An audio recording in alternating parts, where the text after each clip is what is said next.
changed. There we go. Oh, We're live now. Got the echo here. I'm gonna sign out of this one then. Oh, Okay. all right. Now you got me. Yep. There All we right, go. perfect. All right. There we go. We are live Perfect. over here now. There we go. That's Very great. good. Live stream Home there. So stretch. now Ike joining Final 8 next. hours. All right. Yeah. It's like you said when you came on, you're like, it doesn't sound like you were talking for this. It doesn't feel it either. It really doesn't. That's It good. really doesn't. It's like you Have guys keep it going. Have you eaten? I feel like every time I checked in, you were not eating. Have you had much?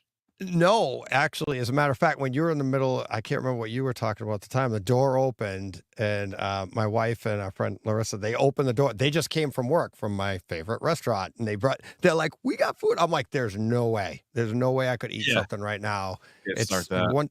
It's gonna start things in motion that you don't want in motion at this time. Yeah, if you don't need it, don't take it. Oh Yeah, exactly. So I just been drinking water and do my I'm on my second energy. I'm almost done with it now, and I'll have maybe one more later, maybe around midnight, to get me going to the home stretch. And that's I love it. That's Good. it. So water and 3 energy drinks, and then and that's all you need. So pretty good. There's Don. Hey Don, how we doing, buddy? Hey, what's going on, DJ? Not much, Don. This is Rich Keefe from #Dork, another podcaster. Don hello. does, Horizon Home Theater. Nice. There you go. Nice. Yep. Nice to meet you, sir. Yeah, you too. A professional in the industry. I'm just a mere amateur over here. Yeah, we're just like guys that like to talk about this stuff. It's like, yeah. And that it was intimidating, that part, like meeting you are a professional and you're like, just do it. And that's what you said to me. Yeah, just do it. You'll be fine. I try not to take any of it too seriously. So it's weird to even be told I'm a professional, but I guess technically that is my job. So I guess I have to be. Yeah. But what was also encouraging, and you'll love this, it's like your early shows, they weren't very good. No, but you didn't know that at the time. It's like when I was listening to your early shows, it wasn't like you were on the radio, right? And you were like, this. So because the early shows I did were all with, none of my like friends, I guess, that I've had as like co-hosts are like in radio or anything. Right. So honestly, the biggest issue early was figuring out like how to do it. Like StreamYard didn't exist yet. A lot of this really easy, like Zoom, like none of that existed yet. So we had a lot of like bad quality. It was never face to face. It was never even being able to see the person. So it was like over a phone so like that part was tough to get over. Yep. And then it would be like a different person each week. So you weren't really building that like, rapport. kind of, right. And then once we kind of got through the first several months, and then it was like, all right, it's just going to be me and Davey going forward. Then that sort of changed things. That got a lot better at that point. Yeah. Yeah. It's like I remember you had people on from 98.5. Hardy was on on the Dorks. Yeah, we did like a few one-offs. That's true. We did a few one-offs with those You guys. had a few guests like that, but some of them were short. You do 20-minute shows and stuff like so. Like listening to that, and I'm like, and this guy's a professional. Like he went to school. Like it's like, and I'm like, and I'm not saying they were bad. I'm just saying it was it was in comparison. Yeah. And it didn't have you hadn't found your groove, the format, and it lets you doing that, and then having you say, just do it, just do what you want to do, and just have fun with it. Who cares? And that's what we did. We're like, and same thing. It was like we started like it seems like, just the other day, but it was like I felt like you guys have been doing it for so long, but you'd been doing it for 3 years. We came in 2018. Oh wow! And it was like same thing. You're recording your own audio, you're putting it together, and it's like it was so much more difficult than what goes on now. Oh yeah. And you're worrying about the wrong things. Like you should just have like a good conversation and like post that, but you're worried about like, all right, what does it sound like? Like, what is this? Like, what is like how do we edit it? How do we post? Like back then it was like, how do you even post it? Where do you go to post it? It was like, it was nonsense. Now it's so easy that you can just have fairly good quality or audio quality. And, anybody will post it and you can be listening to it the next, minute on Spotify or Apple Pod or whatever. Yeah. I used to, John and I would record Wednesday nights, and then I told everybody it would be out Thursday morning, and we'd have so many issues with audio, which you're very familiar with. Sure. You guys have them all that you still have in the all the time. Yep. all the time. Tech goes bad, and I'd be up until 4 or 5 in the morning editing, trying to get this thing out on time. one time my wife gets up, she's going to work. I'm in the kitchen. I'm like, I got to get this out. I hadn't slept yet. I'm like, terrible. Yeah. So 24-hour show, just hanging out, chatting is nice compared to me stressing that I got to get it out. And John's like, we have like 2 listeners and they don't give a crap. What are you doing? I'm like, this is how you build consistency. Yes. Yeah. Oh, so yeah. Hey, but thank you. Thank you for the inspiration. Hey, no problem. No problem. So I have a question for you, Keith, because you guys obviously do a the movie reviews and stuff like that. So where do you partake in watching, the movies? Is it in your home theater, or do you actually go to the theater to review these movies? Yeah, so for the new movies, I just go to the theater, like all the ones that we do, like so Venom this past weekend and whatever else was in theater.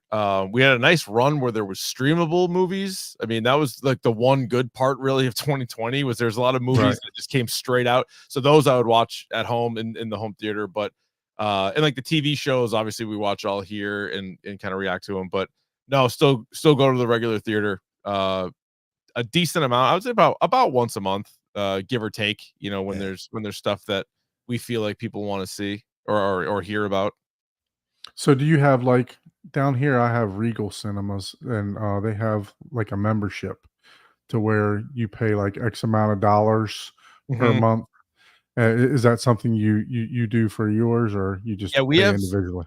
We have the AMC stubs, which I had before, and then it was a good deal, but I see them like not enough to get bang for the buck on that. So I just go and pay for it, like, like the regular price and whenever I have to go. Yeah.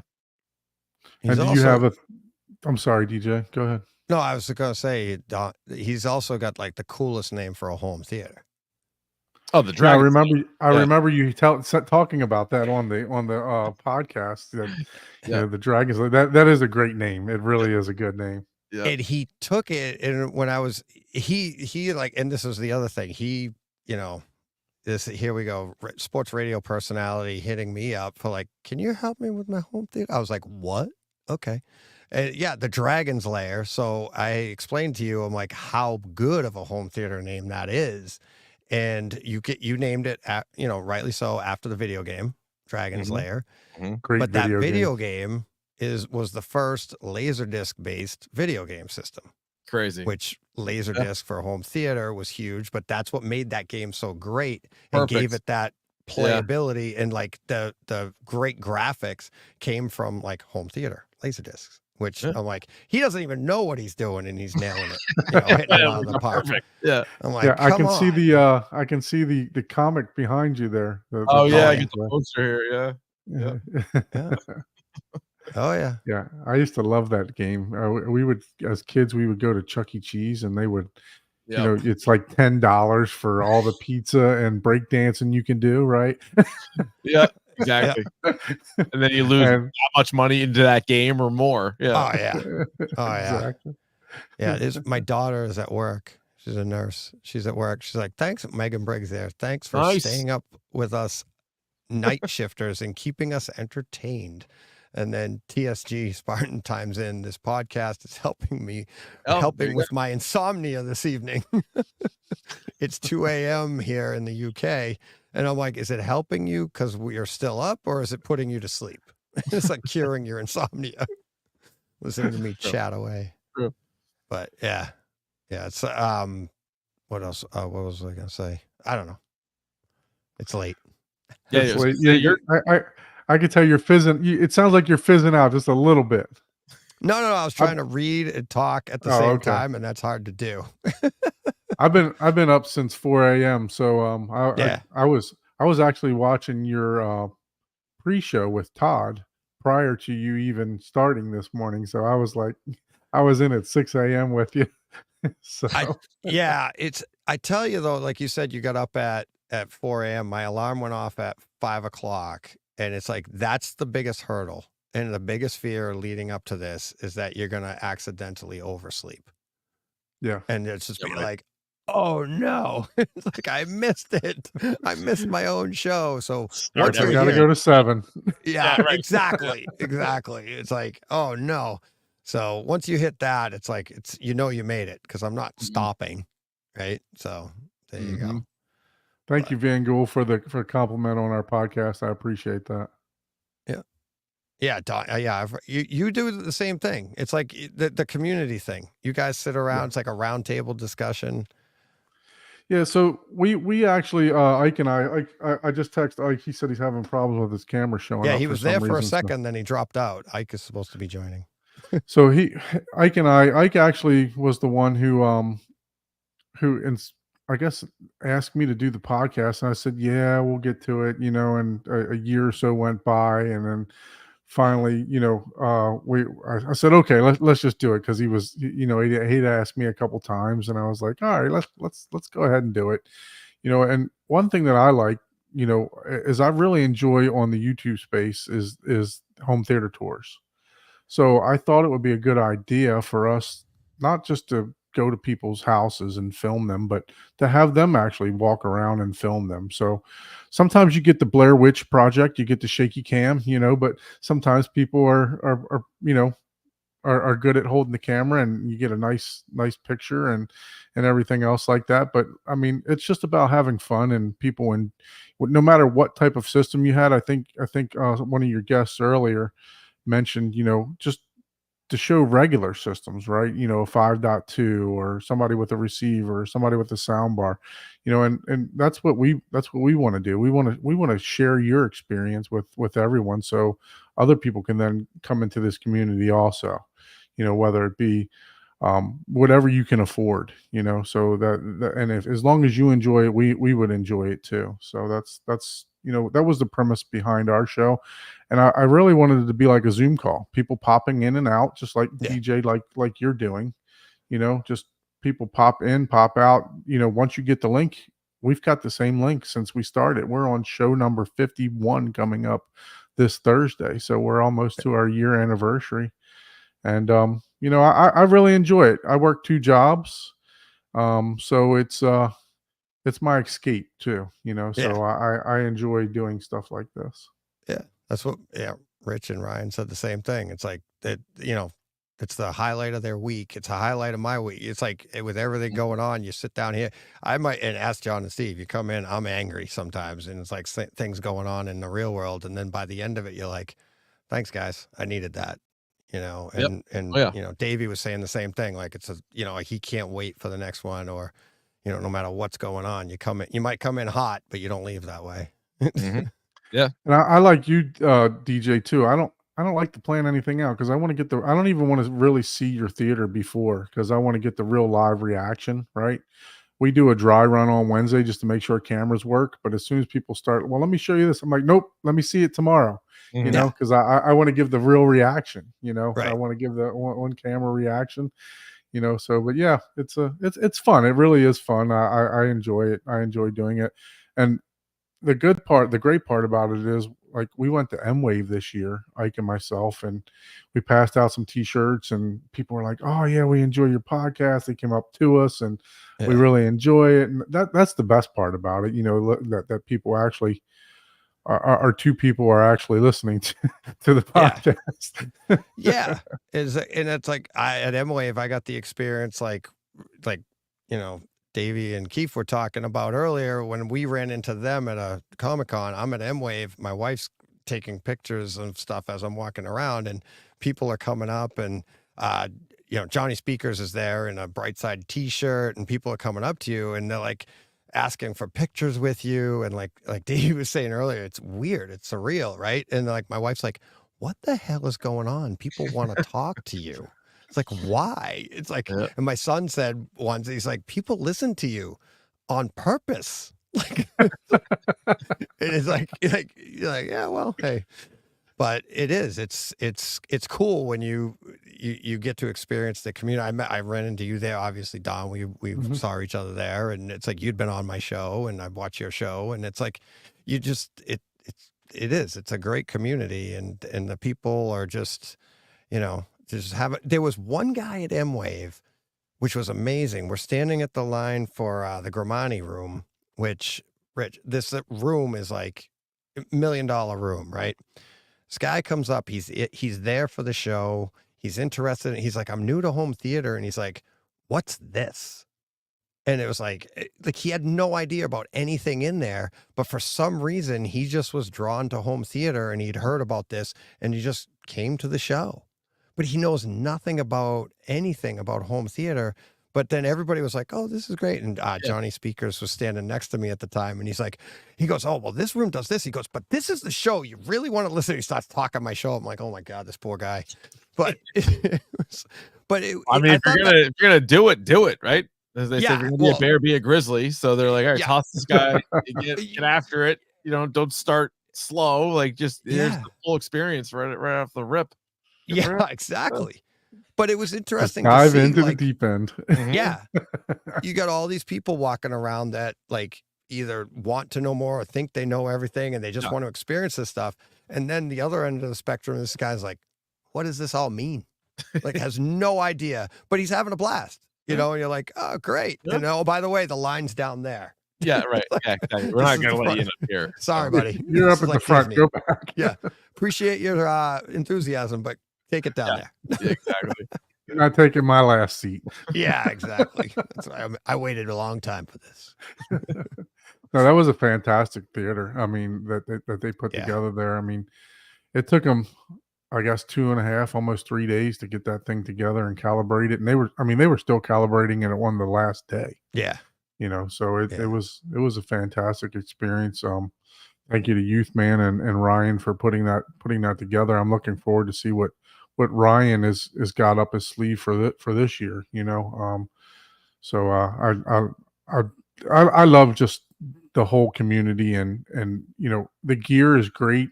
I do like looking at the gear and all the new stuff coming out, but it's more the camaraderie that I really, really enjoy, you know, talking to people when I'm there. My wife always tells me, you know, why are you talking? I'll be in the grocery store line and I just start talking to people, you know? So, yeah. So, yeah. Yeah.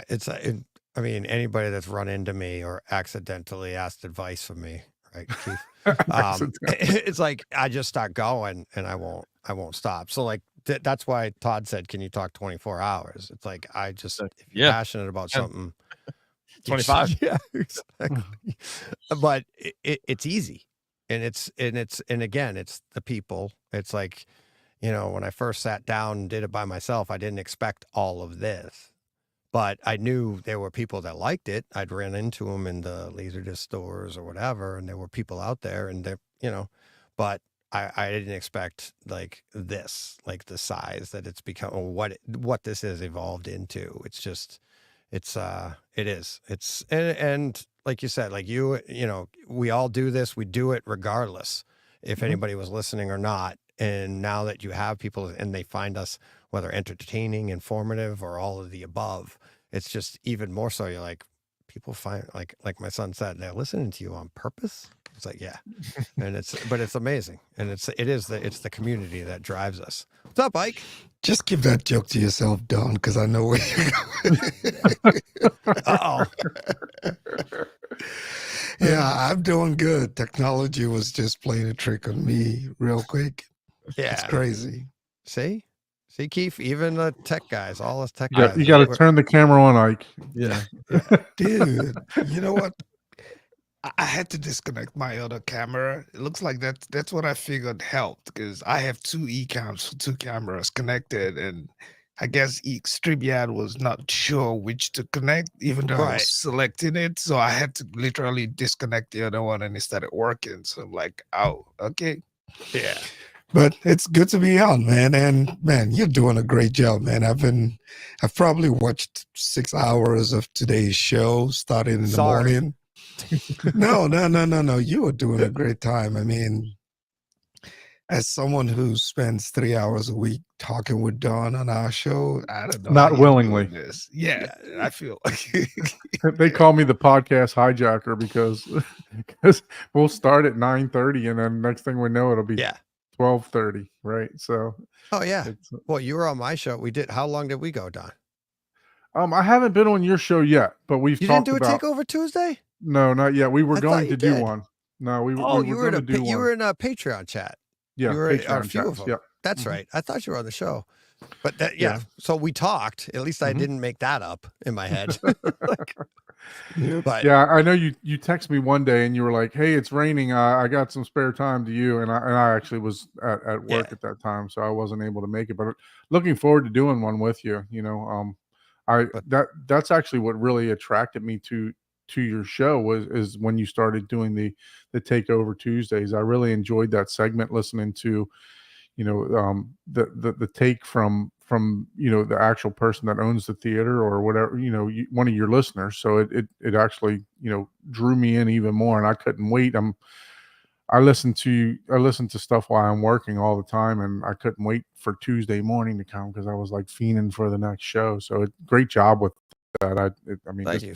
fantastic. So that's Keith, you got to do that. Have a listener on once a week. No. No. Well, it's funny because when we first started doing the podcast, I was telling you, DJ, how like we had before it was just Davey, we had a bunch of different people, but they were all like my friends, right? And so we would get all these emails and like tweets of people being like, "Hey, if you need someone for like this movie, like I'm your guy, or like you need this." I'm like, no, I don't like need people. Like I'm just talking to my friends right now. Like don't worry about it. But we got plenty of you had the Howard Stern crew going, right? It was. That's all it was. It was working, but it was funny. We got a lot of requests early on, and then that has since kind of died out.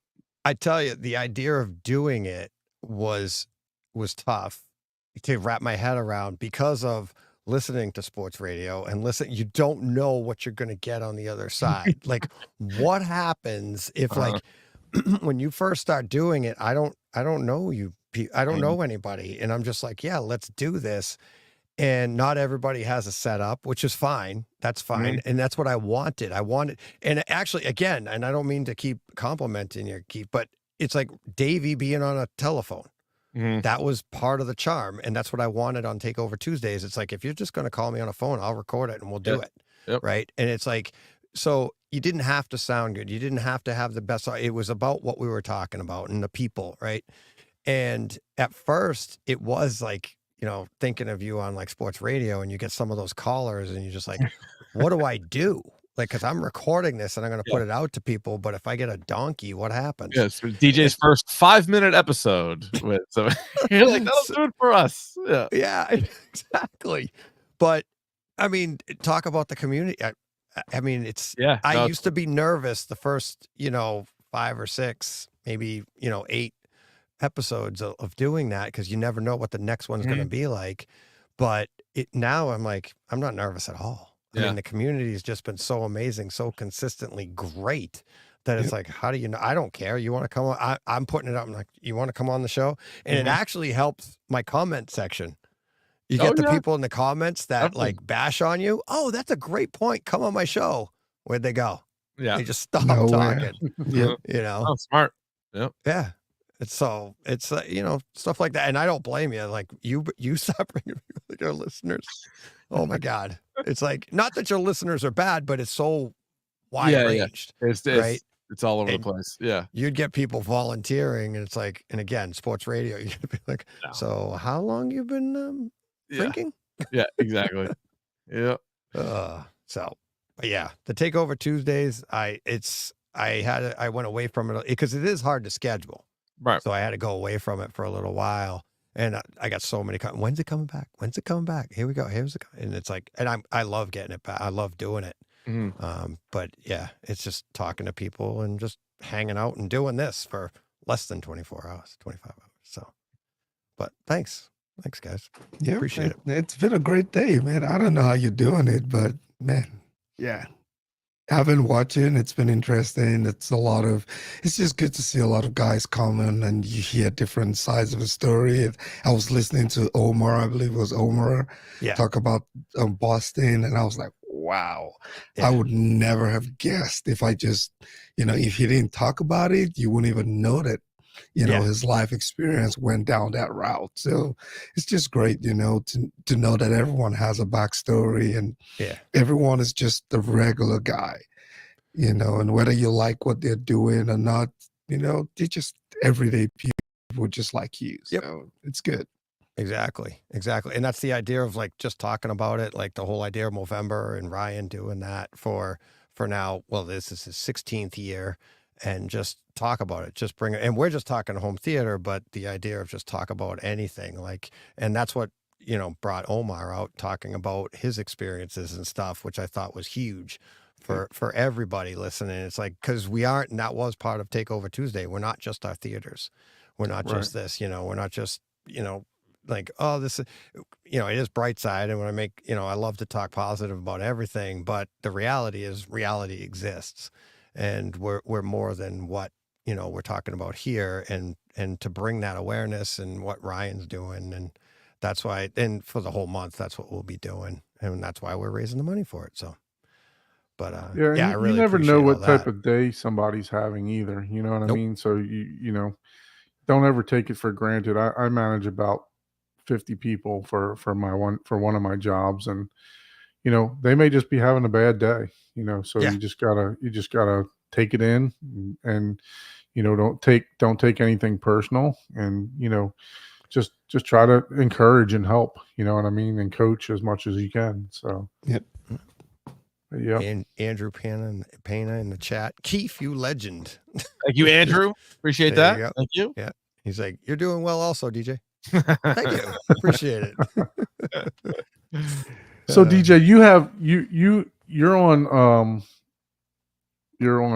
YouTube, and you're also on streaming platforms. What streaming audio platforms are you on for that? Pretty much all just whatever it goes out to. Like, we're on Spotify, Apple, we're on whatever they are. I can't even remember all of them. It's just like it goes out. And what are some of the other ones, Keith? So I was like Spotify, Apple Podcasts. I don't know. You guys are on iHeart, right? I'm not on iHeart. It might be. Well, we're on Odyssey. That's like Odyssey. our station through Odyssey. So that's one of the podcasting apps. I feel like most of them are just Spotify and Apple Pod. Google like, Play. That's what most people use. But yeah. Google Play was definitely one of them. But then there's like weird ones. Like if you just enter the name of your podcast into like Google, there's stuff that you've never even heard of that people can like listen to podcasts on, and somehow it's there. So I don't even know how that all works. Yeah, the stream goes out, and the podcast aggregators will just pick it up. Yeah. And you used to have to, like, early on, you had to subscribe, like, you know what it was like to get it on to Apple was like a big ordeal. You had to go through this process and everything. So we did that. Getting it onto even Spotify, you had to do the same thing back then. But now, like you said, it's like you can find it anywhere. It's like, you know, if you push the right buttons on your microwave, it might show up. I don't know, but it's everywhere. Like you said, you don't like Keith just said, you don't know how it got there. I didn't subscribe to that. I didn't ask for it to be there. It just is, which I'm happy, I'm thankful for, but you know, so yeah, it's so much different now than it was. It's like I remember replying to like Apple and be like, come on. Waiting a while to find out. Yeah, a couple weeks. You thought you were just going to do it, and you're like, all right, we'll get back to you in a couple. Really? Like, oh man. Oh wow. Do you get more clicks on the streaming on the audio versus the video? Oh yeah. Oh yeah. Yeah, hands down. Yeah, you guys do too, right? Yeah. It's the audio only is like, that's where we built our base. And I'm not like what, you know, we're not hashtag dork numbers, but we're and we were recording it on our own. And then when COVID hit, we were like, we might as well stream these live. People are looking for content.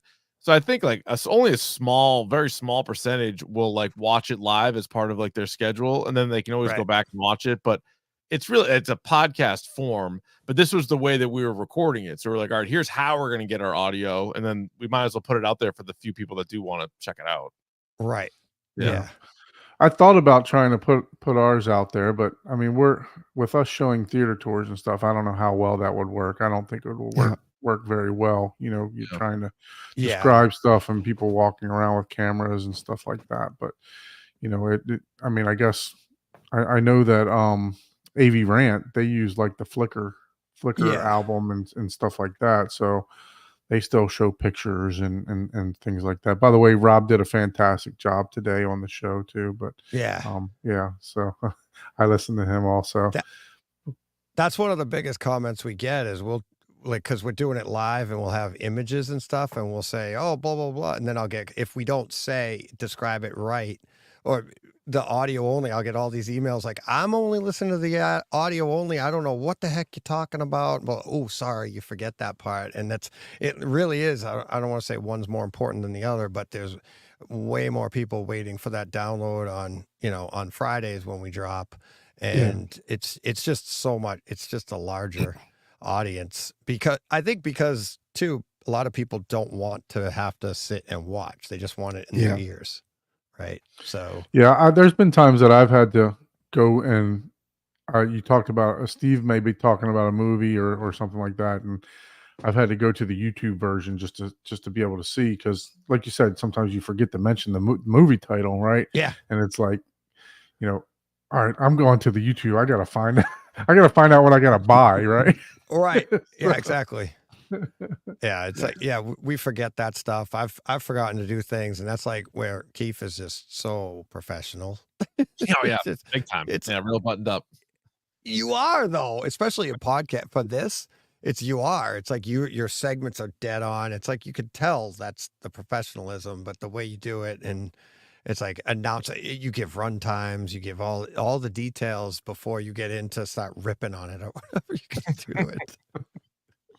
I would try. Yeah, try. I think but that ended up being what was easiest for us, because a lot of times when we first started, we had like real time constraints. Like I would like record like at work, and I only had X amount of time to do it. So I'm like, this episode's going to be 45 minutes. Like it can't be or shorter. Like it cannot be longer. And then we just sort of got into that habit where it was always an hour. It was always like exactly an hour. And then they asked us to do 2 a week. And so now we've sort of split them into like 2 40-minute episodes, but we basically record the same time every Monday night, and we're like, we start at 8:45 and we're done by like 10:15, and like that's just sort of how we've done it. I don't mind, like I like sort of just like the longer form stuff, but for right now, for both of our schedules, that's what we've sort of been left with. It's I started when I had people on and stuff, I didn't want a time limit, and then I'd have the first people I had on with a time limit was Nick and Larry from SVS, and I didn't know them, and they're like, okay, we could do an hour, and I was panicking because I'm like, do this. I'm like, that's my open. I'm like, once I get going, look out, right? And I'm like, I'm like, oh no, I'm never gonna be able to keep control myself, and it's like, but I did it, and it was good. Nick helped me with that a little bit. He's like, okay, and then we can. I'm like, all right, we'll do this. I'm like, but that for me is like, I leaned into what I'm good at, which is just flat out talking. So I have people on and like, let's just go. And when they're ready to go, they're like, yeah, teach, I gotta go, which I think Keith's about to do right now. But yeah, exactly. I gotta go. I got. He's at his 10:30 mark. Yeah, exactly. I know, right? Got my 90 in. Yeah, exactly. Yeah, wow. That's 90 more than I expected. No, I'm just kidding. How dare you? No, I appreciate it. No, dude, I appreciate you once again having both me and Davey on, and everything you guys are doing to raise awareness for Davey's Movember. Obviously, it's a very passion project for him. We've sort of brought it into the Dork fold, and the Dork listeners have responded greatly over the last however many years we've been doing it just on the podcast. Davey, it predates the podcast. Davey working with it, and you guys jumping aboard has been awesome. So we for both of us, we appreciate it very much. Hey, no problem. I mean, the least I could do, with everything he's been doing and your podcast and the inspiration for this podcast and everything like that. So I really appreciate it. And thanks for coming on. Thanks for, and just, being so generous with your time, with everything, and the shout outs. It's like, dude, no problem. Yeah. Thank you very much. It's been great. Again, thanks for having us. And Don, Ike, nice meeting you guys. And have a great rest of your time. And DJ, good luck all the way till 6 a.m. I'll no doubt be checking in and out for a while. So keep on keeping on. Talk to you soon. There we go. Later, buddy. Thanks a lot. Bye. There we go. Wow. Yeah. Crazy. Do you need a bathroom break? You got perfect opportunity. No, I'm good right now. Yeah, I know. I got two guys that have been doing a podcast themselves. So actually, you know what? I'll take you up on that. I gotta grab. I don't even need the bathroom. I just need a drink. Yeah. That would be a perfect opportunity to do that. We can let Don just do all the talking, and there we go. Yeah, we. You and Brett, I think you and Brett definitely would have me and you beat, but I think we would still have at least go 5-6 hours if we were, you know. There's a challenge. You put Brett, nobody would want to go against us. But you guys simulcast, you do a show, we do a show. We'll just keep talking. Listeners can have both windows open, listen to bounce back and forth. But let's see who can go longer. And I'd be willing to bet that it'd be me and Brett just chatting away. We would never even check on you guys because we'd be like, nobody's, no. Yeah, Ike is ready to tap out. You know how we have the private chat. He's sending me message, time check. I always got to do a time check, man. Like, oh God, dude. Yeah, I mean, we start the show what 8:30 Central, right? So it's not like we start at 6 p.m. and we're going till 10. So by the time Don does a 1-hour intro and talks for 2 hours, it's already 11 p.m. and his Eastern time. So I'm like, dude, it's already midnight for you. And I turn right back around and get up at 5 a.m. So exactly. Yeah, so it's fun. Yeah, I could push it, you know, because I'm an hour behind from his time zone, Florida. But I'm like, dude, it's already midnight, man. Let's call it a day. That's how John and I started. John and I used to record on Wednesday nights, but we'd start 10 p.m. my time, 9 p.m. He's in Central. He's in Texas, so he'd start at 9 p.m. and we'd go till like 1, 2 in the morning for like a 2-hour podcast that I'd have to edit down. Because we would be like, there'd be gaps and it would just be horrible, right? We didn't have the flow. We didn't know how to, you know, we don't talk like we do now. Or, you know, I guess we didn't get, you know, we didn't do it. We didn't have the flow down, I guess is the best way to say it. But 2 in the morning, and then I would produce it after that and get it out for the next morning. That was my own fault, but it's like, and then we streamlined it a little bit and technology got better, but we started the same way. And it was like, and John was like, what are you doing? He sounds just like you. Like, what are you doing? Go to bed, do this. I'm like, no, I got to do this. So like Don's like me, like, no, I love this. I got to get it right. It's in my head. I want to do it this way. And that's what I did. And John's like, nobody cares. Yeah, I do. So. Yeah, we Texans, we like our sleep, especially late at night, right? Go get Not your so drink. much in the middle of the day. For you. Yeah, go get your drink and come back. We'll hold down the fort. And yeah, if you're watching this, man, show DJ some love. Make sure you hit that like button, hit that subscribe button. If you're not yet subscribed to his channel, this has been great. I've been watching it all morning and, you know, taking a few breaks here and there. And it's just great to see. I don't know how he's doing it, but yeah. Thanks. I can't leave. I'm listening to you. I'm like, all right. I gotta disconnect my headset. No, you gotta go. Yeah, later, buddy. I'll be right. Later, buddy. I'm like, bye. Thanks for having me. All right, so Fred. Good. I forgot I was on my own damn show. Oh man. I'll be right back. Fred 215. No drywall jokes. We're on a different show here, sir. So I'm not allowing any drywall jokes to be told on this podcast over here.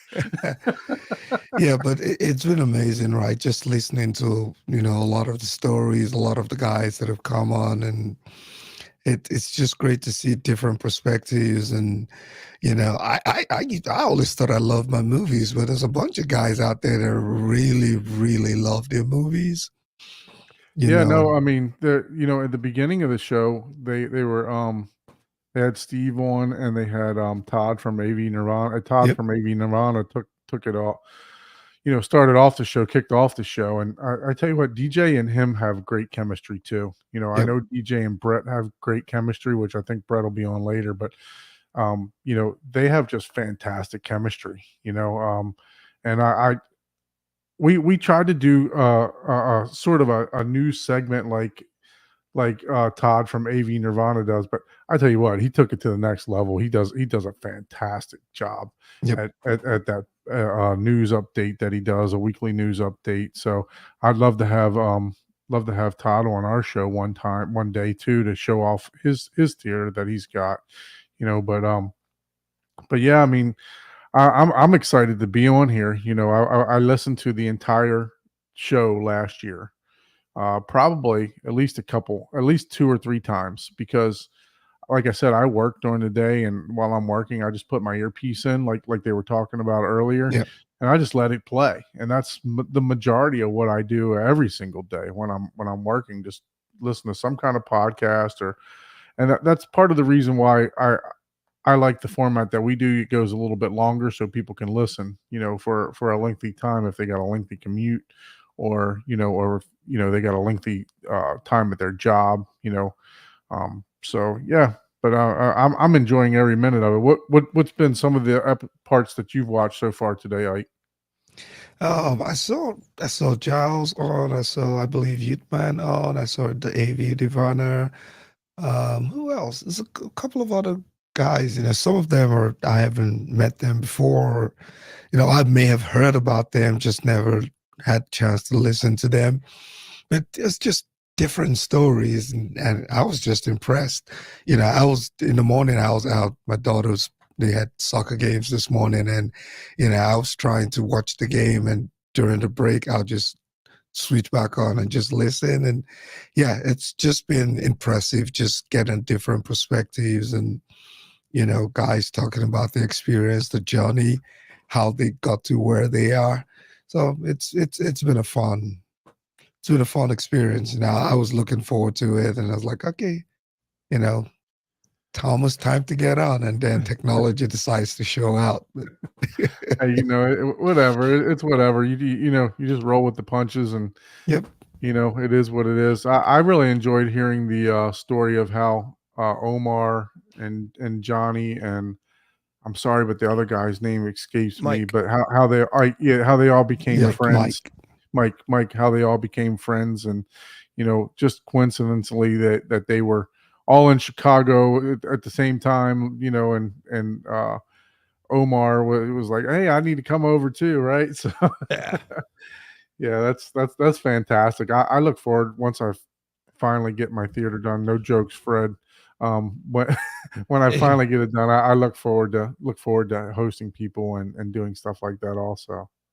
Yeah, I think Yeah. that's what I've come to like about the community, right? It's just the wonderful guys you get to meet, just going around, and people just being willing to listen to you and talk to you, and you get to hear different stories. And so many of these guys, I never thought that I'll be sitting on a chat or video chat or podcast, having a conversation, because I started watching the Youth Mans of the world and all of those guys, and Yeah. never thought I'll have the opportunity to even sit and talk with them at almost any time of the day. So Yeah. it's been a great experience. Yeah. I mean, that is the part that, like, the whole community, it's the people like that, like you said, like Youth Man and Shane and Giles, and like the you're like, oh my God, look at and they're like absolutely amazing people. Like, right. And they're like, and Brett put us together last year, and it was like, I'm standing somewhere. I forget. Oh, it was one like press thing that we had, and I'm standing next to Giles, and I was like, I knew, like, Brett's like, oh, I'm inviting you to this thing, as we happen to be, and we'd never spoken, like, we never even, like, I watched the show, I watched its channel, but I never, like, I'm not one, even back before I had a show, and even now, it's like I don't really interact, which is funny. It's like me having the show, I'm like, I hate people. I'm like out in public. I'm like, I'm just like the guy that stands, and I'm not even joking. It's like my wife and friends, like, we go to my favorite restaurant bar. I stand in the back corner. I'm just like I'm quiet. I don't say anything, because I don't like small talk. Right. Yeah. But you come up to me and, like, you're genuinely interested in the home theater. Everybody around me will be like, who the hell's this guy? Like, where'd he come oh my from? God. Yeah, exactly. I'm just like, nope. But if you come up to me and go, hey, you really like home theater? I'm like, yep. Because they just want to make funny. I'm like, yeah, okay, that's it. But that's why I'm like, genuinely, it's like, not genuinely, generally, I don't like, it's like, I don't like small talk. I don't want to be bothered. I'm not into that. But you get me going on something I love, look out. And that's what this has become. And it's like all of these people, like, I'm standing next to Giles, and he's like, hey, and we just start talking and we're like, oh yeah. And John's like, oh, wait a minute, I got to go to work. And he had to actually document what was going on. But all of these people are just like, everybody, it's just amazing. It's like, we just love this so much. Nobody's doing this because it's the pay, or it's, those guys actually make money at it and they're doing really well at it, but they didn't start out that way. They started out because they love it, and it comes through, Yeah. No, Michael actually got me because he did a review on the Martin Logan 60 XTIs, and I could just see the passion and exuberance that he had about those speakers. So guess what happened? I had to go buy those speakers, right? I went to Best Buy like that weekend and listened to those speakers. I listened to them up against the B&Ws and then they wound up being my front stage, right? And the whole reason was because of Michael and because of his passion for everything. And the whole reason that I even started a YouTube channel was because of Michael, so, and he's been a staple to this community. And one thing that we try to do on our show is we talk about everybody's podcast, because I want everybody to be successful. I want everybody to to shine. We talk about Brightside, we talk about AV Rant, we just talk about AV Nirvana, and and I don't watch a lot of TV, to be honest with you. So most of my time is YouTube videos, so I'm watching other people's YouTube videos, Shane Lee, whatever content that I could grasp and just sponge in, that's basically what I do, so I like to celebrate everybody, and we try to promote everybody's podcast, and because I think there's room for everybody in this community, and that's how they were all so gracious to me when I started out, like AV Rant, HT guys and all that, and then anybody else as you come along. It's like, podcasting's funny. It's like, it's not a competition, right? Because you're building a community of people, and it's like, the best part is, and they have that, Rich or Keith and Davey have it, DSG, Dorkshire, Gooniverse. They have multiple podcasts. People love that. They love that feeling. Not only is it the community of the listeners and everything, but it's like that we all get along, right? And it's like, you have a show, I have a show, all of these shows get along, and people are like, you get along? Because they have the mentality of like Keith's other job, ratings, right? It's like, oh my God, it's like he's in competition with the other radio station in Boston, right? And it's like, because when you're in competition, it's like he's got a show across town, another radio station that's on the exact same time he is. You can only listen to one. I choose to listen to Keith, right? That's not the case in podcasting. People still think it's that. It's like, don't listen to Don and Ike, listen to me. Why? I'll listen to both of you. It's not at the same time. I'll listen to one, then the other. And that's how you like get your own opinion, right? It's like, oh, he said this, he said this. If we're all agreeing on something, then they know, wow, that must really mean something. If we disagree on something, they go, well, why do they disagree? And it's not like they think one's right or wrong, but they're like, which way do I lean? Because we all have different tastes, right? So the idea of like there is no competition. I don't want competition. I want to know what you're thinking. I want to know this stuff. Since I started podcasting, I probably listen or watch a little less because I don't want my opinion tainted. Or like, I don't want to be like, and I said this to Keith, I was like, I can't listen to you all the time because I didn't want to be like, oh, I'm just copying him. And you'll invariably do it. Like, I can't say that because I heard him say the exact same thing. What? Yeah. Right. But if I never heard it, I might say the exact same thing. And they'd be like, I at least know, even if I have cross listeners, they'll say, oh, you said the same thing as Rob H. Or you said, I didn't even know what he said. I haven't listened to him yet. Right. So at least I know that. And it helps me feel better about my opinions, because sometimes I'm like, oh, he just said what I was going to say, and now I feel funny. I shouldn't say that. But the irony of it is, if it's like a product review, right? You're reviewing the same product, or you're discussing the same movie, chances are you are going to talk about the same thing, right? Chances are your views or your perspective regarding that particular topic is going to be the same. So I don't see why people kind of, lose sleep over stuff like that. It's like, if you're reviewing the same speaker or talking about the same movie, right? Chances are you are going to share the same perspective. There's not a lot of options in terms of what you think about it. Yes and no, because I used to read, well, I still do, Blu-ray.com, right? And they'll give you a breakdown of picture and sound and everything. And before I had a podcast, I used to read their stuff. And I used to read it before I got the movie. I'd be like, oh, or if I read something I really liked it, I'd be like, all right, I got to grab that.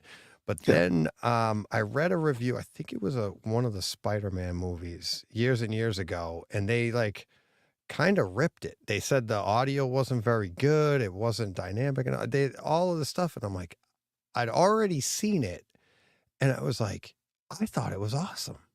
Yeah. And like I said, this was years before I had a show, and I was like, wait a minute. If I had read that beforehand, I would have been like, yeah, you're right. That's not as, but I was so into the movie that I probably missed that it maybe wasn't it. I'm not saying they were wrong. I'm saying I was so into the movie that I overlooked it because the movie was good and I love Spider-Man and I love the story and I love this. And I thought maybe the sound was dynamic because I'm like, I was so into it. I was like, that was amazing, right?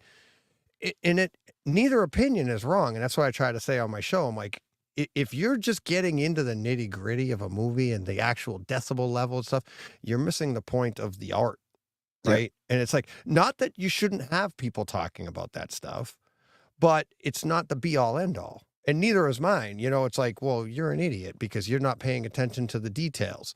Well, actually I am. I'm just looking at it in a different way. And does it evoke the emotion? Does it get this out? Does this piece of art get something out of you? Yeah. And if you're solely concerned with the volume level or the decibel level or how many nits the screen is doing, it's like that's not what you're there for. You didn't go see the Mona Lisa and ask what's the wattage of the bulb above the picture, right? Yeah. It's like you're looking at like what was he thinking painting it? What was the brushstroke? All this stuff. There's so much more to it, and that's why I like to take. That's why literally why we named it Brightside.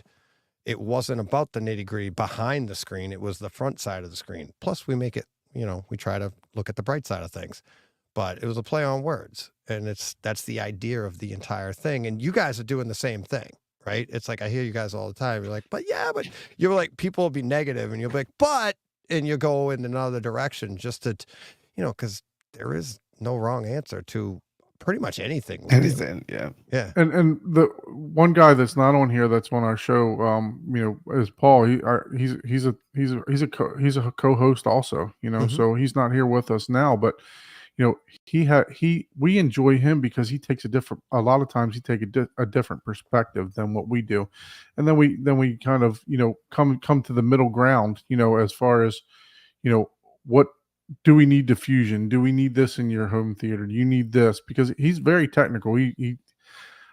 Without him, there'd be a lot of questions that I'd have to say, we need to defer to somebody else. But he's a Rob H, basically, and he does a fantastic job on the show too. And I didn't think about inviting him, to join us here, but I'm sorry for that, Paul. But no, yeah, it's like he did that on purpose, Paul. Don't mind. Yeah, no, it's like I've met Ike. I ran into you, Don. You came on to my show, and I was like, hey, you guys want to do this? And it was like, yeah, that would have been great. Maybe we'll do. You could. We got another show next. We'll do a Takeover Tuesday. That would be awesome. We could all do that. It's audio. That would be great. That would be a blast. But yeah, that's we do the same thing on this show. With the three of us, it's nice to have three because in our case, we didn't mean it this way. It just happenstance. It's like I have a dedicated theater. John has a living room theater that we're the two kind of DIY guys. John's literally in the middle. Like I do everything myself. John, it's kind of like he'll do it, but he'll be like, DJ, what about this? What about that? And he likes a little bit of installation help. And Steve, his theater was completely the other direction. He had somebody design and build the entire thing. So we have those three perspectives of their theaters. So we can, when we talk about a movie, we could talk about that. Plus you have our three opinions. The odds of if we all agree on it it's it's great. Public safety. Oh, geez. All right. Do we all have to get under the desk? What are we doing here? No. But yeah, having 3 people like that, 3 different perspectives, 3 different areas of expertise, and it sometimes it makes for great, audio because 2 people are arguing and one person's in the middle. Like Steve, one time, the first time John and I went at it, Steve didn't know what to do. I'm sure he was feeling uncomfortable over there. Yeah, he was. After the show, John and I were cracking up because we've gone at it like publicly, privately now, and like far, far worse. We've fought like brothers for years, but Steve was in the middle of it. He goes, I didn't know if you guys were being serious. I didn't know what was going on there. It was so awesome. And John and I were just cracking up afterwards because he was literally like, I experienced that feeling when I first came back to my job that I'm doing now, where I manage people. I had my boss and someone underneath of him. They were going at it in a room, and I'm sitting there. I'm like, yeah, like, okay, this is kind of awkward. So I understand that feeling that Steve was in for sure. Yeah, but but it makes it's fun, and the disagreements are fun. It's and it gives people, the listeners in the chat and stuff like that, or even listeners at home afterwards listening to the audio only or something and being like, you're gonna relate with one of us or somebody, and be like, I agree with him, and it doesn't mean it's right, but it just, like, the time I've said on the show, like, I like Green Lantern, I just said it, and it's like I've said that in the chat before. I'd be like, I like it too, but you're afraid to say it because it's like universally a horrible movie. Yeah, most people don't like it. Yeah. Right. Yeah. And you feel bad saying you like it, but then when you're in a group forum like this, it's like people are like, oh my God, I like that too. So it's just, that's, what makes this fun. Yeah. I never always want to be the smartest one in the room. And I also don't want to be in a room where everyone agrees 100% all the time. I say it all the time. If I'm the smartest one in the room, I'm in a dumb room. I'm like, that is not good. I didn't want to put it that way, but yeah, you're right. That's bad. That's very bad. And it's like, that's what makes me so angry sometimes, is when I'm like, how do I know this and these people don't? What's going on here? And it's very frustrating. And it's like, I never want to be the smartest one in the room, because I'll argue with people, but I'll be like, Rob and I go at it all the time, and since I've been building a house, not as frequently, because I don't have the time to, like, Rob H and I will get on the phone and argue about something but I learned that way. He is so smart, and I learned that way. And it's like, I will tell you, this is how I see it. And then I'll be like, no, you're wrong. It'd be like, blah, blah, blah. And we'll go back and forth, but that's what makes everything, and the biggest thing we argue about is objective versus subjective, which we recorded and put out there for people. But it's, for me, home theater is like, it's so subjective. But a guy like Rob, which I totally appreciate, is like, it's that engineering, smart, like, this is a fact, this is this. And this is the science. Yep. Here's the science. This is dead on. This is what this is. Okay. Doesn't mean I have to like it. That's the subjective part, right? So it's like this piece does this, and it's okay, but we're reproducing art, which is 100% subjective. It's like, so all of our rooms, all of our theaters are built around what we like, and it's like, it's designed around what we like, what we prefer, and all of that is subjective. It's like what the individual items in the room do, that's objective, right? That's the fact. Or how you like it set up, what you like it does, that's subjective. Look at who showed up, man. What is happening? You let anybody in this room. Man. You just heard your name and you just hopped on, man. No, I had to pay to get in here. Yeah. What's going on, man? Oh, man. Good to see you, Michael. How are you doing, sir? I am good. Running ragged, but I'm good, man. Yeah. It's been a long day. I know you speak about the subjective part. It's kind of like, a target curve, right? what target curve do you really want? Do you want the Harman curve? Do you want to make your own target curve? Do you want to, what best fits your room? What's best fits your hearing? You had a guest on earlier that talked about that he was, had some hearing issues, right? Yeah. So how are you gonna set that goal or that target for in his room when it's got to be something different for him, right? So you got to go back and listen. That's exactly what Rob and I argued about for like 2 hours in a show. And it was like, what's the target curve? What do you want your room? What do you want? What do you prefer? What do you do this? And I'm like, and again, I was like, I just went flat, because isn't that what life is?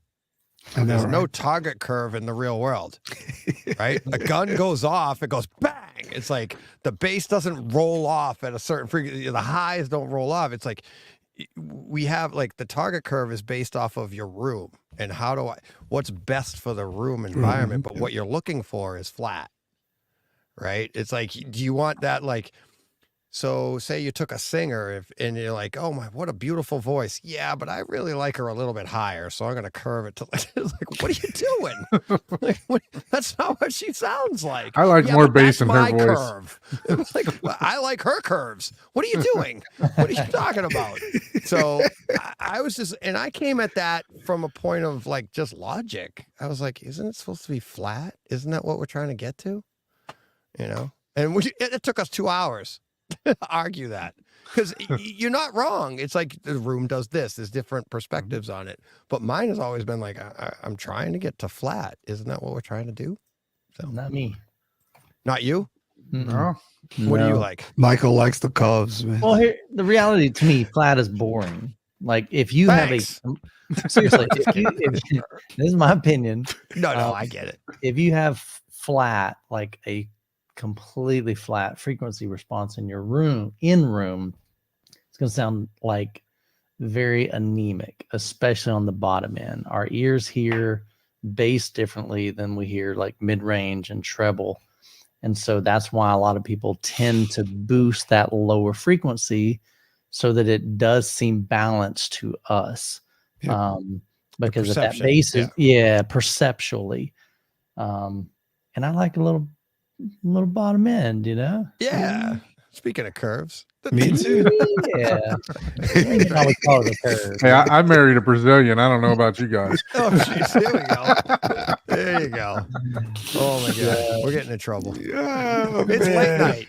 Bright side after dark. Yeah. But the cool thing, like you said, DJ, the great thing about home theater and even 2-channel listening is like you do it the way you do it. I've been to, of course, I've filmed a bunch of home theater tours, probably over at least 50, 75. I don't even know. I lost count a long time ago. But I've been to people's homes where they did like a very flat frequency response, and it sounded good, but I wanted more on those low frequencies. And then you have some people that they're running 12 dB hot, 16 dB hot, and that's a lot. But that's what they enjoy. I'd have to go back and look. I think I'm probably between like 6 and 8 dB hot on the sub. So it's not like crazy drastic, but I definitely like the bottom end a little bit more. Right. And then like to what I think, Don, you said it was like your hearing and this and that. So like you might need your higher frequencies a little hotter because your perception, to what you said, Michael, your perception is that's what flat would sound like because your hearing doesn't pick up the higher frequencies as much. So you boost them and then it gets to my point, like I want it to be flat because that's reality. But in the room, I need to boost this to get the natural perception of what this stuff's going to sound like. So my point in saying the goal is flat was like, how do you say there's no right or wrong answer? Just us sitting here, just shooting the crap about it. You realize it's like, there is no right answer. And to come on a show and go, this is the right curve. Well, not necessarily. Correct. And I think that's hard for people, especially when they're coming into home theater, like, well, they said this was the right curve. But for what? For what? It's like, and why is that the right curve? And it's really should be like tuned to taste. Because in your room, what's what's going to mean the most to you. And I remember, like, you're running your bass a little hot. Oppenheimer had just come out. Giles is on the show, and he's like, it's too bass heavy. It's too much. It was too much bass in that movie. I didn't like it. And I go, do you run your bass hot? He goes, yeah. Well, maybe if you dialed that back, the content wouldn't seem like it was hot too much, So that makes it difficult too. If you're running something hot and then you find the content has too much, it's like maybe if when they're producing the content, they're not thinking everybody's running hot or something like that. So you got to keep that in perspective when you're listening to people's review on something and say, oh, it didn't have enough, but maybe what are you running for a system? Because you hear that too. It's like, I thought I had a great bass. And then and I think I had none. Yeah, and I think that's very crucial, right? Your system has to be capable of even achieving what you're going for. Yeah. If I wake up and I think that my system is going to give me almost the same performance as Michael's JTR, then I'll be chasing my tail. Right.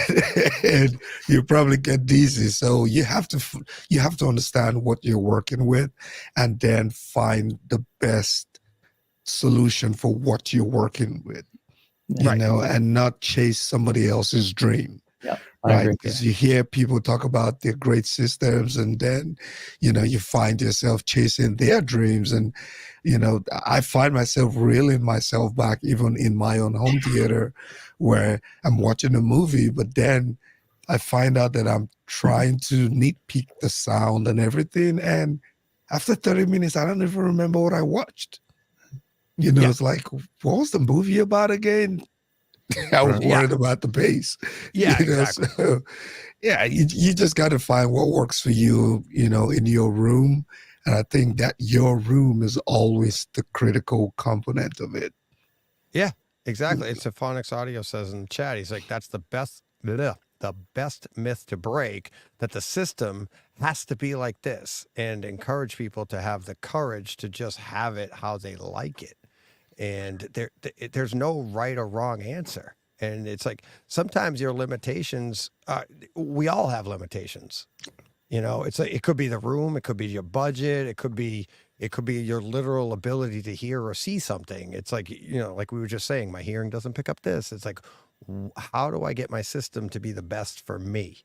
Right. And then what system is that? And if it's a sound bar and that's what you need or you can have, but you really enjoy it, you got a home theater, right? Yeah, you're killing it. And it's like, and then if you aspire to something else, then that's the fun part. That's what everybody's here for. It's not about like how perfect our stuff is. It's like, what's next?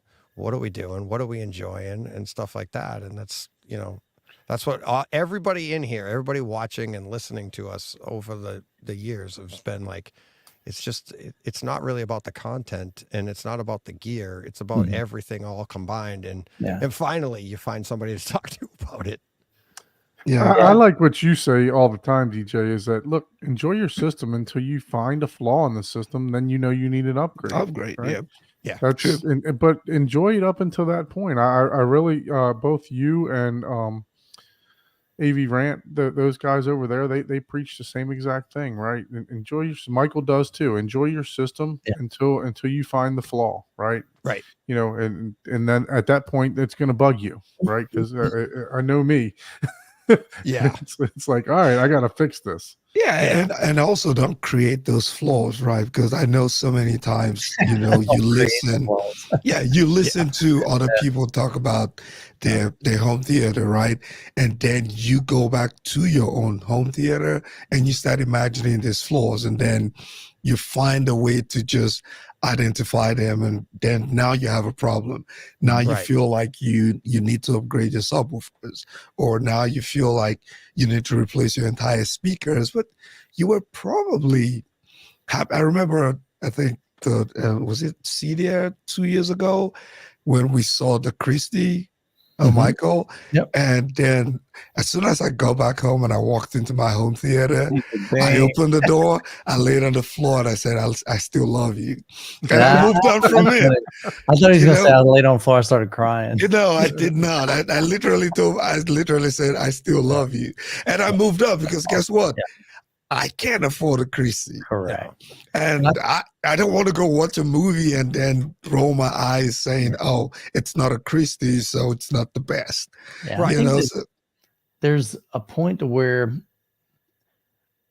you can either be content with what you have, or, I mean, I guess there's nothing wrong with wanting to upgrade, wanting to have a better subwoofer, wanting to have a better projector. I've always, challenged my audience to enjoy the journey. I'm more interested in just experiencing, going through that journey. I'm not after a certain level in my theater room. I'm not after the period at the end of the sentence. I'm enjoying the whole book that I'm writing, if that makes sense. Yeah, absolutely. Absolutely. That's a great way to put it. It's like to me, there is no end. Yeah, let's just keep writing a chapter. And it doesn't mean that you're always upgrading, but maybe you're tweaking. Don Dunn was on my channel. Him and Gene came over not too long ago. And one thing I'm attempting to do on my channel more of is just begin to just document stuff. If I'm calibrating something, let me just film it.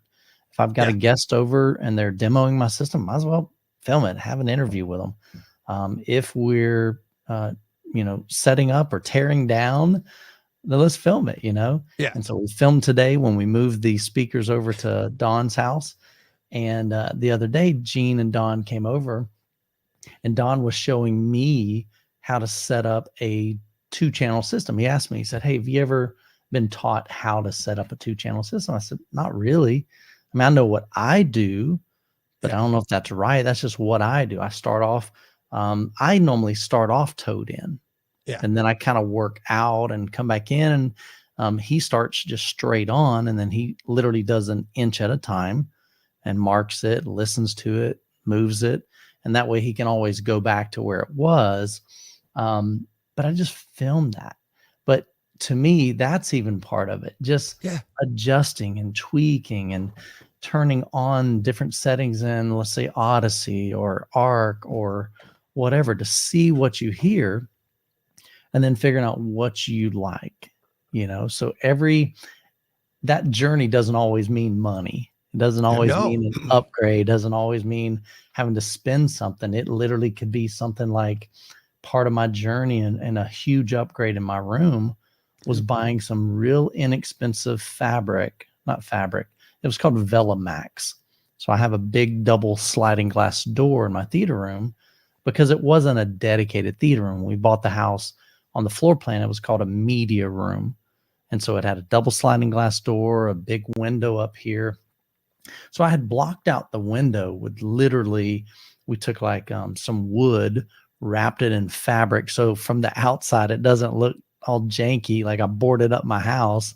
It looks like a curtain on the outside, but it's literally a piece of wood with fabric wrapped around it. So I blocked that off, but I didn't want to do that to my sliding glass door because I've got to use that to get theater seats in, subwoofers in, things that I review in, because the door that goes into the theater room in the back, it's kind of like these little two, almost like half doors. And the one half door gets blocked by the riser. So I can't even get a big speaker in there, especially a big box through there. So I needed a solution. And so I found something super inexpensive on Amazon because I didn't want to I didn't want to learn how to do window tinting, and I didn't want that kind of crap. But this stuff, literally you spray water on your window and then you place the fabric on there, this Velamax, you trim the edges, and then you take a squeegee and squeegee the water, and it's done. And it was like $20 or something, but it blackened out this big, massive, window. And so even stuff like that, you can find inexpensive things, banana cables, just to make your, the rear of your receiver just really nice and neat. And you may not ever see it, but I love banana cables. I think I have to have them for me when I'm reviewing stuff. But things like that, man, just playing around, enjoying the journey. To me, that's what it's about. And then finding other people to enjoy the journey with. Yeah. It's like what you just said, like behind the rack and like clean. I mean, I don't know about you, but every now and then you'll go back there. Yeah. And just clean it up. Be like, Tidy it up, man. Nobody else is going to see that. Nobody cares. Nobody's ever. But I'll go back there, pull it all out. I'll even buy new ones. Like I got the SVS ones because they're blue, and I like to cut. And it was like that. They're not. They're as far as like HDMI cables go or something. They're not cheap, but they're not wicked expensive. But they look good. They look, and you band them together, and it all looks neat. And it's like nobody else sees that. Everybody thinks it's a rat's nest, anyways. And you're just like, no, I made it neat today. How'd you do that? I ripped everything out and put it all back in. Neat. So let me ask you guys: are you a Velcro or are you a zip tie person? That's a touchy subject in my family. I think it's very personal, but I want to know because if you answer wrong, I'm just gonna, leave studio and just bail. Collaboration. What do you like?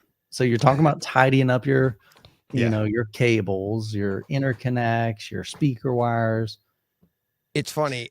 I'm going to give you the most political answer. It's like, let us know in the chat too. Anthony says zip tie. Andrew zip says tie. I use both. I use both. That's where I was going to go. It's like I'll use a zip tie to get me like to what I'm looking for. But then once I know if it's permanent, I'm like, I'm not sorry. A zip tie is permanent. The Velcro is like, okay, this is how I like it. But then once I know the look and the routing and how I want it to be, I'm like, I'm zip tying that bad boy. And because that's permanent. Now you got to come in to get rid of it. You got to come with wire cutters and snip them. Yeah. For the things that I know, I easily move around HDMI and things like that, subwoofer cables. I always use the Velcro. But like for my Atmos that I know these things are not going to move anytime soon, those things are zip tied.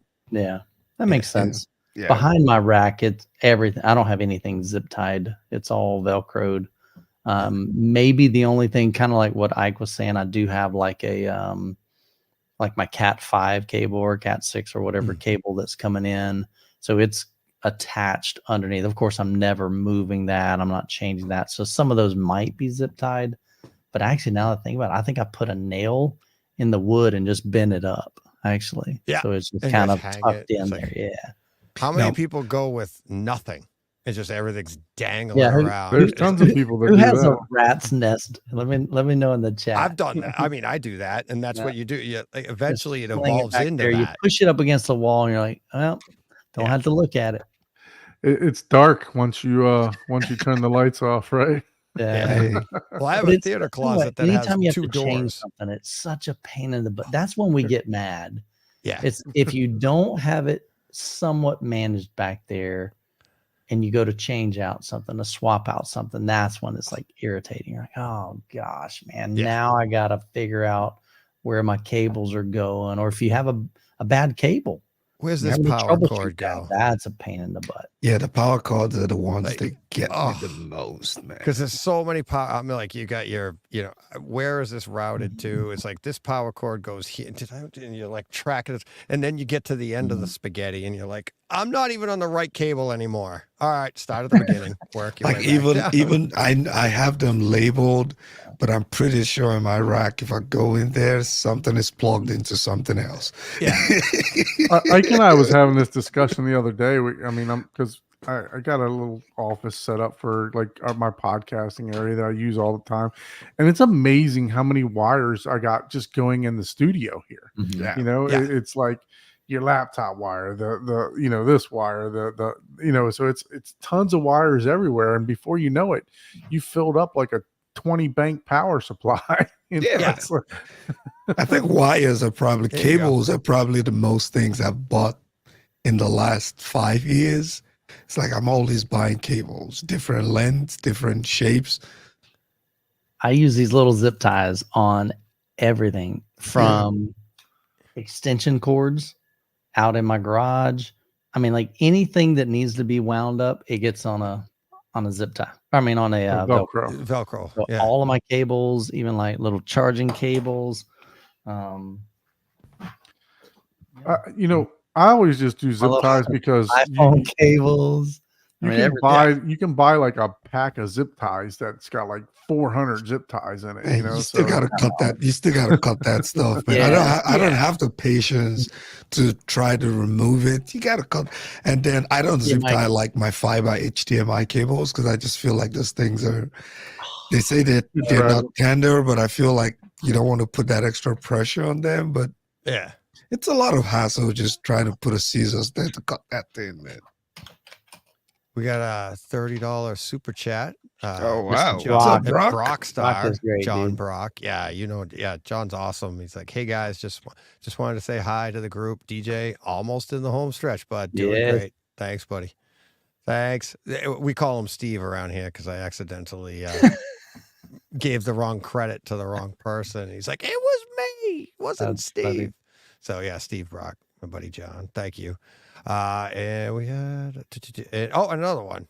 $5. By the way, Youthman stole my another $5 from Brockstar. There we go. My HT DFW buddy. yeah. Rusty moved from Dallas to Lady Lake, Florida. So he and his family. So he should be safe from the hurricanes up there at least. Mm-hmm. Yeah, it's pretty inland. They did well. Yeah. Yeah. Moving from Texas to Florida is a bold move. That is true. Texas to Florida? Yeah, that's a bold move. Well, someone that lives in South Florida, I'm over here ducking and dodging. By the way, condolences go out to Tom and his family from AV Rant, for everything that he's going through. I know we shared the link on our show. Go to AV Rant and go to the PayPal section and help support him because he's definitely going through it right now. So, yeah, the part of the story where he lost like pretty much everything in his house, and then what he saved, he put into storage. Storage was 45 minutes away because there's no available storage. So they ship everything that he saved, and these are all like valuable family stuff, and he's like, gets it into storage. And then, the next hurricane comes in and wiped out storage. Mm-hmm. And that's how he told the story with the laugh in it and everything. He's like, what are you going to do? You know? And it's like, what are you going to do? But it's like, how do you deal with that? How do you, and it's like, and listening to him tell the story, it's just like, it brings perspective to everything and his positivity with it. But yeah, that's what obviously this month we're doing Movember, but December we're going to be doing it for Tom. So we're gonna love to be a part of that. There. Yep. So we're going to do that the month. What the money I'm not doing 25 hours for the guy. I like him, but not that much. Yeah, he could just do 24 hours. Come on. No, but we'll run 24 and a half is good for December. So yeah, exactly. But yeah, that's tough what's going on down there. And then hearing his perspective on it is very, it's encouraging. It's inspiring, to be honest with you, so. Now, where's he located at? He's on the Gulf Coast side up, kind of by like Tampa on the inside, on the inlet. Okay. He got hit. Yeah. It's like, he got hit hard, obviously. Yeah. 3 feet of water, as he says. It's like in his house. It's like, that's pretty much floods everything in the house. Everything is. We were driving here, and most of our area is fine. I mean, we've got a lot of oak trees that, they landed on people's homes. I had one friend that, he was actually walking up. He sent me a picture, and I say he's my friend. He's my son's like best friend, and he was walking up chest high of water this far inland, and we're kind of like in the middle of Florida almost. But there's still places even here that we drove by today. We're like, dang, they still got water. So if we got water here, there's a lot of folks still dealing with some serious issues, especially over by the coast. Yeah. It's like, and it's, I mean, to have that firsthand experience from Tom and hearing it, it's like, that's just one person, like you said. And he's like, I don't even have it as bad as some people. It's like for him, it was all material like his house and stuff, but there are people lost their lives and lost family members. And like Rob was saying, like pets, like imagine like you have to abandon your home and you can't take your pet. It's like, what? People had to do that. And you're like, ugh. Yeah, that's horrible. Yeah. Condolences to everybody that's going through it. If you're listening, hopefully what DJ's doing here today will bring a little bit of enjoyment to your day. Now I really feel bad for you. Using me for enjoyment. Oh boy. That's why I booked the guests. That's why you guys are here. Oh man, it's crazy. So Michael, tell us about those 1528s, man. Yeah, man. So I had them probably about, I guess, almost a month. So they shipped me the 1528 Tower 8s. So these are from Arendal. It's their flagship speakers that they just came out with this year. The ones they sent me were pre-production models. So like the attenuators on the back of the, like where you would have your speaker terminals, below that, there's two little jumpers. So you can adjust the mid-range frequency, like down 2 dB or normal, or up 2 dB. And the same thing with the high frequencies, the tweeter. Those didn't work on it. So I've got the pre-production model. But I had those set up for a while, listened to a lot of 2-channel with and without a subwoofer.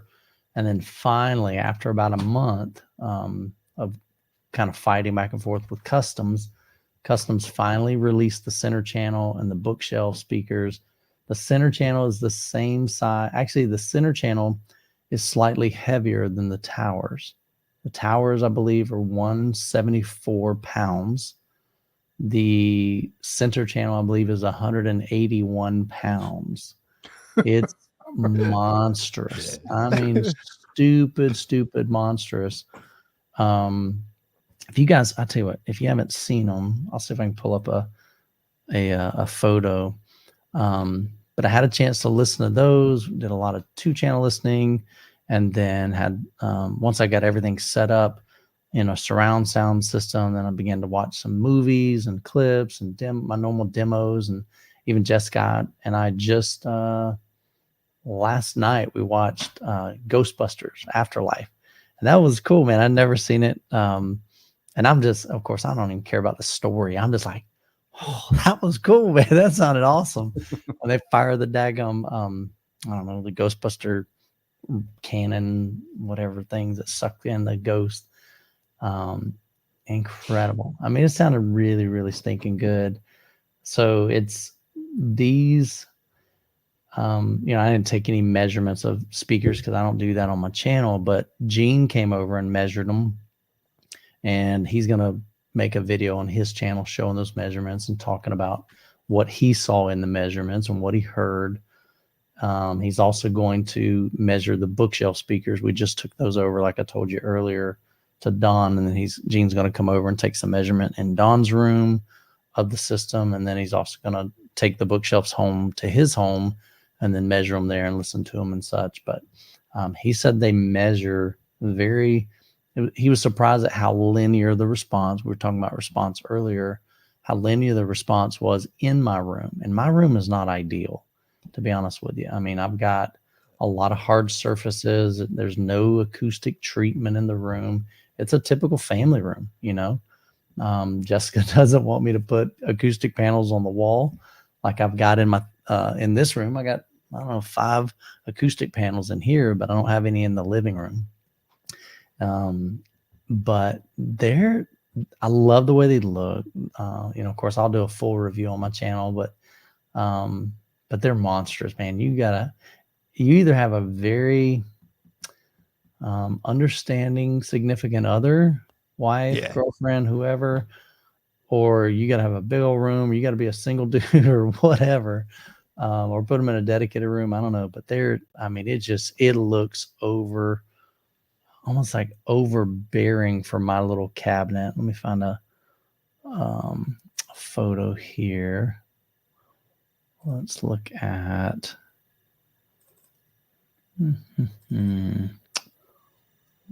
All right, well, that one is showing more of the.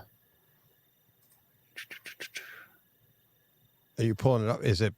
Yeah, I'm looking first. I've got to find it on my computer. Oh, okay. Yeah, I'll put it down there in just a second. I'm just got to find where I've got so many photos. I think I put it in.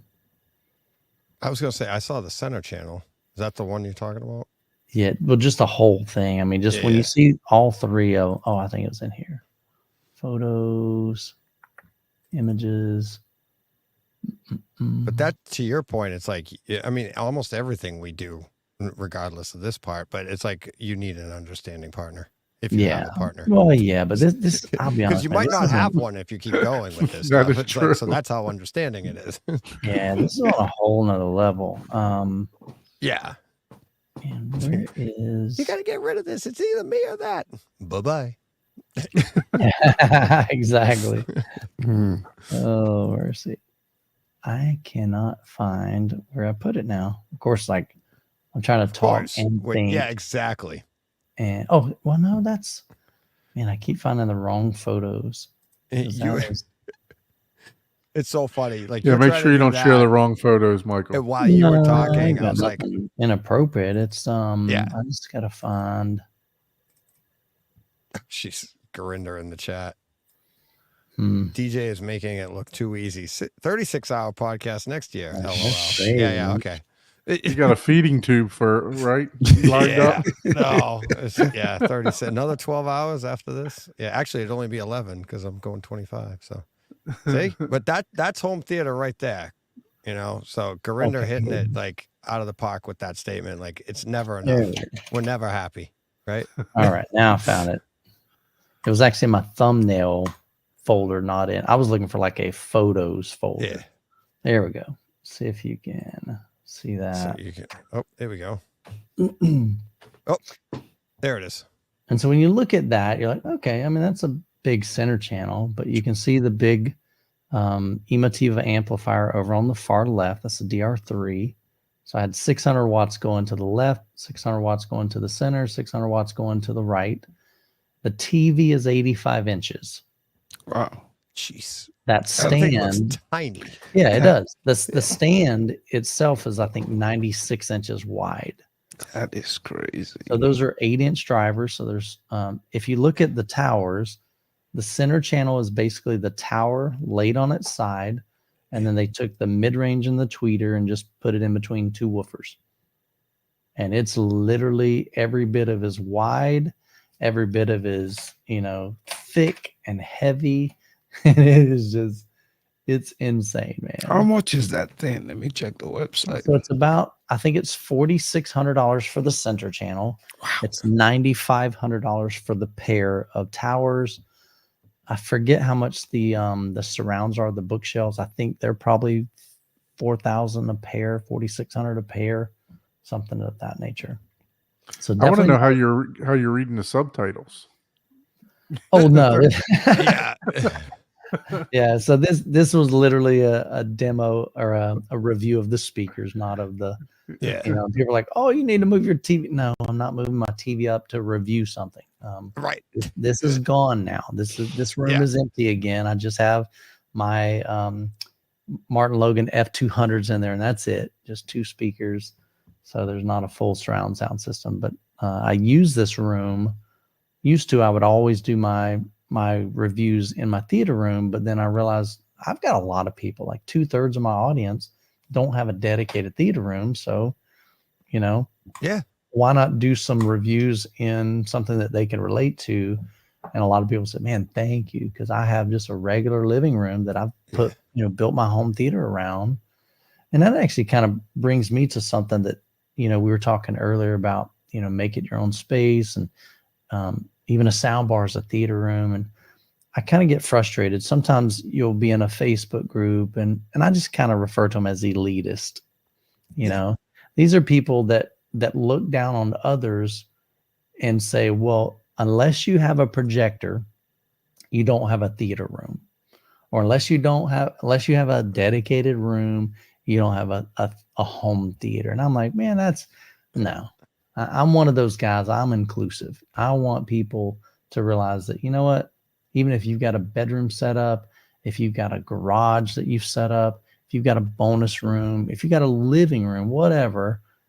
I don't care if it's 4 bookshelf speakers or a 2.1 system and a TV. It's like, that's your theater room, man. You know, why do we have to not include people that don't have a projector? That's just, I don't know. That's just my little soapbox. Oh yeah, we've hit that soapbox a few times today, Michael. Yeah, well, good. One of the best sayings on YouTube is from Andrew Robinson, and every video he closes it out with, the only person that has to like your theater is your setup is you. Sure. Right, and that's I think that's one of the best closing remarks to anything on YouTube. You know, because it's true. You just enjoy what you have, enjoy it. And you don't have to search out what other people are doing. Just enjoy your system. It's my wife always tells me when I start a movie, it's tough for me because I'm like, all right, I got to make sure it's in Atmos. I got to make sure it's in this. And then I'm like, all right, I got to make sure. You know what you do? You get something like the Anthem, so you can pull it up on your phone, and anything that you change, it just changes because it changes automatically. So I'm bumping up the subwoofers, or I'm adjusting the volume. Yeah. That's kind of nice. I do that trick all the time. I turned off like any of the display on the screen. I don't want my volume there, so it's like. What are you running, DJ, up front, like, or your processor or your AVR? It's the Marantz 7706. So how are you doing it? Are you doing it through the IP? I control I run a Harmony Elite to turn everything on, right? Sure. But then when I get into the room for myself, I just go onto the Marantz app for now, and I just and I can take that and I just slide it right to 0, go right to that, or I have the preset that'll do that. I tried messing around with different preset, like get it to run all in one button and stuff like that with the Harmony, and that got a little bit clunky, but now I just do it right through the app. I can get everything there, and I just, hit it, slide it right to 0. And then if my wife's with me or somebody's with me that doesn't like the volume, you're like, yeah, I'll back that off for you till they like it. And then as the movie's going on, you go, and they don't even notice. Yeah. So if you just leave your thumb on your phone, you're just like tap. Yeah. Tap. Yeah. Just keep bumping it up just a little bit. Yeah. Kind of like a frog in the water, Yeah. Yeah. Like boiling water. Just boiling. Exactly. Doesn't even know. A little bit, go higher and higher. But a lot of it has. You just gave up your secret now, Michael. Yeah. My wife doesn't watch any of my content. Yeah. A lot of it has to do with what you're used to too. Like if you're not used to being in the room, and it's like my wife hardly ever comes down. It's like, all right, let's watch this, and it's like, and it would seem loud. Like I know if I get up first thing in the morning and I want to watch something, like something dropped on Kaleidoscope or something, I got to get down there and see it this morning. You're like, oh my God, that's loud. You just got out of bed. Right. But then once you adapt to it, and it's the same thing. It's like you once you adapt to it, it's not so bad. But when you're first in the room and you're like, oh, that's too loud. That's too loud. All right, let me back that off for you. I get you right back to there and you don't even know it. I just boiled you. Yep. We'll get away with it. The same way you make the purchases. Is that a new receiver? Nope. That's the same. I got a funny story about that. Oh yeah, we all do. So Michael posted a video the other day. I'm not going to mention any names, but Michael posted the video the other day, and I made a phone call, and I'm like, "Can you talk?" Nope. Okay, I'll talk to you later. Yeah. He's in a dog house. Oh God. But decided to make some additional. Yeah, that was a great video, by the way, that you put out the other day, Michael. So thanks, man. And definitely enjoyed that. Yeah, I want to get people's experiences. If they come over, let them talk. Let's talk about their journey. Let's talk about, because used to what would happen is I would carve out time. A lot of times it's a couple hours, and then think about this. Like this is my job, so it'd be like you being at your job and you taking a 2-hour break. It's kind of hard to do that, right? Right. And so I started thinking about well, what if I made it productive? to the channel. And it's like, okay, let's start incorporating that. Let's, if we have somebody over and we're listening in the living room, they wanted to hear the whatever, the Arndals speakers. Well, let's make a video out of it if they're willing to. If they're not, that's okay. But let's just have some fun. So Michael's like life turns into real world by Michael. Exactly. Real world. You're walking. Oh, for the love of God, Jesus! I needed to borrow a cup of sugar. It's like we made a video out of it. My neighbors are like, "Don't ask him for anything. You're gonna end up on YouTube." Yeah, exactly. Right. I borrowed his rake. I can't bring it back. I'm gonna end up on YouTube again. That's right. You're gonna have to put an on-camera waiver on your front door. Yeah. Anybody that walks in, video is being recorded. The on air sign is on all the time. For so long, I don't know.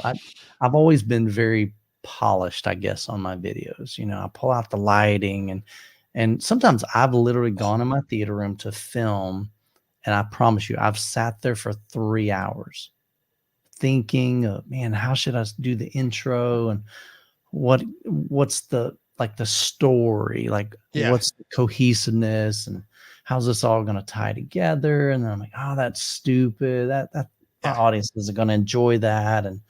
And then 3 hours go by and the camera's sitting in front of me. I'm mic'd up and everything. Yeah. And I turn the lights off, turn the camera off, and I leave.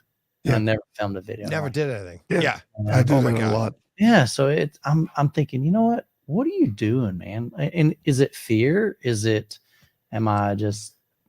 self-doubt? I don't know what it is, but now I'm just getting to the point of, just share. Yeah. If the lighting isn't great, who cares? I mean, do the best you can. But I don't have to bust out everything and get it perfect. And it's like, you know what? Even today we moved the speakers over to Don's house, and kind of the same thing. It was like, okay, we didn't really do a setup video, but he's had some experience at my home because he came over and heard it when Gene came over. Then we moved it to his house. We did a little setup there. And not even like calibrated. This is just kind of initial impressions, out of the box kind of thing, uncalibrated, and just talking a little bit about it. But I'm like, again, let's just hit record. But I did bring my lighting on that. I think he's gonna love the video, dude. I'm actually editing now. When I finish the podcast tonight, I'm gonna go right back. It's almost midnight here, so I'm going right back to editing. So, because we keep my grandson on Sundays. And then we go to church in the morning, so I'll be tied up there. But so I want to get it out, tomorrow. I'm just cranking them, man. I'm having fun. You're definitely in video mode now, because I'm definitely seeing a lot more content from your channel. Sometimes it's 2, 3, 4 videos a week. So yeah, you're definitely cranking them out. I used to do one. My goal used to be 1 to 2, because that's all I could do, even full time. But because I would spend sometimes 3 days editing a video and filming and this sort of thing. But I'm like, you know what? Just don't sweat it. Hit record. Let's make it happen. Do the best I can with the video. And then, all right, let's move on. Let's do another one, Yeah. You and I talked about that like a year ago. Yeah. We had that exact same conversation. Yeah. It took me a year to actually implement it. Yeah, but we were saying the same thing. Mm-hmm. I think I can't remember. I don't know why it came up, but we literally on the phone, I'm like, it just happened to me. It's like I tried to make a video and I spent like 5 hours and I had an idea and it never, I didn't get anything out of it. It materialized. Yep. Yeah. You just, because you get stuck in your head, and that perfectionist in you is like, it's not what I want. And then, and it's, I can't remember how we got on it, but the idea of, and now your lighting story was great. Like talking about, I gotta have this, I gotta have that, and like at CDO when you wanted to film with Mike, and like, remember the striking? You turn the light on, and Mikey's looking right. Oh my gosh! What you yelled striking, right? You're like striking. I did. I even told him what, because Brad taught me that. He I guess on the movie set they say striking before they turn the light on, so people can know that they're about to get blinded. And I told him that, and I said, I'm about to say it. And I said it, and I turned it on. But he didn't know what it meant. Yeah, he's sitting there. So Mike Schramm, who won, Brett had this, contest to who could be flown out to see you. So Yeah. Mike Schramm's standing there, and Michael's like, I'm gonna do let's do a video. We're gonna do this, and now Mike Schramm's like, oh my God, Michael wants He's to do a freaking video out. with me, and he's like, okay. So he's thinking this, like he was nervous, and he's just like, oh, what am I gonna do? And then of course, getting the nerves going even more, Michael starts turning it into like this professional production. He's got the Studio lights in going. middle It's like studio. and we're holding all this stuff, and then Mhm. he's got this like that LED light that's like 1 by 1, 1 foot by 1 foot, and it's like, and Mike, I should say, Mike's in awe of all this, and he's looking like right into it. It's like 16 inches away from his face, and Michael goes striking, and Mikey's like, what's striking? Michael's like, I said striking. I know. I told him it was coming, so he didn't hear it. Poor Mikey Schramm is like, I don't know what striking That's what means. striking means, man. Like, what the hell? Who am I? It was so funny. It's so great. But hey, it's part of the experience, right? Yeah. Oh, yep. Oh, sorry. I got stuff going on here. I'm trying to get DJ's people. multitasking, man. Oh, multitasking. Yes, Yeah. exactly.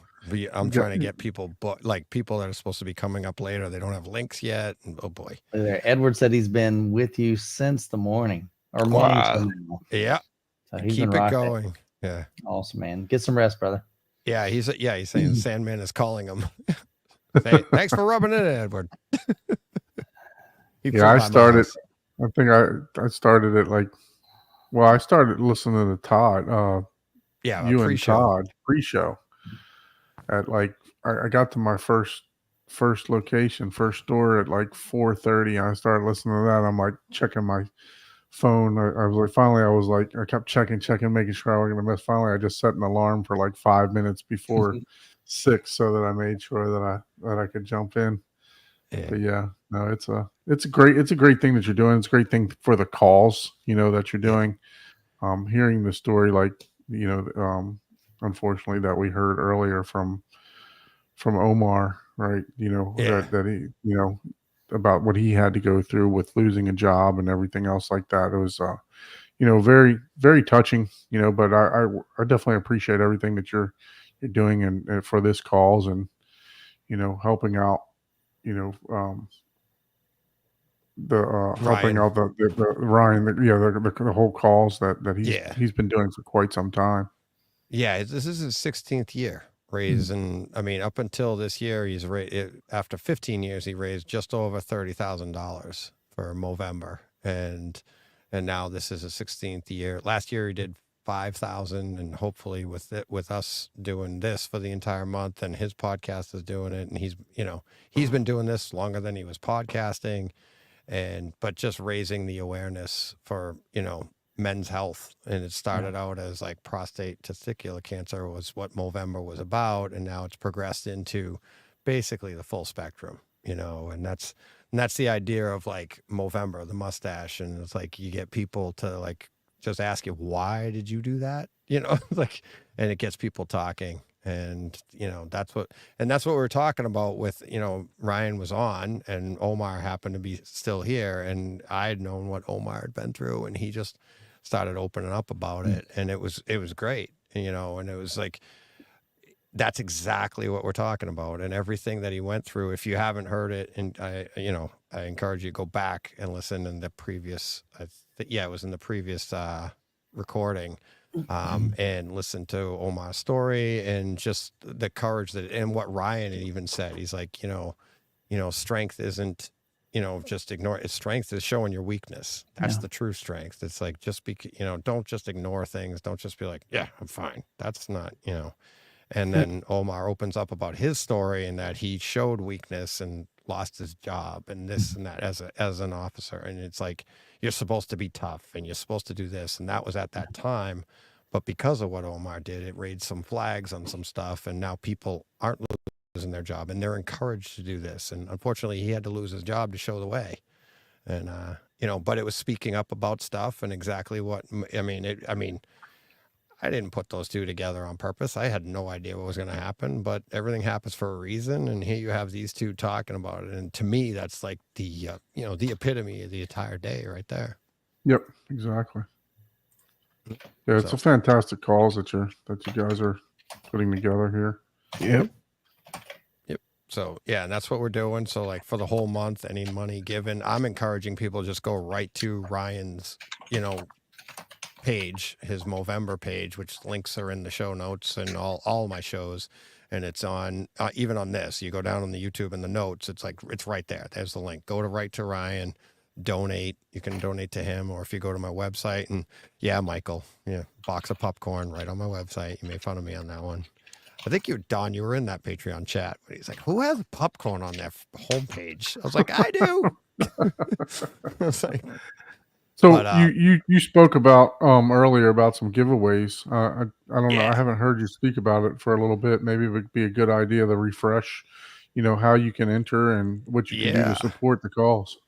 Yeah. So let me pull that up, share screen. Nice job there, Don. Thank you very much, because I'm not very professional and good at this stuff like everybody else. After 50 episodes, Don has a lot of experience. So what we're giving away is, Eddie Trocha is he's a dealer, integrator, installer, and he's donated 2 Ava Cinema remotes, and we're giving those away. They're like with the brain, and he explained, that was early on in the show. We talked about it, explained all about this, it just came out a few months ago. Michael might have a little something to say about this, but the Ava remote, we're giving 2 of these away. The way you can win them is, all you got to do is email me, dj@brightsidehometheater.com, and let me know you're interested. That's an entry.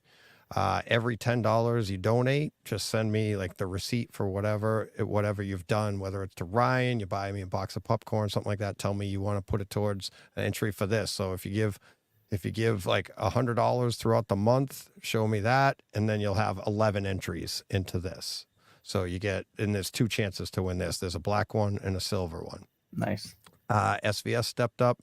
They've offered we have a SB 1000 and the same situation. So if you want, put some, raffle tickets, if you will, towards that, same idea. But if you give $100, it's like pick one, or 50 to one, 50 to the other. So that way it's like kind of fair. And because we're trying to raise money here, we're trying to generate the money for the cause and not necessarily this stuff.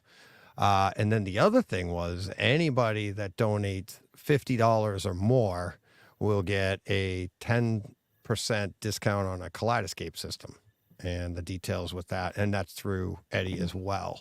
And that's for anybody. That's not a raffle. That's not a giveaway. And that's good for the year. So if you want to buy, if you're thinking of getting a Kaleidoscape system, give $50 and you're going to get 10% off. And that's, you know how expensive those are. And that's easily 400 and up of savings right there. So I thought that was awesome of him to do that. And then, and I think he's doing that as a rebate, from because what he said. The logistics of it. It's like what Mm-hmm. you do is like, he's actually issuing you a gift card, and then it goes towards that, because you can't do, discounts on the Kaleidoscape and stuff. That's his contract with Kaleidoscape and stuff. Mm-hmm. So he's doing that. So, but that can be anything. You want to buy a new piece, you already have a system and you need a new hard drive, or you want to expand your system, $50 you're going to get 10% towards it. So, so that's how we'll be running that all month. And then Eddie will be on at the end of the month, and we'll do the drawings. I have a way to do it, and I'll show it on the screen and how I'm doing the drawing and stuff like that. So, but yeah, I got to keep track of that. All those entries, but that's the way to do it. So, but yeah, and then you can donate you can buy obviously in Patreon, or you can buy boxes of popcorn from the website, like I said, or here on YouTube, and just let me know what you've done, and put it towards it, and then I'll put it towards their respective places. So, yep. Very nice. Yeah. Mike, have you got any experience with that remote? So Ava is sending me. We had a meeting with them the other day, and I've just never experienced Ava. I've got a. They're pretty new, yeah. Recently, I was sent the Alanis Smart remote. Wasn't a good fit for what we're doing with Obsessed Home Theater. I'm looking for a remote that's easy for users, consumers like me and you, to program ourselves, to set up, and it uses a Raspberry Pi. There's just definitely, it's more than just like it's definitely like your hardcore DIY guy to me. So it just wasn't a good fit for us. Cantana sent me the RS90. This is the one I've been seeing it on Facebook. So I reached out to them. You can kind of see there. That's literally the shape of it. So it's kind of angled on the top end right here where the touch screen is, and looks like we can. I don't know if you can see there, but it's got some like color. So I think we've got some ability, maybe there to even change that color, or it may just be like the rainbow. But Ava's also sending me a remote. I just want to get experience with it. I know it's a dealer program type of remote, but like I said, I want to see what it's like. I definitely like what I'm seeing, and I like what the conversation that we had with the gentleman. I mean, just their passion for the industry, the commitment that they have, to excellence. And it's funny because several times he's like, one of our engineers is obsessed with this. I'm like, I like this guy already, but it was just cool. I had a great conversation with him. So I'll check out the Ava. I'll probably make a video on it and just share my experience with that. And because that even helps me to kind of know the difference between something like that and a Harmony and a Sofa Baton and some of these other ones that I've reviewed. And then ultimately we're just looking for one that is really great, that's easy to use, or at least something that I could, teach somebody on my channel. And then ultimately when we find that, whether it's this RS90 or whatever, then we're going to reach out to the manufacturer and say, hey, look, we love your product. We'd like to carry it. We'd like to sell it and buy it and share that with my audience, and then become a dealer for them. So, yeah, it's, Eddie was saying this morning, he's like, it is supposed to be like, they encourage an installer, right, to activate this. But like, if you win this, what he likes about it, and what was interesting, I think, to a lot of my listeners is, they like to tinker. They want to play with this. And he's like, I can open it up here, activate it, boom. It's all unlocked. It's yours. It becomes like the Harmony. You can mess, but he's also going to be available to, like, all right, you need help setting it up, I'll do that too. Right. Yeah. So that's a lot of times for people like us, like the DIY guys, like, we don't want the one where it's like you have to have an installer. Yeah. Right. That's a non-starter. It's no fun for me. I don't want to have to call somebody every time. And for Eddie to do this and open this up and to tell people it doesn't have to be that way. So he did that last year with the Control4 system too. He was like explaining how it's not what you think it is. You can mess with it. You can play with it if you're the DIY guy. And I appreciate that honesty. And now for him to offer these up, it's just, it's pretty cool. And I can't wait for people to get one and hear about it. And it's I can't wait for you to get one, Michael, and see what you think of it. Like, it looks what pretty you were cool. saying the other day is like their attention to detail is very encouraging. Right.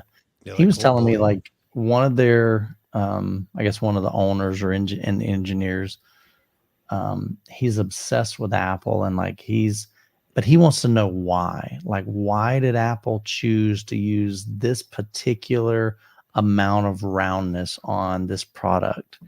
And so they're looking at things like that and just really like deep analyzing it, because they know Apple does everything they do is very intentional. There's a reason why they chose to do that. And so he's looking at like, why did they do that? But it's pretty slick. That bottom square is dynamic.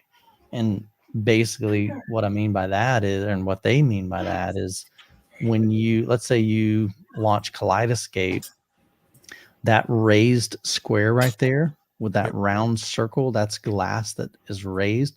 each one of those 4 corners on that smaller square is pressable. So those are actual buttons. And so you can see here, examples. exactly. So you can see those buttons will change depending on what you've got like active. If you got Kaleidoscape, if you got your Blu-ray player, if you got Spotify going on, those buttons will be different. And one thing that he wants us to test is on like, one thing that'd be nice on Kaleidoscape is having that back 10 seconds. And that's not on there. It's in the Kaleidoscape system. Yep. Like that code is there, but they don't have it on their remote. No, I have it on my Harmony.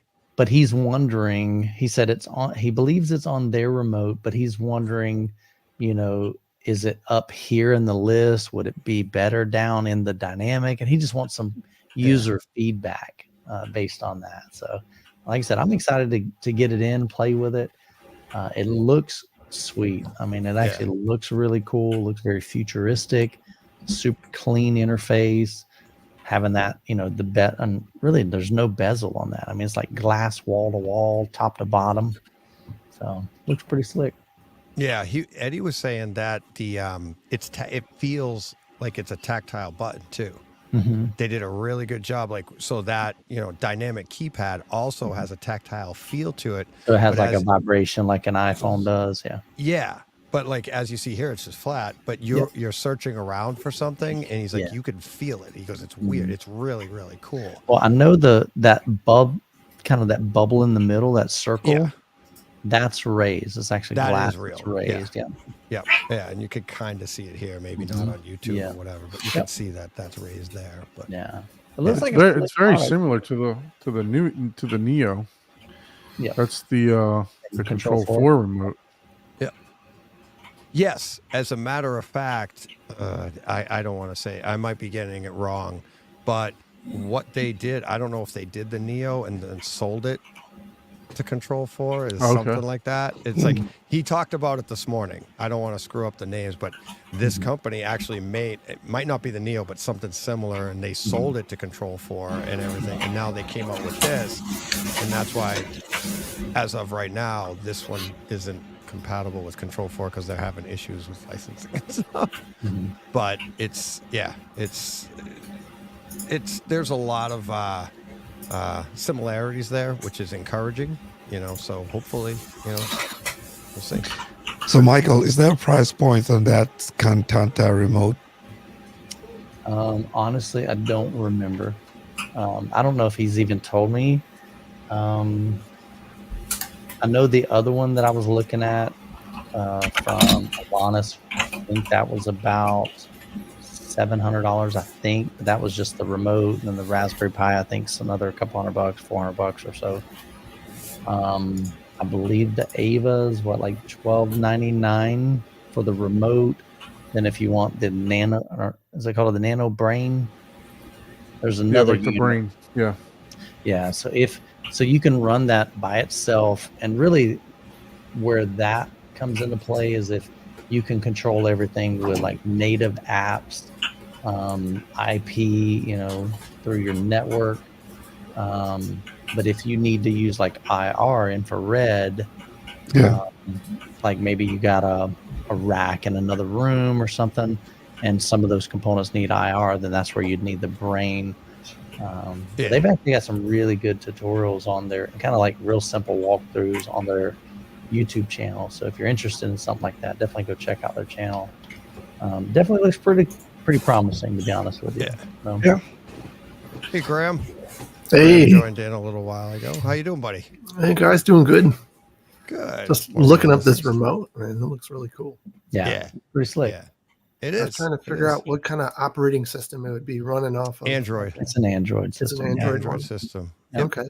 Yeah, because they basically said anything in the Google store can pretty much run on that. And so if there's a Google app, then it'll integrate for the most part, I believe, into the Ava.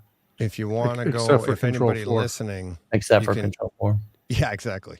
Anybody listening, if you want to go back to the opening of the show, like so part one of today, and Eddie came on in to start hour 3. So go 2 hours in, and then we start talking. And he's got one in his hand. He gives a great description. He's used them. He's he's all of that, everything that we're hitting on here. It's like he's actually used it, but yeah, there's a ton of information there, and yeah, we're giving 2 of them away. So thanks to him. So, but what's funny to me is, this is where it's like all of this stuff is interesting to us because Harmony just bailed on us. Yeah. We're all looking for that answer. Yep. Whereas imagine if Harmony didn't do that. Find it.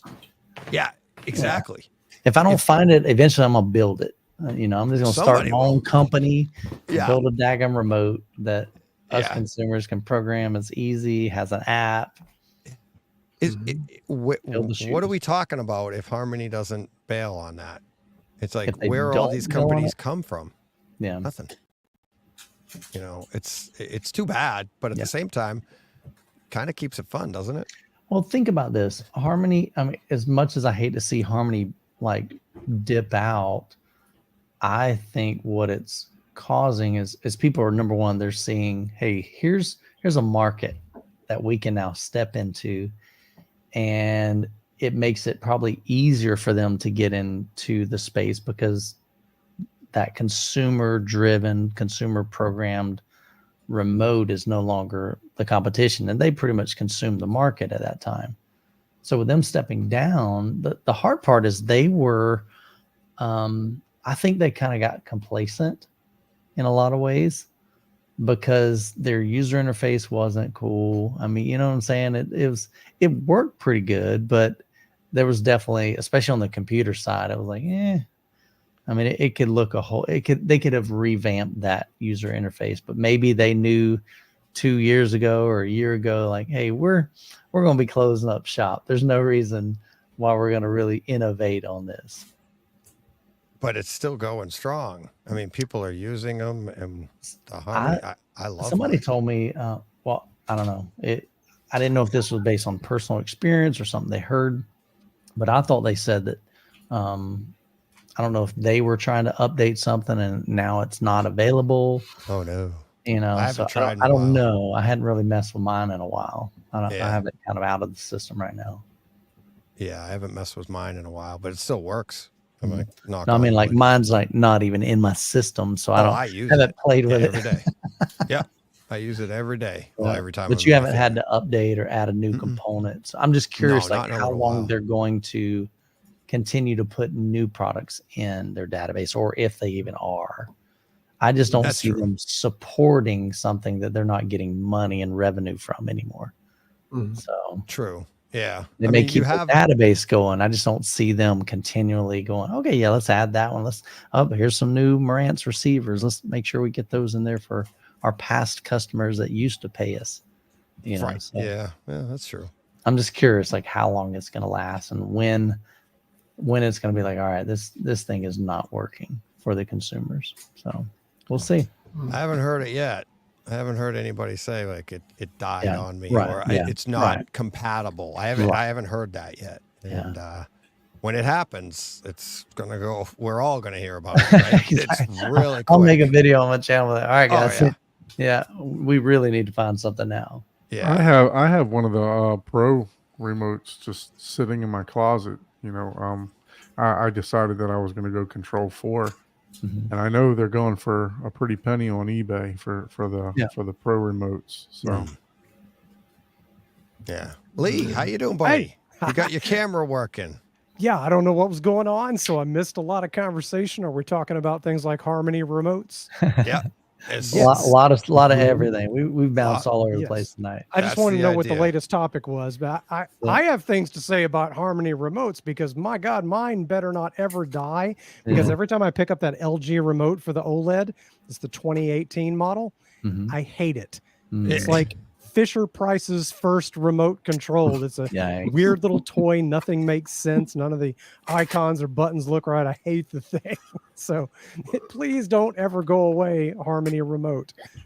Yeah. My wife has been the one to program the thing. I think that's kind of neat too. I never even touched it. She just said, here, And I was like, oh, I love you so much. Yeah. This is so great. Oh, man. It's so I awesome. think that was part of the beauty of Harmony is they made it simple. Oh, yeah. Especially once they had the app, that changed everything for me. When they had the app and the hub. Yeah. When you had to use, I had the original, not original, but my first Harmony was the Harmony 1. And with that one, you would have to go to your computer, download the software, make your changes, plug in the remote, download it to the remote, disconnect, go in the theater room, hit watch movie, something didn't work, crap. Come back into the office, plug it back in, open up the software, add the delay, download it, go back in the theater. Okay, now we're working or whatever. So, and that's not a lot better than the olden times where you would aim one remote at another remote and hold this button and a code over here and then wait. Did it get good old days, man? Yeah. Somewhere in a drawer over there in front of me, I could probably dig out a cool Radio Shack programmable remote that I was using from about 2002 or so. And it was hilarious because it had a flat face on it with buttons that would glow through that flat face. It was kind of cheap looking, but also kind of fun when it was glowing at night. And that was like the coolest thing in the world 20 something years ago. Sure.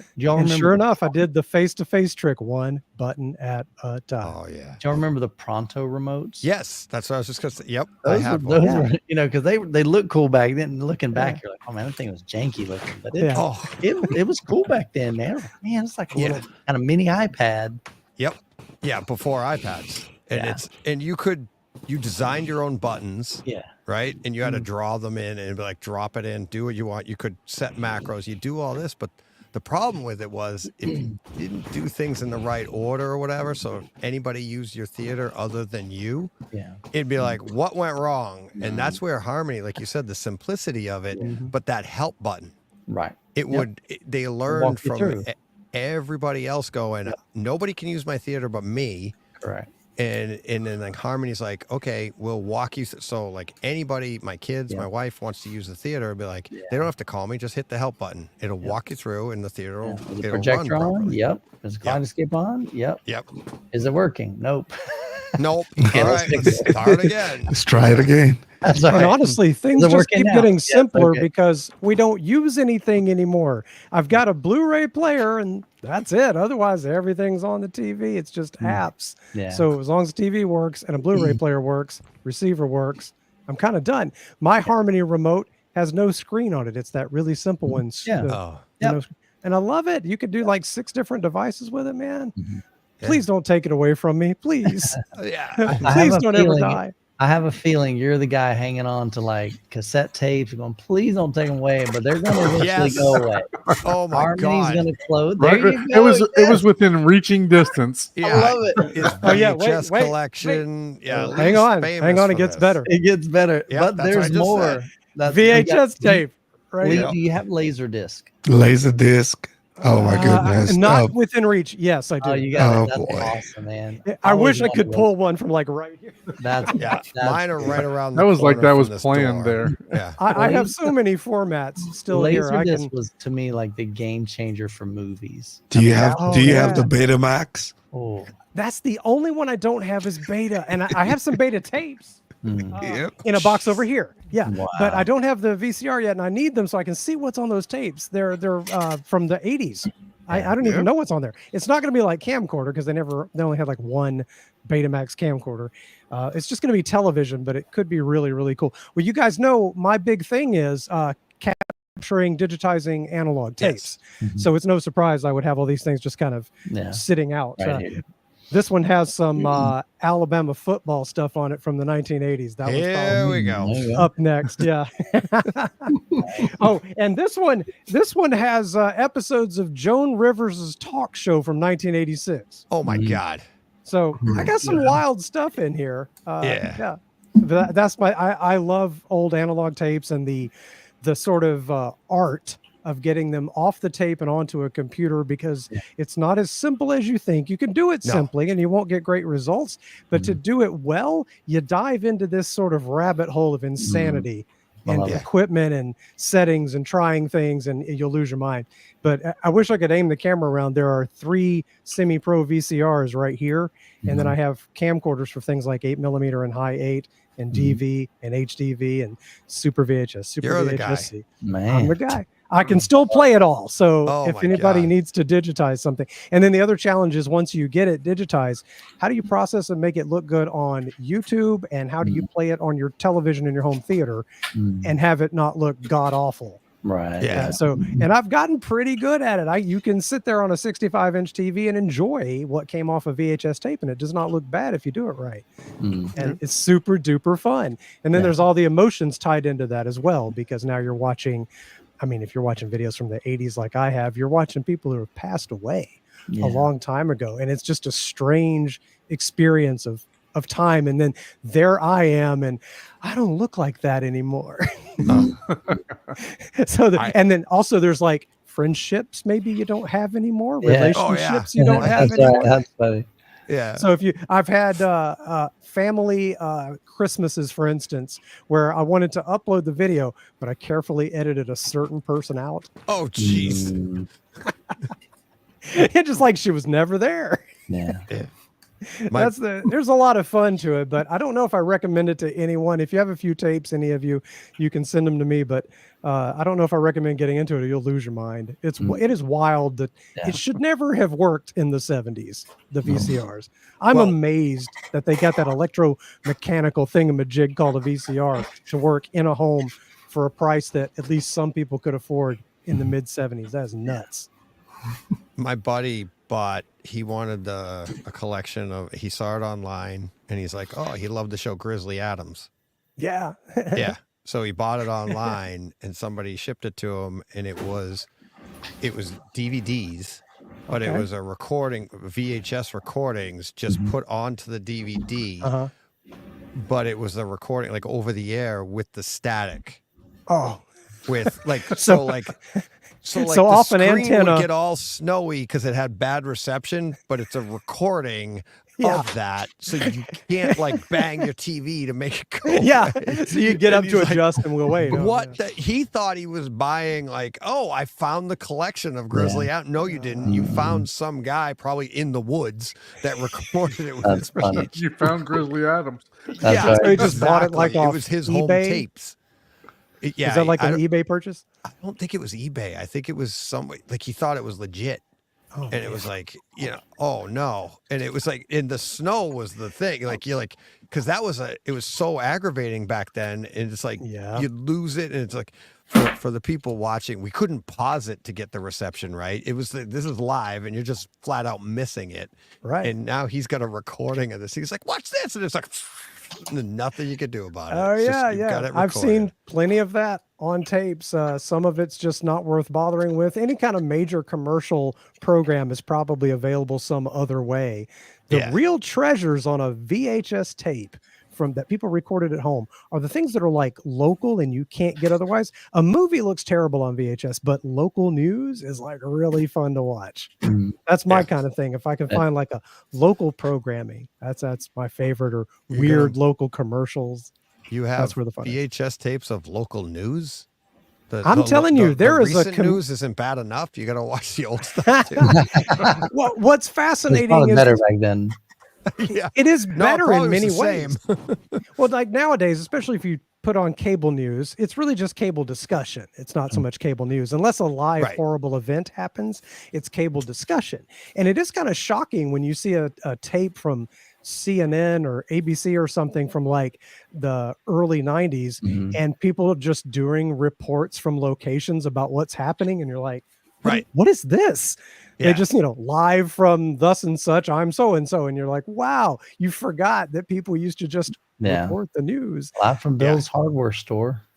Oh, in the local stuff. When it's, got some wood, some chicken feed or something. When you get like a live program from local news from like the 80s or 90s, and I don't know, just, the little things they would do in the studio, and they bring in like the Humane Society pets or something and interview so-and-so from this restaurant, man, that to me, that's the gold right there.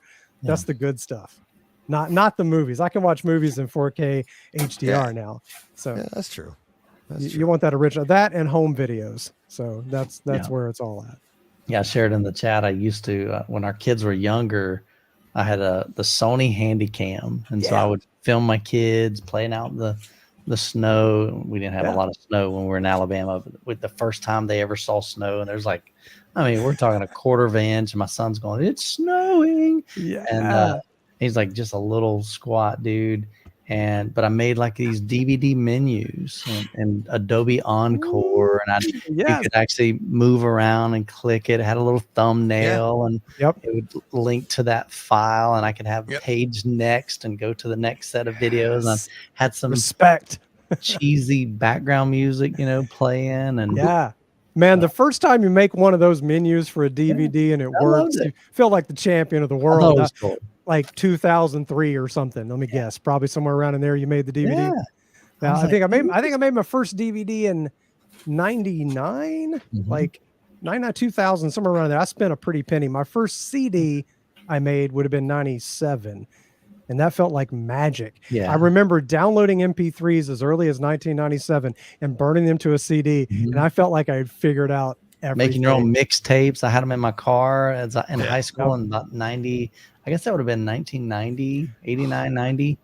I graduated in 93. If I could go get them in a closet around the corner, I've got my 80s mixtapes. I love it. There are about 22 or 3 of them. There's like 400 songs across all those tapes. And it's everything I listened to. And my friend Roger and I would exchange songs, a couple other friends. Oh my God, that's the way to do it. I still have all those. I made a Spotify playlist of all of those songs that are on those tapes. Cool. Oh, wow. That's a good idea. If you listen to them in order, you get the feeling like you're right there at any given time. Except it sounds 10 times better. We had this station called the top 9 at 9. So at 9 o'clock on a school night, right? I'm sitting there hitting the. I got my finger on the record and oh my God, record and play. I think you had to put both of those. Yep. I got my fingers ready, and as soon as you heard your favorite song, you're like, all right. And now back in the mid 90s. I did the top 8 at 8 a couple of times on awesome. WTID Star 101.7. But yeah, they had the top 9 at 9, and so I would every night I'd make my make some new tapes. I'd go to the store and buy some more, and this would be my custom mixtape number 1 and custom mixtape number 2. Do you remember? Wouldn't you be mad when the DJ did work? How they did the talk up over top of the song? It would make me so angry. I know. Like, shut up, man! I just want to hear my song. I used to actually enjoy that, though. I actually liked the DJ. I mean, I don't know if you guys listen to Rick D's and the Weekly Top 40. Oh yeah, yeah. That was what over I grew there. up with. I have copies of Rick D's. Now I need a copy from you. Now you need to ship me one. Do you want one? You should contact me. I'm serious. Yeah. Lee at avrant.com. There's actually, I have CD copies of Rick D's Weekly Top 40 from the mid 90s when I was at a pop station. And they sent them out on CDs back then because some stations didn't have a satellite download that they could do that with because it was still quite expensive to download the compressed audio or the WAV files. So, I've got several of them over there, and you can just insert your own commercials and make your own Rick D show. The irony of it was I listened to him growing up in Nigeria. Like, I never listened to him in the U.S. Yeah, that's how popular the guy was. He was part of my growing up, all the way in Nigeria, just listening to Rick D's. Dude, I will literally, if you contact me, I'll send you one of those. Yeah, what was that email again? Lee at avrant.com. You gotta have some Casey Kasem too, right? Casey Kasem, yeah. I don't have a Casey Kasem. I do have something called Hot Tracks. And Hot Tracks was a dance music mix show. LimeWire. Yeah, I remember LimeWire. About the same time period in the mid 90s. So that was when I was on the radio, 90s into the early 2000s. And so got some stuff over there on a shelf. It's weird the kind of archive I'm sitting in the middle of right now. Yeah. So I don't think about it. About like that process of kind of about that same time frame. Did any of y'all order the music subscription?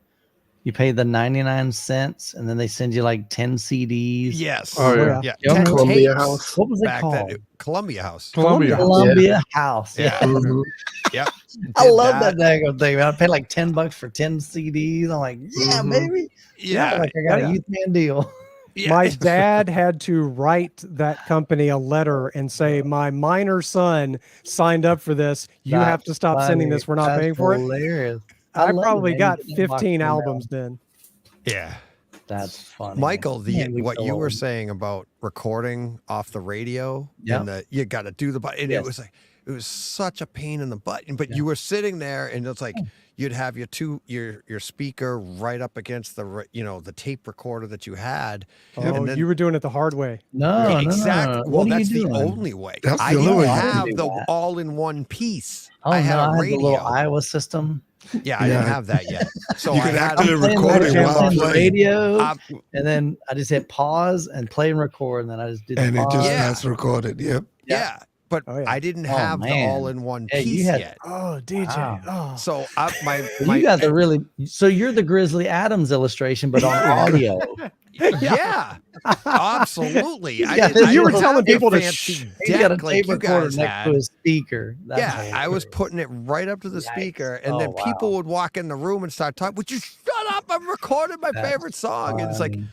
But not only that, it's like you'd be listening and you'd hear it coming up. You're like, oh, you'd run over and have to hit record. And then I was like, screw that. I just record the whole hour. Yeah. And then I would then edit that down. But there was no editing. It's not like you cut the tape. Now you got to take another tape, put it in, get to that song, record the recording to get them in the order that you wanted.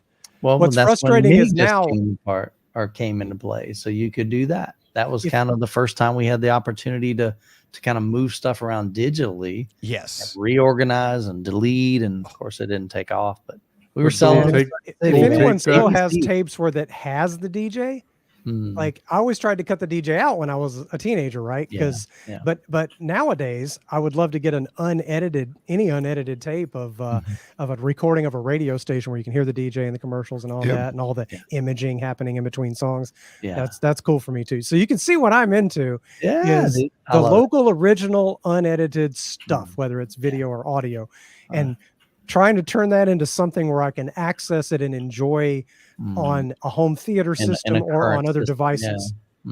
So that's maybe I need to install the Plex server or something. I need some way to do that because I'm still old school and just like using a computer to access the raw files, like just on a Windows machine. Yeah, well, any kind of normal, like the newer media players, Zadoo or Arvolution, something like that. Yeah, you definitely use one of those to do that. Yeah. Dude, you ought to reach out to Raphael. See if it's like an Arvolution. Yeah. Okay. Yeah, they have a music section there. So in the Arvolution, I actually got the NOS and the Arvolution sitting right here. Right on. So we have a computer in our house that is my wife's home office computer, and that acts as a server for everything else. So it's got like 20 terabytes of stuff on there. Yeah. Including so you need some kind of media player that you can link up to that. Right. And then it's got a user interface and it'll make it easy for you. That'd be a lot easier than just only being able to see it on a computer. Yeah. Yeah. And you can play it on your projector or your TV or whatever. You got a TV, that'd be cool. With HDMI out. Yeah. Yep. Right now I just jack in the notebook computer HDMI into the front of the receiver. That works. And play stuff from there if I want to watch one of the old That'd be nice. That'd be nice like a permanent system. Something like that. Yeah, it would be better to have do both. You can enjoy your old movies or television shows, and you can also enjoy your music collection too from the same device. And what software is that? So it's like a physical player. There's different brands. There's Zadoo. There's Arvolution. There's Dune is another one. So there's several out there. Okay, so these are just media player devices that'll connect over the network, and I just point it to those files. Yeah, you point it to the folders in your network, and like the Arvolution. I have the Zapedi, which is the previous Arvolution. Yeah, Arvolution became. Do any of these work with my simple little Harmony remote I mentioned? Yep. Yeah. Yes. Absolutely.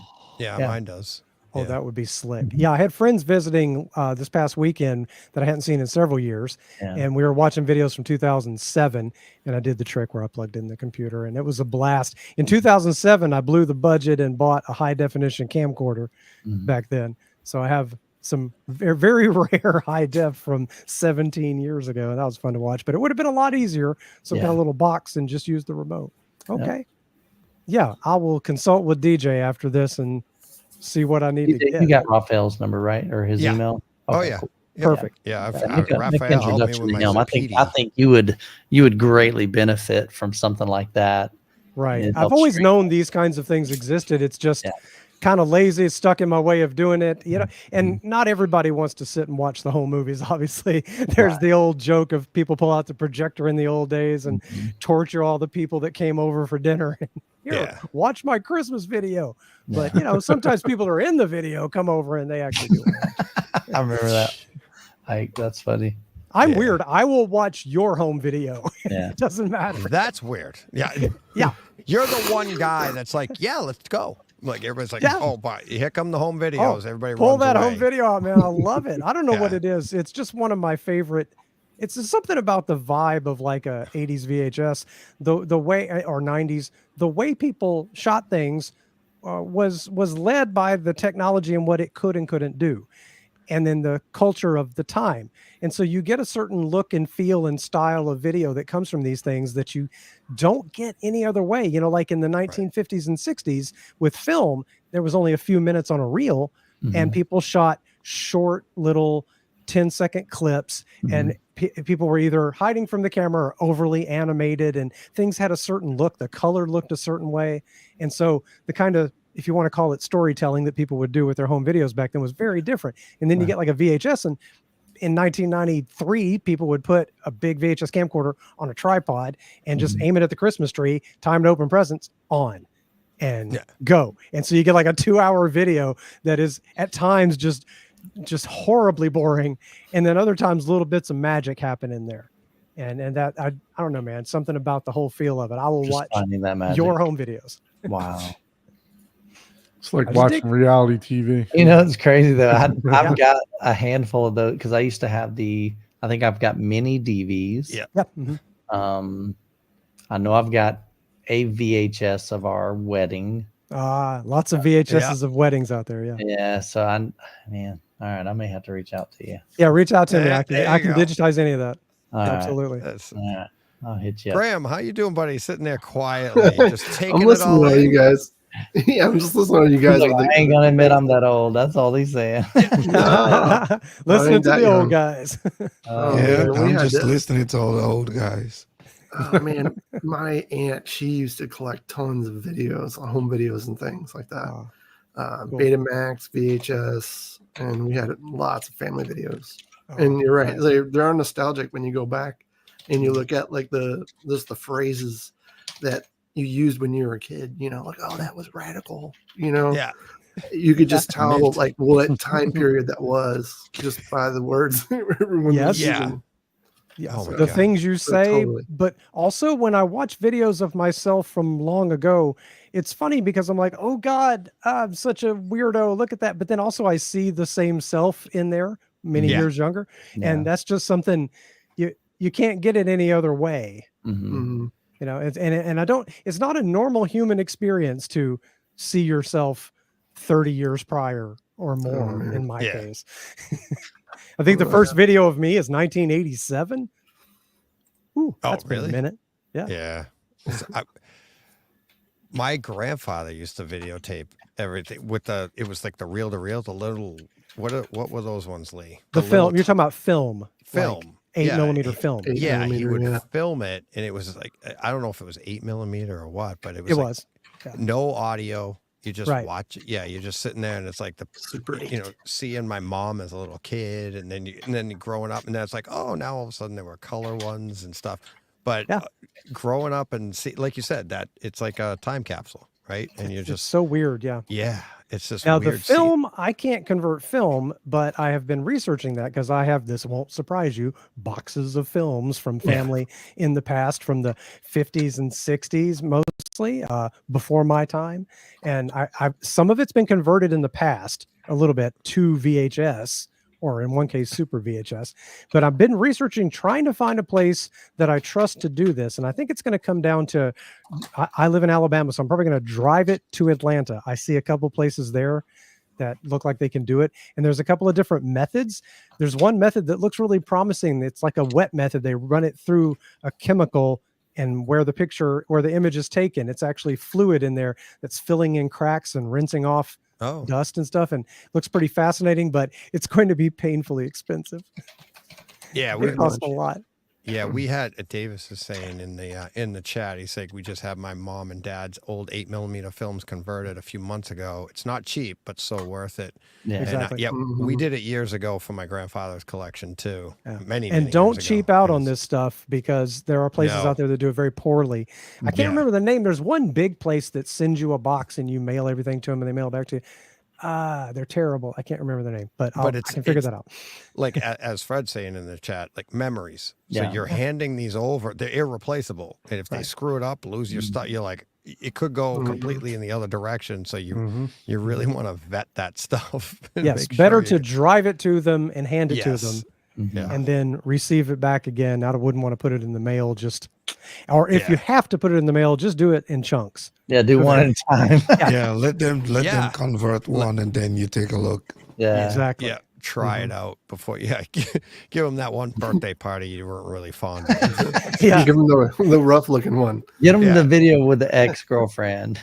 Yeah, exactly. Like, if he screws that one up, that'll be lost forever. Don't worry about it. Well, fortunately, all the ex people in my life are on tape that I can edit myself, and there's really only one that's got to be edited out. The rest of them are okay. There's only one that I don't want to listen to or see. Oh. And the good news was she had really bad attitude about everything, and she didn't like being videotaped, so she's not on a bunch of tapes. Right. There you go. So it's not so bad.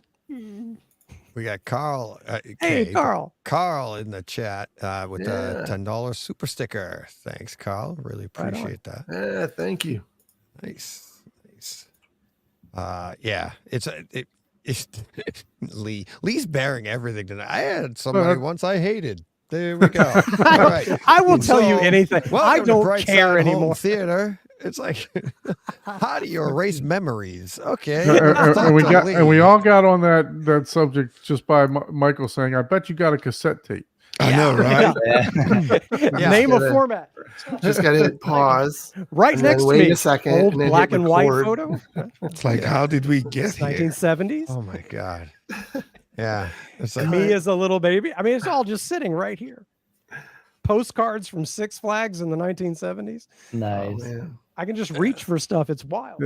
Google is calling you right now, asking you to start uploading photos. I know, right? Yeah. Preserve everything. I have a record of everything. It is kind of weird. I've seen memes on social media where people say, glad they didn't record anything, or glad we didn't have the internet in the 90s. That'd be embarrassing. And I'm like, guess what I was doing in the 90s? Yeah. So like I was at like a college radio station for half the 90s or more. Yeah, a little more than half the 90s. And I recorded things on video cameras, and there's stuff that grown people now with real jobs won't let me upload. That's funny. Michael, you got to get going, right, buddy? I am. I'm gonna head out. Night. This has been fun, dude. This has been really good. Go do your thing, dude. 24 hours. That's nuts. It is. You've had a busy day too hours, with your schedule, so I appreciate you just taking the time and hopping in. You weren't even supposed to go this long. I know like you said earlier. You're like, I got editing to do, then I got to get up in the morning. You're a busy man. I appreciate it. As soon as I get off here, I'm gonna finish editing my video, and then I'll get to bed about 3 a.m. and get up. There you go. Do it again. Posting it right away, or are you going to? It'll just be posted tomorrow. Premiere? Yeah. So like, no, I haven't done a premiere in a long time. I schedule them. Usually I used to get on a pretty regular, like if I were going to post a video tomorrow, it'd be at, technically it's today now. It'd be like noon, but now it's like, all right, I'm just editing. And if it happens to be 2 o'clock, then I just post it. If it happens to be 4 o'clock, I just post it. So just get it done. Then I start editing the next one, and let's crank it out another one. Awesome. Well, cool, guys. Y'all have a great evening, man. All right. You too. Take it easy, buddy. All right. See you, Michael. Appreciate it. All right, Michael. Later, buddy. All right. Well, Graham, now you can talk. Youth man's left. I was wondering what Graham did. We didn't really get an introduction. Oh man, I'm just a huge fan. You're a listener. Yeah, I'm a listener and DJ. Yeah, podcast. Dropping in. Listening. Yeah. I'm a family room. What do you want to call it? family room crazy guy putting theaters in their family rooms, you know. Yeah. Not a Yeah, like dedicated theater John's. type. Yep. John's, Lee's yeah, is like exactly. that. Yep. Lee's Yeah, I is don't My have like a home that. projector theater is just system. the living room. So Yep. Mm-hmm. I don't have a projector system. I'm just sporting. What do I got? 77-inch Hisense U7G and Onkyo was that TX710 receiver, just kind of like all entry level stuff. SB2000 Solo. I'm hoping to get a second one soon. that's not entry level. No. But like, you definitely want something bigger next time. But Always. I'm working. My next purchase will be my front LCR. I got to figure. I'm looking at some RBH, that impression series that just came out recently, and I got a really small. I got not a small house, but it's a modest house, and not much space in it. And so I'm looking at the on walls that they have, and I'm just gonna give that a try, and that'll be my next big upgrade. Did you go to M-Wave this year? No M-Wave. Yeah, the RBH had a nice setup there, so you got to listen to those at M-Wave. They sound really nice. Those are nice sounding speakers. Cool. I always count on that company to produce pretty good, consistent speaker. I think that dispersion that I probably would need, you know. So Yeah. Looking I was forward to thinking saving up the I have money. RBH earbuds, not the ones I'm wearing now, but some Bluetooth ones, and they don't make them anymore, and that's disappointing. They're very good, and the little pads are wearing out, and oh well. Oh yeah. Yeah, it's tough when you're losing something you can't replace like that. It's like, oh no, like back to the Harmony remote. Like, please don't die. Please let me keep it, because obviously I have to keep everything forever. But yeah, exactly. But at the same time, sometimes that's how you end up with something you never knew you wanted too, right? Like something dies out, and you're like, oh my god, this was my favorite piece. I never wanted to change it, and then you do, and you're like, oh my god, this is amazing. And it's like, I ran NHTs for over 25 years. NHTs in my theater, never moved, and I was like, I was gonna try this, do a shootout. I wanted to upgrade at some point for my speakers. And so one of the ones I was going to do a shootout with was the SVS. So I got the line, and it was sitting in boxes outside my theater. And I wanted to test them against the NHTs because they were both considered neutral, and NHT was neutral, and they still are. And all of a sudden, one of my NHTs just like ripped. It just blew after years and years, right? Yikes. And I had to change out. So I did. And I changed out to what I have is the SVS, the Ultras, right? Center and bookshelves, Ultra Center. And I changed it all out. I did the Prime satellites from all my other the surround channels. Oh my God. It was like a whole new system. Yeah. And you don't get that experience if you're jumping around. And I'm not, Johnny speakers and guys like that, and Danny speakers, and people that love to bounce around and they love to experience different speakers. I've talked to them on the show about it. Like, how do you do that? But after so many years of the same thing, and then all of a sudden you're like, the clarity, the highs, and oh my God, the drums are supposed to sound like that. And it's like, I had the SVS. I have two SVS subwoofers. I have the PB2000s. And so I'm like, what happened here? It was like my entire collection just went like, all right, all my content I got to listen to all over again. Because what ended up happening is the only thing I could say is like, I don't think NHTs are bad. I don't think that they're not, neutral. I don't think that they're not, it's just the way the tweeters or whatever it was in the Ultra or whatever it is in the Ultras, my hearing, maybe this is what the NHTs sounded like 25 years ago to me. right? But over the Probably. years, my hearing isn't as good as you age for the higher frequencies, but the SVSs, they're hitting it. And I'm like, it's like everything is freshened up. And I was like, it just blew me away. It was awesome. It was like, I'm like, all the content is brand new again. Like I'd never seen it before. And I watched Star Wars over and over. And that opening scene, I was like, wow, that orchestra opening, you know, the John Williams score. You're like, what absolutely amazing. And, you know, there's different ways of doing things, and sticking with a product for that many years, and only because it ripped, it's like, all right, now I'll do it. I was going to do it anyways, but it forced me to do it. And it was just, wow, what a difference. So. I think I'm in the same situation. I've had Yamaha speakers as my home theater speakers for 25 years almost. No, 24. Got them in 2000. They were amazing in 2000. It's still good. It's a fantastic experience, but I know there's greater clarity out there, and I can tell by the room correction graph that the speakers that I have roll off the high end a little more than I would like, because it's compensating with a little more, riding on up to 16 kilohertz. So I know there's more to be had. These aren't high-end speakers. These are just very good speakers. They're very, very good for 2000. It was me and like one other friend that cared back then, and everybody thought we were ridiculous, right? And so these speakers have been great, but I've heard better, and I'm starting to get the itch finally. So I think Rob and I are going to do an episode pretty soon where we talk about what my possibilities are, because I'm kind of limited. I have this really nice entertainment stand that I built with my father-in-law and painted with a friend of mine, and it's perfect and custom, and I love it. And I want to fit the center channel in it where it goes. So there's a size limit, right? And it seems like every good center channel speaker, it feels like every good one, is huge. Yeah.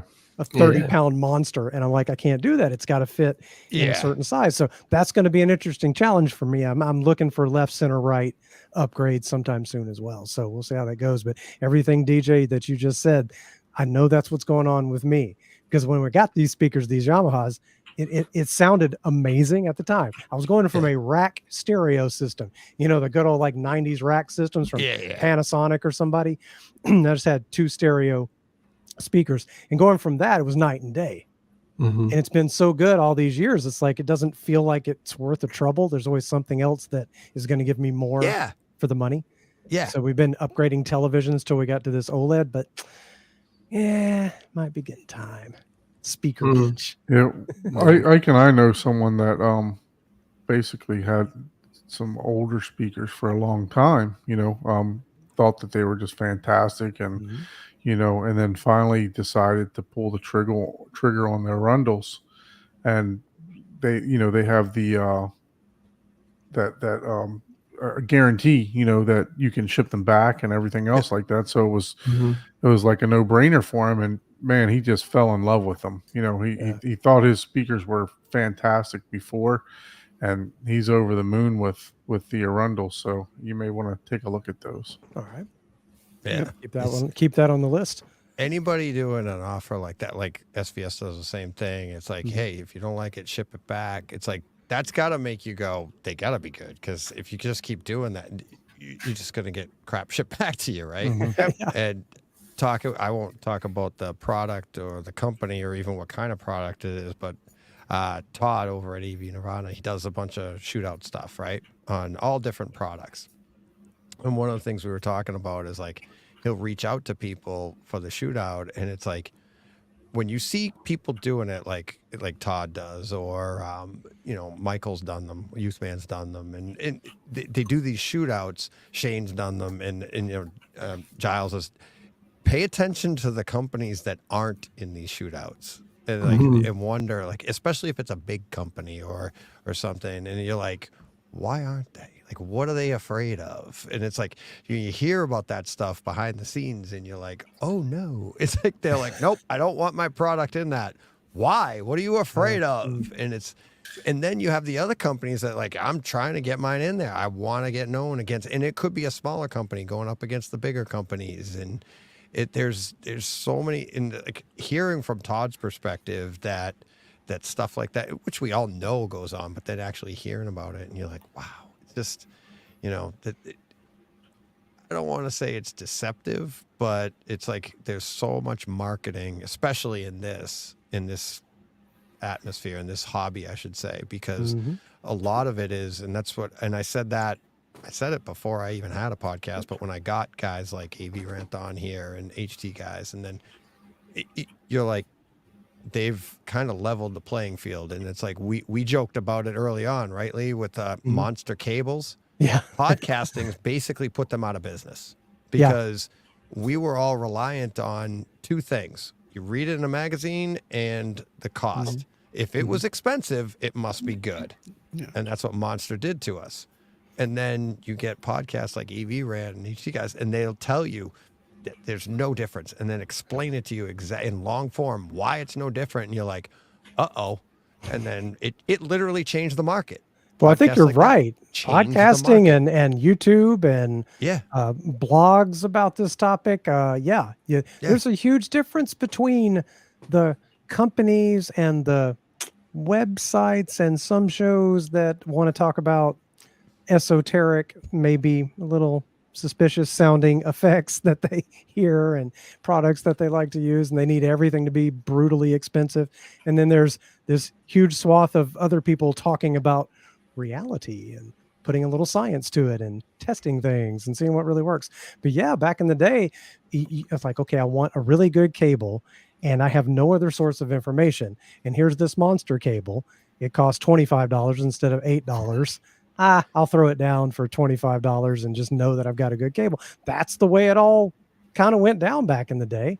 You could go listen in some places to things, but you would just be wondering what you were hearing and you didn't trust yourself. So yeah, I like it better now. I like people testing things and telling me. I like nerdy science stuff. I like measurements and opinions and discussions. Blind tests are great too. You know, they had a blind test at the M-Wave. Yeah, not Michael this loves year. that story. Yeah, and I mean, they used a coat hanger. Yes, and the coat hanger won. Yeah, yeah, people were pissed. Yeah. I would have been thrilled. Oh, yeah, man. Yeah, they blind test and swap back and forth and use the coat hanger. It was pretty crazy that everybody chose the coat hanger as the best sound. That's fantastic. Yeah, it's like, remember Lee? Had to be maybe almost a year ago, and somebody wrote into AV Rant saying like, if you had like unlimited budget, what theater would you build? And Rob obviously came up with, like anybody would come up with like their dream theater, right? And if you remember, I don't know if you heard this one, Lee, but Tom, he designed this entire theater, like no budget. It's like, sky's the limit. And he basically designed this theater to look extravagant and to have all this stuff, but then put in like not entry level, but just all you need. And it was just basically to show everybody, it's like, oh, you think this is an amazing theater. This is actually what you're listening to. Right. And it was just so funny because you don't need all the extra stuff all the time, right? Not really. Well, we even just a couple episodes ago on AV Rant, we were talking about how the vast majority of what you are wanting to get out of your sound and video, you get at a mid-range level. Yeah. And the price just starts ramping up after that. And you've got to throw a ton of money at it if you want to go from a B+ to an A- to an A. Yeah. And it just gets crazy. And so you're most of the way there with what you can buy at Best Buy. Most of the way. Well, they don't have the best speakers at Best Buy all the time. But you get a decent receiver that does 5.1 or 7.1. You don't even worry about Atmos. You're most of the way there already. Yeah. So, definitely some diminishing returns. Yeah, a little bit. I used to say that. I don't use that term anymore because I don't think it is. And it's when you've been in it long enough, it's what ends up happening. It feels like when you're at the beginning, it feels like, oh, that's diminishing returns. But when you're there and you've been doing this so long, the only way to you see the flaws, you see something, the only way to improve that flaw, it's not a diminishing return. It's like the only way to improve that flaw is to get to that next level. But that next level is so expensive and you start going, you never thought you'd be doing this, but here you are going, I got to save my money and get that piece, right? I got to get, because I see the flaw now. I never saw it before, or it's only a 1% increase. And we talked about this earlier with Ara, and it's like, it's just 1%, but that 1% is huge to you right now because that's the next step you need to take. So it's, you know what I mean? It's like, money. Shane, do you agree or disagree? Shane jumping back in for his second round here. My day starts right now. His second tasting. Yeah, exactly. Yeah. I didn't get a chance to talk any movies last time, so. No. Yeah, nice segue, buddy.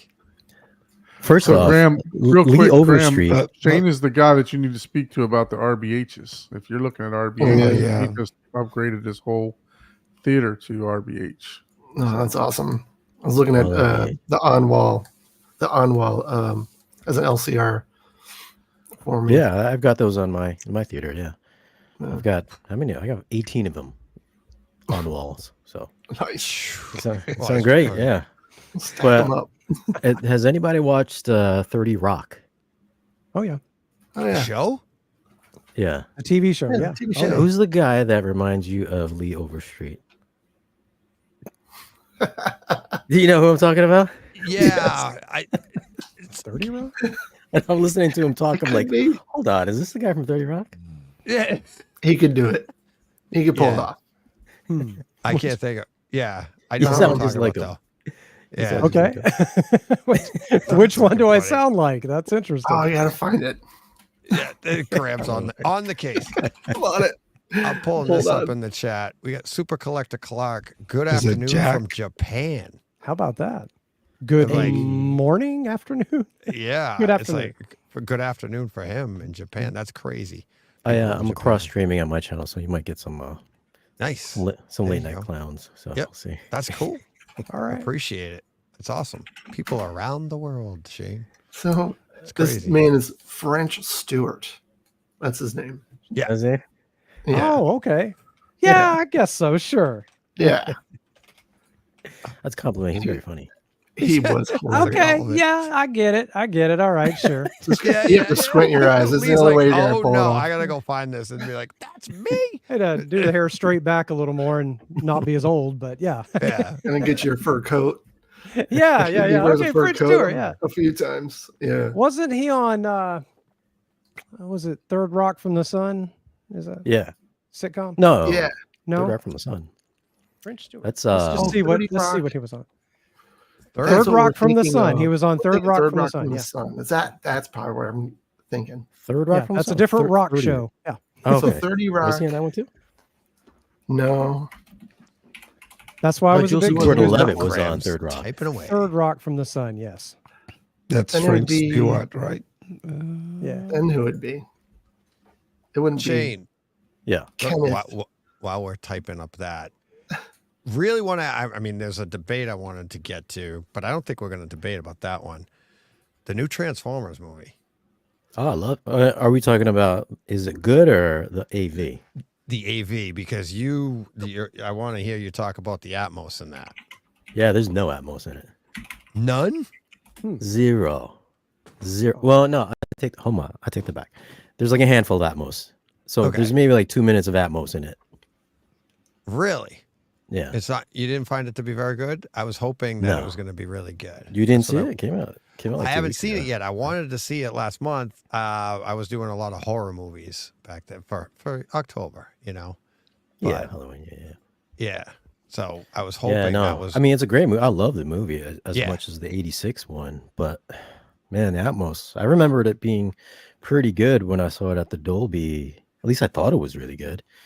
Maybe I was just enjoying it, but yeah, watching it at home, I was very excited to watch it at home. No, when I saw it at the theaters, I said to myself, "Man, this is a great movie. I really love this movie." And then I was really amped up. I pre-ordered it on Kaleidoscape, and then me and Haterade, we were just like. Then I started watching it, and I was like, "Dude, this is maybe the worst mix I've heard this year because it's like non-existent." And I couldn't even finish it because I was just so disappointed. I was like, as much as I liked the movie, I just couldn't watch it because I was just like, my anticipation level was so high. It just was just like blah. Yeah. Oh, that's too bad. Now I'm like, I'm yeah. I was like, You know, this is just me being subjective. Obviously, you might like it better than I did, so you know, yeah, your we tend enjoyment to might do be that. different. So let's get to the other one then. What did you think of Joker 2? I'm not even gonna get into how they pronounce all that.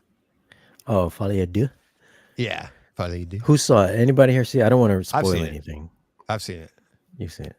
Yeah. Okay, so I can spoil it for everybody else. Yeah. Go ahead. Don't spoil it. Just, From what I heard, like, you're probably not going to spoil much. Yeah. There's not really much to spoil, but yeah, it's already spoiled. So it's just yeah, it's like I don't want to spoil it for people that haven't seen it, but I mean, I said I really liked it. I was surprised at how much I liked it because, and again, probably the opposite of what happened to you with Transformers is all the reviews on it, and I had Rich and Ryan on earlier from #Dork. They hated it.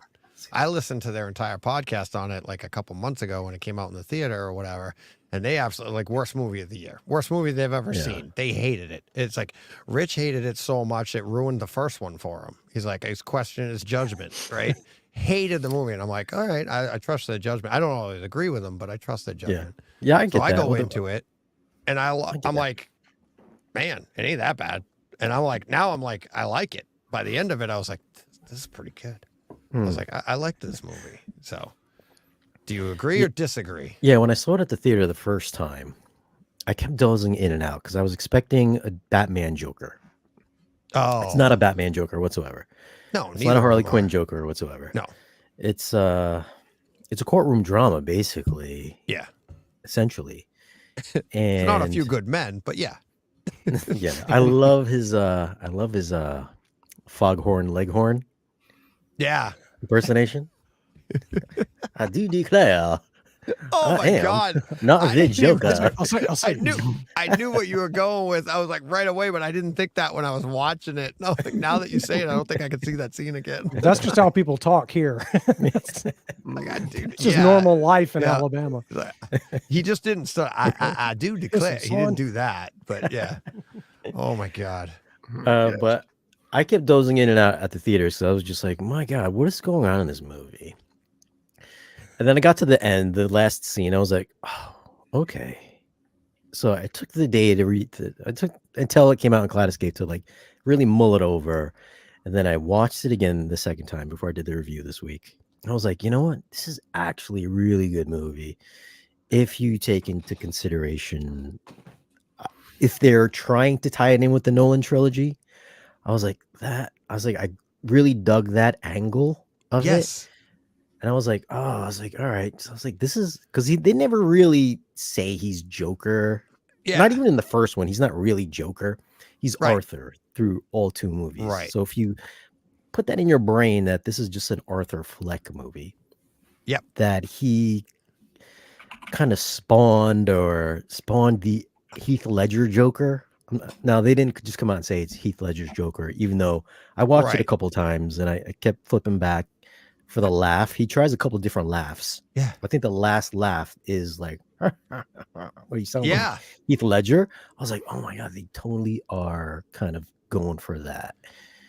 And then right when he stabbed him in the gut, I was like, if this guy cuts his face, the second he stabbed him in the gut, I was like, he's going to cut his face, isn't he? Sure enough, they blur it out in the back. I was like, oh my God. I was like, all right, I see what they're doing here. This is pretty badass. Yeah. But I think everybody came in thinking it was going to be like the Joker, the Batman's Joker movie. Right. But it's just not. And that's what happens with expectations, right? It's like you had an expectation of what you wanted or what you didn't want, and then you that ruins it. But if you just go in blank slate and just want, I want to see what they're making here. I had a feeling even in the first one that this is kind of where we were going. I really did. And to see it, I'm not saying that see it come to fruition. It's like, yay, I did think that. But I thought, to your point of like the Nolan trilogy, I thought those were just like homages, right? Because they were little notes of that. I don't know if you're thinking of the scene in the car when he's riding along. It's like the exact same scene practically from a Nolan. And you're like, I thought the same thing. It was crazy. Hey, DJ said I could spoil the movie. All right, guys. You must have missed that part. All right. Yeah. I didn't want to, but everybody said okay. Yeah. Well, the other thing is we're like, there really is no spoiling this movie. It's like, I mean, it's Nobody's pretty much seen the it. same movie. Yeah. It's already Nobody spoiled. saw it. But Yeah. hey, quickly, DJ, thanks There for we go. having me on, man. I need to run at a 3-hour mark. So Oh yeah. thank you've you been so on much. 3 hours. Like, thanks, buddy. I know, right? I might hop Thanks. back on later, you know. Yeah. And Thanks for the and time. catch and up. It's awesome. Yeah. We're Okay. gonna do that. We'll And do a did you Takeover email Tuesday. me, Ike? I will do that. I Email have me. your email. I Yes, really I will send you some of those CDs. Yes, I will. I'll send you an email. I got your email. Old-timey radio. Thank you. Yeah. Thanks, buddy. All right. Nice I'm talking going to to go you. ahead and dip Yeah. out too. You guys enjoy. I'll continue to listen on, and maybe Thanks, Don. I'll jump back on a little bit later too. But thanks again for having us. Thanks, Don. Appreciate the time. Yeah, we'll get that Takeover Tuesday, and we'll all of us to get together with you guys. That'll be fun. Yeah, that'd be fun. awesome. All right. See you guys later, buddy. Right on. Bye. Take care. I feel bad, DJ, because I was only planning to go to midnight, and so I'm probably going to drop out too. Is that okay? That's fine. That's all right, fine, man. Yeah. Because also, just if we're don't leave starting me to talk hanging. about Like everybody bows out, and I'm like, now at 1 a.m, I'm all alone. well, Shane's gonna do that to me just because on also if we're purpose. He'll talking be the about last one left movies, to be like, you're on your own, pal. Bye bye. I feel like I Well- can't contribute to the movie discussion very well because I've been in such a movie rut lately, like just not watching things. Yeah. I've my attention span's getting smaller, and I'm looking at TikTok on a phone, and I'm watching more Netflix menu than I'm watching Netflix. You know, I can't decide what to watch. I don't know how to search and figure out what I might like. All these kinds of things have been happening to me, so I need to get back in the game. I kind of did last week. I watched a few movies, but it feels weird. Like I don't know what happened to me. It just kind of I've gotten out of the got the game. bug. I got to get it back somehow. So There you go. you know, feel free to recommend some good sci-fi, space sci-fi. My favorite. You love your sci-fi. I do love space sci-fi, and I love comedies. So somebody make some suggestions. But otherwise, I'm going to skip out too. And but this is fun, man. I love it every time. So Thanks, thank you Lee. for Thanks having for me. the time. Appreciate it. All right. Good night, everybody. Later. Later. And as people are dropping out, there's Brent Butterworth joining us. Oh man. How you doing, buddy? I'm well. How are you guys doing? Doing good. What Doing time is good. it where you are? You on the West Coast? It's 10 o'clock. Yeah, Nice. 10 o'clock. That's right. That's right. So I booked you. We set you up. You're like, yeah, I can do 10 your time out there. And I'm like, that's 1 a.m. here right now, right? So then I've got Brett Bjorkquist and Joe Klusnick coming on. They're also on the West Coast. And I told them, yeah, 10 o'clock your time. And I'm like, nope, that's my second 1 o'clock booking because we set the clocks back. And at 2 o'clock, you set your clock back again. So I have 2 1 o'clock bookings. So I had to call them. I'm like, and dealing with people all over the world. I'm like, all different time zones where people are. I'm like, okay, you're going to be on at this time. I got to make sure we get this right because you don't want to be like I was saying earlier, like everybody bows out and like I'm left hanging and somebody's supposed to join me, but they're in the wrong time zone. They forgot I messed it up. So I try to get this right. And with them, it's like 1 hour from now, the West Coast will be 2 hours ahead, behind me. Oh, yeah. Right? Because I'm going to set my clock back, but you haven't yet. So just adding to more confusion to this whole thing. But yeah. So thanks for joining at this late hour, Brent. It is my pleasure. Yeah. It's like every time I email you, I'm like, hey, do you mind? It's like, yes. Oh, wow. That's awesome. Brent Butterworth. You discuss things I don't normally get to discuss. Yeah. And home theater. I don't normally.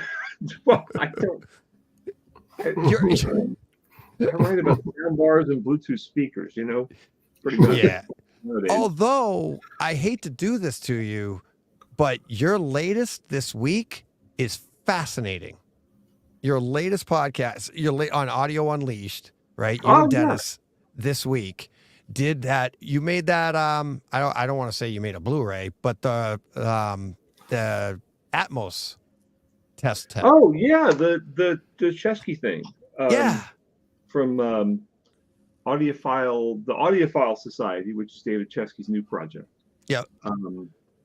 And it is it's an album it's done in Atmos, but it's designed specifically for headphones. Like we don't do it so you can play it over speakers. It's just purely for headphones. Yep. And David called me, because I'd probably known David about 25 years. And he called me and with this idea, and I thought about it. I'm like, yeah, okay, sure. It would be a chance for me to learn, how to do stuff in Atmos. And I do, a lot of music recording and mixing anyway. And we spent like 3 or 4 months just trying things because no one had really done that before. And there's other Atmos test things out there, but they're generally for speakers, right? So it was a fun project. It was definitely really challenging, and it took a lot longer than I thought, and it took a lot more work than I thought. But it's out there now, and people can, if you go to I should know the name of the website. Maybe I'll find the name of the website where you actually get this thing. But you can go on there, and it's download only. It's $24.48, and because we didn't want to sell it, we didn't want to stream it because then you don't make any money on it. And yeah, it's theaudiopilesociety.com, and you can go on there. And the cool thing about it is David, heard a lot of this immersive. I mean, for those who don't know, David Chesky is like a legendary audiophile, music producer and composer, right? And I mean, he had this label Chesky Records for decades that was, making some of the best stereo recordings, and some surround sound recordings too, and binaural recordings. And anyway, so David called me with this idea, and it was a chance for me to learn how to do Atmos. I mean, I think I'd seen people do it, but I hadn't actually done it. And I ended up learning it in 3 different digital audio workstations with I don't know how many different apps, and sending out test files to different people, and it's cutting edge, but it's it's not. I think there's things on this that Dolby and Apple won't like. Yeah. Well, listening to you and Dennis talk about it and how, like, if you're into like Atmos, if you're into headphones or either or both, please go and listen to this, because what you guys are doing, and now you're testing, you use this to test headphone Atmos capability, right? And the sound stage that you're getting, and you use that a lot, like the way that the sound comes through these different headphones, the imaging is different. And I think you guys, if I remember right, you're saying like even different people with the same set of headphones will hear different things. Like the imaging was a little different. Totally different. I mean, it depends on person to person, but everyone's got a different. It's called head-related transfer function, right? Yeah. And that's the way like that we all know that. Yep. Yeah, the way that your brain processes like the sound that comes into your ears, and tells how where a sound's coming from directionally, right?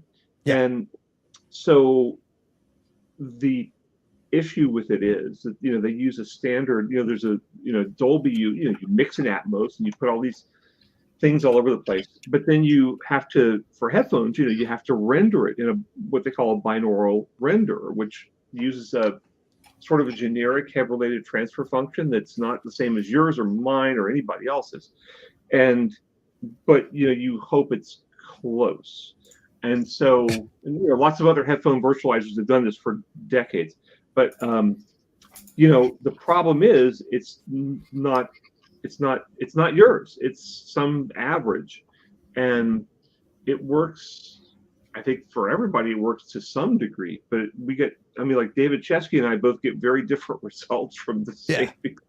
Like he would tell me like you couldn't, you can't image directly behind you with headphones, with normal headphones. Yeah. And I'm like, well, yeah, you can. I hear it directly behind me. I don't hear it in front of me. Everything from I hear everything like from here back, right? And here hears everything from, and it's just really interesting. And what the nice thing about the disc is it gives you a whole bunch of zillions of test tones and things and some music tracks and things to where you can hear whether the Dolby, because Dolby and Apple both have their own encoders. You can hear whether you like the Dolby or Apple encoder better.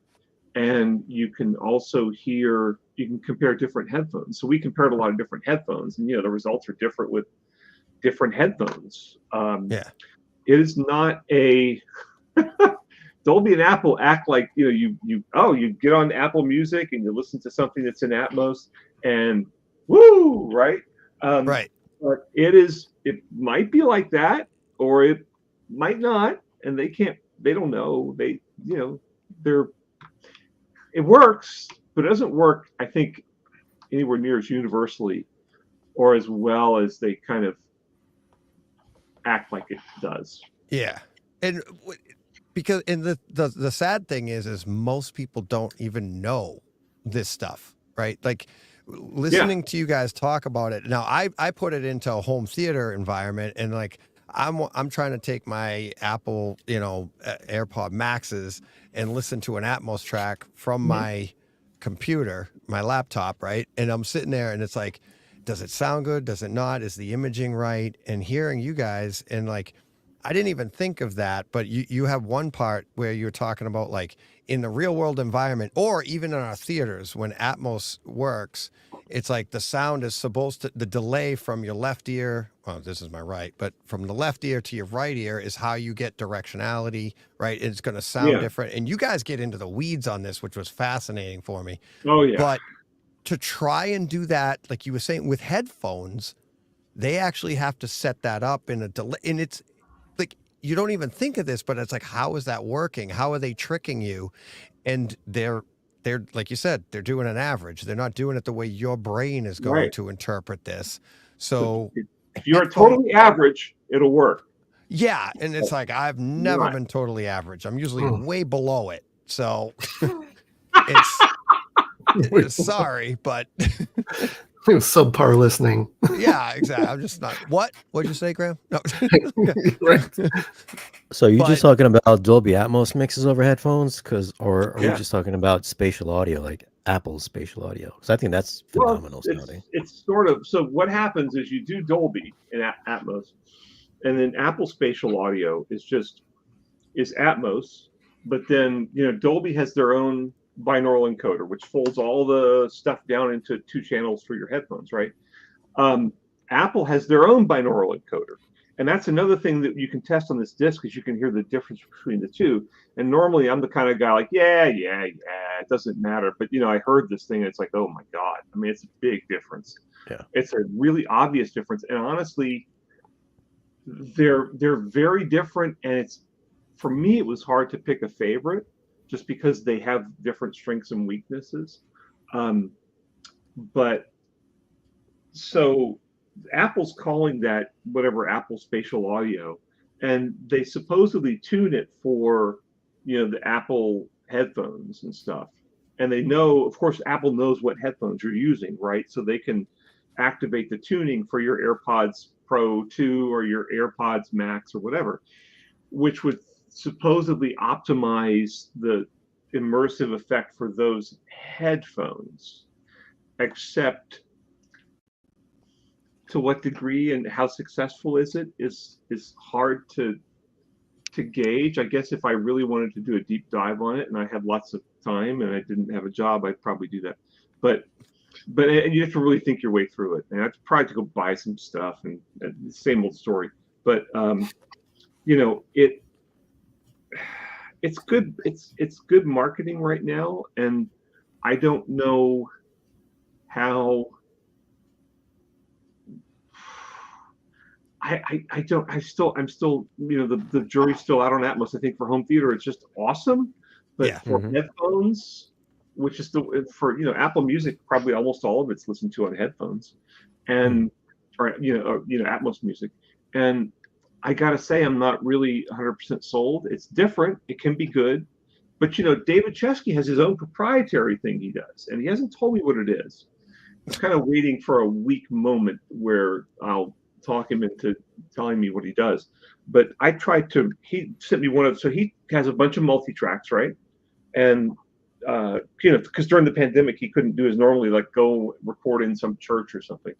So he did a lot of stuff that was all MIDI stuff in the box, and he did these immersive stereo recordings for headphones, and they're just absolutely incredible. I mean, some of them are just like wow. And so he sent me his tracks, and he had me mix them in Atmos and then put them through the Apple and Dolby encoders, and I could not equal what he did, even though I sat there for 2 days like messing around trying to, because you get some sounds panning around behind you and a lot of stuff all over the place. And I think I got really close to replicating it, but it still just didn't sound as immersive, and it sounded more bing bing bing bing bing bing as opposed to so it's worth a listen. I mean, I think there's a long way to go. And I think that the music like recording industry is trying to kind of get on top of this and make some money off of it, because hey, you're a producer. It's like, hey, you're an engineer. Hey, I can do Atmos. My studio has Atmos, and so people would go, oh, hey, Atmos. And I think that just doing it with the sort of standard tools Dolby gives you, to Dolby and all the different people that license that and sell you the digital audio workstation plugins and Apple Logic and all that stuff. They give you all these tools, but it's kind of not. I don't think it's all that compelling yet, and we'll see. I don't know. Who am I? Who am I to say? Who am I? Who am I? As Brent said.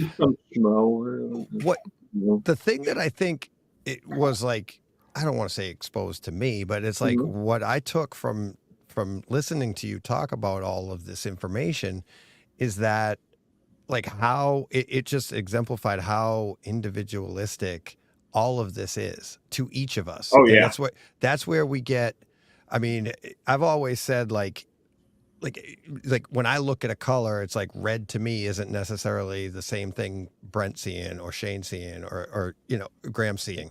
We don't know because we can't exchange brains. But that's where you get favorite colors. It is my interpretation of of the spectrum is going to be different than yours, and that's you can't. How do you prove that, right? But now I'm listening to you guys talk about this, and it's like I put on this set of headphones, and I have a great front stage, and like Shane goes and puts it on, and he'd be like, the front stage is horrible. And it's like, wait a minute, it's the same headphones, it's the same audio, but our interpretation is so much different. That's what that's exposing. It's exposing our abilities. Exactly. It doesn't mean either of us is wrong, but it's like it's fascinating to me. Now, when we sit in our theater, that's different because now you're experiencing the real world environment as the theater does it, but it's still, our interpretation is still adjusting all of that stuff. And it's like, that's why we get all these arguments on the internet. It's like, no, this sounds great. No, this sounds great. Oppenheimer's good. No, it's bad. No, your interpretation thing in your brain is wrong, Shane. So it's bad. Oppenheimer. Yeah, no, good. I like the way that Apple does it, because I mean, I've only used it hooked up to the Apple TV. And, the way that it just tracks where the TV is, like if you just move slightly, everything moves with it. Whereas if I'm just listening to an Atmos track through whoever else's that isn't Apple's, it sounds a little bit wider, but I've never gotten the experience that I'm hearing something behind my head or something above me. Like it just always sounds like that SRS surround that we used to get back in the day. So I've always thought that Atmos in headphones was just kind of just gimmicky. I just never really bought into it. Whereas Apple's is they're just doing it right because they're just tracking where your screen is. I think I was watching Ambulance and then one of the cars zipped behind me. I was like, holy cow. I was like, that legit sounded like there was speakers back there. Right. And then if you turn around, the TV's behind your head. I'm like, how are they doing this? Why doesn't Atmos sound like this? Well, the head tracking, I mean, a lot of people do that. Like Odyssey does that in their gaming headphones. And I think I'm not plugged into gaming. I'm old, whatever. But so some people do this, and I've obviously heard lots of head tracking stuff, and it does kind of psychoacoustically make you, it sells it better to you because it's more natural. You know, when you turn your head and the sound stays there and it doesn't come over this way, it just works better psychoacoustically, right? So they are on, and of course they just put that stuff into their products and it's no big deal. So I mean, you know, it's not like it's that hard to do, and lots of people do it, but I think it doesn't really, they're the only ones that have really kind of made it like super easy to do, and just, you know, but you know, we also did a test on there where, you know, like we tell you where all the test tones are coming from, right? Like we'll say, you know, 15 degrees right, 30 degrees up or something, right? So the problem with that is your brain is telling you there's supposed to be something there, right? And you know, you might go, and your ears might go, yeah, I don't hear it, but your eyes are kind of fighting your ears in that case. So what we did is we did a blind test on there. We did two of them. We did with the Apple encoder and the Dolby encoder, where we give you just like position 1, position. We tell you what all the different things are going to be, and then we just say like position 1, position 2, position 3, whatever, and then you can go in there and actually test and kind of write down what you think the different positions are. And so your eyes, not your eyes, but your brain can't help you. You have to rely totally on your ears. And I haven't actually tried it. I really should. Well, I had a lot of other people try it, and they loved it because it's hard. And you maybe don't get some of the things you're like, yeah, I nailed that, but then some of them it's like, well, that's completely different from what I thought it was going to be. So with the Apple encoder, can you? Is there positions in that encoder, or is it just kind of like you run it through it and it does it automatically for you? Like, is there some setting? It does it automatically. So what you do is in let's say if you're an Apple Logic, right, and you want to put and you activate the Atmos feature in it, it'll give you a 3D grid, right, like a 3D room that you're in, and you can. It's the easiest thing to do is just look at it from a two different 2D perspectives. So you look at it from top down, and then you look at it from like if you're just looking straight ahead, right? So if you're looking at it top down, you're seeing the horizontal. What's the word I'm looking for? Plane axis. No, well, actually, yeah, but you're seeing floor level. You know, coordinates, right? The X and Y coordinates, right? And then when you flip it up to this view, then you're seeing the Z coordinates, the height coordinates. And so you can just type in the numbers and I had to do a little, I used the Fiedler one, which is free, by the way. You can get it on Reaper, and you can play around with Atmos for nothing, and it works. And, you know, with that one, you can just type in like 30 degrees up, 15 degrees right, whatever. But with the Apple one, I had to do a little trigonometry, which frankly, I'd never done trigonometry before, but I learned. And I was able to figure out how to get the different spots in there. And so you basically see it on this grid, and you type in whatever numbers you need to type in as far as X, Y, Z coordinates or degrees or whatever. And that's what you do. And then of course you can pan it. You know, there's a panner in there as well, so you can go woo or whatever turns you on. You know, you can say go from this spot to this spot or whatever. And it's honestly, it's not that hard. The hardest part about Atmos is actually doing a full Atmos render of an Atmos file that you could play on a home theater system. Because that takes either you got to buy a moderately expensive piece of software from Dolby, or you got to have a whole separate computer and connect the two computers together, which I'm told is how all the pro studios do it. So that part's really complicated, but doing the headphone renders was pretty easy to do. Interesting. And the actual mixing, like you guys would look at this and go like, oh, well, that's easy. Yeah. It's not hard. if you want it like this now, I just wanted to pull this up. If it's your latest podcast, and it's literally what you lead the podcast off with. It's right there at the beginning, talking about the headphones and all this information. I was like fascinated by it, absolutely fascinated by it. But it's Audio Unleashed, and the title of it, if you listen to this in the future, is if Mark Maron. Is it Mark Maron? Mark Maron. Mark Maron. Sorry. He's like, if Mark Maron can do it, so can we. That's the title. So there you go. And I don't remember why we called it that. Somebody said that.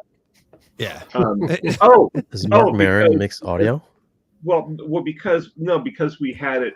This is the first one where we've ever actually promoted anything we've ever done, and because normally we just haven't done that. Right. It's just kind of whatever. Everybody does that, but I just sort of thought like, if I can't promote what I did, and it's actually interesting and nobody else is doing it, so why not? And Mark Maron's got he has the WTF podcast, which is one of the top rated podcasts, and I listen to it a lot, and celebrity interviews and stuff, and he's got like a zillion ads on there for all kinds of stuff. It's a lot of podcasters do, successful podcasters, not like us. No, we are we make enough money to pay the hosting bills and to pay Riverside, which we use to record, and then we make a little tiny bit of money on top of that. But we don't care. We like to. That's why we titled it Audio Unleashed, because we didn't want to be leashed. We didn't want to be. Right. Both of us have in our careers had to, hold back sometimes, and not tell falsehoods, but kind of like, there's definitely companies where like, or other reviewers sometimes where we took a dim view of what they did and we thought it was just stupid and whatever, and we thought the companies were low life or whatever. And if you're running a print publication with ads, you kind of probably don't want to quite put it that way. Right. But we are unleashed, so we can say whatever we want, and we're old, and we don't really certainly our houses are paid off, and we don't really care about our careers anymore. So now we can kind of say whatever we want, and that's the whole premise of the whole thing. It is, and it's awesome.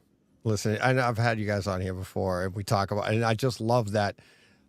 I don't look at it that way, that you're old and that you're like, I don't care anymore, because it's like, not the stop, Brent. Stop. But it's like listening to you guys every, what you don't, I wish it was weekly. It's like, what do you do, 2 a month? I think it is. We do like every 2 weeks. Yeah. When they drop, you're like, oh my God. Because it's not the cranky old man, but if I had to summarize it, that's what it would be. And they're like, not the get off my lawn, but it kind of is. It's like if Clint Eastwood was into like audio and video, and they want to just destroy all the ridiculousness and the marketing and stuff. That's what these guys do. And I've been reading you for years, Brent, and then to hear you come out with this stuff, and it's like, nope, it's not perfect. It's this or that, and you just rip on everything. It's so much fun. I've been waiting 30 years to do this. Yeah.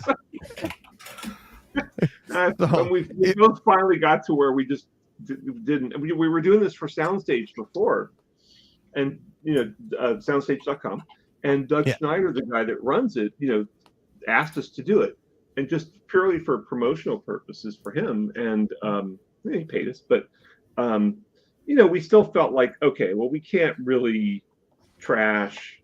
Go ahead. Like AC line conditioners, right? Because a lot of the Soundstage guys have reviewed those, and they think that they have some wondrous effect. And I don't know how you guys feel, but like now we can just like come out and go like, you know what? Show me the evidence that these things work, and not the evidence that like some guy from the Absolute Sound said, "Oh my God, it transformed my system." Right? That's not evidence. That's some dude cited in a quote unquote cited listening test, which is not a listening test.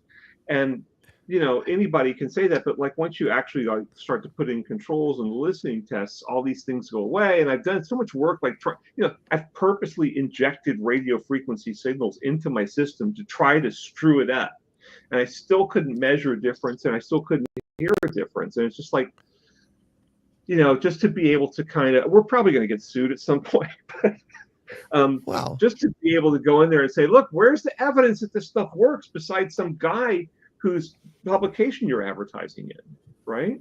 Yeah. And the worst part, how are you going to get sued? Because you guys go off and it is a rant. You'll say something about something, but then you back it with like the science that you've learned and that over the years, and be like, no, that's not true. You can't, because really what you're ripping is somebody that's coming off as a quote unquote expert. And they'll tell you that, these sound isolation feet for your speakers will improve it by this much, and you're like, there's no data. They have nothing. They're just saying that this does this, and because it costs this much or whatever. And and I was thrown. I don't even know if that's a thing, but I'm just saying, like, you guys will do that about stuff that we all have known and thought was gimmicky. But then it's like we've bought, like I said earlier, like we paid all the money in the world for the monster cables because they're supposed to have all this, and it was really nothing. There was nothing there. And it's like there is value in certain things, but you guys kind of expose it, and it's a fun, entertaining way to do it too. Well, you can just the fact that they might not have a successful lawsuit if you go to court, but they have more money than we do, and I think sort of like, Bose threatened to sue Teal Audio years ago because Bose had a speaker called the Bose 2.2 or whatever, right? And it was like I think it was like a single like forward firing woofer and then two little, tweeter mid-range things firing in different directions. And Teal, of course, is legendary high-end audio brand. He had a speaker called the 2.2 that was, and the Bose thing was, I don't know, $500 or $600 a pair, and you could get it at Best Buy or wherever. The Teal thing was only at high-end audio dealers, and it was something like $4,000 or $5,000 a pair. It was a big tower speaker, really spectacular product. And so Bose, and you can't trademark a number, but Bose still threatened Teal with saying, you're violating our trademark of the 2.2, even though you can't trademark a number. But Teal had to change the model number of the speaker because of that. But it was really cool because the speaker had, they had printed all these plates that said Teal CS 2.2, right? And it was all in relief. So the letters were all up, right? And they had some gold lacquer or something across the top. Yep. So since the period, you had a 2 that was raised and another 2 that was raised, and the period was raised. So they just came in with some wire cutters and cut off the period. They called it 22. 2. Yeah. I was like, oh my God, that's got to have Bose's lawyers really PO'd. But anyway, so yeah, anybody can get sued, but it wouldn't have any grounds because we're not saying, in most cases, we're not saying this stuff doesn't work. We're saying there's no, we see no evidence that it works. And, the manufacturers, and they all, so many of them will say, oh, we have measurements that prove it works. And they don't show you the measurements. Right. Yeah, exactly. It's just ridiculous. It's like they don't, if they have measurements, show it. If people say they have, if people say they have measurements and they don't show the measurements, my rule is they are lying.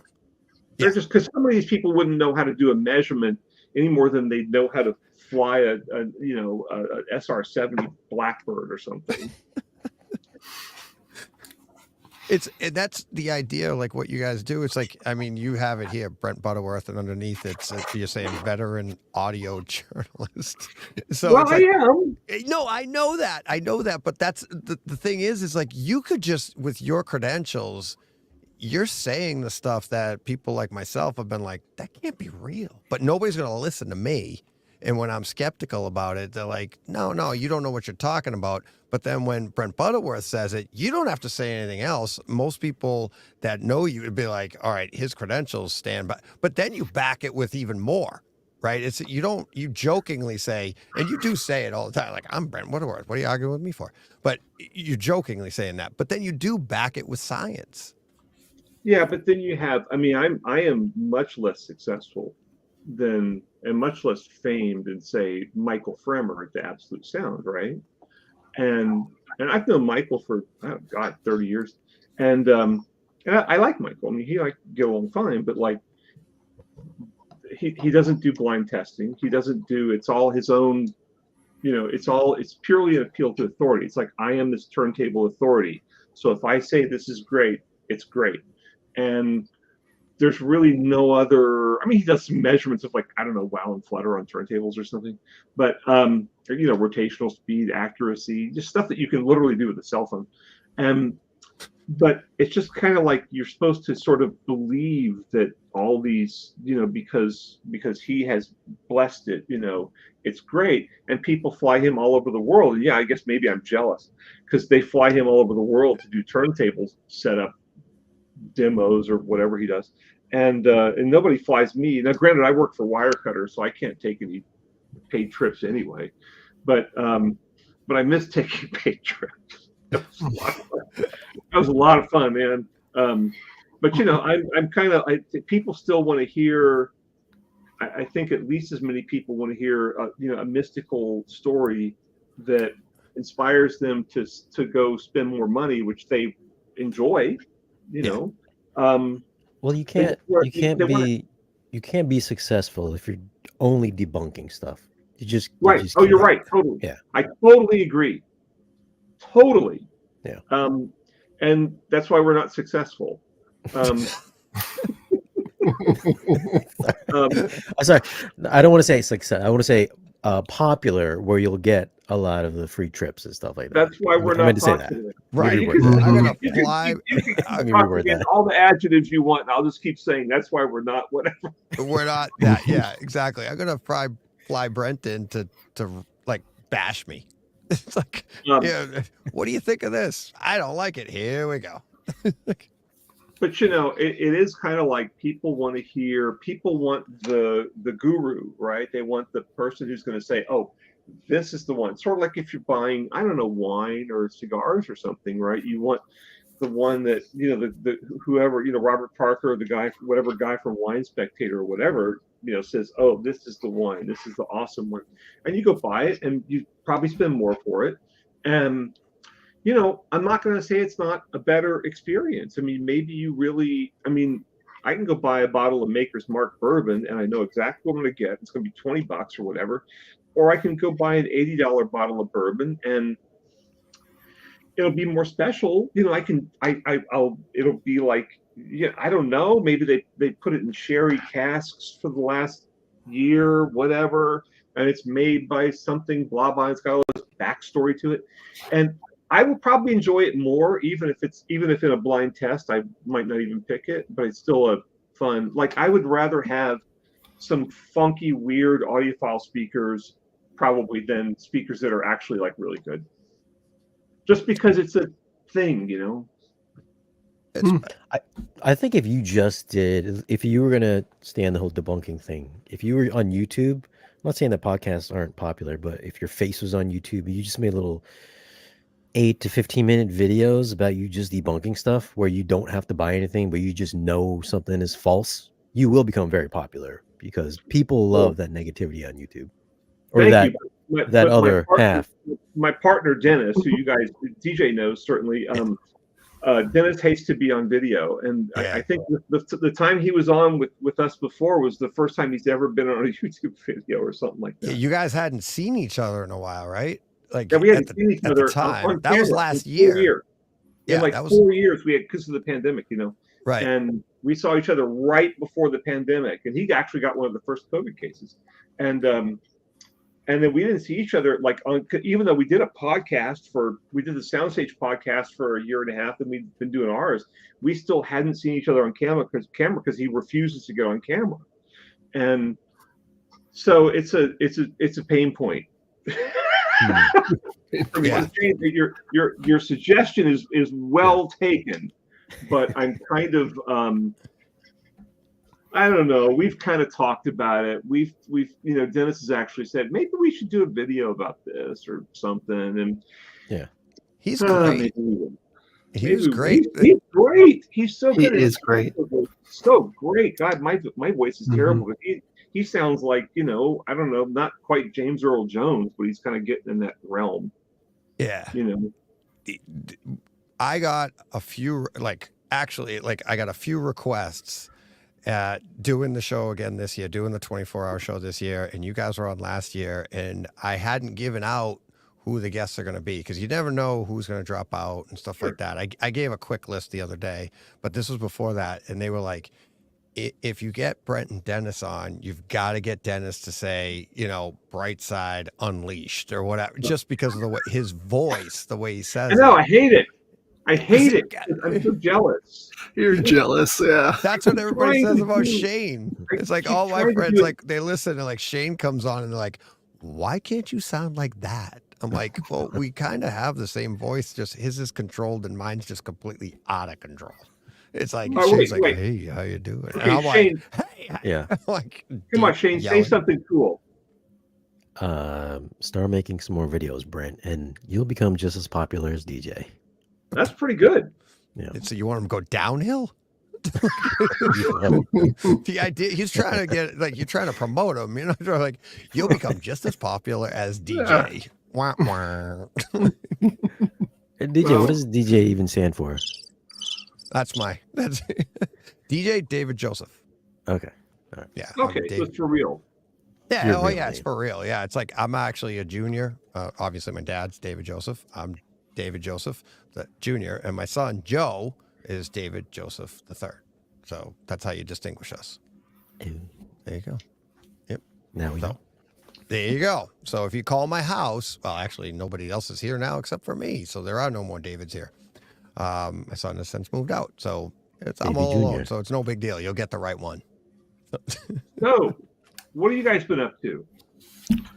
Well, let me tell you this. On October 31st, I watched the Texas Chainsaw Massacre for the first time. Ooh. Which one? And that was an experience.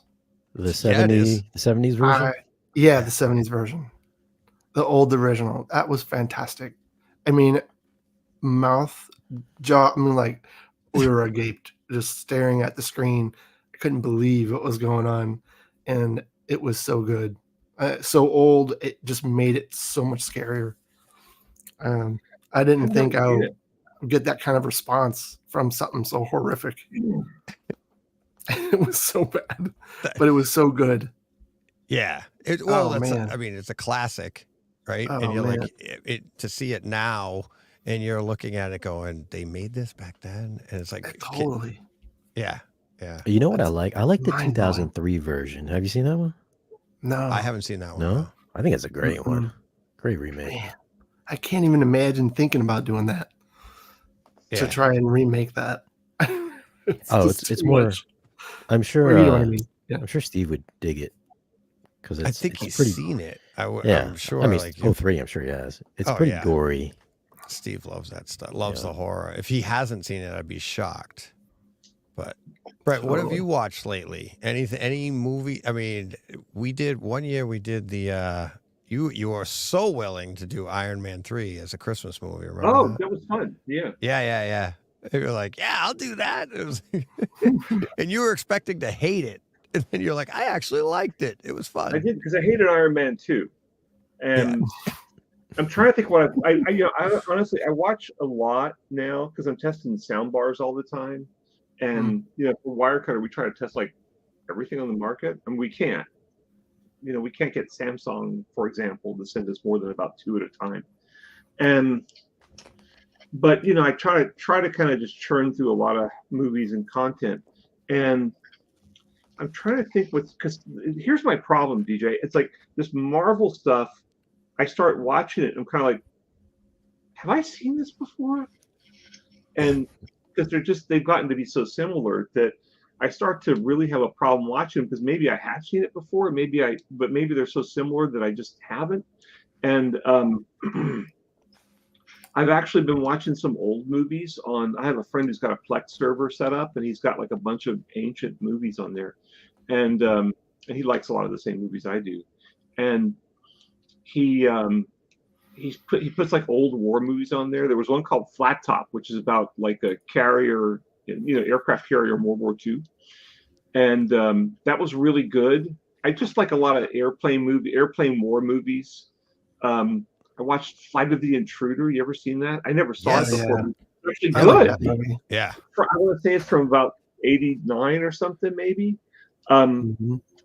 But Was it's that a really, Crichton book? Is that one that was a? it Am I was. thinking of something else? I remember. I don't even remember who was in it. You know, I can't. Wait. No. Yeah, The no. guy. Wait. Danny Glover.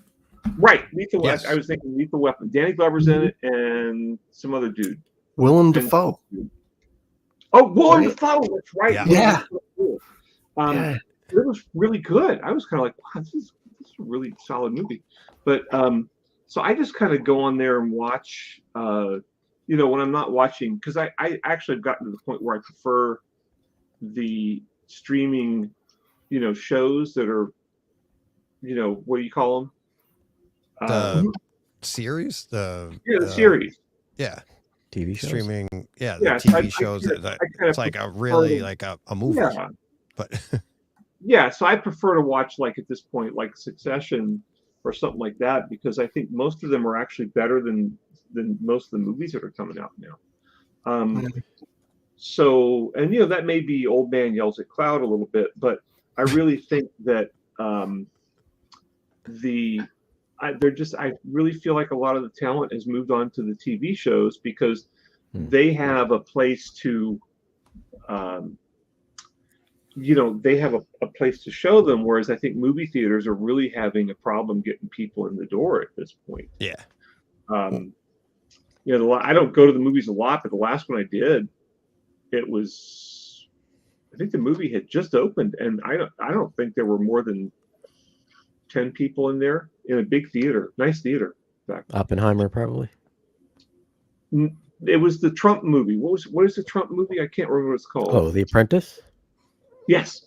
I just saw that tonight before I came I'm on going here. to go see. There's some other movie I want to go see. I want to go see the movie with the priests and the Pope and stuff. Conclave. Yeah. That looks like it's going to be really good.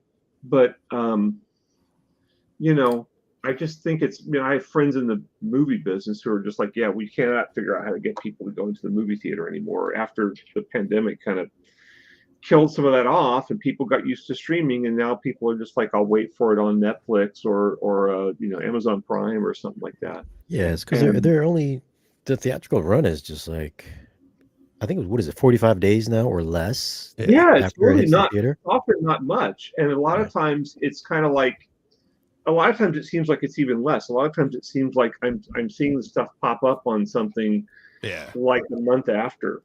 If it's not doing well, they'll throw it right to streaming. That way, you know, Joker as soon as they can. Joker was 3 weeks. Yeah. Wow. Yeah. Oh, that's right. It's already on. I already saw it on my whatever streaming service. Yeah. So I'm kind of really getting into more series and more. You know, I just got to keep finding them. They're just, oh my God, there's so many of them. Yeah. You know? There's a new show like every week. Every service has got like a new show. It's ridiculous. Yeah. Yeah. But like we were saying earlier, like these new series, the production quality is like movie theater production quality, right? It's great, like effects, great, you know, writing, great everything. But it's long form. You go to the movies, it's like 2 hours, 2.5 hours. Yeah. But now they can stretch that story out into 8 hours, you know, 8 episode, 1 hour episodes. Yeah. But like I said, the production quality is there. So we're getting like a mix of like TV series and movie theater experience, and you're putting those together. And then like people in this community, like we have home theaters, and we're getting an 8 hour movie out of this stuff. And you know, they're coming in, like Apple TV is doing a great job. Netflix does a great job with their 4K HDR, Atmos. It sounds really good. And, you know, some people are still watching it on their laptop, but people like us, we're like, oh, wow, this is like, we're actually comparing these things now to feature presentations, right? And it's just so much more fun. But like we were talking earlier, and I'm like, Carl might pop back in, but Carl Ellsworth, who wrote Unhinged, he's actually in, I forget what city it is. Do you guys remember what it's like? The Last Picture House? I don't remember. So I forget the city it's in, but he's there now and he's doing, let me pull it up for you. It's like, it's like a boutique cinema and it's the idea is like trying to change the landscape. And like, this is their little bar area, but look, they have a rooftop. This is what the building looks like. Oh, where is this? Fun. It's, damn, I forget. Like, he's actually there right now for a screening and he was going to come back and maybe pop back in. I'd have to look at that. That's what they have, 150 seat cinema here and a 50 seat cinema. And then they have the rooftop screening too. Oh, I go to that in a heartbeat. Yeah. So, let's see. Surrounded by Is that Idaho? Arsenal Bridge in Monroe. Drink with friends. Well, let me see. As a boutique independent cinema, the Last Picture House offers audience a refreshing experience miles away from the multiplex. Relax and enjoy a coffee, a bite, or a drink with friends in the cocktail lounge, surrounded by floor-to-ceiling windows overlooking the Arsenal Bridge and the Motor Row District. Take in the rare art collection featuring posters from around the world and one-of-a-kind movie props used on screen in your favorite films. Watch a movie beneath the stars on the rooftop screen with refreshments provided by the rooftop bar, all next to a sweeping view of the Mississippi River, or grab a comfortable seat in one of the two state-of-the-art theaters featuring incredible Dolby Atmos surround sound, laser, and 35mm projection, and balcony seating that harkens back to the classic movie palaces of yesteryear. Yeah, so it's like, I gotta find the city. It's like, oh, I got it. It's Davenport, Iowa. There you go. Totally. Yeah. Thank you. One of the Quad Cities. Yeah. Okay. Davenport, Moline. I can't remember the other ones. There's two others. But he's there for like, he drove there 6 hours because he heard it, and he's like, it's stuff like this could change like the movie going experience. If these things, if these start popping up, it's like, like we were saying earlier, it's like going to the movies is almost a non-starter now. People are like, I don't even like going there anymore. Never mind what's playing. It's expensive. Yeah. And you're really not getting a lot of value out of it. But this might be expensive, but look at the experience you're going to get. I'm just saying, just movies in general, just tickets in general, I think are just expensive for most folks. Yeah. They keep getting more expensive. And I hate to say it, but like a movie like Joker comes out and you're like, it doesn't do well. And, guys like Shane and I with Kaleidoscape were like, well, it doesn't do well. It just means I'm going to get it sooner. And it's like, I get it at home. I hate that we get it sooner, but listen, if the ticket was like $5, I think it probably would have done better because more people would be more willing to experience the negativity from it, I think, just for like $5, you know what I mean? Right, but you see what you just did is you just put the value. It's so bad. It's like it's only worth $5, right? But if you went to this like the Last Picture House and it's a great experience, and you'd be like, I'll pay $30 to go there because it's worth it. You're like you're getting a great experience. I want to experience that like state of the art Atmos in a semi like kind of a intimate environment, but it's you're experiencing it with like 100 other people or whatever. You're going to pay for that experience. But like you just said, Shane, you're like, I'll go there for $5. It's like, you're basically, and that's a fair assessment. You're like, that's all it's worth to me, $5. You let me in free, I might even come, maybe. Like, otherwise, I'm waiting until I get it at home, right? So I don't have to deal with everybody else there. Yeah. Yeah. I think that we're all conditioned. Well, they're trying to condition us to just expect these quick releases and all these releases on streaming, the short 30-day theatrical window, or they're just releasing movies like Glass Onion on Netflix. They'll give it like a week run in the theater, and then just wait a week, just watch it on Netflix. It'll be here. People are just like, oh, we're not gonna go unless it's something really big that's an event type of thing, like probably the Secret Wars thing with RDJ coming back. I think that'll obviously be pretty big, but it's got to be like a big event thing, like Barbie and Oppenheimer. You know what I mean? Yeah. Yeah. Yeah.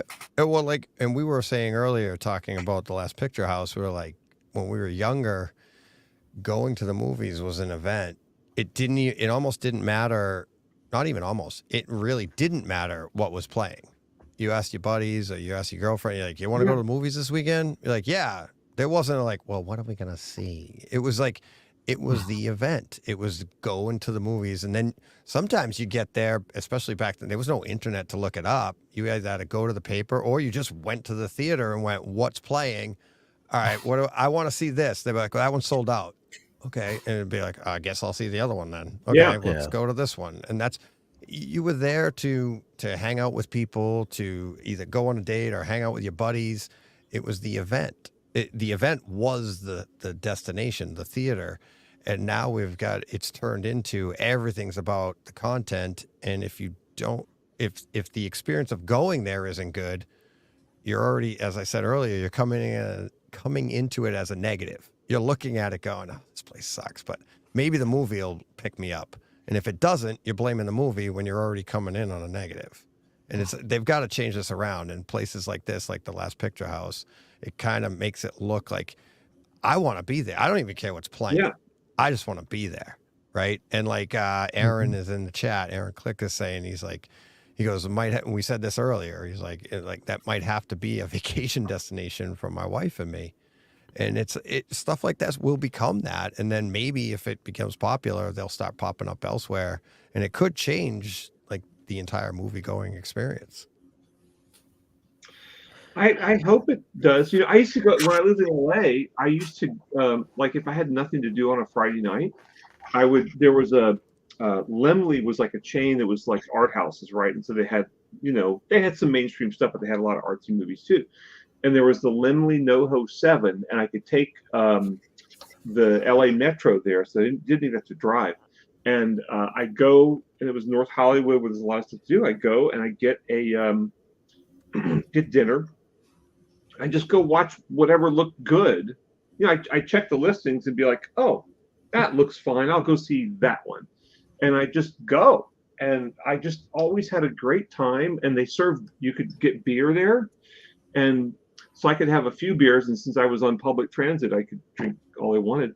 And it was completely awesome. And I don't have that. I live up north of Seattle now. And I really don't have, there might be some kind of an art house theater down in Seattle, but it's not the same. LA, man, LA is the movie theater town, Look at this. What's going on here? Fireside chat with Brett and Joe. Let's go. Well, it's going to get hot in here if I do that. But we'll turn it on for a minute here, DJ, for you. Oh, my God. Look at these two. They're the jokers. Oh, my God. I got to zoom in on that so I can see it. Holy.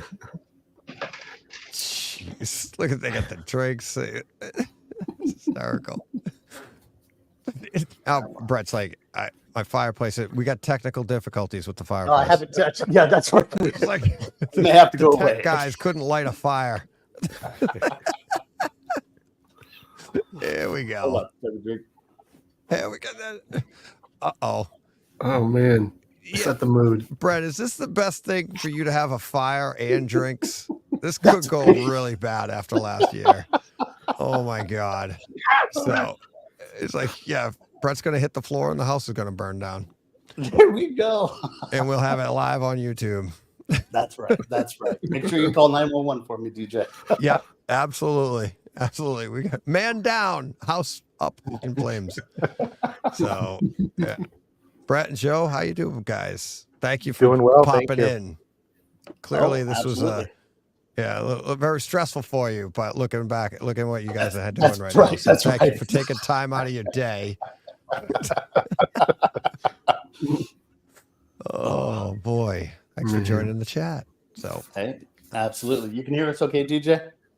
Yeah. What are you using for audio mics? How are you doing this? Actually, Good just job. new small Comica ones. So just wireless mics, actually.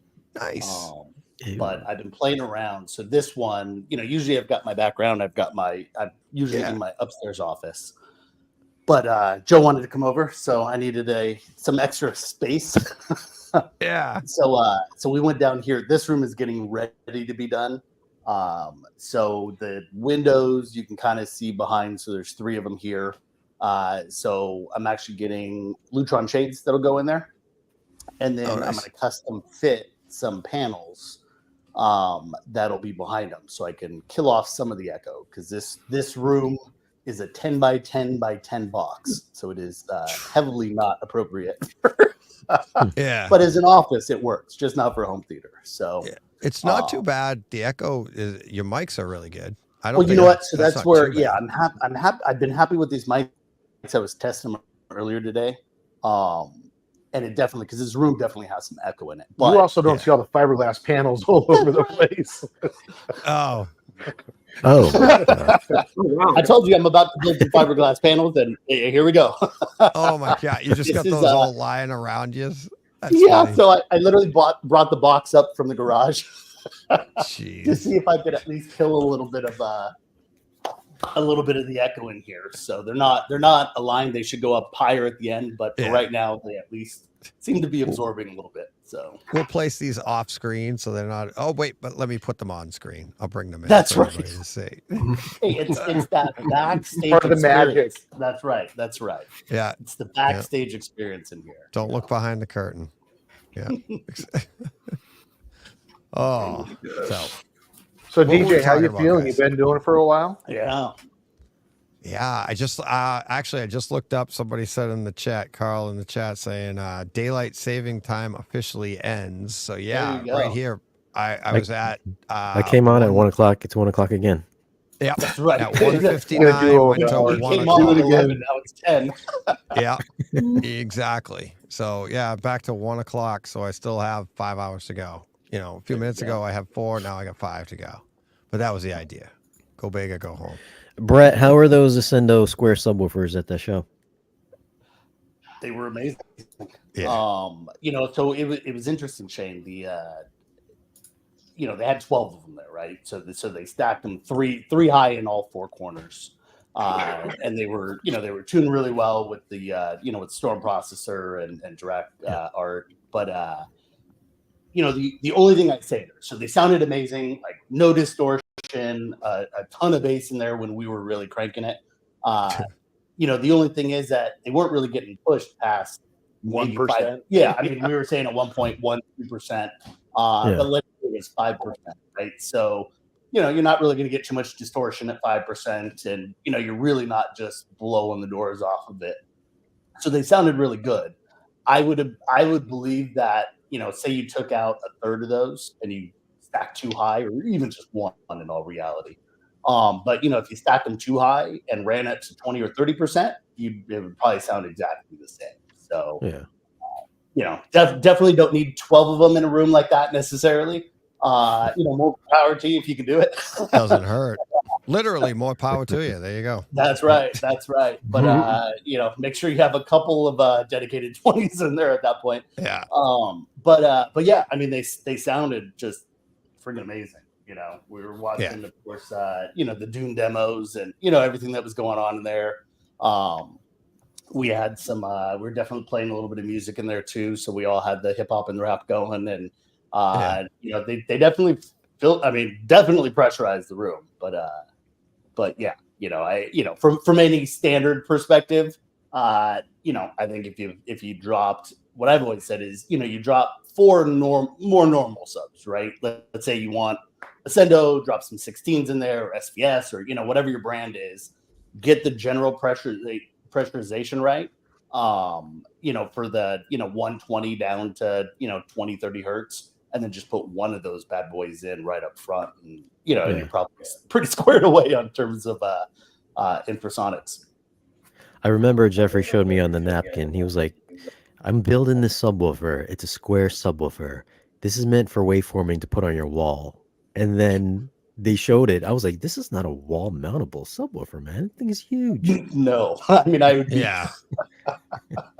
But super shallow for a 32-inch equivalent driver. Yeah. So if you build a nice like a window fan. Remember the big square window fans? It's it's like that size, right? Like you'd prop into your window. It's like that depth. Like what is it? Like 8 inches deep? Is it 8 or 6? 12. I think it was 12. Yeah. Was it that deep? It didn't look it. Maybe because it's so 12 big. inches isn't that big when you're talking about a. You know, right. If the square is 28, then it was probably what 32, 34 inches wide. You know, height and width, and then probably about 12 inches depth wise, I think. So wow, I didn't even but think no, it was that wide. it's nuts. I love, you know, as much as we're there, we're building the room, and then you're in there and you're tearing it down. So you never really get a whole lot of time to play with it.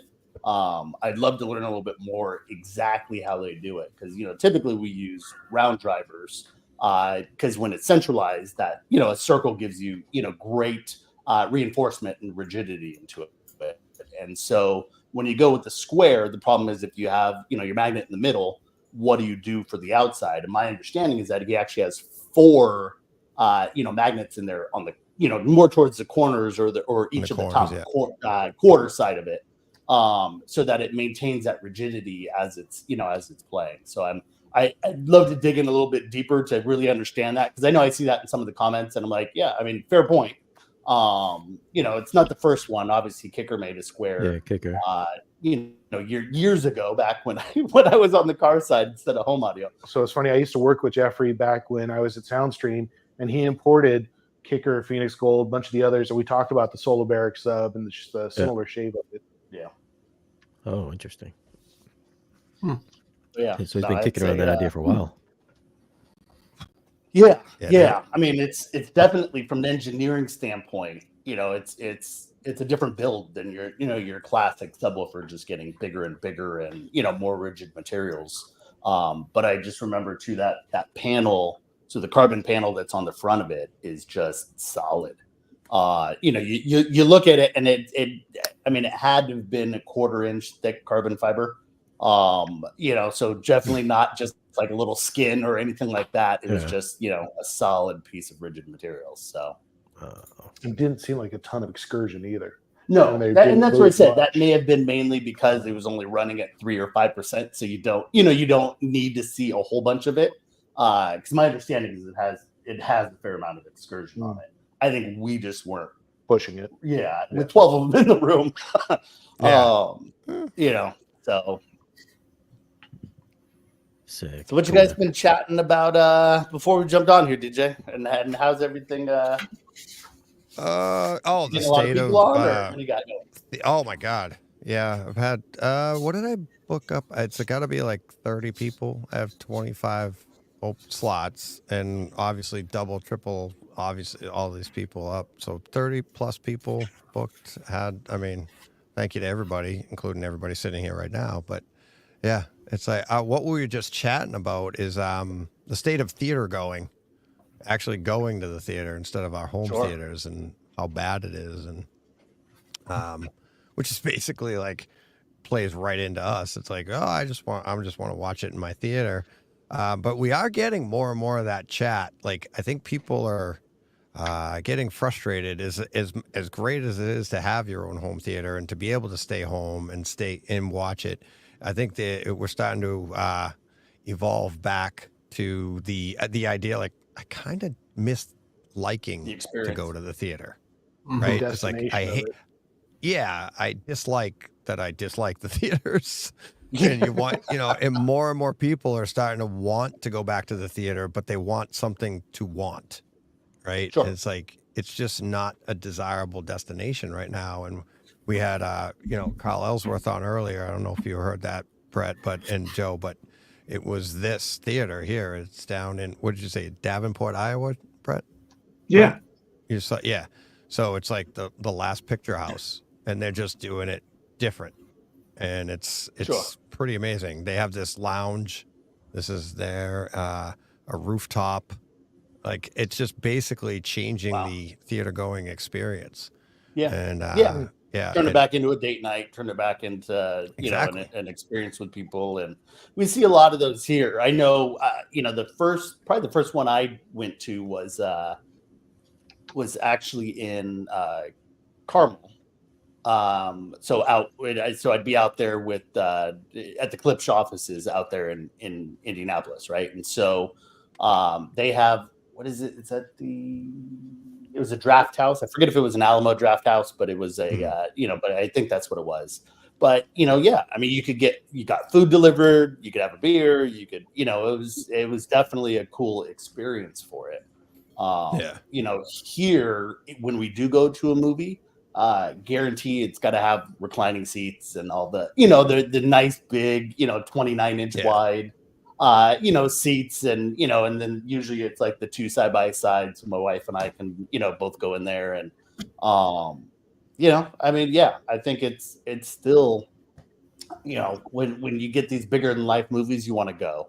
I'm not usually, and it hasn't been for a while, like going to the the date night or the the rom-com kind of stuff. I think loses a little bit on a big screen. You can watch that at home, and I think that lends itself to your classic Netflix, and so but when you see these big movies, it's like, you want it on the biggest screen. And especially there's a lot of us that we love this stuff, but for a lot of people, a 75-inch panel is still big in their home, right? So if you're not dealing with a 140-inch screen in a dedicated theater room and things like that, I think it still has a solid place to want to go, and be able to go out, whether it's a group of people.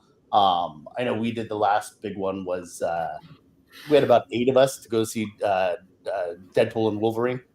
And that's one of those things that I'll watch again here, and I'll watch on my system, but I think there's still something to be said for going into a movie theater to be able to check it out and hear the applause and the roars and the laughs and all those things that you get or miss when you're at home by yourself or with 1 or 2 people. Yeah, exactly. It's like that. It's almost like shopping malls, right? That most of the shopping malls in the country are dead or dying, but there's a few that are still doing it right, and those are the ones worth going to. They're still doing a lot of business. I think movie theaters are much the same way. The ones that are doing it right are worth going to, but most of them are falling down. Yeah, and it's I've got the AMC Movie Pass, where it's like you get 12 movies a month or 3 movies a week for $25. Okay. So I mean, that's a killer deal. Yeah. So looking at again that kind of group experience. So my mom's out in Colorado, and she's got this group of other retired ladies, and they actually they do that. So they go see at least a movie a week, and I'm like, really? It's like that just seems so like but I'm like, you got the time, you got this and that, and they have a great deal. Otherwise, I saw the pass to Cinemark, which is like $10 a month. But gives you a ticket to any time you want, right? So, and I think you can even get into the, to the better theaters and all this and that. So, for $10, it's not a bad deal either. That at least takes care of yours. So you get 1 free ticket every month.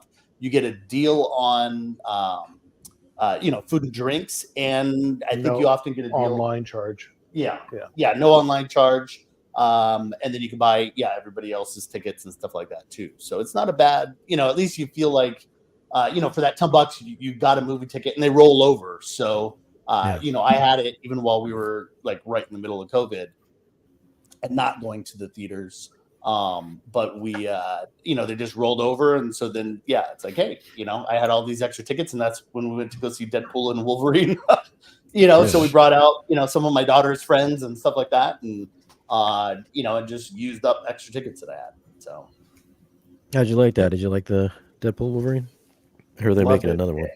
Yeah, I mean, it was absolutely for fans and this and that, right? I mean, it was missing some plot. It was missing some of this and that, but but it was a blast to go see, right? If you just look at it like a lot of these movies, I'm rarely just disappointed with with most action movies. They're not all great, but it's just that leaving, that it's that disbelief, right? For 2 hours, 2.5 hours, we get to just kind of like forget the world, watch some stuff that, if you grew up, like most of us in this area are relatively, kind of in that range where, X-Men and this and that. And, so to be able to see all that kind of stuff, definitely panders to us.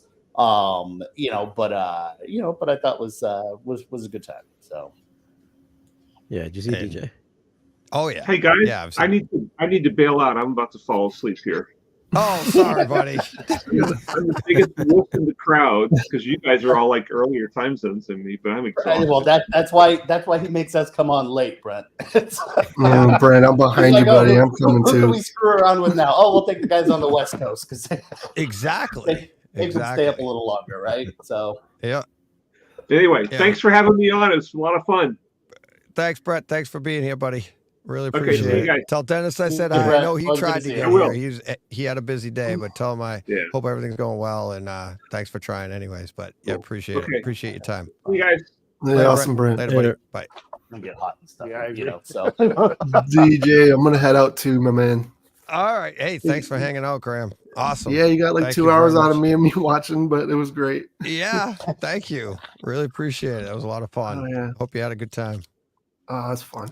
All right. Good luck on the show tonight. Thanks. Hope I make it. All right. If I don't, it's gonna look ugly. You got this. Right. You got this. It's like, what's it gonna look like? Screw it. Yeah, I made screw it it. I'm out. 3 hours. You were so close. You almost had it. Yeah. Oh, but All all right. Thanks, guys. Grim. Later, buddy. Bye. All right. Yeah, now we get the intimate fireside. Was it getting too hot for you there? Yeah, turn it that was. thing off. That's what. And I haven't turned that thing on in a long time. Because it's been 110 degrees up here for the last exactly. For the last couple months. So yeah, I haven't even turned it on. So you could kind of smell that gas, the first time or two you use it, and it was definitely getting a little warmer in here. So yeah. But it was a nice touch though. The neighbors are hosting a casino night tonight, so I don't know how loud it is in there if I open up the windows. But your neighbors? What's that? Your neighbors are having a casino night? Yeah. So she's actually so it's a husband and wife. So he's an electrician, always good to have near you. And she is a retired principal. So I think they're doing a fundraiser for her old school. So she's got a whole bunch of teachers and a lot of other people in here. So yeah, it's they've been rolling up cars all evening long. Wow. So yeah, illegal is that? we almost did this remote from there. Jeez.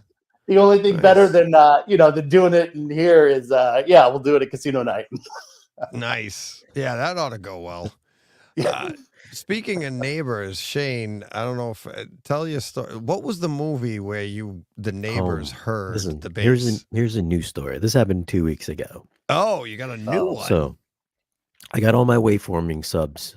They're hung on the wall. I got there's 9 of them in there now. I got 5 in the front, the 21 in this dead center now. I got 3 in the back, 2 kind of mid wall, 1 center back.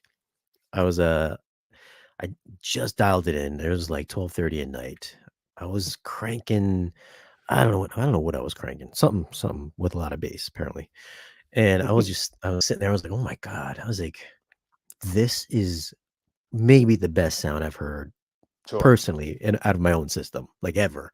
Yeah. And I had texted Gene. I was like, Gene, this is legitimately the awesomest sounding that I've ever had home theater in my life. And this was at 1:00 in the morning. And I was thinking to myself, is this loud? I was like, no, it can't be that loud. Yeah.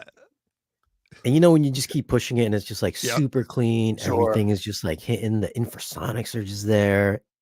I'm bouncing between different corner seats. I'm like, this is the real deal. So go the next day. I'm editing. I think I'm editing a video again. It's like 6:30 p.m. at night, 7 o'clock. Boom, boom, boom, boom, boom. I was like, am I expecting somebody? I was like, okay, so I open the door. I see instead of the wife the first time around, I get the husband this time. So the husband knocks on the door.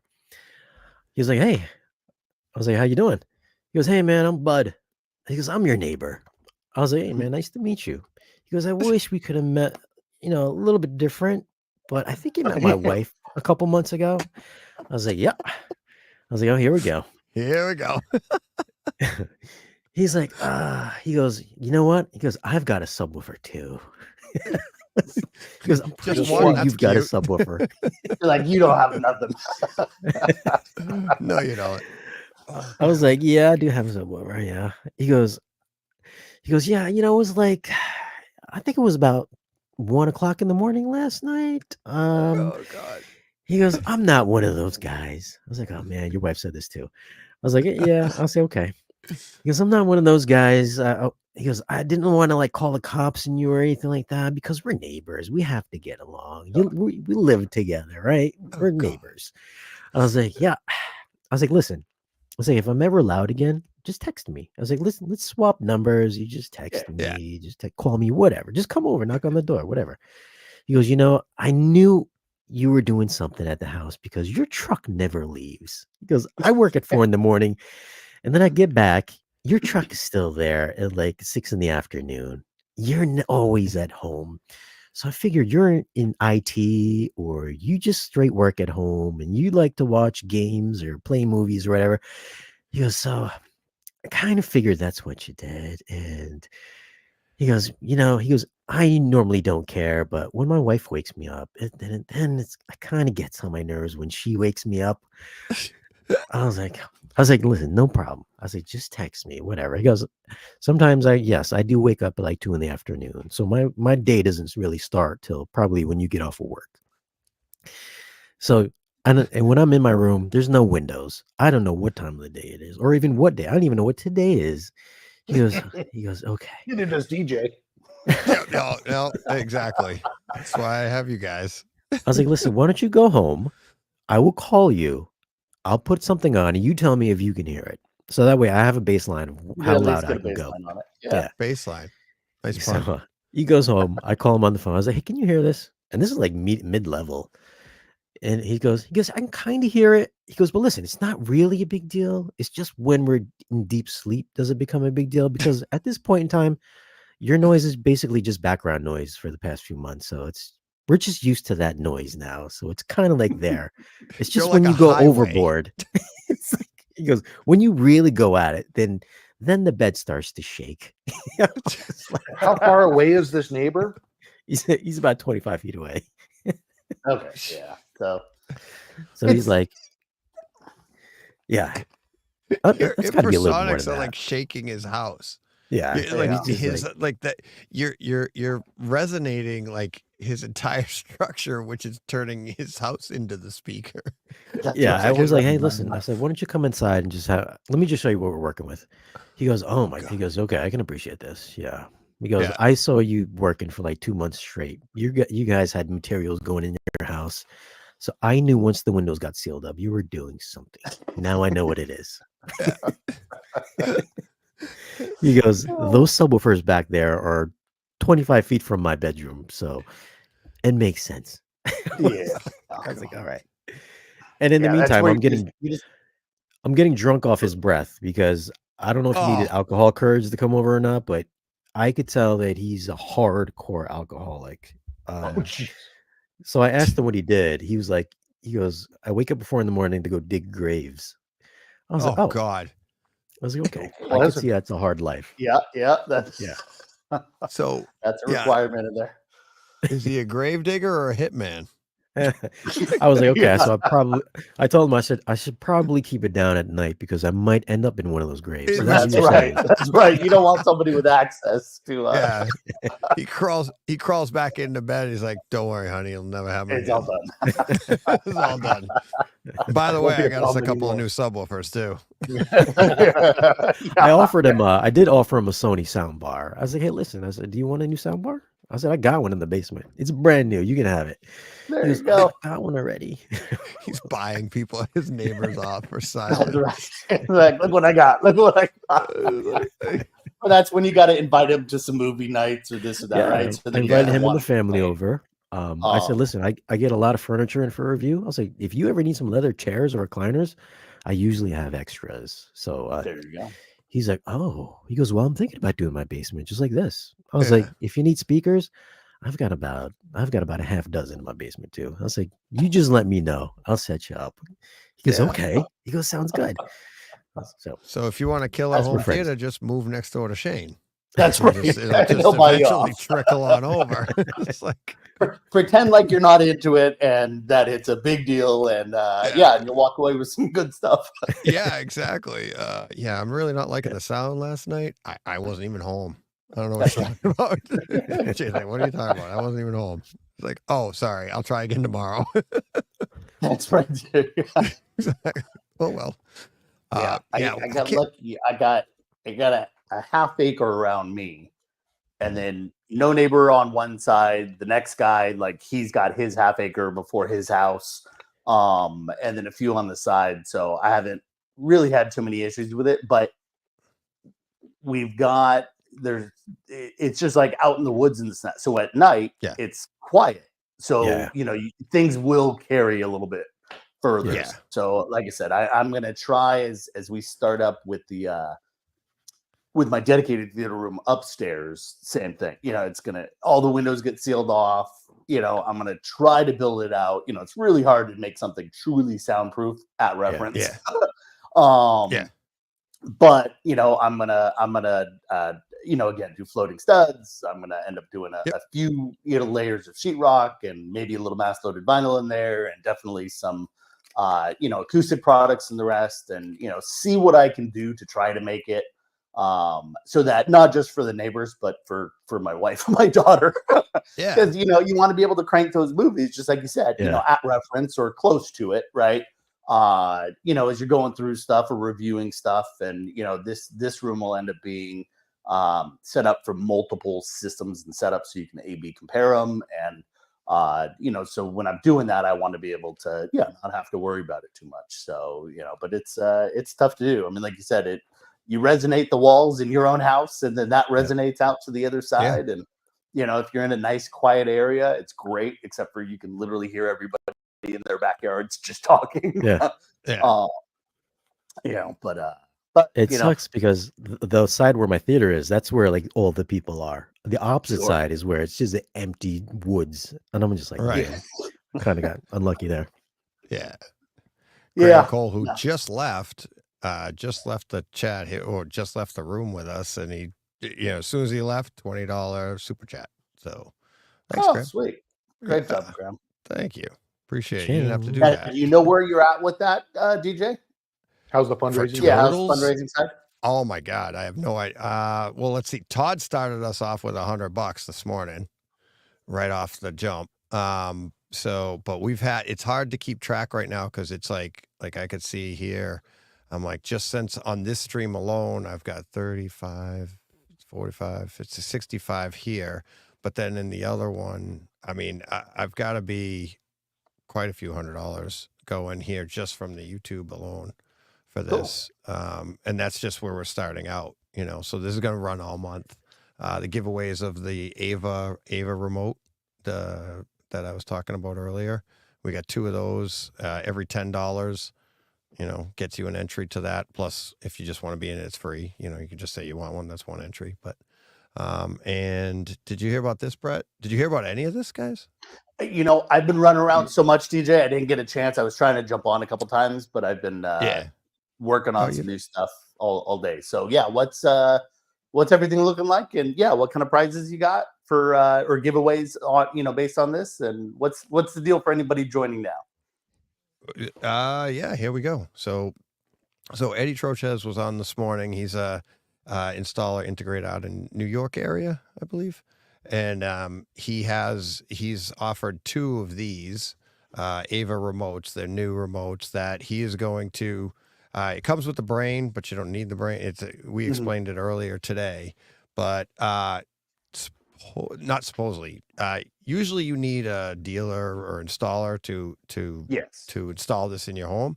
He goes, but he told us, he's like, no, this is really simple to use for guys like us. It's not super simple, but if you're savvy with this stuff and you like it, he's like, if you win, the winners, he goes, I'm just going to unlock them, open them, activate them, send them to you, and they're yours.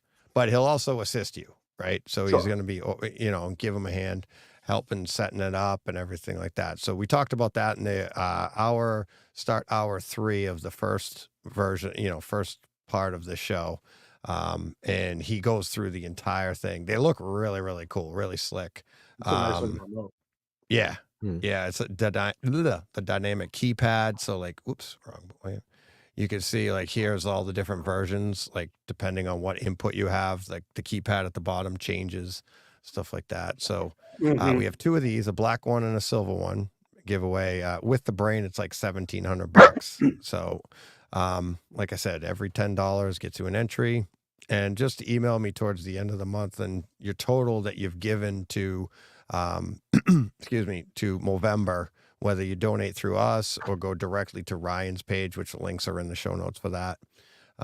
Just tell me the total, show me a receipt or something of what you've donated, and that'll be your entry into this giveaway. And then also SVS has offered an SB 1000. So same deal for that, every $10. And you have to distinguish. So if you've given like $100 by the end of the month, 50 to one, 50 to the other, 75, 25, or well, 70, 30, whatever you want to do. We're doing that. And the other thing Eddie did is anybody donating $50 or more, anybody, this isn't a raffle, it isn't a giveaway or something, it's, you just get it, and it's going to 10% towards Kaleidoscape system. Sweet. So Ew, yeah, 10%. so and that's good for a year. So and then we'll do it. And if you're thinking about getting a system, or you're thinking about upgrading a piece of your existing Kaleidoscape system, you know, yeah, you get, donate $50, you'll get a 10% towards your that piece or a system, and that could be a lot of money. With the Kaleidoscape system, you get that's worth $50. Absolutely. Yeah, So. you get even just the the entry of right now, the Strata V, that's $4,000. So you're looking at that's 400 off. So you basically off. just say spend 50, save 350. For right there, and then. But yeah, and it goes all the way up. So, and that's good for a year. And if you haven't bought your Kaleidoscape yet by next year, well, it's going to cost you another 50, and they'll do it again for you. So that way we get to raise money again next year. So because you offered it up. Can we stack the? Yeah, no. Can we stack them between the two? Yeah. No, that's tremendous. And DJ, who was the first person you said, the dealer that was giving away the 2 Avas? Oh, that he's also doing the Kaleidoscape. That's Eddie Trochez. He was on, like I said, he was on the show. He was on last year. He told us all about Control 4. I don't know if you and I talked about it afterwards too, but that was like the hot topic of the show, because basically he was saying, like, just because you have a Control 4 doesn't mean you can't play with it yourself, which a lot of people thought you can't do. And he came on, he goes, no, you can get the entry-level system, $1,000. You can, and yeah, we set it up for you, but then you can play with it. And then you can do quite a bit on your own, and then we're also finding a lot of guys that are like, they've opened up their remote serviceability on those remotes in the last multiple years now, but let's say the last 3 to 5. So there's a lot of guys that are out there that will, ship off an EA1 or an EA3 to you. You can just hook up the IR blasters or whatever you got to do, get it on the network. And then they can program it, or, usually for a lot of us more on the DIY side, we don't want to buy something that requires a dealer every time you upgraded, a player or a TV or anything like that. Yeah. Add a new piece. If you can do it remote, it takes away the issue, right? So now the guy can do it. And a lot of times they'll, hey, for $50, $100, I'll reprogram it or do whatever you need. They don't have to roll a truck to visit you, so that makes it a lot less expensive and quicker, right? Because it used to be like, oh, I'm going to add a piece, and you're like, now I got to factor in, when is he going to get it? When can I use this piece? Where you're excited to get this new piece, and you're like, oh crap, I have it, but I can't. I need him to integrate it into my system so that I can use. And it's like, whereas I just want to buy the piece and play with it. I'll probably screw everything up, but at least I did it, and I got to have fun doing it, right? Yeah. And there's just so much stuff you can do with it. So, I mean, I'm a big Control 4 advocate. I mean, I play around with all of them. And obviously, I came from running custom install for Logitech and Harmony. So, I mean, Controller has been a big piece of, what I did for many years. But yeah, so I got an Ava to play around with the other day. So I'm actually. Oh, you did? Working on this one right now to kind of see how it works. I was chatting with the guys over at Ava. And so, I figured I'd kind of, everybody's always asking, how does this compare to a Harmony, right? I mean, that's the logical comparison for non, C4 Crestron, Savant, the rest. So, I said, I'll pick one of these up, after CDS. So they had all the demo pieces, and so I picked one up. So yeah, like I said, it was an easy buy to, figure out. I've done it. Programmed a little bit with it, but not a whole lot. But it's a killer remote. It's what we were looking at doing when I was still at Harmony. for kind of that next remote, right? Because that the screen was smaller. It was the king of what it was, but the reality was we had some new designs and new things in there that we weren't able to do, unfortunately. But no, I mean this feels quality. It's a little heavy. I gave it to my wife, and the idea is that what feels heavy is supposed to feel luxurious and expensive, right? And it does. It absolutely That's what I was does. just gonna say. Doesn't that make it feel like more solid? You're like, this is legit. It does, but sometimes when it's just there, or like this is something you don't want to kick necessarily, when it's on the floor or whatever else. And I think that's the only piece is, sometimes it's heavier than my iPhone. So when you start looking at that, like I said, not that it's a bad thing necessarily, it's a solid piece of electronic with a big piece of metal. I think it's all one billet kind of aluminum. Looks like there's one seal on the back. But yeah, no, I mean it's a solid piece. I'm enjoying playing around with it. So I may use this as as one. I always have a few, and then I've got my EA3, which I'll use to program and for more of the lighting control and HVAC and all the things kind of together. Then Control 4 can just do a little bit more from that perspective. So he was saying that like he was going to last year after the 24-hour show. He like hit me up on Monday and he's like, he loved what we were doing and for the cause for Movember and everything. And he's like, next year I'm going to give you a Control 4 system. That's what he wanted to, that's what he wanted to donate this year. Donated. Yeah. Yeah. But what ended up happening is Control 4 within the year added the $250 subscription fee that you have to do yearly. And he's like, is that for any setup? $250? Yeah, to run the system, I think you need it's for most. Yeah. It's an interesting thought process though. Recurring revenue. Yeah. Well, so it's recurring. So it's recurring revenue, but this was one of the issues of Harmony, frankly. So you bought a remote for $400, right? That remote then lasts you 6-8 years. Guys are still using them now, and it hasn't even been around. So, so if you buy it one time, the assumption is that there's going to be, let's say you stop selling, done now, but for example, you stop selling Harmony remotes today, but you still got to service the things that are there, unless you're totally just, flipping the lights off, right? Yeah. So a company like just the Harmony Group, so not Logitech, but just the Harmony Group costs about $2 million a year to run, just in like a couple of, engineers, somebody to go and make sure that all the new codes are loaded up when new products are coming out, make sure that the IP integrations work and test equipment and all those kind of pieces. So the problem that came in with like Harmony was as sales go down, but ultimately there's 1 million hub systems that are out there. Service load goes up. Yeah. The servicing just keeps going up and up and up, and the servers and all the other pieces and the requirements. So, for a lot of these companies, what they're saying is like, hey, in order to be able to make sure that the C4 engineers are back there and programming new cool stuff and making sure that all these new products that are coming out, new lights, new everything, have the capability of working, then that's how they do it. It's, you have to have some way after the sale when you're talking about products that last 5, 8, 10, 12, 15 years. Yeah.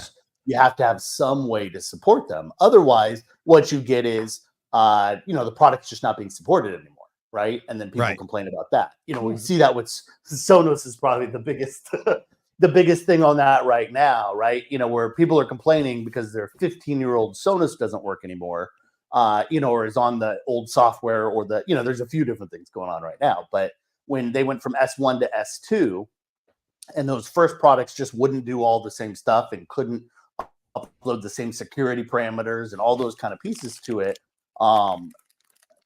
If you're not paying some sort of recurring, then a product from 15 years ago by today's standards of technology, I've never kept a cell phone that long or a laptop that long or, anything like that realistically. I don't know if I buy into that. If I buy my Mac Mini 4 years ago, I'm not paying a subscription fee to get OS updates. I mean, so I get what you're saying, but I don't believe in it though. Like I feel like from 4 years ago. but I mean, your iPhone and stuff like that stops working at 8 years, 10 years, right? So So yeah, you can tell my mom that she still got a pretty old one. Yeah, still working. but the idea is, I get the idea, but I just don't believe it. They stopped doing updates so that you're stuck back on whatever rev and version that it used to be. So the idea is just, where do you pay if you have something that infinitely has to be there and sales go down or they stop selling something or this or that? What do you expect from that? Apple's obviously a very large case of a lot of bad things would have to happen with that. But you take a look at brilliant AV for light switches. You look at all these companies, they're going out of business. And they go out of business because there's one, not enough people buying it on the front end, and two, the people that are buying it one time, and they still have millions of dollars of support that they have to put out every year. So, like, I'm not saying it's all that everybody should be doing recurring. It just the Altitude's been out for a decade now. We're still getting updates. I mean, for what? My Altitude. It's been out for a decade now. Should I be paying for a yearly service to continue getting updates on that? But you also paid a premium. You paid $25-$30 for that unit, Shane. I mean, I no debate, right? Like Storm Processor does the same thing. We're not talking about a $30,000 unit, but yes, but same thing. When you want to upgrade, it's the same concept though. But also, like Shane, you mentioned Apple. People are paying a subscription for Apple products. Some Apple products, there are subscriptions. Apple is so diverse, though, within that. There's so many products that they're selling. There's a lot of different products, but the fact is, like, I'm buying a Mac. I'm buying my MacBook M1 that I bought a few years ago. Should I have to pay for more, a subscription fee to get updates, OS updates? Microsoft charges. I mean, obviously they got a bazillion people working on these updates. Like, obviously the extra income would offset some of that. Future. Yeah, but the issue becomes you're selling enough in the future, right? So Trinov. So let's say, and reality is Trinov. You're talking about the same product, so they haven't changed the product. So you're talking about a software update. But when you wanted HDMI 2.1 on your unit change, did you have to buy the HDMI card for Trinov? Yeah. Well, yeah, I got to buy that. Yeah, but that's not a subscription. But those are the costs that go in there, right? So when you look at these things, it's like you're spending 25-30 grand on a system so that you don't have to keep upgrading it, because it's basically just a computer. So that's Let's be fair. Control 4 gets up there too. Oh yeah, but it's not. It's 600 to 1,000 to have a system that'll control most of your house. Where it gets up there is when you want 100 light switches and you want all the other pieces to it. The brain itself is not really that expensive. You're talking, you couldn't really spend more than $5 grand on if you're talking about a brain and an iPad controller and and a couple remotes. It's really not that expensive. So. But when you look at a lot of the technology, Trinov, hasn't changed the product. The altitudes are basically the same. So the fact that they have a software update, absolutely.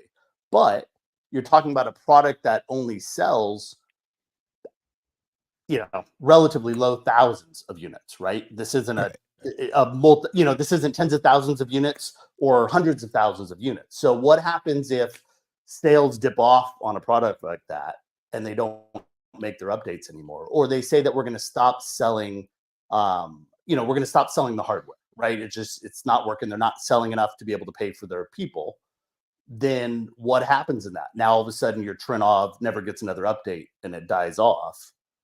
Is that right either? That's where the recurring revenue side of it comes in. That's where products that are going out, like Brilliant, like all these products that go out there, the software side is what you're paying for ultimately.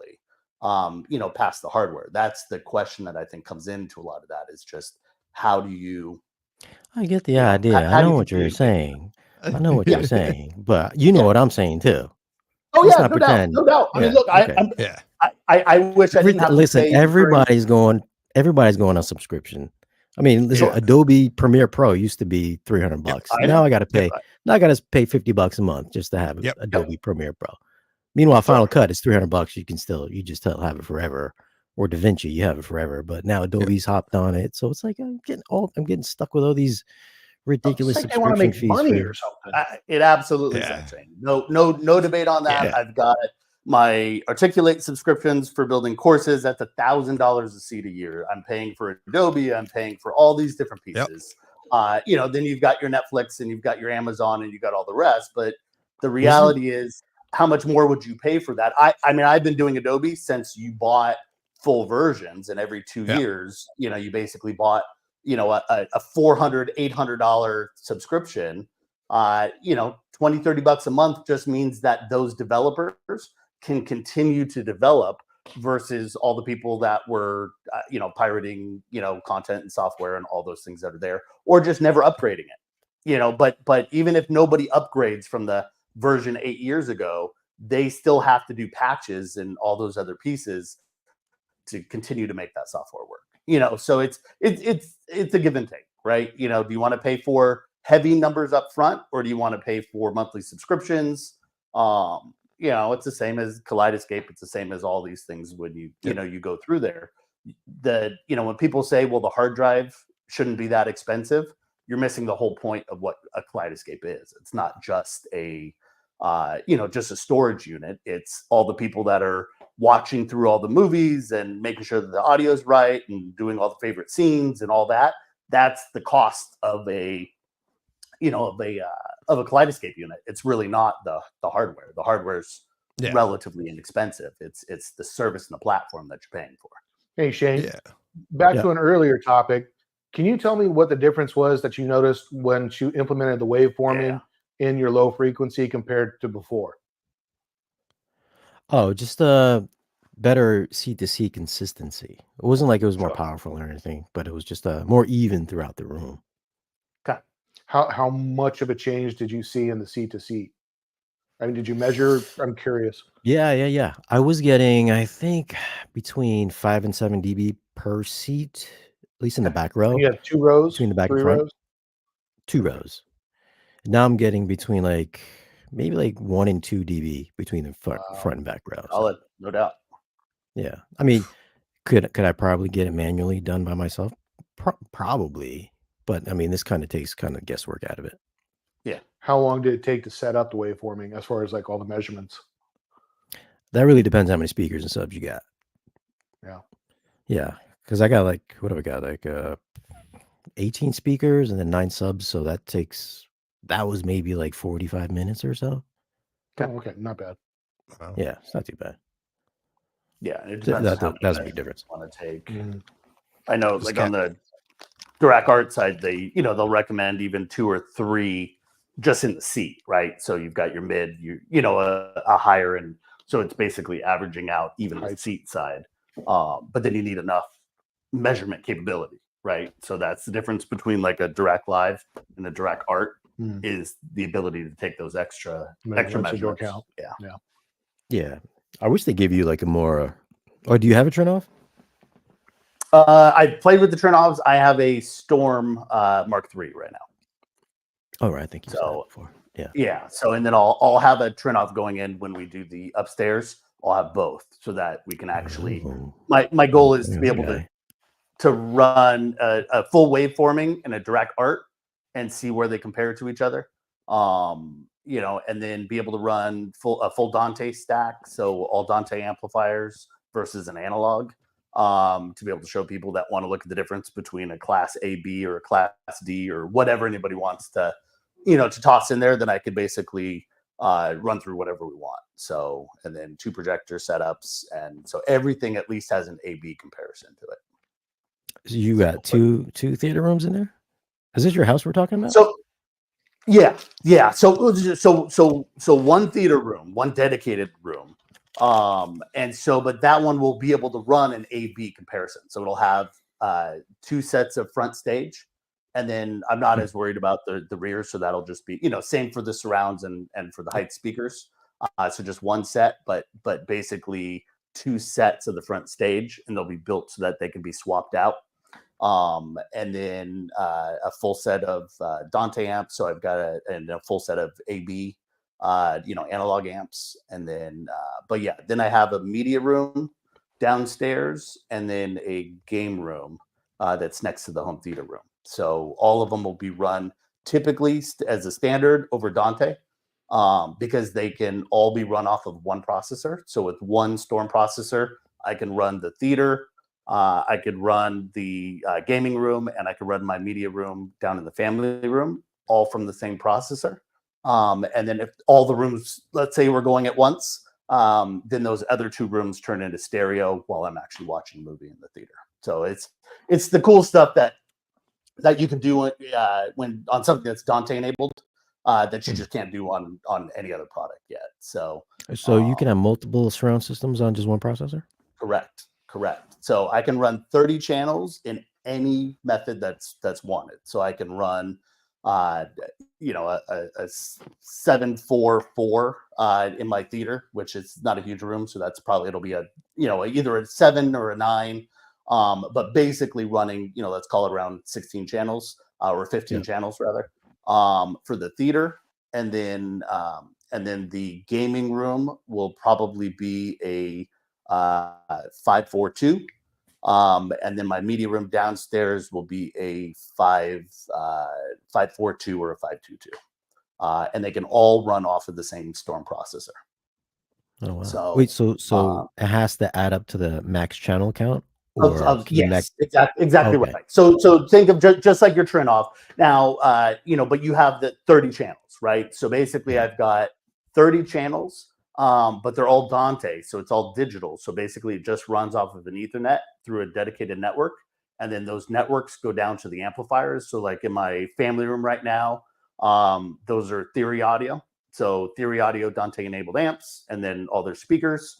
And then upstairs, I got to figure out what Dante amp I'm putting in there, and then that'll run for both of the theater and the rest. But yeah, so basically, you hit a button and it switches which rooms are playing, and yeah, you can basically control any of those 30 rooms. So if you had, let's say, just a bunch of 2-channel rooms, bedrooms and things like that, you can basically run, 10 2-channel rooms, or plus a home theater system off of one processor.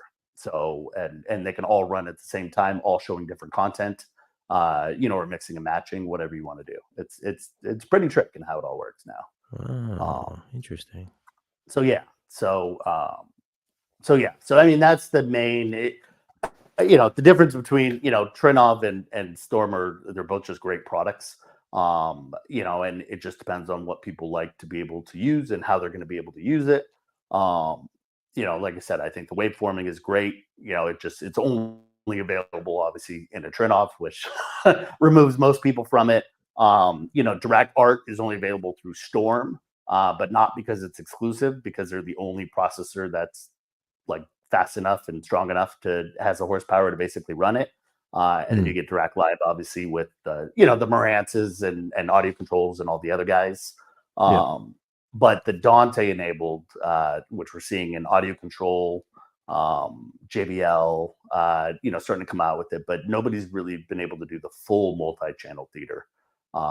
So yeah, Trinov and them, I mean, they'll get there. Everybody will get there, I think, eventually. Because it's the standard on the commercial side. It's been slow to adopt on our side in Resi, but like I said, it's definitely, it's cool. It has far fewer hangups. You can reassign speakers to go anywhere you want. I was chatting with Matt Trinkline, who's over at Storm, and so he did a system for a client which had I don't know what the thing. So let's say it was a 944 946 or something. So like nice home theater room. But then he also had a 2-channel system, which he didn't want to use the same speakers. Like he had a dedicated speaker that he wanted to use for it. So then he had So what would happen is if he was watching a movie, it would basically go one direction, and then he'd hit a button for 2-channel, and it would basically switch over, and it would just play the 2-channel speakers, and could reassign the subwoofers so that he could have a let's call it a 2-2 or a 2-1 generally in the case of stereo audio. But yeah, so it's just really, really cool, and how you can actually move those things around depending on what you were listening to. because your heights could be surrounds, your surrounds could be heights. Like it doesn't care. It just moves things around to wherever you want to put them. Right.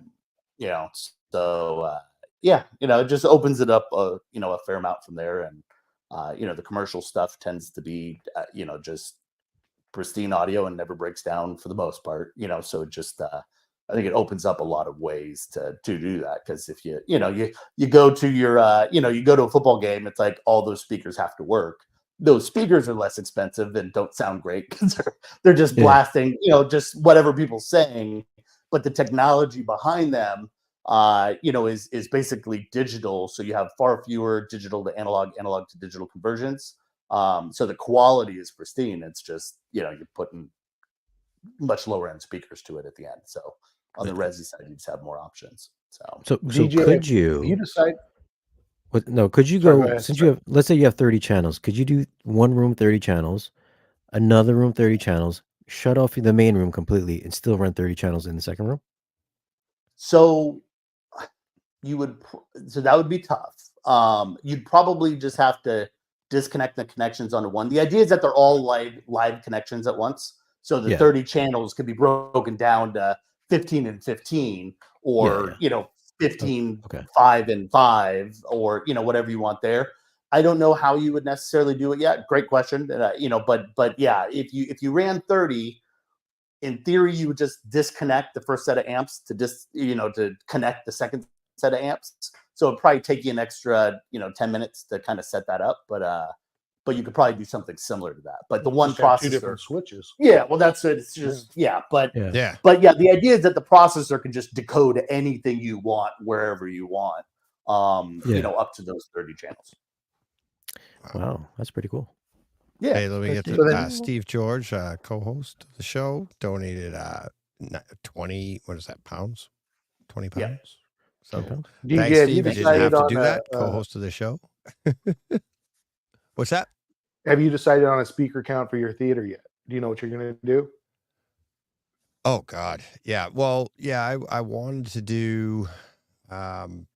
Eventually, I wanted to get up to. I want 6 overheads. I want something for each row.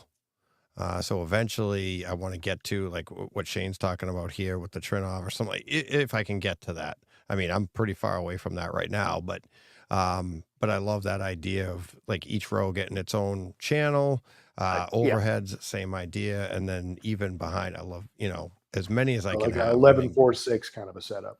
Yeah, just exactly 4, whatever. If I can, you know, eventually get to the point like Shane, like 18 speakers, and I got this many subwoofers. It's like You don't need it. Like, you don't need it. You don't need it. No kidding. You know, we don't need any of this stuff. I love when people in home theater tell you that. It's like, well, you don't need that. You're in home theater. We don't need any of this. Okay, so let's start with that, and then we'll work our way forward to this is ridiculous. So why not lean into it and go ridiculous? And that's, you know, hopefully I can get to that point someday. You know, I'm not yet ready to retire, but when I do, I want to have a lot of speakers around me. That's right.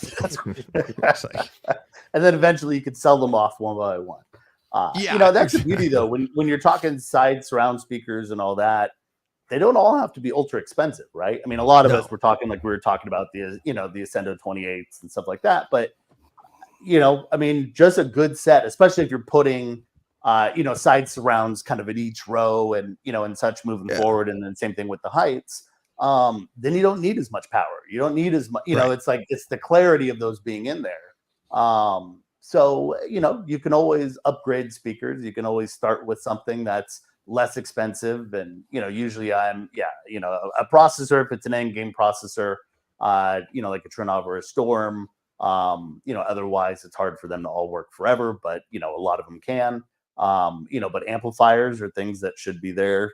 You know, they should be working for, you know, dozens of years, you know, and so, you know, you buy some decent amps, you know, you can run with some lower, less expensive speakers for, you know, for a good long while, and you can always swap them out. And as long as they're not blown, there's usually somebody that's looking to buy, you know, their first set and their step up. So, you know, it's always kind of nice from that perspective. You know, it's you're constantly rebuying, but, you know, you can kind of, you know, stagger things up, which is something, you know, not everybody has to, go big or go home. You can definitely go more, DIY, and there's great products in every price range. And, there's certain things I think you just can't DIY, you can't skimp on. And it's like, one of them is like the idea of like a Trinov, or it's the brains, whether it's audio processing or video processing.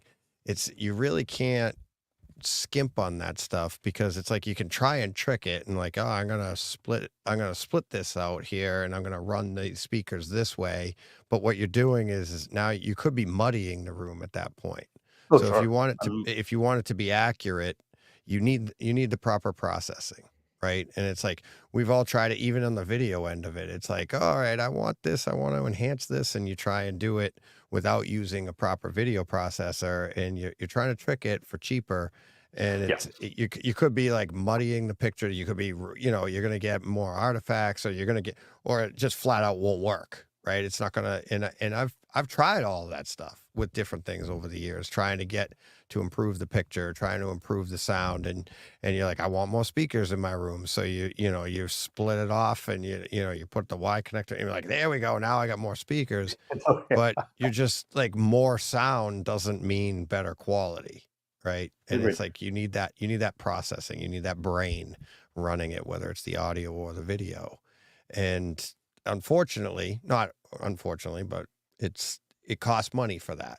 And if you see a value in it, that's what, and I do. And it's like, and to me, it's like, my room's not huge, but I like the idea and I want to do it, so, everybody's like, that's crazy. You're the only one in there. I don't care. There's crazier things in the world, right? I need speakers for every row. I only sit in one row in the one seat. Yeah, exactly. But DJ, you have no friends. I know. That's right. Nobody's coming over, DJ. Yeah, exactly. Yeah, they're not coming over, and I can't go anywhere because I'm broke. But whatever. I've got all these speakers. Love it. So. What's going on, Steve? Yeah, morning, guys. How we doing? Everyone okay? Good morning. Not too bad. You're here for for the final European push, right? The day shift of clocked on. Yes, absolutely. Now, Brett, I have to say, I've heard of designated drivers. That's right. I've never heard of a designated podcaster before. It's very, very new. It's interesting. Is there to keep you upright, and that's right. Yeah, keep you going. Bought a spotter. That's right. Just in case, he's here to help. We got all the lights on and everything else, and and the chairs have got sort of sides on them, so you can't. That's right. Yeah, you can only move around so much in here. And I've got to say, Deej, you don't like doing things easily, do you? You always got to do things the hard way. It's what, 2 a.m. there, just after 2 a.m., and you've got the man. Yeah, we just hit 2 a.m. for the second time tonight. Right, of course. So you've got the man with the smoothest, most soothing, relaxing voice in all of Christendom. Yeah, and So hey, welcome to the 2 a.m. hour with Shane Lee. It's gonna set you out. How is it you keep yourself awake, Deej, with that? Surely you need someone that's gonna just keep you energized, not to soothe you to sleep. I know, man. Exactly. It's like, I mean, and we're usually the one putting Shane to sleep. Right? Exactly that. Afternoon, exactly that. Like, oh, yeah, great. Just done the lawns. Bright Side Live is on. I'll take a little now. Put this on and out like a light.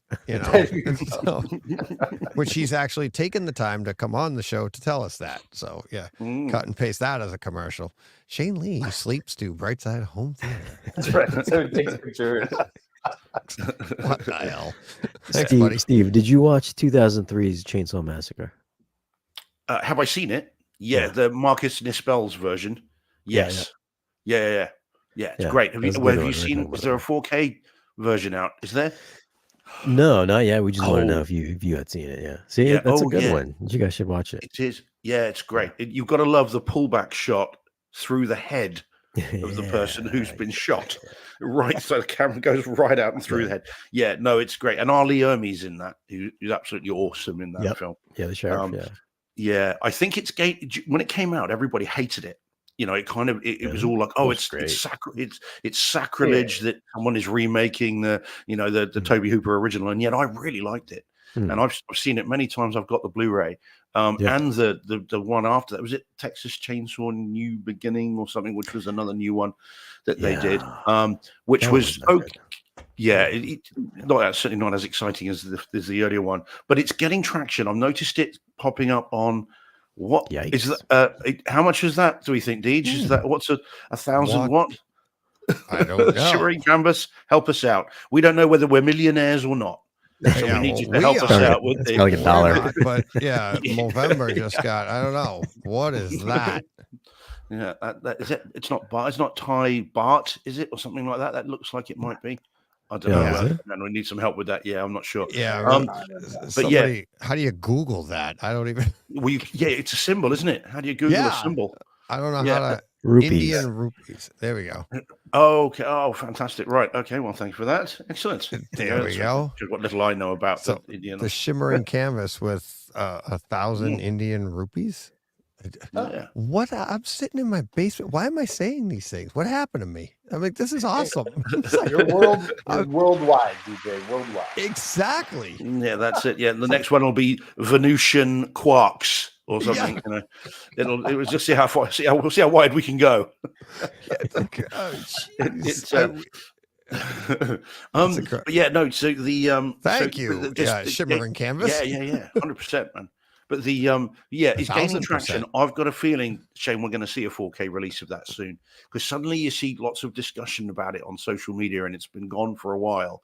And I wonder whether that's people building interest for for an eventual re-release. Maybe. But I'd love it. Did you happen to see the show where I only saw Texas Chainsaw Massacre 2 only about a month or so ago for the first time? Oh, really?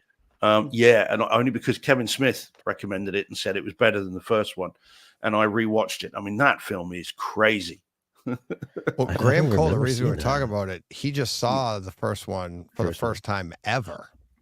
Oh, Graham Cole, he was on earlier, and he was like, he goes, that is insane. He's like, I can't even believe what I was watching. And he's like, that was made in the 70s. It's like, yeah. So he was like, after listening to you and us, and be like, he's like, it's insane. So. Yeah. And made by basically students at the time. I mean, they were all just kids with an 18mm camera, and just did something that changed the fabric of cinema. But no, I mean, it is absolutely crazy. But and one of the most extreme movies until Terrifier 1, 2, and 3, which just changed everything all over again. As I've been saying of late. Have you seen those yet, Shane? No, not exactly my type of horror. Yeah, it's one of those. If it's not your thing, just avoid it like the absolute plague. Because boy, oh boy, those movies change the dynamic of what is acceptable to show on screen. It's not easy. I've seen the first 2 twice, and then 3 I saw the other day, and they're movies you experience. They're not movies you enjoy. And someone that says to you, "Oh, I really enjoyed that," get them to seek professional help fairly quickly, and remove any sharp objects from their vicinity, because you don't want to be anywhere near it. Oh, nice. Yeah, because you do like your horror, don't you? Albeit, like the new Texas Chainsaw Massacre. I didn't hate it. The Netflix movie. I thought. It was yeah. That was pretty good. You don't look at traveling on buses the same way again, though. When you see what happens to the that was pretty cool. That's a cool scene. He just massacred everybody. Oh man, and again, that's one where when it came out, it was just met with a chorus of hatred from the fans, and and yet I thought it was good for what it could have been. We've lost it. See, I thought he had a designated podcaster. How could he have fallen off like that quickly? He just fell off the couch. Battery died. Yeah, exactly. That's a good movie. I like the 2003 one. I like the last one that just came out. They're cheesy fun, and they sound really good too. Yeah. Well, any film that's got someone running around the channels with a chainsaw, is gonna have a decent home theater experience, isn't it? Because running front to back with the chainsaw coming right over the top is always good. And I might look, Shane, this is my third little jump on in this show, and the last 2 I've said it, so I may as well say it to you now and let the record show. Though you brought up horror, so I'm not the one who just brings it up every single time. And I'll recommend to you what I recommended to the other guys. If you get a chance to see Azrael, all right, Deej, have you got your picture there? Let me grab it for you. Yeah, this is the third time now. Third time today. Yeah, may as well. Have we got it? There we go. So Shane, if you get a chance, and we think from the research that's been done, if you get a chance to see this, I think it's only streaming though. It's not on Kaleidoscape. We don't think it's on physical media there. It's just come out here on Blu-ray. And if you want a film that's horror-ish, but it's 90 minutes, lean and mean, and absolutely bonkers, and with an ending that's as metal as anything else, as I keep saying, then this is worth seeing if you get a chance. And you like something that it also sounds and looks great. And it's a film with no dialogue. Okay. Yeah, no, I know. Your reaction was the same as mine when I first read that, and the others I've told about it. But it's basically a woman who is surviving. The rapture has happened, and we have a post-apocalyptic world where we have Samara Weaving. You can't tell her there because of all the things that look all over her face. But yes, Samara Weaving is a woman who is essentially then pursued by the survivors of this community and other things, and has to survive. And it has an ending you'll be talking about for days. It's really good, just absolutely bonkers. And again, to quote John Saccone, who I think you met last time, who texted me after he saw it on Friday night, whatever night it was, who just said, "I've no idea what I just watched, but I know I enjoyed it." It's that crazy. So yeah, she's like an angel or something. Is this like a religious thing? Well, the rapture, of course, is a religious apocalyptic event where those are judged on Earth, and so it's after that. It says angel. It's not. Well, she is the angel of death. Well, it's not. Yeah, but it's not. Right, it's never explicitly stated as to whether she is or not. But you see it, and then you'll see what I mean. But it's really fun. As an out there 90-minute new movie with a really good actress who just acts with her eyes in her face, because there's no dialogue, as I say. And the reason there's no dialogue is post-apocalypse of the rapture, they decide that talking is a sin. So that's why there's no dialogue. I'm screwed. And they, well, that's it. Yeah, Deej, you're first to be judged. Yes. Let me tell you, Mr. Briggs, there were 2 25-hour podcasts for a start. Well, let's be fair here. It's like between me, Steve, and Brett, I mean, we're leading the way to hell.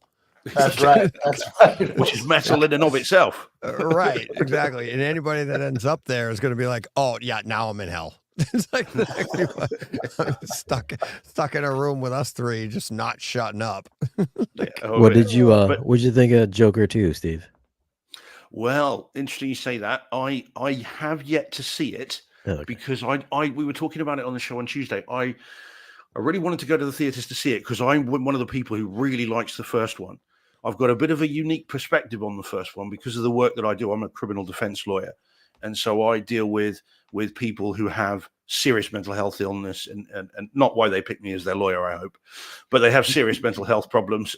And so I recognized in the first one someone who has suffered with trauma, someone who has mental health issues, and it was played with all the other sort of kind of out there things in that movie. It was played quite straight, and so you can see why that character is as there was, and that script has been done with some thought behind why Arthur Fleck is who he is. So I really like the first one. I know there's a lot of people that don't, and so I was desperate to see the second one, but then the reviews hit. And of course, I'd heard what had happened at Venice, and then all the reviews were like, "This is dreadful," even those that liked the first one, and it put me off seeing it in theaters. And so I've waited, and I don't have a Kaleidoscape, and so I'm gonna, which I know it's out there on Kaleidoscape, and I'm gonna wait for 4K disc, but I'll get it day one and see it. Because Deej, you saw the Kaleidoscape, didn't you? And you enjoyed it, didn't you? You thought it was really good. What about you, Shane? Have you seen it on Kaleidoscape? Seen it at home? Yeah, I liked it. I liked it a lot, actually. Oh, good. Okay. Yeah. I do want to see it. I mean, Deej, well, now and you as well. Deej, both of you saying, "Oh, actually, do you know what? It's better than people are saying." I do really want to see it. And we had some guidance yesterday, didn't we, from Dom from Northwest France, who helped us to pronounce it. We thought it was Joker follow a duck. It's not follow the duck. It's yeah. So that's what we were saying. And then that's DJ's. That's not mine. That's DJ's one, which is very good. Joker, follow a duck. And but actually, it turns out it's filet adieu. Filet adieu. I think we're saying that right, aren't we? From what Dom said. Yeah, filet adieu, which means apparently, it's madness of two people. Two people. Yes. Yeah, which I think is actually very cool. Quite like that. Hi, Charles. Hi, buddy. Shouldn't we know that from the old Hot Shots? Hot Shots. Part two. Right? Yeah. Part two. Yeah. And yet somehow that's why I know how to say it. Right? And yet I think, Brett, somehow I think that should be Hot Shots Part Ducks. Yeah. Somehow I think that works better with the movie. Agree with that. Yeah. Exactly. Oh, that film's great. Now those are movies that could do with 4K reissues. Because they're not easy to get hold of. They were great. Giles dropping in late night. What do you got? Midnight like there? In. Or you won? It's well, my phone says 1:17, but I'm not really sure because you got to set the clocks back. So I don't really know what time it is. Yeah, what time is it? It's like Giles, you're looking very Asian right now. Oh, they are squinty. 12:17. There it is. It's 1:17. Yeah, there you go. I'm feeling a bit guilty though, guys. You guys are kind of, tired. It's late night. You can see just on the top right of my screen that it's daylight here. I've just woke up. So I'm feeling, much more awake. Sorry, guys. How'd you sleep, Steve? You rub it in. How was your? Do you know what? It was lovely. I put on a Shane Lee reading The Hobbit and audiobook, and man, that I slept like a baby. It was fantastic. I'm telling you, Shane, there is an entire career out there for you, buddy, that you are not exploiting. You need to be doing these things. Your voice is so smooth. It's just you and David Attenborough. Yeah. No one else comes close. I'm telling you. Yeah. So it's awesome. Sorry. Can we just stop the show a moment, please? What happened? Pray silence for the following. I didn't want to say anything. I was waiting for you to see that. We can't be friends. It's got a great Atmos mix, but it is kind of a tough watch even for me. Oh, thank you. Yeah. Oh my God. Where's John when I need him? I don't know, but Shane and I completely disagree on Oppenheimer. But man, Evil Dead, right? Yeah, there we go. High five, buddy. Yeah, exactly. Yeah, so Carl says, yeah. Oh yeah. Actually, there's no point in me reading it for the audio only, is there? Yeah. There's few movies that if I watch it and then when I'm done, I walk into my kitchen, I feel maybe there's something gonna come out and jump out at me. That's one of those movies that gives me that feeling. Oh man, I'm almost 50, so it's like, why am I feeling like this? That's right. We shouldn't be worried about that too often. Yeah, exactly. Mommy? It could be Shane's neighbor trying to come over. Yeah. Wrong time to knock on the door for a cup of sugar, isn't it? Yeah. Oh God. No, that film is great. I will defend that film to the nth degree. I absolutely love it. Don't know how, but okay. Oh man, it's so good. It's so good. And again, that's one of the ones. Whatever else you say, as Shane says, it has a absolutely crazy Atmos mix on. Yes. For a low budget-ish movie, the sound design on that's just crazy. It's too scary. It's too realistically scary. Is it? What do you mean the mix, or do you mean the film? Well, I guess both. Yeah. I mean, again, the opening drone shot. Yeah. On that, it's just that's cool. I've still not heard anything that puts a sound in the room as realistically and clearly as that. I genuinely felt I could reach up and just grab it in this kind of 3D space. But I don't know. Maybe it's just my room. But it just was kind of crazy. Like that in a horror movie. I don't like you want to come out and reach out something in a horror movie. It's not good. Shane's got a blanket and he's all like crumbled up watching like, oh my God. Would you tell me this though, Shay? Would that change how you reviewed a movie? So if a film comes, so say for instance tomorrow, Terrifier 3 dropped into your on Kaleidoscope, and they go, look, can you review this? Would it affect how you would review it, or would you think, look, I'm not going to do that one then, because you're autonomous, you can choose what you do and don't review. So would you go, well, okay, I'm consciously not going to review that because it's not my kind of movie and I'm not going through that? Or would you think, well, actually, no, I've got to do it because I've been asked to do it? If somebody told me I had an awesome 10 out of 10 Atmos mix, then I would watch it just for that. Yeah. Same here. Okay. Yeah. I heard that movie has a 10 out of 10 Atmos mix. that's the word on the street, and everybody's saying it. That's right. That's right. I heard that as well, guys. I can't remember where from, but I heard it very recently. I heard it recently too. I'm pretty sure it's someone on the Bright Side Home Theater 25-hour show, but I've definitely heard people saying it. Yeah. No.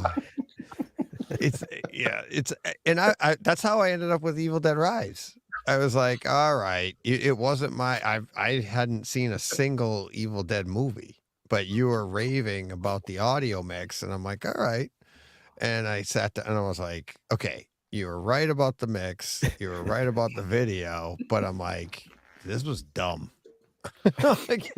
And like everybody in the chat, like, what are you nuts? And what's funny is it's like the viewers or listeners, they're like writing in, oh, you're wrong. And I'm like, you're just getting bashed. And both John and Steve agree. So now I'm like, oh my God, it's like just the hammer and the nail. It's like, I'm like, with every shot, nobody's backing me. But it's like, I'm sorry. And then remember, who was it that people kept like, you just don't understand it. And they're trying it. And I'm like, yeah, that's what I'm trying to tell you. I don't understand I don't need to. it. Yeah, we don't. I was like, I don't get it. And they're like, yeah, you don't get it. That's what I said. Thanks. Like, but I mean, you know, there's no getting away from it. It's bonkers. But, you know, Fangoria agree with me. How many Chainsaw Awards did it win this year? Best director, best effects, best, you know, come on. I love that. It's like Fangoria can't be wrong. Agreed with me. Well, then there you go. I mean, what do you say? Hey, look, it didn't win any Oscars. I've got to just, you know, it's the low hanging fruit. That's right. You got to find the next category. Do they give out little chainsaw statues? Yeah, well, you know, we were asking this, weren't we? We don't know, but they are called the Fangoria Chainsaw Awards. Yeah. It won like best director, best effects, best creature effects, wasn't it, Deej? Best actress. Yeah, for the lead. Yep. So it was. I mean, this was this year as well. We're only talking in the last couple of months, and yet the movie's like 18 months, 2 years old. I mean, the sequel's on its way because you know Fangoria is right on top of things. Sequel, right? Oh yeah. If you haven't seen the 2013 one, Shane, that's your next one. It's worth a watch as well. That's the one. I've seen that one. Yeah, I've seen it. Oh, you have. What did you make of that? With the vines going around the girl's legs. Yeah. Fede Alvarez directed, who did Romulus, Alien Romulus. Same director. What did you make of that? Because I mean, that's about as gory as it gets as well. I only saw that once just to watch. I don't recall. I don't recall what it was about because I only saw it once. That's where someone gets an electric bread cutter and cuts their own arm off. You know. Okay. Glad you bring that up. Oh, and a nail gun. Clip. The nail gun. Yeah, with the nail gun thing, which you'd like, Deej, because you've done that to yourself. You know, the nail gun thing where they just start shooting themselves with this nail gun. Oh, anyway, not a pleasure. You saw Romulus was pretty good. Romulus was yeah. awesome. Oh yeah. Really. Have you seen the Kaleidoscope version of that? Yeah. Oh, 10, nice. 10, did I say 10? Yeah, 10 out of 10. At least Atmos mix 10. Yeah. Ooh. Yeah. Oh, nice. Yeah, I am looking forward to. I mean, I've seen it twice, but not again. I don't have the Kaleidoscope. I think we've got it coming mid-December here in 4K. But that's a day one pickup. I can't wait to see that. It's so good. And at home it should be incredible because I saw it in one, a cinema that had very comfortable seats, but not a great projector. And so of course that movie relies on its shadows and its black levels, and it was at times just gray. And it was, and whilst I think DG was saying at the beginning it's kind of meant to be, and then as it moves on, that becomes more important. And it just was kind of grey for most of the movie. So much so that a lot of the establishing shots in space and the wider shots just were almost unintelligible. You couldn't really make out what was going on. Whereas at home, all that's going to be fixed, I hope. You guys tell me. But I sincerely hope so. Look good. I saw it a few times already at home, like 4 times already. Nice. I love the movie. I've only seen it the once, but it was really, really good. really well done. And yeah, I was very impressed by it. More impressed than I thought I was going to be for a sequel. Like I said on the show, I'm like, I mean, that series started in the 70s, and you're like, oh, okay, here we go, another one. And by the end of it, I was like, wow, that was, I was really, really impressed. And audio video wise is, really, really good. It's becoming riveting. It's just so relaxing, Shane. Honestly, I think you can tell us anything. Yeah, just anything at all. Yeah, Steve, the results of the exam have come back, and I've got bad news for you. That's okay. I'm feeling good. That's okay. You carry on, man. Yeah. God, I'm telling you, Shane, we've got to talk. There's an audiobook world out there. That's what you're doing. Yeah, we've got to talk. We've got to talk about this secondary career of yours, of this, all these audiobooks, man. There'll be planes falling out of the sky and people driving off the road who are listening to these things while they're flying and driving. But it's still so relaxing. They won't mind. You know, it was a good sequel too. I felt like I maybe gave it a wrong grade, but I still loved it though. Was Twisters. Oh, because at least the audio mix. Because I remember watching it. This is the first time I got waveforming set up. I just got the beta update or whatever, or the official update. So I didn't like pay attention to where my levels were. I just kept cranking it. I was like, oh my god, this is amazing. And then I think I watched it after I dropped my review, and I was just like, why am I almost at like -10? I was like, that doesn't seem right.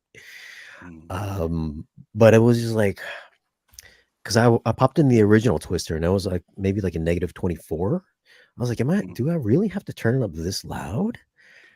So then I was just like, oh, did I not do this right? Because it was kind of like but it still sounded great though, being just jacked up. Do you know what? I've watched them both. I had them both in mid-October, and I've had them up. We've not got to them because we've just been doing horror movies all October on the show, and wasn't hard for me. Yeah.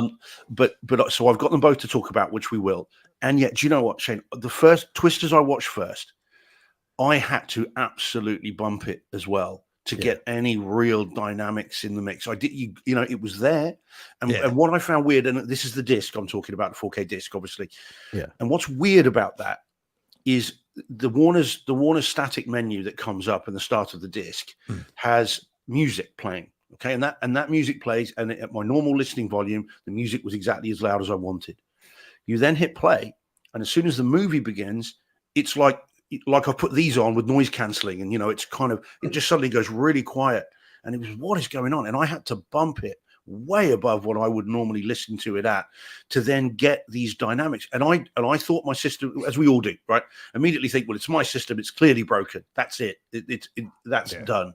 So I then stopped the film, I watched the whole film, came out and thought, no, man, I slept on it. Not on the film, that would be weird. But I slept on it, and then thought the next morning, there's something. What's going? No, I can't leave this.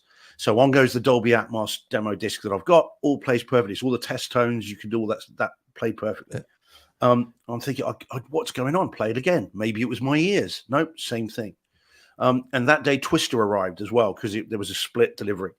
So Twister comes, put Twister on, and the room went nuts. Yeah. So normal listening level, every corner of the room is filled with noise. The sucking sound, Deej, careful how I say it, at the beginning of the thing, out of the thing, that is there, and it's like, this is fantastic. And when I put Twister on, as I started it, someone wandered into the room, and I'm like, right, just sit down, just listen to this.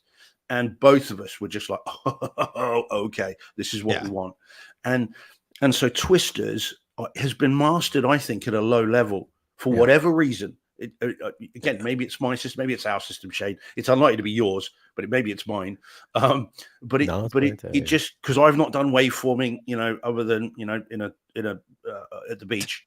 Other than that, I haven't done any of that, and yet it just was weird. It's got you've got the overhead effects when the rockets go up into the Twister. You can hear it. It feels like it's going a long way away, and it's fun. It's just not as dynamic, even at a higher volume. I think I heard your review saying Twisters was great, because I went looking for reviews. I was looking for validation from the and then you were like, oh, it's really good. And I'm thinking, oh no, it's my system. I did that review, and the next day I was like, I maybe did this wrong, but I still stand by it. I was like, when the Blu-ray came out, I was like, I'm waiting for the hate comments. All of a sudden, you gave this a 9.3? I had to turn my volume up 12 dB. It's flat, Shane. What are you talking about? I was like, maybe nobody will notice. But sure enough, the Blu-ray came out. Come on, Deej. You need to be more respectful in your comments. If you're going to comment after Shane's videos, Deej, don't be saying exactly. I mean, honest. No, I thought here we go. I thought the same thing about Twisters. I was like, when I watched it, I was like, it just seemed flat. It just seemed. Well, I texted you after, didn't I? Say, didn't you say it was flat? And you're like, yeah. Oh man. Yeah, I'm like, it's decent, but I was chalking it up to, like, I had just seen, well, recently Twister, and you're like, it was so good, and we raved about it, and like Shane, I think we even asked you, was that a new audio? And you had the information that it's a new mix and everything like that. And I'm like, that Atmos is like everything we always wanted out of Twister, right? We've been talking about it since '93 when Twister came out or whatever. And then you see Twisters, and I'm like, all right, here we go. I was like, what happened? It's like, even seeing in the theater, it sounded great. And I'm like, we do when we go to the theater. That's just the preview for when we get home and get it in our system. And it was just like, I don't think we've had a movie like that. It's like, got to go back to Ragnarok, right? Is this the new Ragnarok? Maybe it just is it kind of just. I mean, we can't say the disc is broken because you guys have seen it on Kaleidoscope. I stand by my score. Stand by it. Why? What comment did you leave that time, Deej? Ragnarok? I don't know. Yeah, no, I don't know. Play Ragnarok up against the chain. See what happens. I remember Ragnarok. I distinctly remember that. I was just like, oh god, it's like a 5. It was so bad, but it's just. I could see where you're coming from. Though. Where would what could cause that? Do we think, guys? Because we've got Brett and obviously Joe and guys very experienced, and Giles as well. You know, between the 1, 2, 3, 4, 5, 6 of us, whatever it is. I think that's right. Can't do math. It's early. Yeah. It's early. Late for you, early for me. And Brett and Joe are screwing us up because it's one window, 2 people, and we're like, I can't. Hey, Brett's got someone to hold him up. Yeah, exactly. Their names are backwards too. It should be Joe and Brett. Yeah, I know they're on the wrong. I was OCD, Shane, and I thought I was OCD. Well, I think because the video is split too, because I'm actually on the left. So yeah, just keeping us on our toes. That's right. But yeah, right. So what do you think causes that then? Because if we all agree that have seen it, that it's mastered low or that it's flat. I mean, because even when I bumped it, I still didn't think it was absolutely awesome, but it was better, but not awesome. And we talked about earlier that loud isn't necessarily quality. Right. So how does that happen? How does that get out of the factory? How does that get beyond the kind of the production of the audio mix? Because I don't remember it being quiet in theaters. So how do we think that happens? Is that someone not checking the disc? Is that someone kind of, we just bung it on the disc and we throw it out the door and off it goes? Or is that, I mean, what stage of the process does something like that happen? Where it, because we are the ones that care about this. No one else does. Anyone watching it on a sound bar or a 2-channel thing, you know, or streaming it on Netflix couldn't give a rat's. Whereas to us, we do care. So how do we think that happens? Any idea? Well, is that just a matter of they're intentionally compressing it for the non-home theater audience? They're expecting people to be watching it on TV, so they just squish the whole thing down so that it sounds good and not distorted when played back on an inferior system?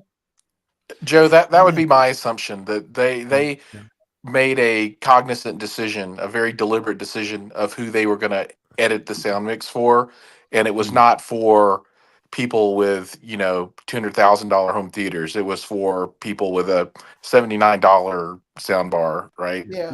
Now the only thing in comparison, that doesn't make sense though.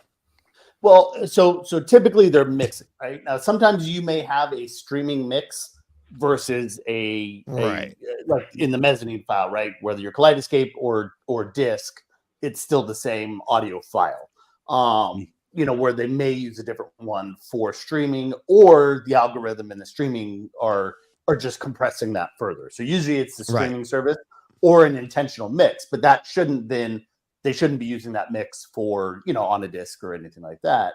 You know, the other side, like kind of like Shane said on his review on it, you know, was it referenced at a different level? Did somebody change a level on there, right? And maybe if they had their reference too high, then when you're playing at a real reference level, then it might not be showing the same dynamics from it.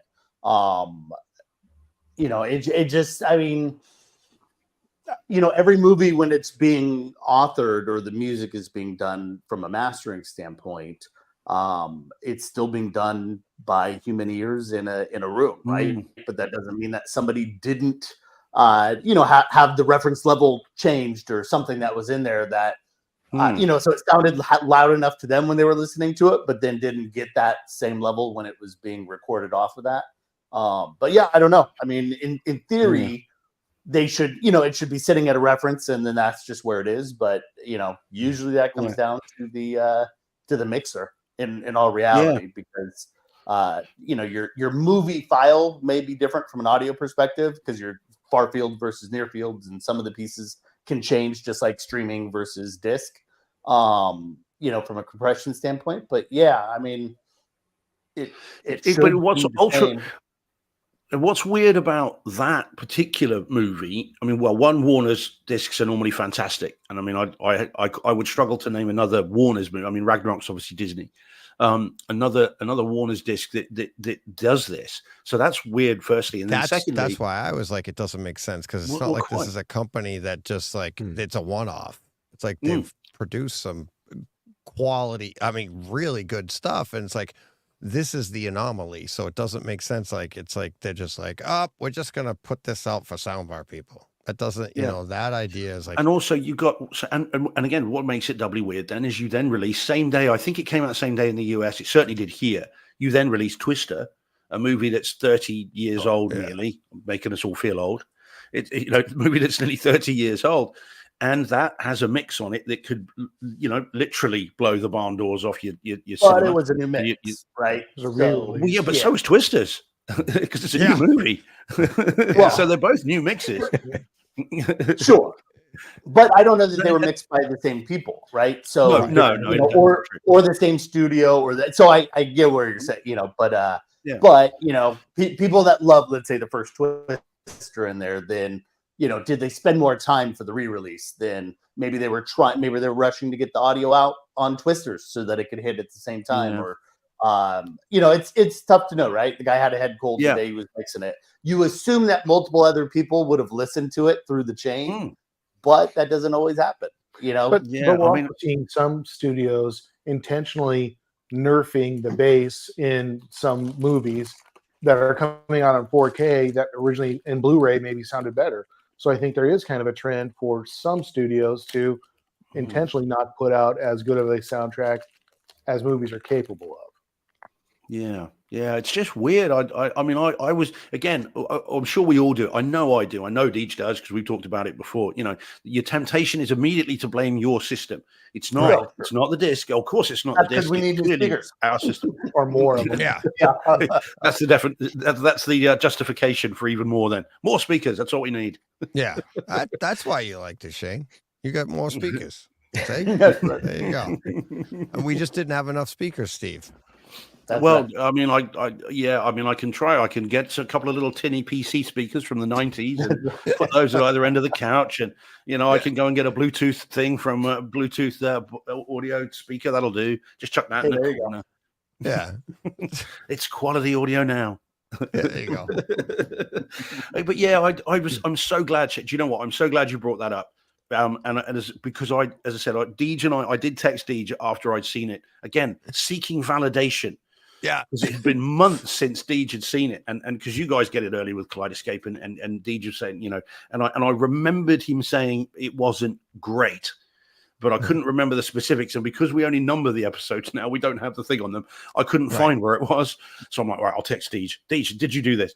And we've not talked about it yet for the show. Yeah. So spoiler alert for Tuesday. Anyone watching? But no, I'm so glad you brought that up, because it is weird. And again, I just thought it's mine. And for days you're thinking, what have I done wrong? What's happened? What have I got to tinker with now? But as it turned out, it is just the disc. It's so odd. And again, even more weird, the music at the beginning on the static menu is fine. And then the movie starts, and you're like, "Whoa! What did I hit on the headphones I'm not wearing?" Steve, you weren't watching a screener, were you? This was a real disc you bought? This was a real. I swear to you. In fact, right. That's it. I feel the need as a lawyer. Let me refer you to Exhibit A. Yeah, exactly. But that's what I experienced on the Kaleidoscape too. So it's like there's something there, right? Because that's even, different file maybe or whatever. So there's something going on with that. There you go. Defense Exhibit A, Your Honor. Yeah, I stand corrected. Yeah. I wish it had been a screener. Then at least I would know why. Yeah, exactly. And then it wouldn't back up what I said. Okay. And then, Steve, I'm curious, without getting anyone in trouble, what is your access to screeners? I don't know a lot of defense lawyers that are also part of the Screen Actors Guild. Yeah, no, I have some friends who are fairly well placed, who are able to again, I've got to be careful because I don't think you're supposed to, who are able to afford me access to this stuff. Quite senior journalists and some people in the industry as well. So Joe, with a very poignant question, without getting anybody in trouble, tell me about the people that'll get in trouble if you tell me. That's right. Can you tell me who did that? Don't name any names. Tell me who did that. They need to start sending them to me as well, or I'm going to tell some other just people. between you and me right now. Could you send me some photos of the people involved? Yeah. Here's a question for Brett. Should I be turning off my Kaleidoscape whenever I'm not using it? No. What? So obviously you can go to sleep, right? Yeah. You can turn it off if you really wanted to. But sometimes like I'm more apt to order movies off my from the internet, right? On my PC or on not necessarily from the app on the remote. So I usually leave it on because if something new is downloading, then it can only download if the system's on. And are you talking about a Strato C or a Terra or which piece? Yeah. I have a Nest. I've got a Nest. Okay. And that's okay. all. So an S and an S takes a little bit longer to download a movie on. So, about an hour, 50 minutes, right? So generally the idea is it depends on how you're ordering movies and stuff like that. Those hard drives are pretty darn reliable. So, on the one side, you look at it's a spinning disk, but it's not really spinning too much. If it's not being actively used and things like that, you've got a little bit of memory in there. But I don't think I've ever really turned mine off. I mean, just remote, into standby mode. Right. With the Terras and the rest, you're really never supposed to turn them off. They don't even really have there's no soft off button on it. It's just a hard button. So if you just had a Strato C, then maybe you turn it off as long as you have a remote that can turn it on. Depending on what you're using it for. But I wouldn't generally turn them off. All right. I don't think it really messes with it too much, or it's not like it's constantly spinning and Yeah. Okay. Because I was just curious if my drive would be prematurely dying or something. Yeah. No. I mean, the only thing I would look at on that is how hot is it, right? How hot it is in the in a rack or on a shelf, and if it was hot all the time, then maybe that's the thing, because obviously heat does mess with them as well. Yeah. But usually it's not really spinning. You'll still hear it spin up when it starts to search. So you should normally be fine. I don't turn mine off, So say it that way. And I've never had support tell me otherwise. I'm wondering if turning it off and turning it back on could actually do more harm, because it's running now. It's that startup might be jarring and could actually cause more issues than just letting this thing live the way it's supposed to, just run. DJ thinks it's a tube amplifier. Yeah, exactly. No, I'm just sometimes when you shut things down, that can cause more isures. Sure. It's especially for the most part, they're designed like any hard drive on your laptop or or a desktop. It has a spin up cycle. It spins up properly, so it shouldn't. It's not like it. It doesn't go and then it stops immediately. It's not a break. Right. Or a saw break, right, or something like that, where you see some of it. So no, you're pretty safe either way. What I find in the one piece in there, Shane, is just needing to power it off and power it on every once in a while just to kind of reset it, right? Just to kind of, but especially then you can possibly run into issues, usually more with HDMI handshakes, I find, than anything else. Doesn't happen too often, but as you turn stuff off, if your DHCP doesn't work quite right, then it doesn't always read it. That's the one thing that's in there, especially on the better processors. The one downside that we have is that everything resets each time. So whether you're in the menu system or watching the movie, you always get that little bit of a pause in there. But yeah. Would there be a way? Maybe I should be asking Classgate. Like, you used to work with them, right? Yeah. I mean, I built all their training and still do some stuff with them. Would there be a way for them to implement like a 3-second buffer for Trinov owners?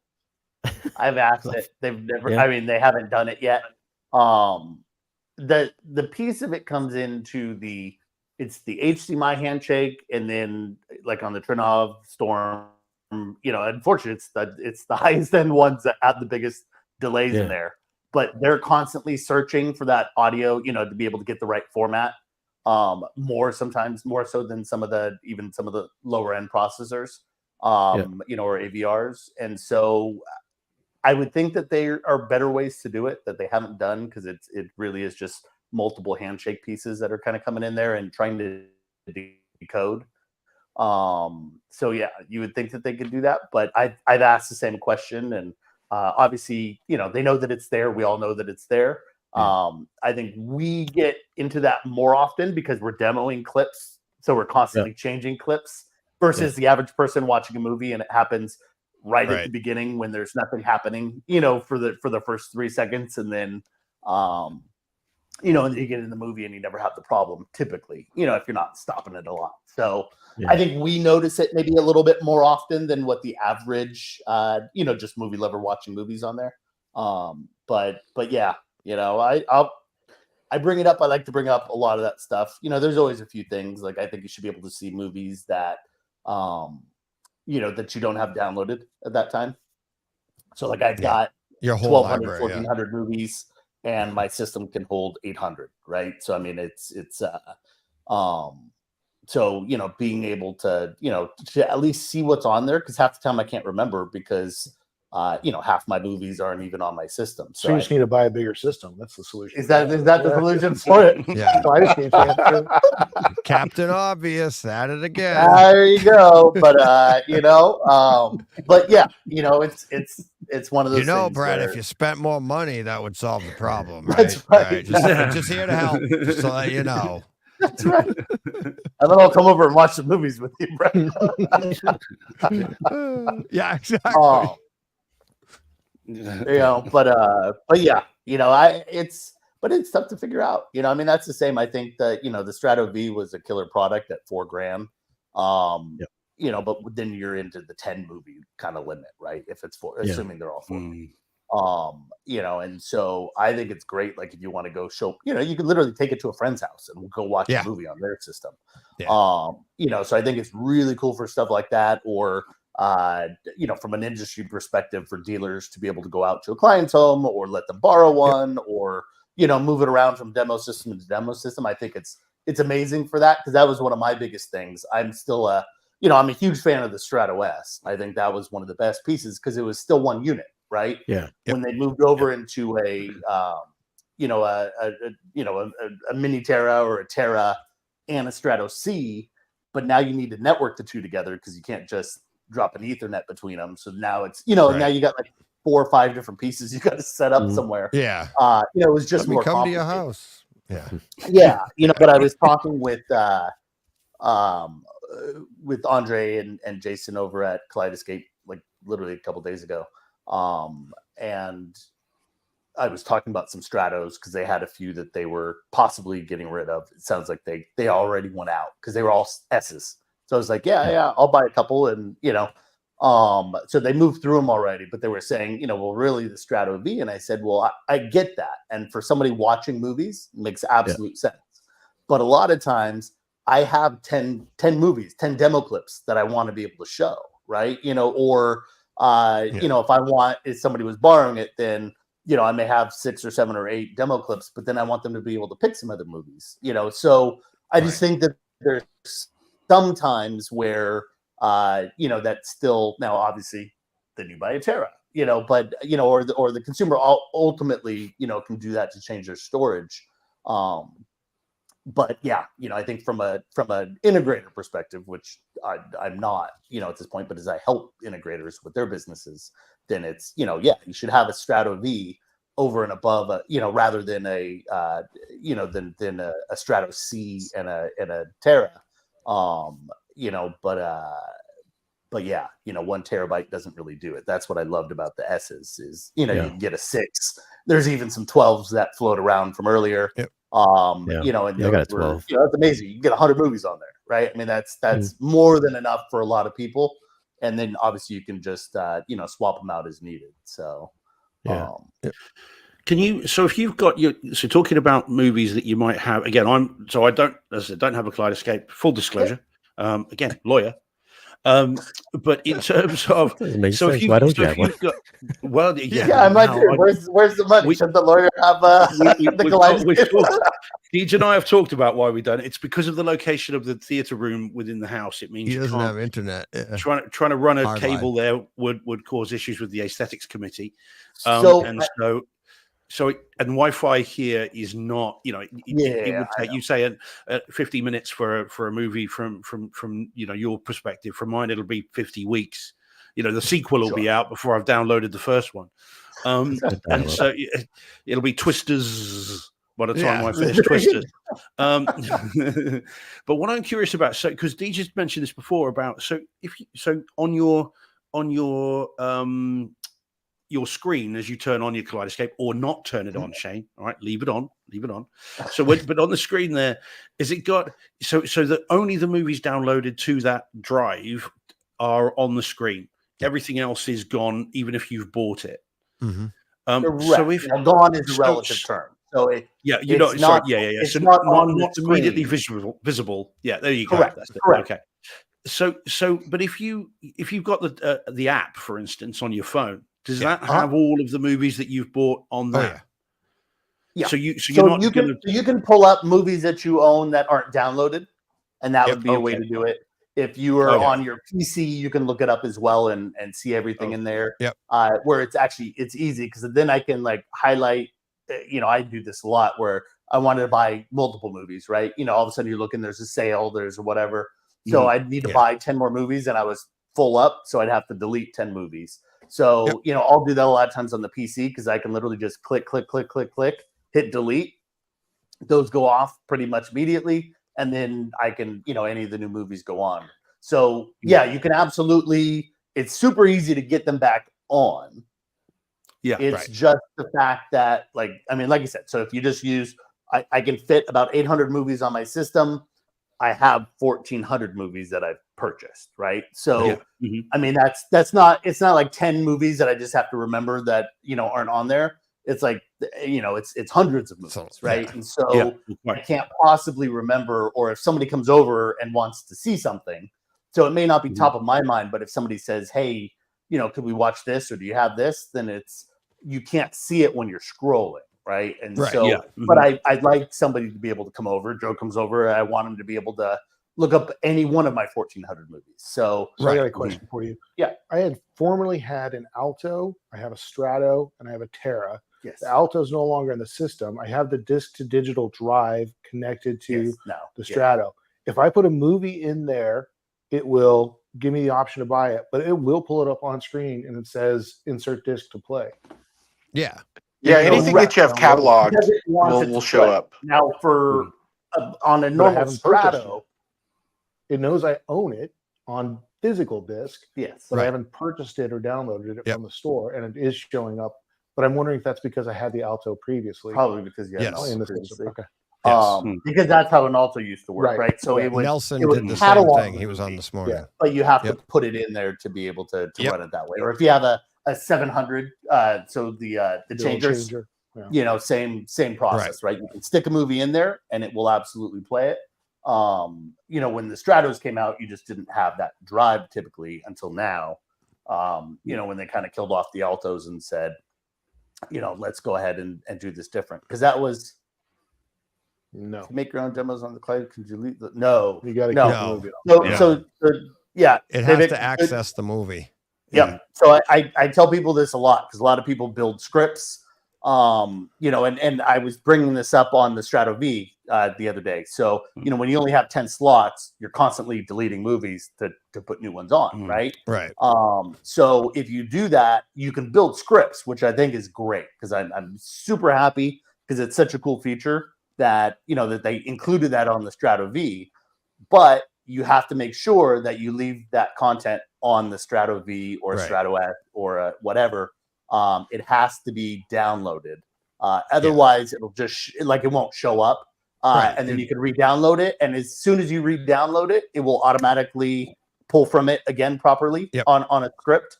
So again, you can get around it pretty quickly. So what about? So I recently was at one of the Spider-Man movies was upgraded, right? They had new audio for it or something. Yes. And I noticed it came up with a note and it said, if this is part of one of your scripts, it will be removed from it. It gives you that notification, but it goes back when you re-download it? Yes, when you re-download it. So because as long as you don't play the script, it's not an issue. Yeah. Right? So it's only when you play the script. So it's warning you, right? You can't run your script basically now because you're missing content in there. But as soon as you re-download it, it's just constant, like a computer program, it's just constantly searching for it, right? So I don't know if that's true though, Brett, because I've seen that warning because I think it's a new file and it wouldn't recognize it. Oh, if it's okay. So you know what I mean? Like it's a movie because all it's doing is it's flagging that movie, like bookmarking it, and then it's going to draw from that.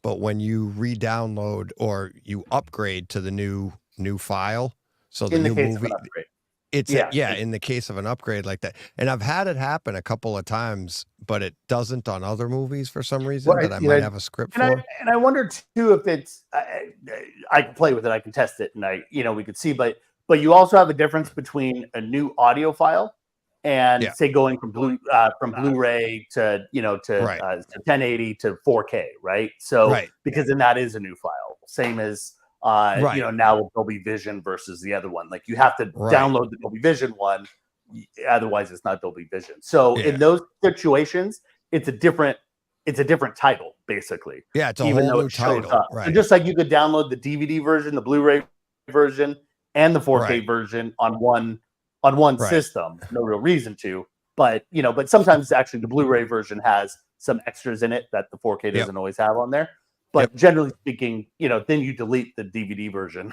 Or often I delete the Blu-ray version when I buy the 4K or upgrade. So then it's a different file. I don't know then on the audio side. I guess I've never put that in a script where it upgraded. Usually it was the CDA 2023 demo script that DJ had made. Okay. Because it had the Spider-Man in it. Because it had Spider-Man in it. And they upgraded the audio on it later. Yeah. So I guess, typically my scripts, I'm always changing them. So I haven't really had one that's that old that I've had to do that with. So fair question, John. Yeah. Otherwise, if it's the same movie, same content, not an upgrade, when you delete it, when you bring it back on, it'll go right back into the script. What are they doing when they give you, let's say, upgraded audio? Is this now better than what you would get on the Blu-ray? Sometimes it's either different files or different audio types. So they might have added a stereo mix or something else to it, or they've fixed a problem that somebody found after the fact, made an enhancement. Yep. So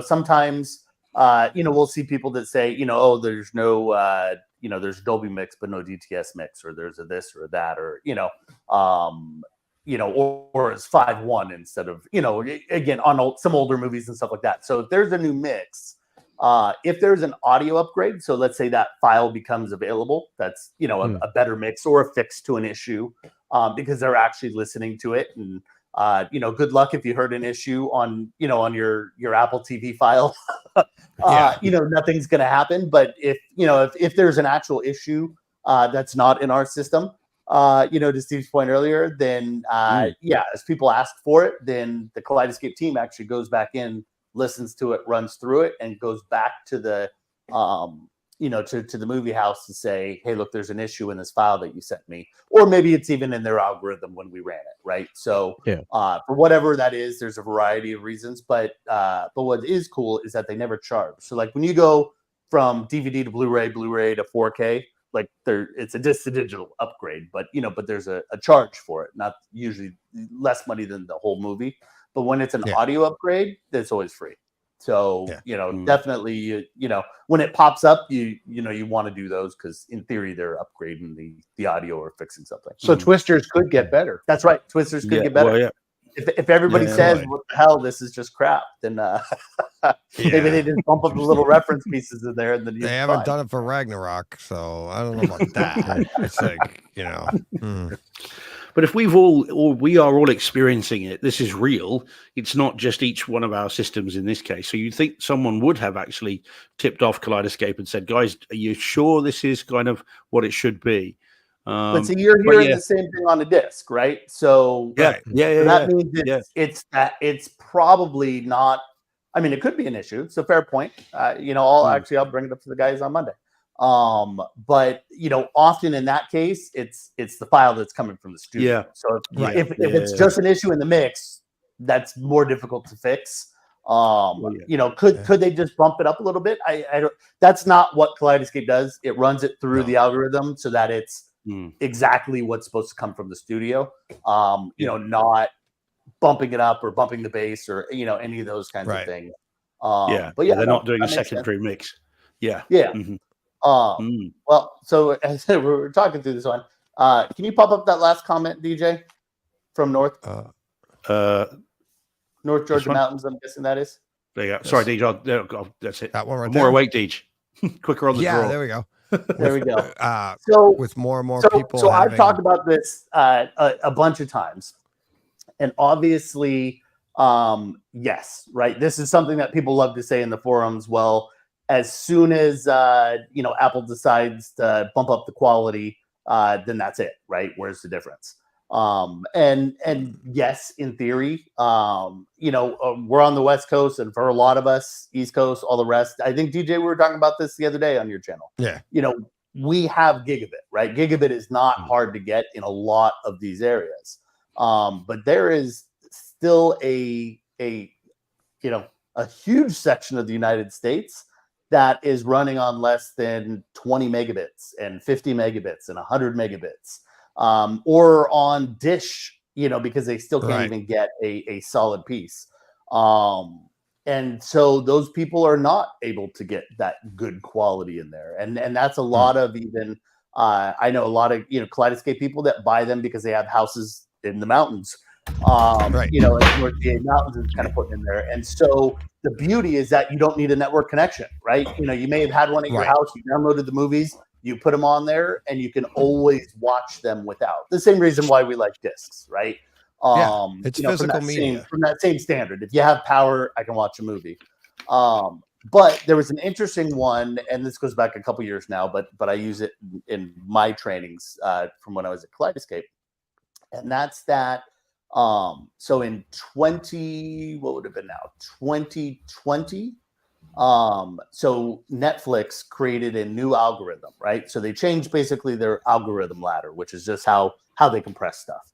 And so typically before you'd have a high def movie, an Atmos movie, or whatever. And 4K started getting up into a little bit more, but typically you're looking at 12 megabits per second, right? And so at 12 megabits per second, you're able to get your Netflix video in there. And for most of us, we never have a problem, but there were still plenty of people that would get a little buffering wheel of death as that content comes in. So Netflix comes out with a new way. They changed the ladder algorithm so that they can basically get the same quality at half the bit rate requirement. So now I can get the same quality at 6 megabits per second instead of 12 megabits per second.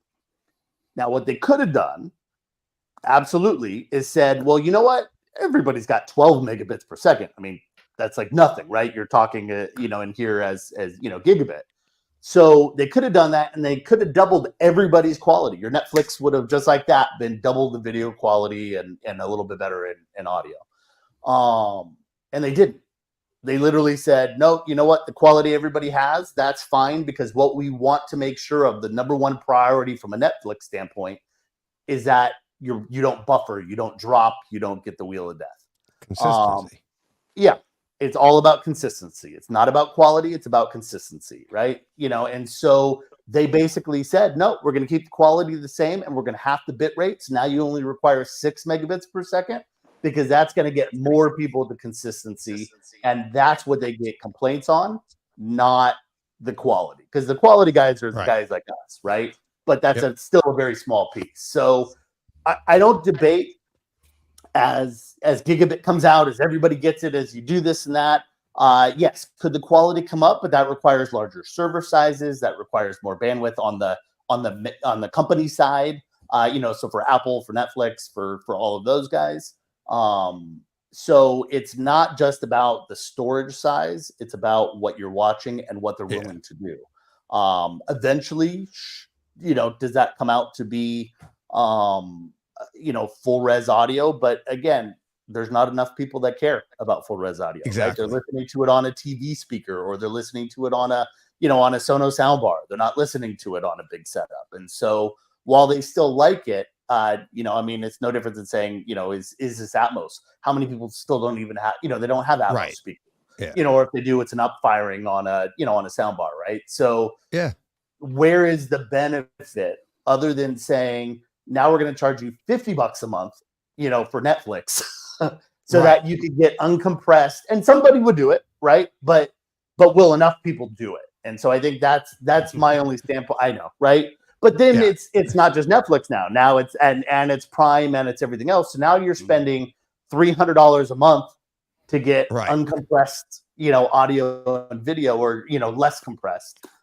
Technically, everything is in a container, so it's technically compressed. But that's my only point in there. I don't disagree that obviously Apple has the power to say, hey, we're gonna double the audio quality, and we're gonna lessen the compression or do things like that.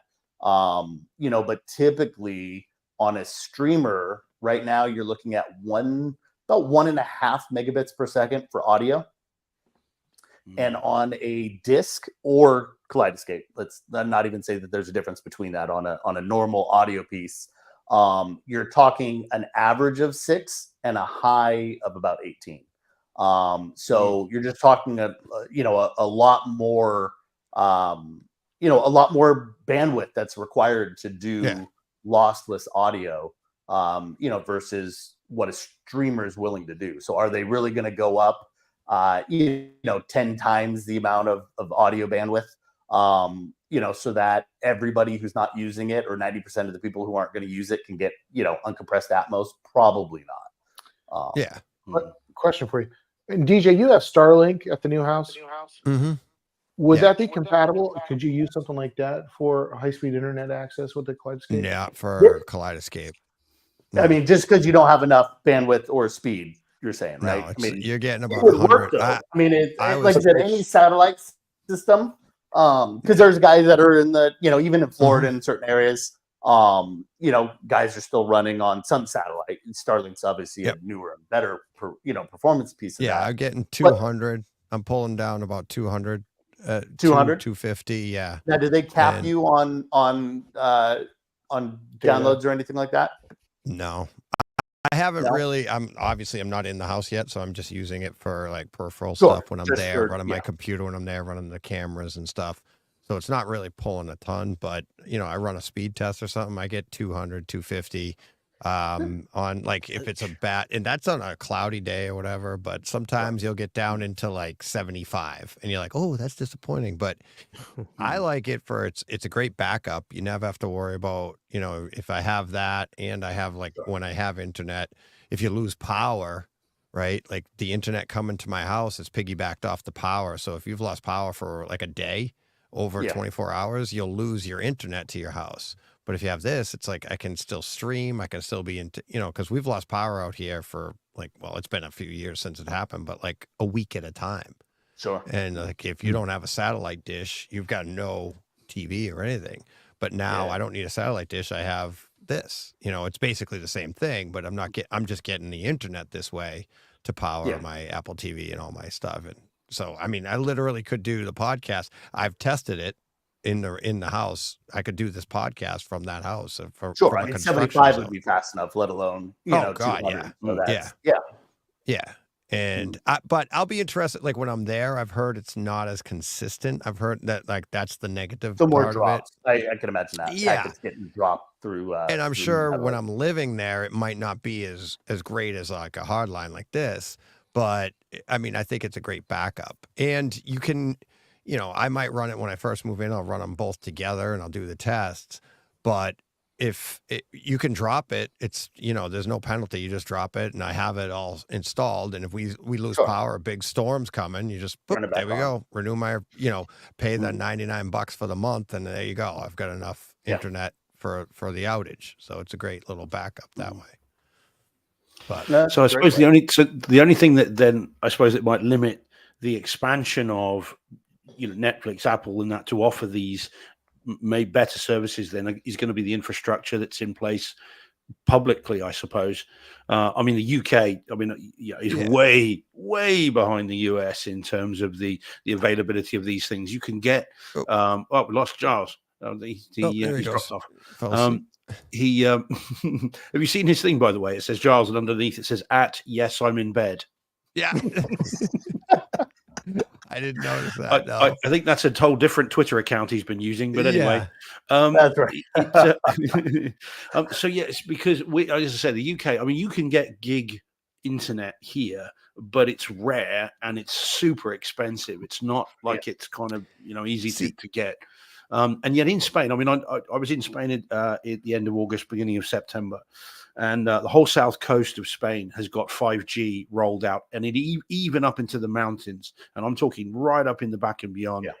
And I was on a beach in Spain, sat there getting 370 meg download, whereas that's twice as fast as what I get here, and that was on a beach on my phone via 5G.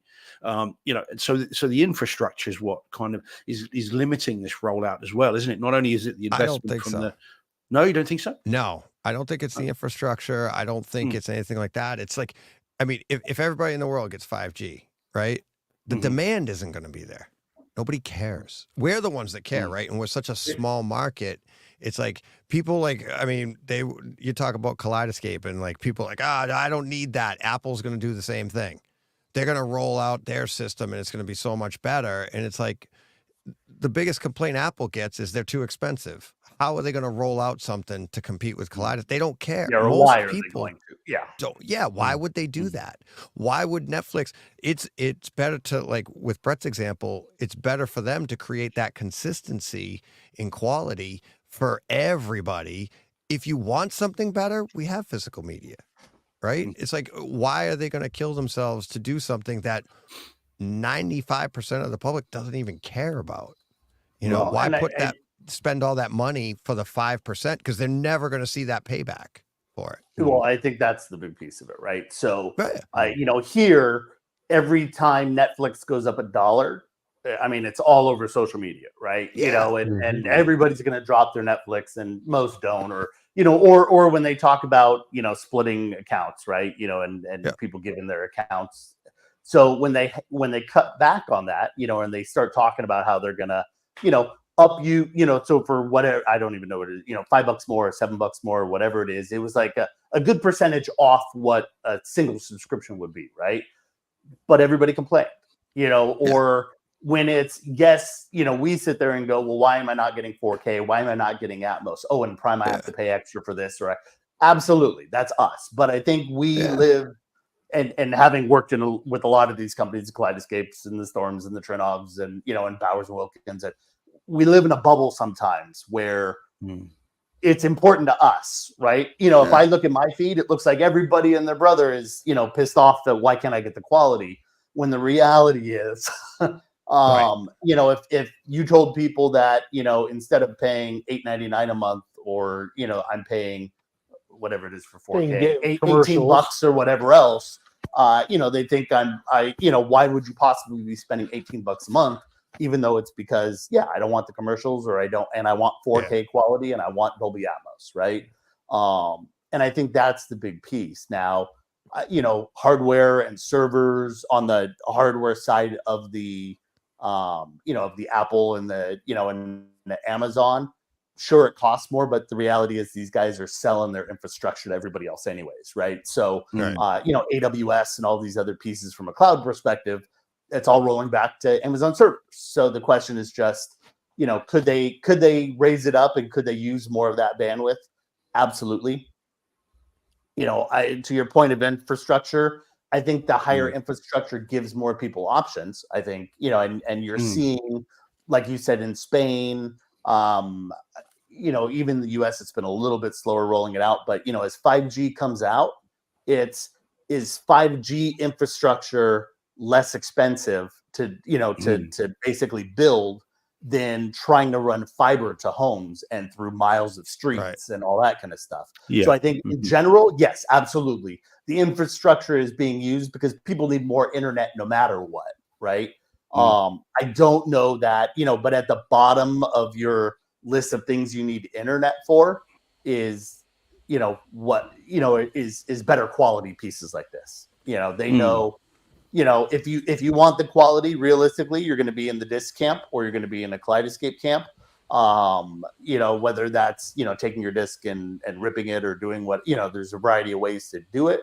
So it's more digital, but yeah, but then same thing as we hear from discs, right? Hopefully they don't go away, too soon, but that's the other side of the issue is people just aren't buying discs, right? I watch the reports come out all the time, and it's like DVD quality discs are still by far, like 65-70% of all discs sold, which blows us away, right? When was the last time I ever bought a DVD quality? But the reality is that's what people are buying, right? They're buying it from the bin at Target, or they're buying it from wherever, or probably a lot of other countries where you're not going to spend $30 or $40 on a on a proper quality disc or an aero treated disc or anything like that, right? All those special editions that come out, that's not what people are buying. They just want to watch the movie. Well, I mean, Disney stopped making physical media for Australia, right? I mean, it's just like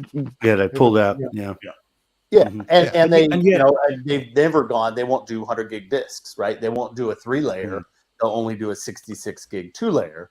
They just did one recently, didn't they? There was one, the first Disney 100 gig disc. That was in 100. What was it for? I can't remember. It was a long. It was one of the. Deadpool? Was it Deadpool Wolverine? Was it?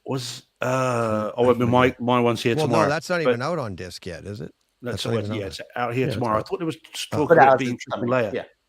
Somebody they did it. It was a big deal. It was like they were going to do it. I mean, that's always the one complaint, right? But that's all your Star Wars, all your Marvels, all your all those movies are on 2 layers now.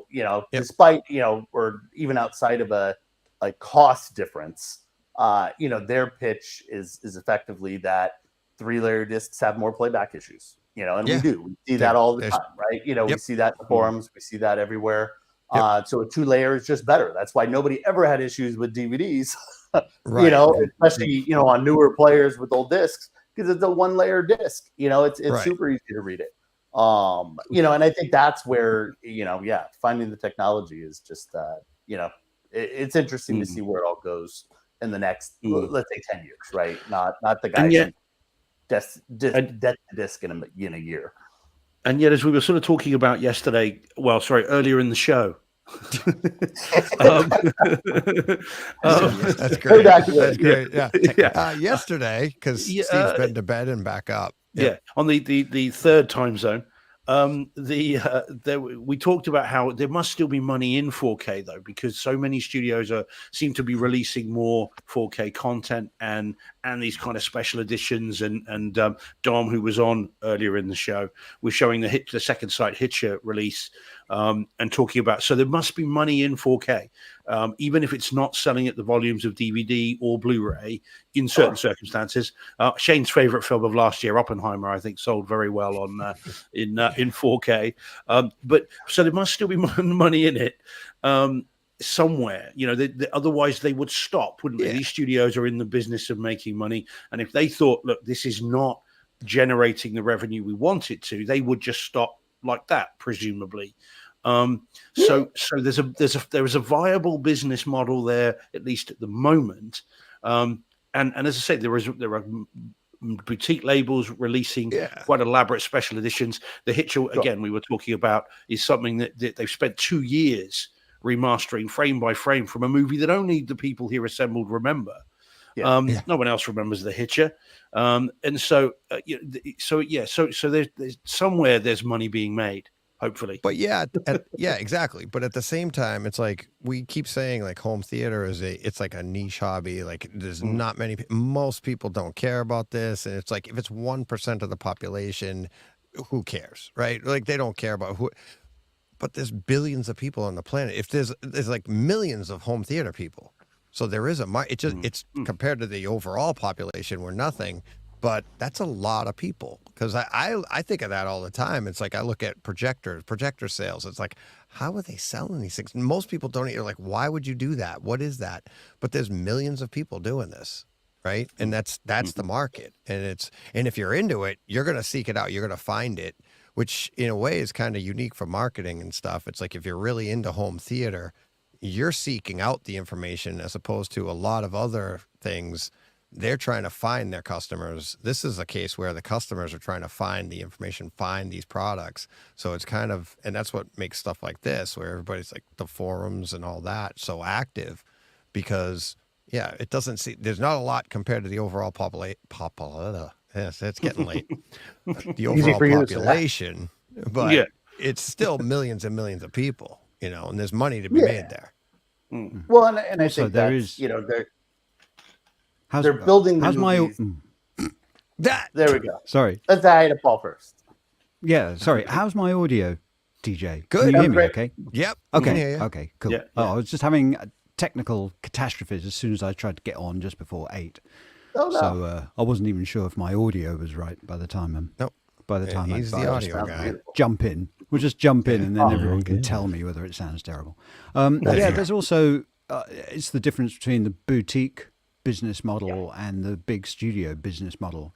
So where the boutiques are happy to sell and can survive on selling a small volume, and they go, yeah, that's okay. We did better than break even on that title. Yeah. The big studios are like, we only sold 100,000 copies. That's not good enough. Yeah. And so the Hitcher, Second Sight, I mean, I think we all regard Second Sight as a boutique, don't we?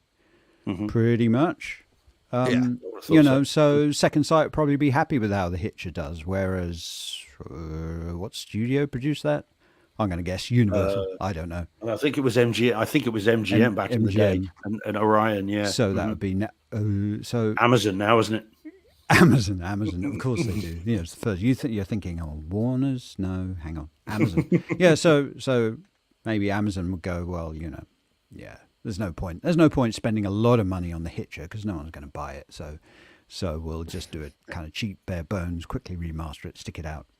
So thank heavens for the boutiques, really. Yeah, I mean, the Hitcher's nothing when you look at some of the stuff they put out. And remaster, and some of the things Vinegar Syndrome have been doing. So, again, it's like going back to the Laserdisc days, isn't it? It's it's the boutiques that are kind of saving our bacon. Yeah, well, I think that's a big piece of it in there too. Is that you can't.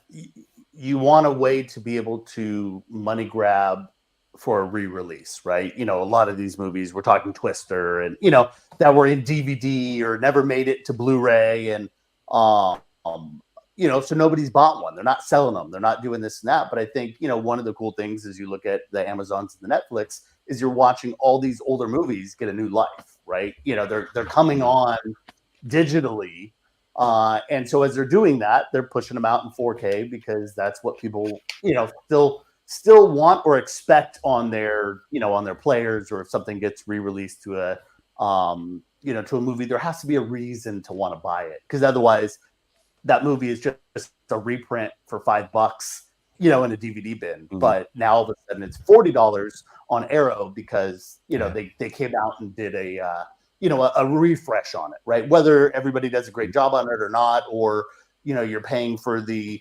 for the case on it, or there's a variety of ways people make that money off of that reprint. I agree. The boutiques are doing a great job of that because they're buying these. No, it's all gone a bit. They're buying this content, but they're buying content that otherwise is unavailable, right? And they're making it so that it's available again. And so but the studios are getting in on that game as well, though, aren't they? I mean, and again, sorry to keep going back to Twister, but Twister's one of those examples where this was a major studio title where they remastered it from I don't know if it was from scratch, but pretty much, and spent a lot of time, because I've seen the picture of Jan de Bont and their sound designer in the remix studio doing it again, and that's not a $50 type thing. That's a kind of, we're going to go in and we're going to do this again. I mean, you'd be better placed than me to know, as would Paul, actually, in terms of how much it would cost to get your director, your sound designer back into a studio for days at a time and to remaster that track. I mean, you're not talking $50, you're talking tens of thousands, if not more, to then redo that, I would imagine.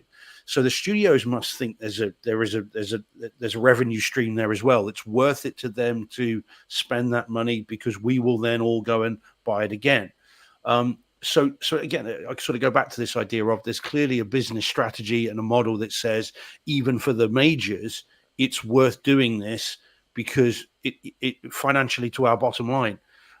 Whereas if it's a niche of a niche of a niche of a niche and it's not making them money, then they'll just drop it.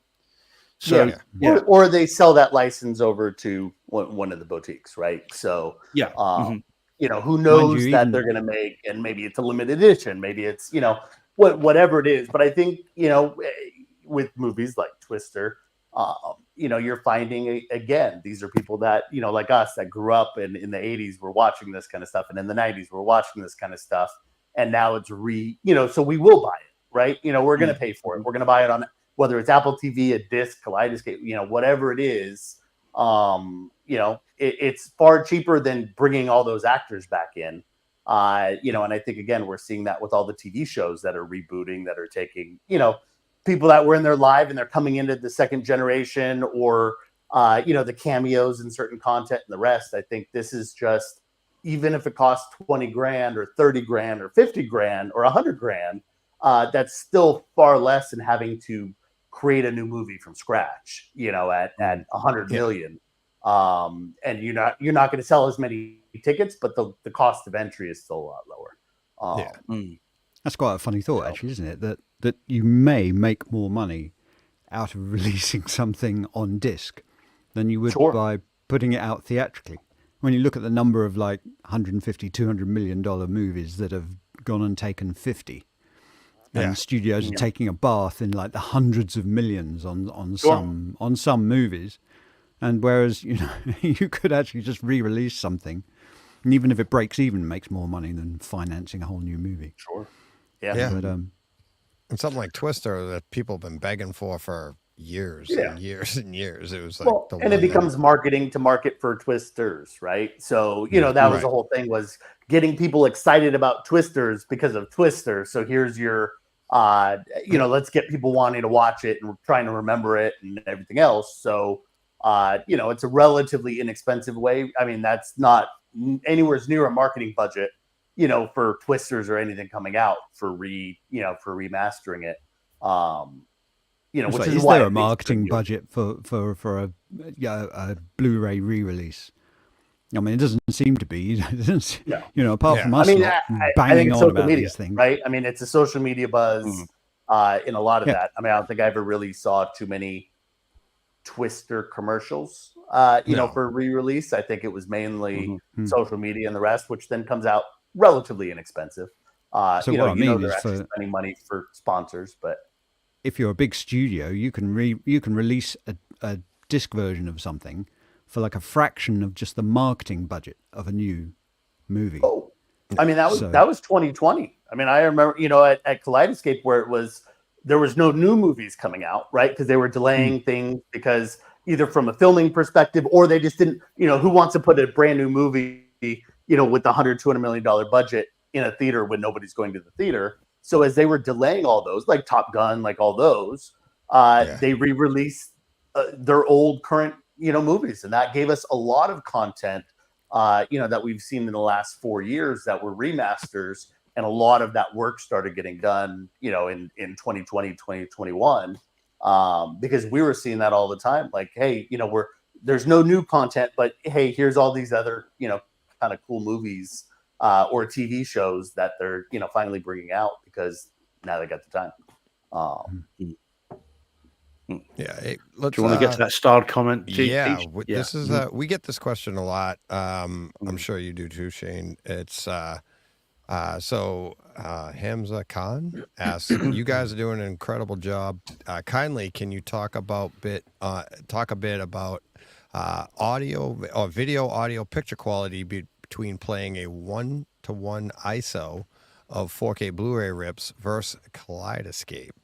Sure. And I've been running as a PD before I had the Kaleidoscape. I'm doing the 1-to-1 ISOs, and it's basically the shortest answer I can give is if it's a 1-to-1, it's just like comparing the disc to the Kaleidoscape. And then it really depends on your player at that point. And there are different media players that'll do different things. And,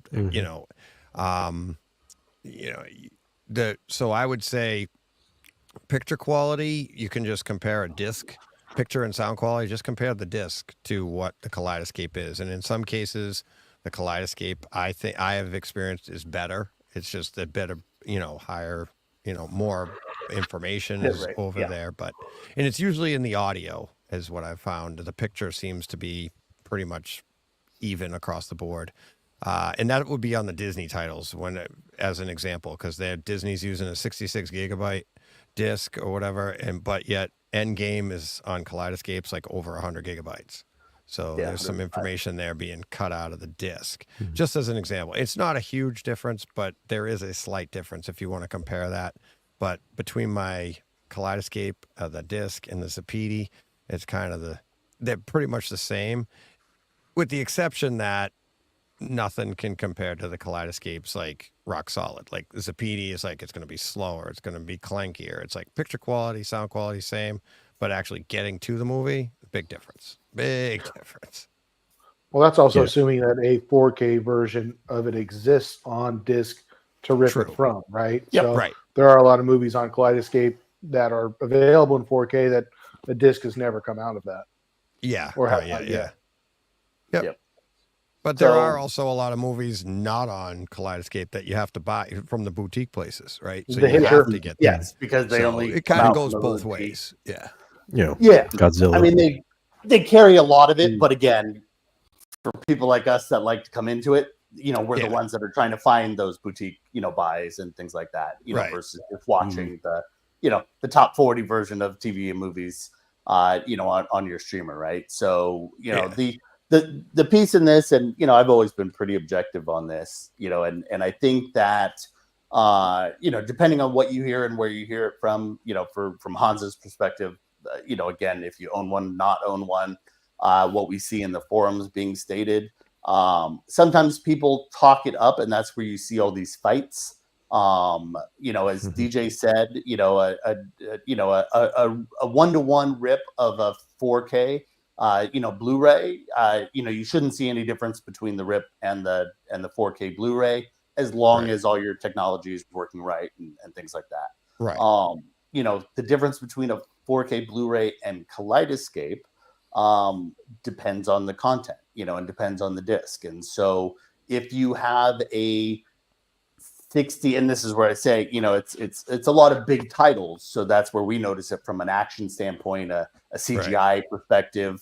If you're compressing down a 105 gig movie to 66 gigs, you're going to notice some compression artifacts in there. I mean, no different than when we say lossless audio versus lossy audio or anything like that. Now, is it what everybody's going to notice? Is it based on the screen? I mean, it all depends on the person. Right. I was going to say, I think it depends on your playback system also. Yeah, it depends on all of it. If you're watching on a 65-inch TV or if you're watching on a 140-inch screen, it's a lot easier to pick that up. Now, but the general idea, and some of it comes into source, and there can be differences in this and that. I think sometimes we look at it as stronger than what it is. The reality is, if you take the audio file, so let's just say a Dolby Atmos file on a movie that's playing on a disc, and the audio file that's in the Kaleidoscape is the same audio file. That's generally speaking always true. And the audio file is a lot smaller than the video file. So typically they don't compress, like let's say in the chance of that 66 gig, disc, they're not going to compress the audio file as much as they're going to compress the video file, because the audio file's just a lot smaller. So they just don't want to deal with having to create a new recompression of it. So typically speaking, because the playback, but think of it just like your high-end DAC or any of these other pieces, you have a better component in a Kaleidoscape sometimes than what you may have in your hard disk drive that's going into a an NVIDIA Shield, right? So you have to look at the playback devices, the noise that they're creating, and things like that. And that's where, as people say, or DJs, I think the audio sounds better, and people like to say that. I'm not saying that it's wrong, but it's just the audio file is effectively the same. I'm always trying to be super objective on this and honest about this, because then the forums otherwise go, you're either a fanboy or a hater, and it becomes dissension and no real discussion. So the audio file is the same. The video file, like I said, it just depends. If you had a 60 gig movie that was on a 100 gig disc, and that same video file on a Kaleidoscape that really has no limit, which is the difference in there, you're probably not going to see a whole lot of difference, because they both have plenty of room that they didn't have to compress it any more than what the studio decided to, versus the movies theater mezzanine file.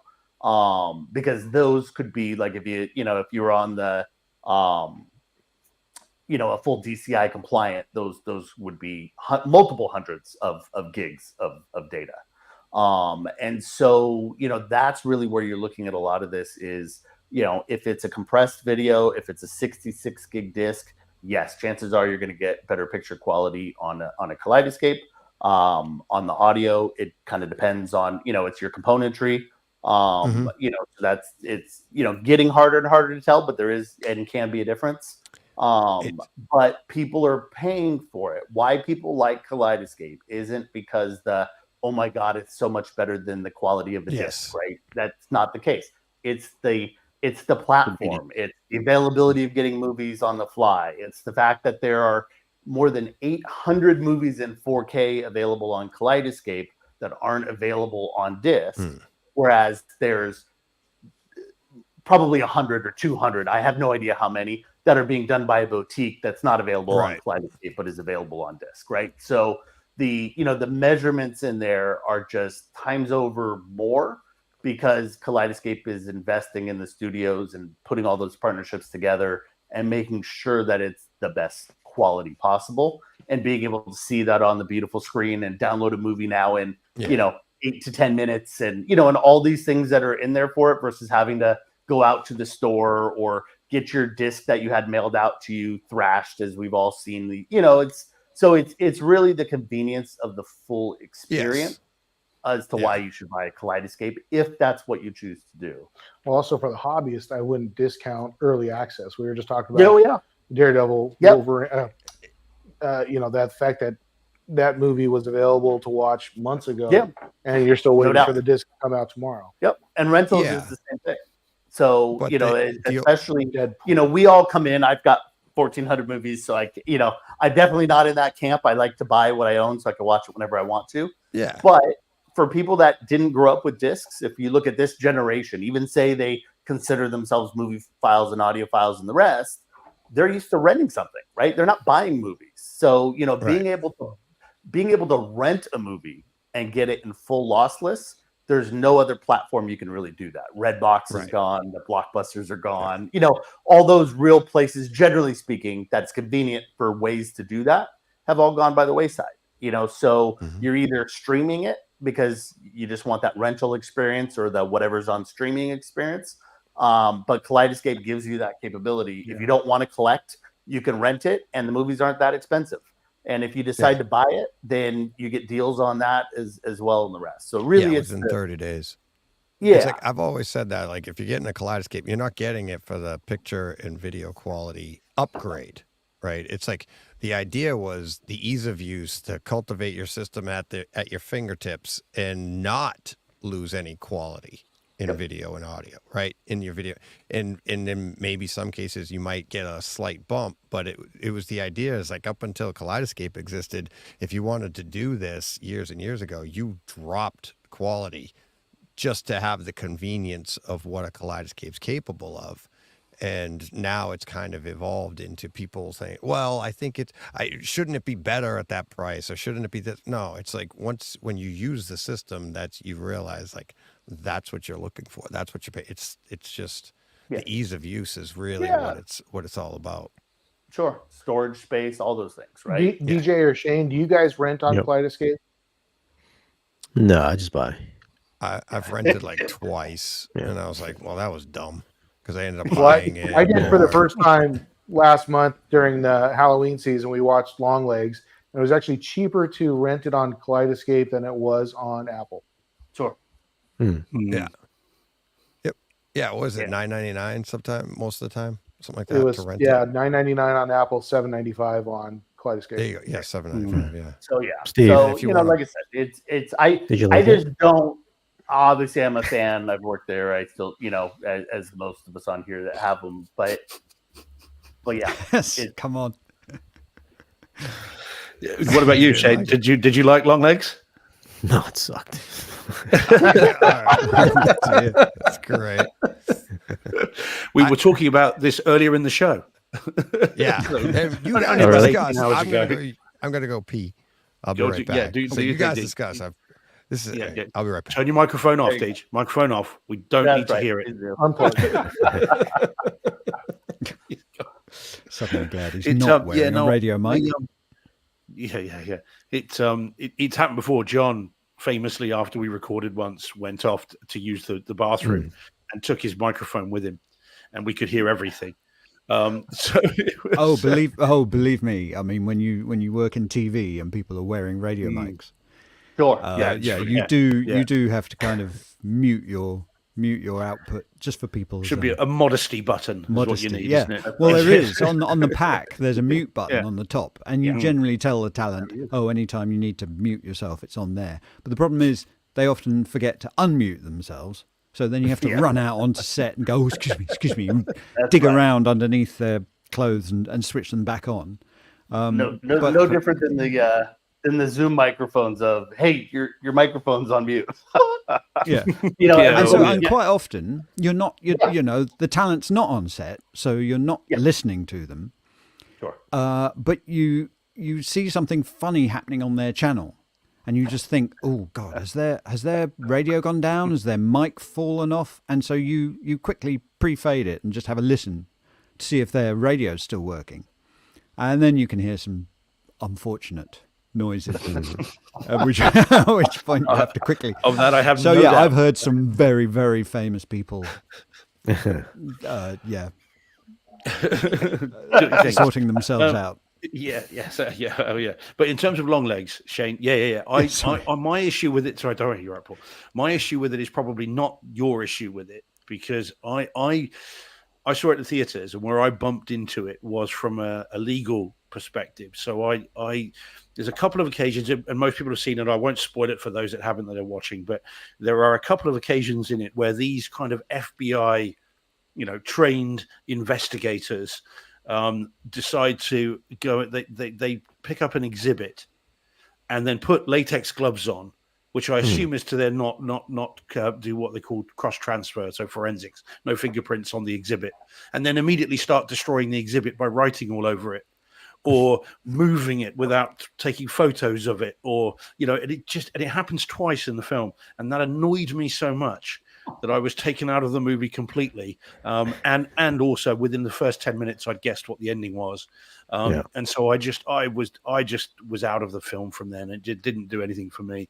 But so you didn't enjoy it either, probably not from the same reason. No, I just thought Nick Cage was Nick Cage again, just in makeup. And I was He is. What did you make of it, Joe?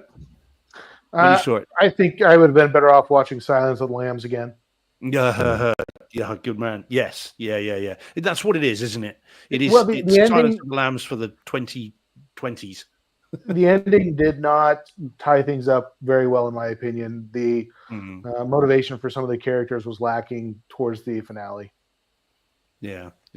I'd figured out where they were going with it right from the outset, and so that kind of didn't help me, because then all they're trying to do is give you clues for what's coming when I'd already knew what was coming. But the ridiculous police work, because it's not a horror film in the traditional sense. I think it is and this is why Silence of the Lambs is a really good pull, because it's more of a police procedural than a horror movie. And so when you then have police doing things that are just ridiculous even from a layperson standpoint, not from someone who's used to dealing with police officers day in and day out, it just was ridiculous. It's like, why would you do that? Very odd. And yet I'm in the minority. We are in the minority. Most people seem to love it. And again, Dom, yesterday morning, Dom had his had a copy there, and he said, "Oh, I loved it. I really enjoyed it." And most people did. And there was one person in the theater as the lights came up and the movie ended. We were sat sort of in one of these rows, and someone right behind said, "That's the scariest thing I've ever seen."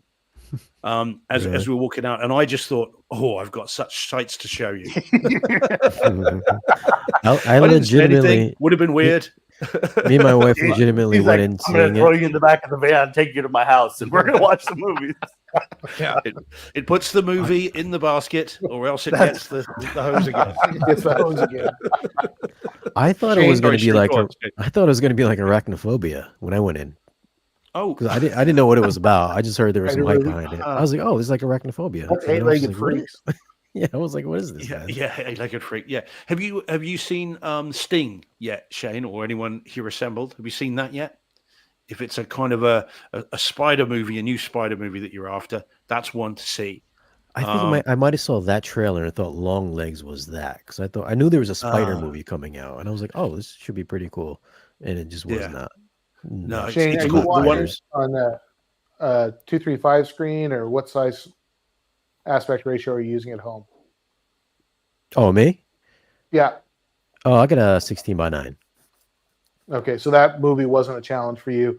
I'm using a 235 and had to decide early on if I was just going to crop off the top and bottom as the aspect ratios changed. For what? Long Legs. Long Legs. Yeah, because you get 4:3, don't you? And then you get. Does it switch? Yeah. I saw it at the theater, so I didn't realize. I didn't notice anything. There's 4:3 footage, isn't there? Some of the kind of archival footage. Yeah, the flashback stuff is. Yeah, yeah. But Sting is the one that you're thinking of, Shane. That is worth seeing. It again, it's crazy. It's a B movie or even a C, D, E, F movie, but it's well worth seeing. I've seen it a couple of times, and that's got some great home theater in it, because Sting, which is the name of the spider, moves in the crawl spaces of this apartment block. So it doesn't give you flashbacks to Evil Dead Rise, a horror movie in an apartment block, but still you get Sting moves in the crawl spaces, and it's the sort of the little chittering noise as it moves, and that goes round the room repeatedly, and the characters kind of watch it as it goes. So it's worth. Yeah, I think you'll enjoy that. If it's an arachnophobia type movie you're after, then that is one to see. But if you are arachnophobic, anyone that wants to see it, then just beware, because this movie's been made by people who know or are arachnophobic, and deliberately set out to tweak the fears that people have. So the movement of the spider has been very carefully done. A lot of people people that I know who are arachnophobic have issues with the way spiders move, because they're not worried about the big ones, because they move quite slowly. It's the little ones and the way they move. And this movie's been made by people that know that. And also the idea of having spiders on your flesh, spiders crawling up onto your face, and that the people that made this know that's what freaks people out, and have made the movie deliberately to tweak that fear. So if you're arachnophobic, you might want to miss it. But if you're not, and you want to see something like Arachnophobia, then I would recommend it. Did you seen it yet, Deej? I know I've mentioned it. I don't know if you. I don't know if it's on talking about it and saying exactly that. Like it was, and I'm not like afraid of spiders. I like them and stuff. But you were like, even if you do, it's like that's the idea. They did such a good job that even you're gonna be like, get the heebie-jeebies. Yeah. Well, you after the film's done, I promise you, bearing in mind we're all watching in our own rooms, you will be looking up into the corner of the room thinking, could there be what again, it's doing that. And I've not got arachnophobia at all. I love spiders, but I was looking up into the shadowy corners of the theater room thinking, is there one up there? Maybe. So it's that kind of film. But if you see it, Shane, let me know, because I'd be really curious to see what you think of it. Is it on Class? Just waiting to get bit and get powers. I'm thinking like, okay. That's right. DJ's throwing himself into the spiders. Yeah, exactly. Come on. It worked for Peter. You want to look out for those red and blue ones. Yeah, exactly. Yeah, with a number on it. It says 42. If it doesn't say 42 on it, it's not worth it. Don't bother. Yeah, no. Talking of which, what has happened to Beyond the Spider-Verse? Has that film just gone? Oh, because we had Across the Spider-Verse and Into the Spider-Verse and Across the Spider-Verse. Beyond the Spider-Verse, I thought was ready to go a year later, and it just seems to have disappeared from the schedules. No one's talking about it either. They have had a Nick Cage Spider-Man. Accounts. Nick Cage has got a Spider-Man show coming out. Yeah, Spider-Man Noir. Yeah, he shoots it. Yeah, I've seen the footage, which of course is from. He actually did it in Across the Spider-Verse in the end, Into the Spider-Verse. But yeah, Beyond Spider-Verse just seems to have disappeared. I can't find it anywhere. No one's talking about it. It's just gone absolutely quiet. But it cannot have been. Surely the movie hadn't even started production when it was due out a year later. I would have thought that they would have had it done by now. So just seems to have gone. I saw something. I think Tom Holland was on, some late night the other day, right? And I saw a little clip on it, and he was confirming that there was, going to be a fourth. The fourth one, okay, yeah, shooting next year. We're talking about the animation on it. So I don't know. Sorry. I think a lot of those. I was blanking on the other because I was thinking Tom, but on a lot of those animated movies, the production lead time is so huge, and it can slip like crazy. And I wish I could.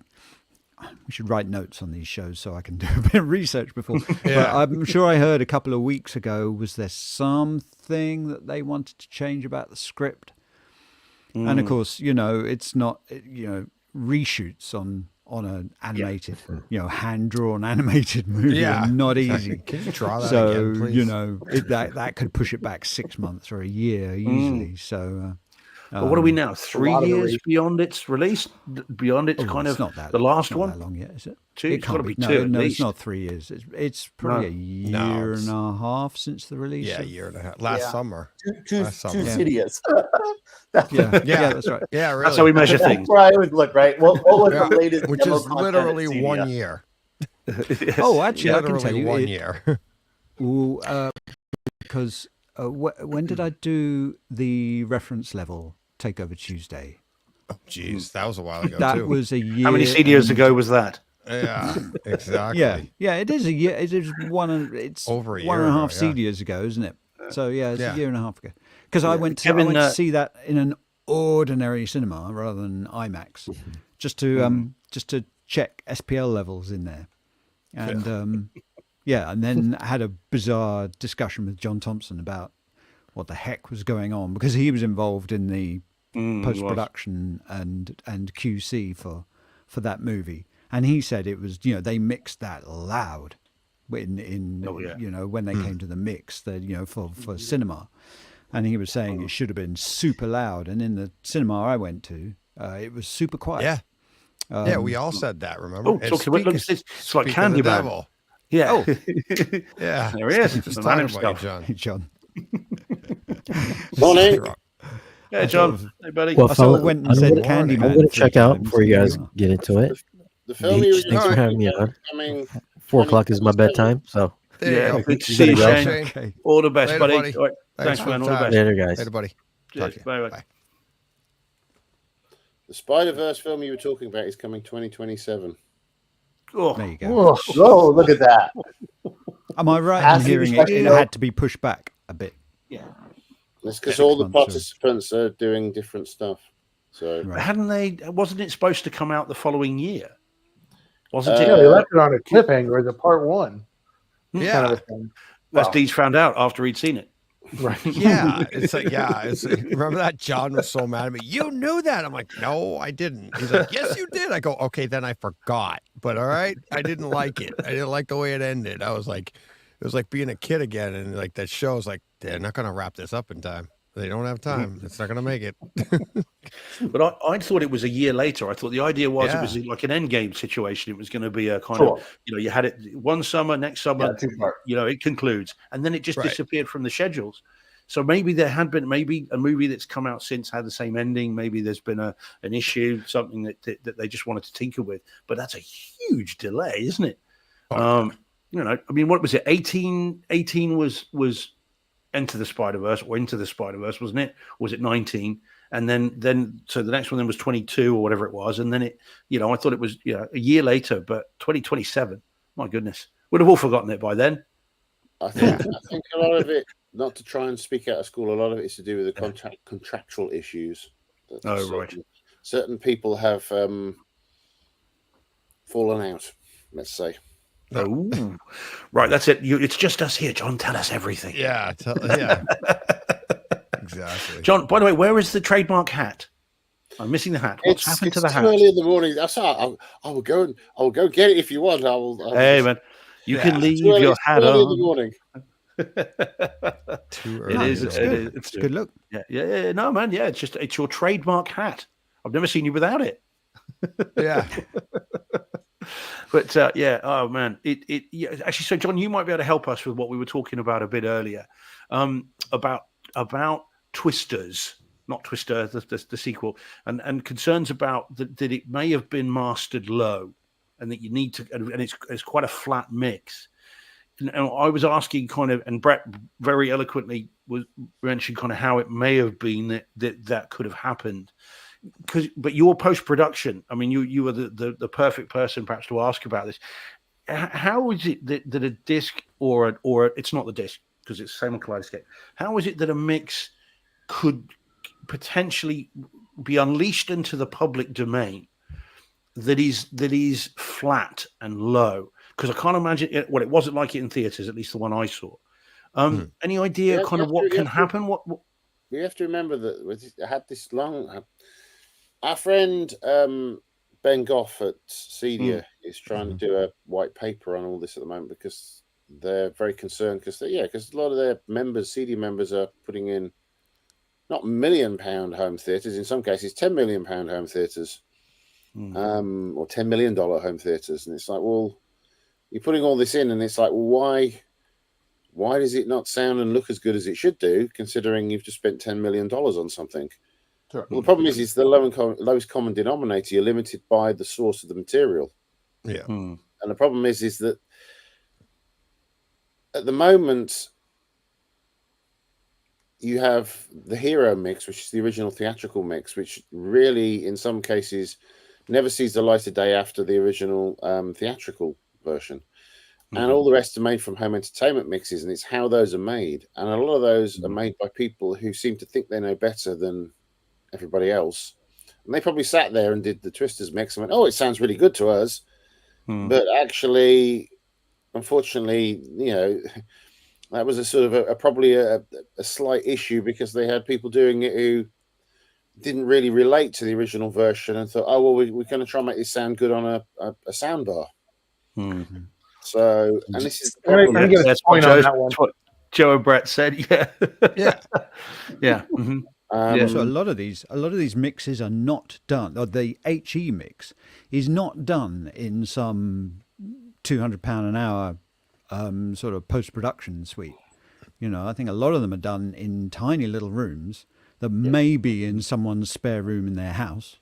Engineers built their own little post-production suite and gone, hey, I can do Atmos mixes at home. So, I can save you a few £1,000s or dollars by doing it in my new studio. and no one's necessarily gone over to check that their new studio is actually calibrated to a proper reference. And they crank out a mix and it sounds good to them and they go, yeah, great, done, deliver it. And then is anyone really QCing it? Even a major studio would do that. Would they spent hundreds of millions on a movie? And I'd be surprised by Twisted. I mean, I haven't actually looked at the disc of Twisted. I've got about three versions of it for some reason. I don't know how that happened. Just blew in. Yes, it just blew in. I need to listen to it and see what's happened there. But that's the same cow. It's the same disc. Well, funnily, I mean, when I was talking to Ben about this. There's not in theory the Twisters disc would be the same disc, but it just depends. It's like there's a film that a friend of mine made called Neon Demon that Nicholas Winding Ray directed. Now, depending on where you buy it in the world, it's got completely different mixes on it. Like the American, there's a club sequence in it which is incredible. It's like it's got bass that would like it's just like being in a club basically. The American version, it's like you play that sequence and it's like, where's the bass gone? You get the English version and it sounds completely different and the bass is slightly different again.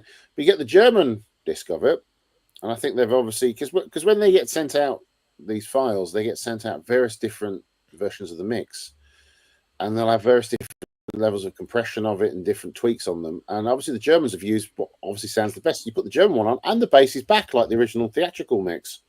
So it's an odd one, and I mean it's like the thing that certainly that Ben is trying to push for Cedia is well, why can't we get the Hero mix, the original DCI mix, on the home entertainment version? Because back in the day, if you bought a laser disc, if you take for example the Jurassic Park laser disc with DTS, that's actually just a port of the original theatrical mix. There's no difference between that and the original theatrical mix. It's identical.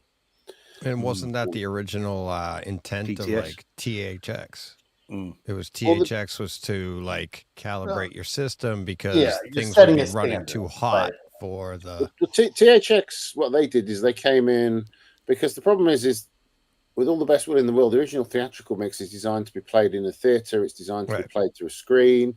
There's certain EQ issues that are There's a nasty thing called X curve that lives in the theatrical world, and certainly, I mean, the X curve. What THX did was the original idea of THX, the DHX button on a processor, was to actually remove certain elements that the theater would take out because of the size of the room and be behind the screen. So the THX button actually did that to try and make it sound as like you would have heard it in the theater. So it took out some of the harshness, brightness that was in there that was designed for a really big room. The problem is that slightly became redundant when people started doing their own home entertainment mixes, because obviously that wasn't in there. So you put the THX button on and suddenly it sounded really dull. So THX suddenly became a superfluous processing format on home. Yeah, because you don't get them. I haven't seen them. No, I was going to say I don't think I've seen re-EQ on a receiver for a very long time. When was the last time anyone saw a THX logo on anything? On a disc, on anything. Yeah. Does Trinov have a THX logo on it anyway? I'll bet it doesn't. No, it doesn't. I mean, BBC still does on their projectors. Yeah, but that's THX. So the problem with THX is when it was sold off from Lucasfilm, it suddenly it had to try and I think it's owned. I don't know who it's owned by. At one point, it was owned by AMD, I think. Razer owned it for a while too. Yeah. And they started trying to apply it to all kinds of, that usual thing of, we've decided this is new branding for all kinds of home audio equipment. Yeah. And you go, well, THX was a very specific thing when it was introduced. It was produced for a very specific reason, and now you're going to put it on a Bluetooth speaker. Why? Or speaker cable. So it kind of doesn't really mean what it used to mean. It's moved on. It's become something else, hasn't it? Well, that used to be the old joke about THX. It's like, how do you get THX cable certified? You wrap them in $100 bills. I remember that. Yep. Yeah. But that was the guys. I'm gonna have to dip out. My laptop's about to go flat, and all the little ports on it are being used. So I'm gonna recharge it and jump back on in about half an hour or so, guys. All right. Sounds good. See you in a bit, guys. See you in a bit. Cheers. Bye bye. Later, buddy. Bye. Cheers, guys. Hey, DJ, I'm going to hit the road also. Have a good end of the show. I'll let the British invasion continue. Nice. All righty. I'll hang for a little bit here, DJ. I'm gonna walk Joe out real quick. Okay. And then so I can lock the door behind me. Make sure he doesn't come back, sneak in. Okay, there we go. Thank you. We all appreciate that. That'd be great. I'm gonna leave my mic on, so any gaffes that we hear. Yeah, there we go.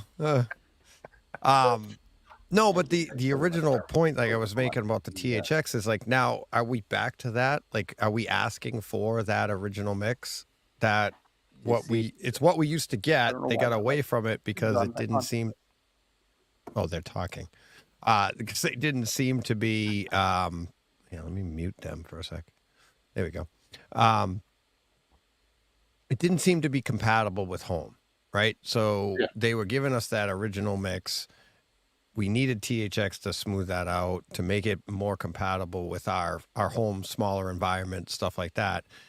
And now our systems have gotten so advanced, we could actually, we want that back now, because our systems can actually handle it, and the systems themselves can do what THX used to do. And now we're at the mercy of people, all right, this is what we think you're going to need at home, and you don't know what my home is. So, you know what I mean? It's like, did we kind of mess it all up? It's interesting what that's what Ben is trying to sort of push for, because the quality of audio in the home entertainment world is pretty all over the place. Sometimes it's amazing, sometimes it's truly dreadful. I mean, you've got Warner's used to be interesting, because Warner's used to do, take for example Star is Born. Star is Born, you put the disc in, it will default to the DTS 5.1 mix. I think it's 5.1, which is quite heavily compressed. And they did that for a reason, because obviously that was like the default one that would then play nicely on a TV or anything. But also on there was the Atmos version, which was had virtually no compression on it. It sounded incredible. I mean, the Star is Born mix on the disc is incredible. But they took that off because so many people complain, going, "Oh, I wanted it in Atmos," and it's like, I put it in and it was DTS. It's like, well, yeah, you just have to go to the button and change it. It's like again, the lowest common denominator, that the consumer are complaining because they don't like the fact that they had to change it. It's like they just, ease of use seems to be the sort of thing that destroys everything. Yeah. So, Warner's stopped putting two mixes on there and just put the defaulted to a slightly compressed, much more compressed version of the Atmos mix. I mean, it's sad, but sort of true. It's like it's a weird world where there is no standards, and it's interesting what CD are obviously trying to do, is trying to work out some kind of standardization, but there's no standardization for a home entertainment mix. I mean, they're never. I mean, worse than that actually is if you go into the music industry, then there's no consistency in the music industry whatsoever. No.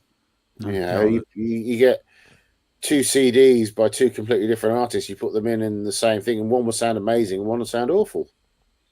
Depending on who you are, level, of course. That's no reference level.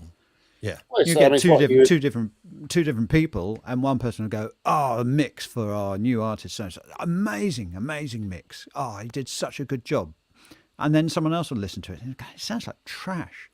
This sounds terrible." Oh no. Oh, he did an amazing job, and it's literally there's just no. There's almost no reference standard for this at all. It's what you were saying. Eye of the beholder. Each music studio will EQ themselves completely differently. So you can go to Metropolis and it will be completely differently EQ'd than, say, Air Studios. I mean, Air Studios is fairly consistent.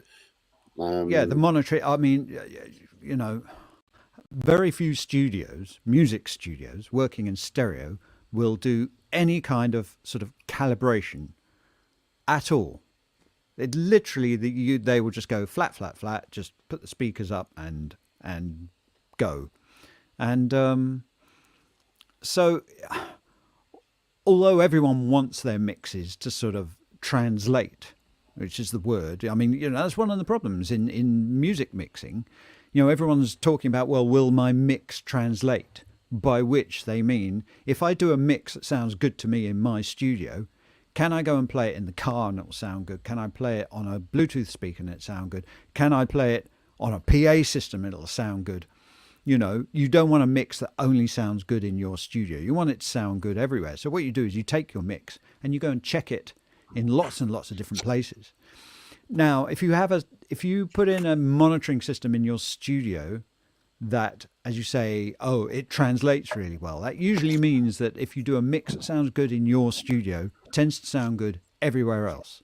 Now, you would think you could get round that by having sort of standards and calibrating and, like we do.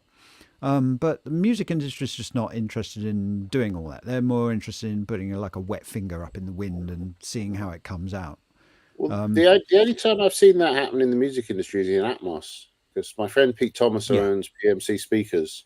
Mm-hmm. He has created a whole series of mastering rooms here, one in the UK, one in Los Angeles, that is used by everybody or particularly Apple are using it to QC all their Atmos tracks. And it has made a huge difference.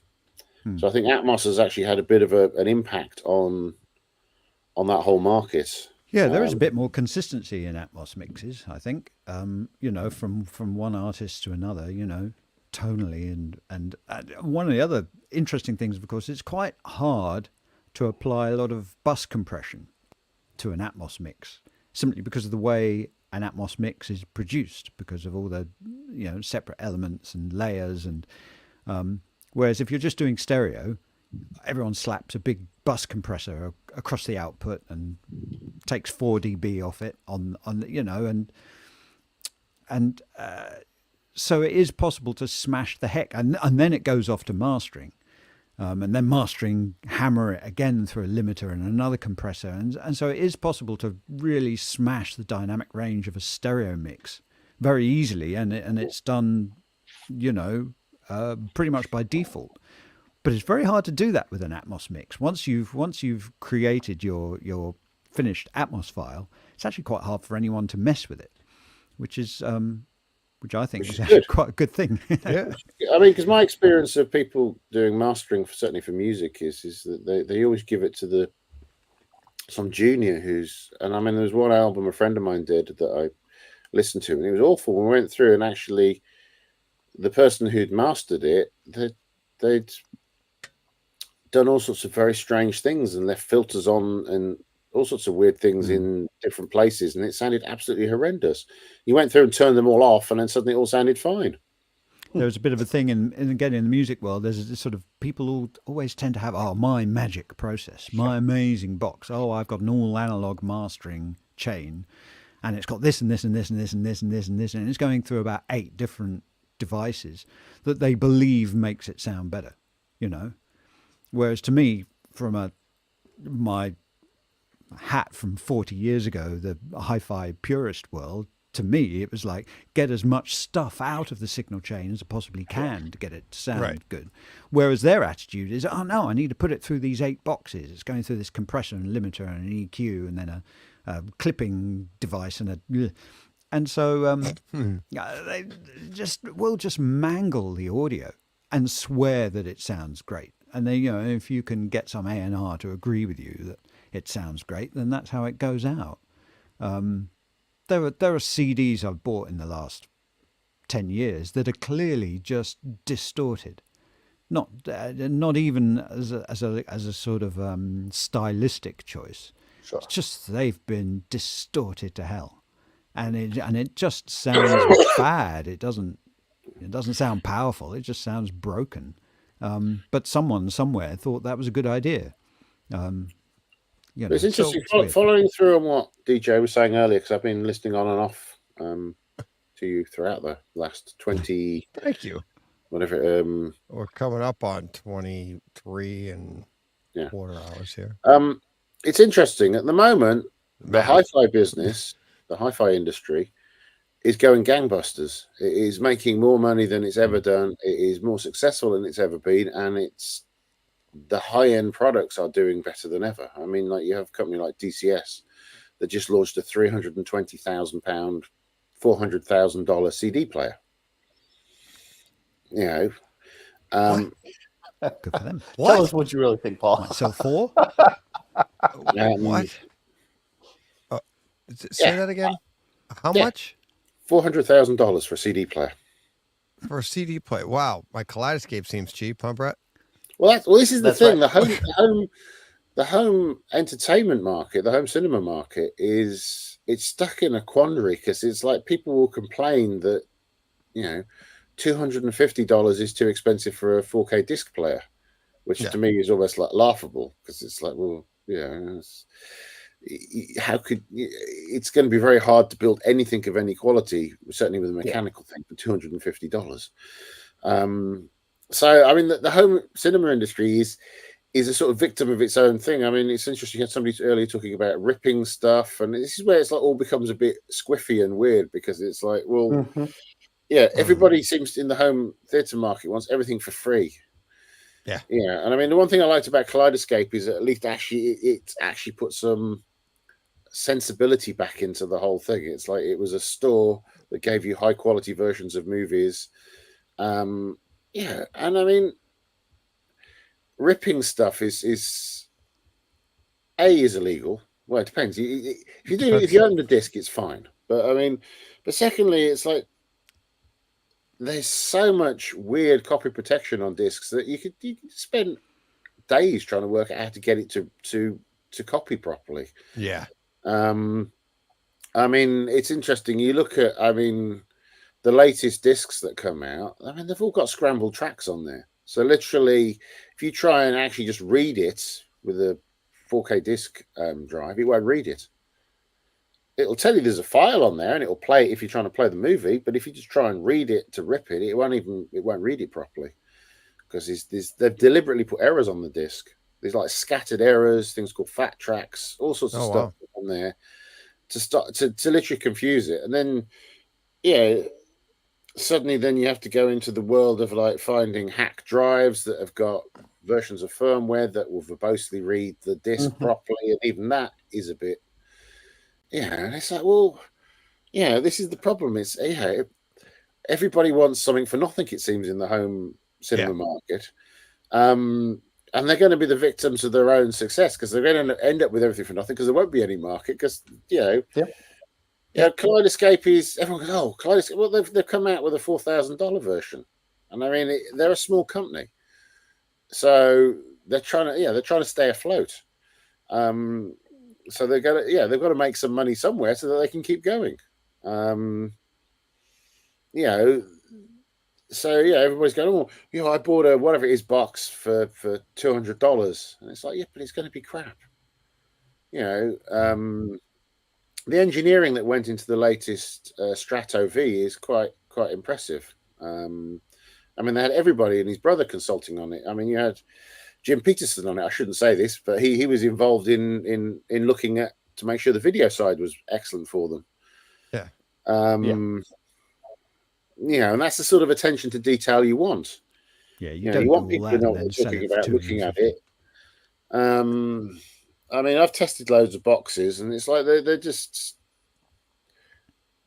they are nasty. They're all based on Android TV systems, and the quality of the output is atrocious. I mean, it's the media players. The media players. I mean, it's like a Flex, like a Shield, like a. There's one I play here. This is what was it? A Dune HD. Yeah, I tested it because I wanted to see what it was all about, and I mean, it's for $300, you get what you pay for. It's you can't compare it to it'll play a load of files you've ripped, but compare it to a Kaleidoscape, and it's like it's not even the same league. Not for like ease of use. They get to be clunky. I still have the Zavidi, the Pro 4K Pro, whatever it was called, and it's when you first fired it up. It was great. You got like maybe 10 movies on there, and then as you build your collection, the hard drive gets more and more full. The thing gets slower and slower, and it's like, I mean, it's still effective. It still does its job. I loved it. I still do. But like now with the Kaleidoscape, what I'll do is I want another media server because I don't want to have to get up and put in my disc. But for all those, like for those few movies that I can't get on Kaleidoscape, I want to have a media server that'll still be able to play those, right? And I'll put those on there. But I ripped my entire collection and put it on there of everything I own. And you're right, John. It's like some of them, like it would take like an hour, over an hour to rip this, and then you'd walk away from it and then come back and be like, failed. Ugh, try it again. Failed. And you don't know. And it's like, it's just, there's a lot of effort to go into using those versions as opposed to, you know, just the Kaleidoscape. Well, I mean, just the easy use is so great. Yeah. Kaleidoscape, if you want to buy, I don't know, the film Dune, you just click on it and it downloads. Yeah. Yeah, but 10 I minutes mean, later it's downloaded, and you can't get any easier. Yeah. And I mean, you know, it's a good model. You know, the studios get paid, the talent gets paid. I mean, I'm sorry, I work in the film industry, and it's like every time anybody rips a disc, it's like, you know, they are stealing from me. Yeah. So sorry. Go ahead, John. Yeah, no, no, I was yeah, it's like it's you know, and I mean the thing I also find fascinating is that so many people have these massive film collections on their ripped files, and they've probably never watched a single one of the files. It's almost like bragging rights. I've got 5,000 movies. Yeah, it's like, good for you, but you've never watched a single one of them. You know, it's almost like, yeah, look at my collection. It's like, well, the whole idea of collecting movies is you watch them. And you want to try and watch them in the best possible way. I'm going to write that in big letters in my living room, because the amount of stuff I buy and somehow never find time to watch.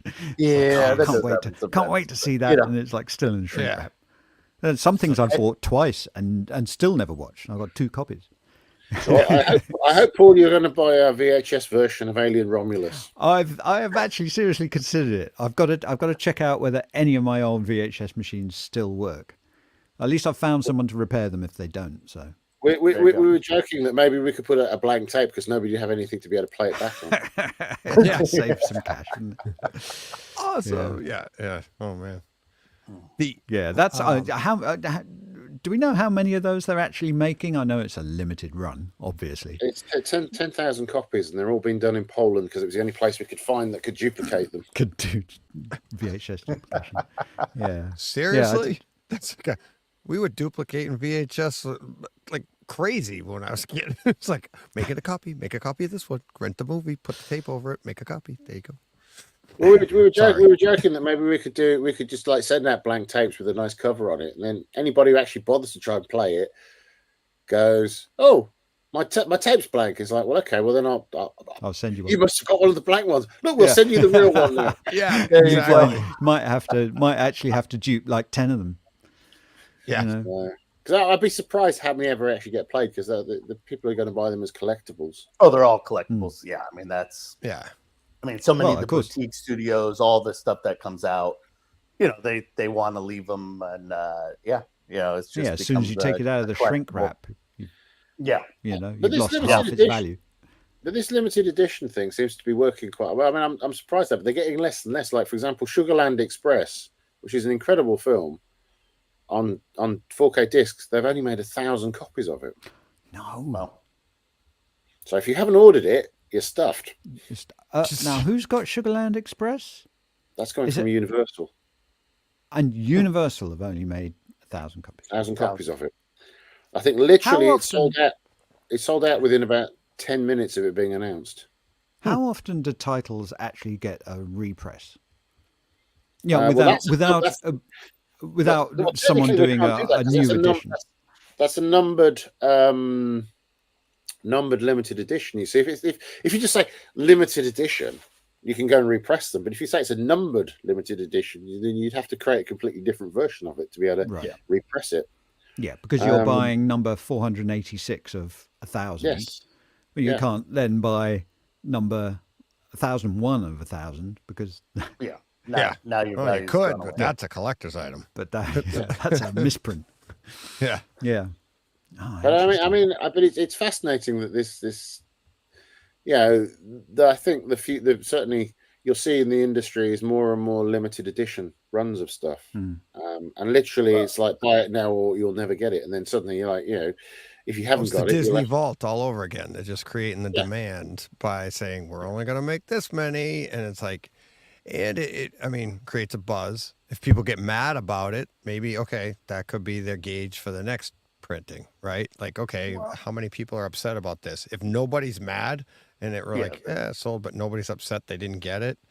This could all be a way of voting, like our vote on how's physical media going to go.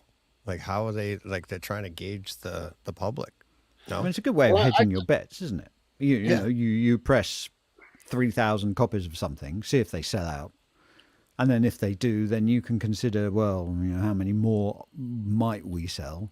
And then you press up another 2,000. Limited edition, or do you open it up to a real press? And you do some new, packaging, and you put it out again, and maybe you can do a cheaper version without the booklet in it, and but at least then you don't go and press 10,000 copies and only sell 3, and then you it's interesting what sells on physical media. The films that sell really well on 4K physical media are primarily all the horror films. And then obviously followed by science fiction. But if you look at all the top titles, they're all really are horror films. You don't see any successful rom-coms in 4K on physical media. Yeah, because you could stream that. How many passionate rom-com fans are there?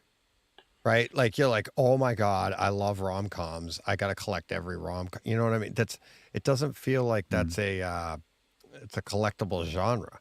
Or what do you put on the case, or what do you do? I think it's interesting, and I think, John, it goes into what you were talking about earlier on the product side, and I know Benny as well. So, people are buying. You're seeing this gap between. It's like everything else right now, the have and the have not, or the want and the wants, and. Either you don't want to spend anything, right? I'm happy with my streamer. I'm happy with my, my audio coming from a TV speakers or or a basic sound bar. Or people are spending, crazy amounts of money, and, and then everybody's kind of yelling at each side, right? The guys that love the audio and the video are yelling at the guys who are using sound bars, saying your Sonos is crap. And then the guys that are, for the multitude, the 80% of the people that are out there, are saying, I can't believe you just spent that much money, be it Kaleidoscape, be it Powers, be it, take your pick on what you want. Yeah. Same thing's true for TVs. You see a 98 inch, LCD LED panel for, $1,500 now, that they had at Walmart a little while ago. And then you try to explain to that person the difference between that LED panel and an OLED. And people just don't understand, right? Why would you possibly spend $5,000-$8,000 or more? Same as projectors, right? Why would you buy a Christie? Why would you buy Barco versus, the Epson or the this or that? I think you just, whether it's because they have the expendable income and want it, or a quality level that they want, some of it's real, some of it's, perceived. But I think a lot of it just comes into, I want the limited edition press, right? I want the one of 1,000, or and I'm willing to spend crazy amounts of money. We saw that with Gravity, years ago as well, right? If you wanted the Atmos version of Gravity, people were spending $100 to $200 for a disc. There's, why wouldn't they just reprint it? To Paul's point, it's like, obviously there's a demand for it, but most consumers would rather just stream it. They don't really care. So therefore, the few of us that would care and want to do that, then we'll spend more money on it. And I think it's we all have something that we want, whether it's cars, audio, video, any of those kind of pieces, that somebody's willing to spend on. And I think that's true in a lot of these situations, and are they getting the quality out of it and the rest?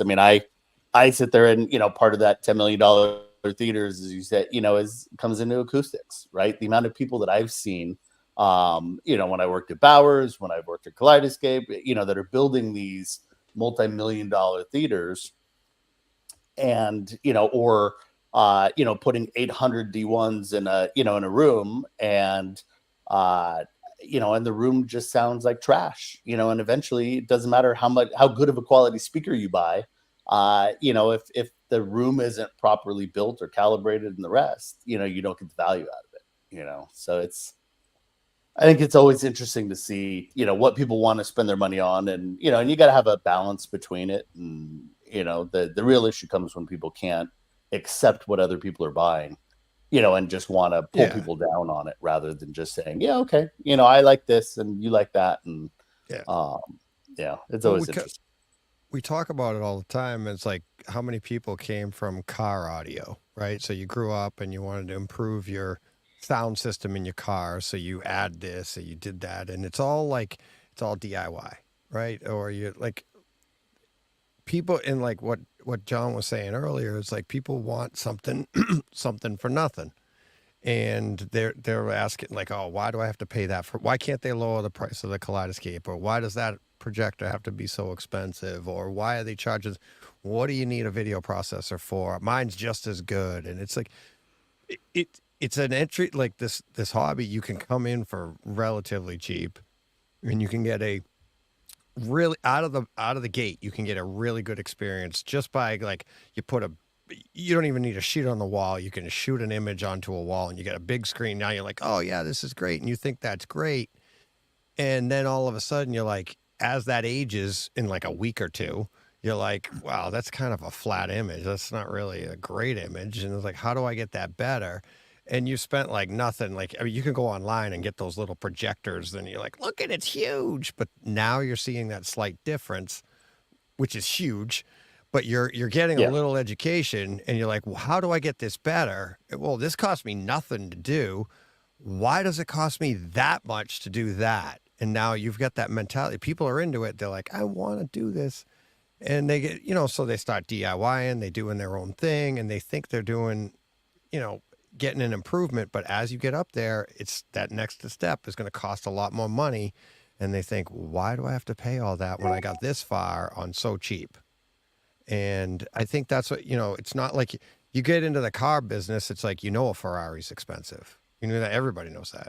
It's public knowledge. It's like, well, that's why we use Ferrari as an example, right? Home theater, there's not a lot of public knowledge about it. People don't know about this stuff. And then they get into it and they realize like, oh, to go further, it costs a lot of money.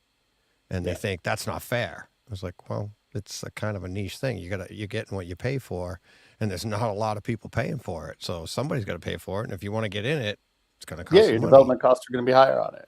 I think that's where so many of the, especially let's say speaker manufacturers, those audiophile speakers have really, the ones that have really gone out and commanded the price are the ones that are doing just these exorbitant designs, right? And using materials and, placing all these different things that when you're in the mid-market of speakers, they're just black rectangular boxes, So I think, in a lot of these, it's like, well, they're putting the money oftentimes into the material, the limited editions, all those pieces that come into it. But the heart of the speaker isn't always a lot different, and people don't understand that. They're like, well, that doesn't play any louder, or it doesn't play any more efficiently, or it's got a narrower dispersion. But it's like, well, that's not why you're buying that speaker. You're buying that speaker because it's one of 100, and because it's $200,000 and nobody else can afford it. The same reason why people are buying oftentimes that Lamborghini or the Ferrari that they're never going to drive. That they leave in the, in the garage, just to sit there. Right. Even though very few cars appreciate, and I think that's always been the, whether it's, the Watt puppy kind of design, or you're looking at all these new kind of pieces in there. We used to talk about that all the time about ours. Like, the cost is for the, 40 sheets of, super thin, material that are each done at a 90-degree angle, so that, and then put into this huge hydraulic press so that you can actually fit the form. And, that's what's going to remove a lot of the resonance, and it's the materials and the, just the the hand sanding and all those things. And if you're just looking at it as a speaker, does it sound loud? You know, you don't understand the value of those pieces, you know, especially on the collectible side. Well, I mean, looking at speakers, I didn't realize that literally the cabinet is probably the most important part, and the effort and design and the amount of money it costs to produce those cabinets is quite something. Sure. You know, I mean, like the what particular type of wood you use, how you combine woods together, and you know, it's quite an art form in itself. And I don't think most people appreciate that. They go, "Oh, well, it's a pair of speakers." It's like, well, no, it's, you know, a little more than that. Yeah. Well, yeah, it's the structure that's going to be creating, you know, anything that structure is going to do is going to, you know, impair the ability of that speaker to duplicate the sound that it's trying to do, right? And it's like, you know, because everything's based off of a, you know, well, sound is a vibration in the air. So if your woofer or whatever you want to do, your tweeter is supposed to be doing something, but then the structure that's holding it is actually doing something, it's going to change these things. So it's like that's the, for all intents and purposes, the foundation of the piece, right? Yep. And there's pretty much, there's pretty much no other device in the audio chain that can be done so many hundreds of different ways to essentially produce the same result. You know, speaker design from bookshelves to floor standers to electrostatics to, you know, transmission line to three-way, two-way, subwoofers built into the side. You know, it's and yet all you're trying to do is move air and make it sound great. And that's there's probably more art in the production and design of a loudspeaker than there is in almost any other device in audio. And yet, you know, some cheap speakers can sound amazing and some really expensive ones can sound mediocre. And it's, you know, it doesn't always hold true, but there just seems to be a real trick to nailing it. And what is interesting in the hi-fi world now is that literally there's a backlash against active speakers because they're not purist enough. Oh, God. So you know, you've got this big battle now between active speakers and obviously passive speakers, and passive speakers are the purest form of doing it, because you know, an active speaker, if you think about it, everything is predefined within the speaker, because I mean, you can get incredible results out of active speakers because you can tune the whole thing. Yeah, you're custom matching basically the amplifier, the DSPs, everything directly to that speaker, right? Nobody knows it better, and I think you see that all the time when people are, you know, trying to, oh well, you know, what's the best amplifier to marry up with these passive speakers, and it's like, well, it shouldn't matter. You know, they should just pass through that signal and amplify it without a lot of coloration to it. You know, but with an active speaker, I mean, you should be able to make something that's, you know, absolutely amazing, especially even in the mid range. I know, like these. So, like, that's that was subtle. There you go. It's what I made earlier. Look at that. These, hey, I don't work there anymore. You know? Mode.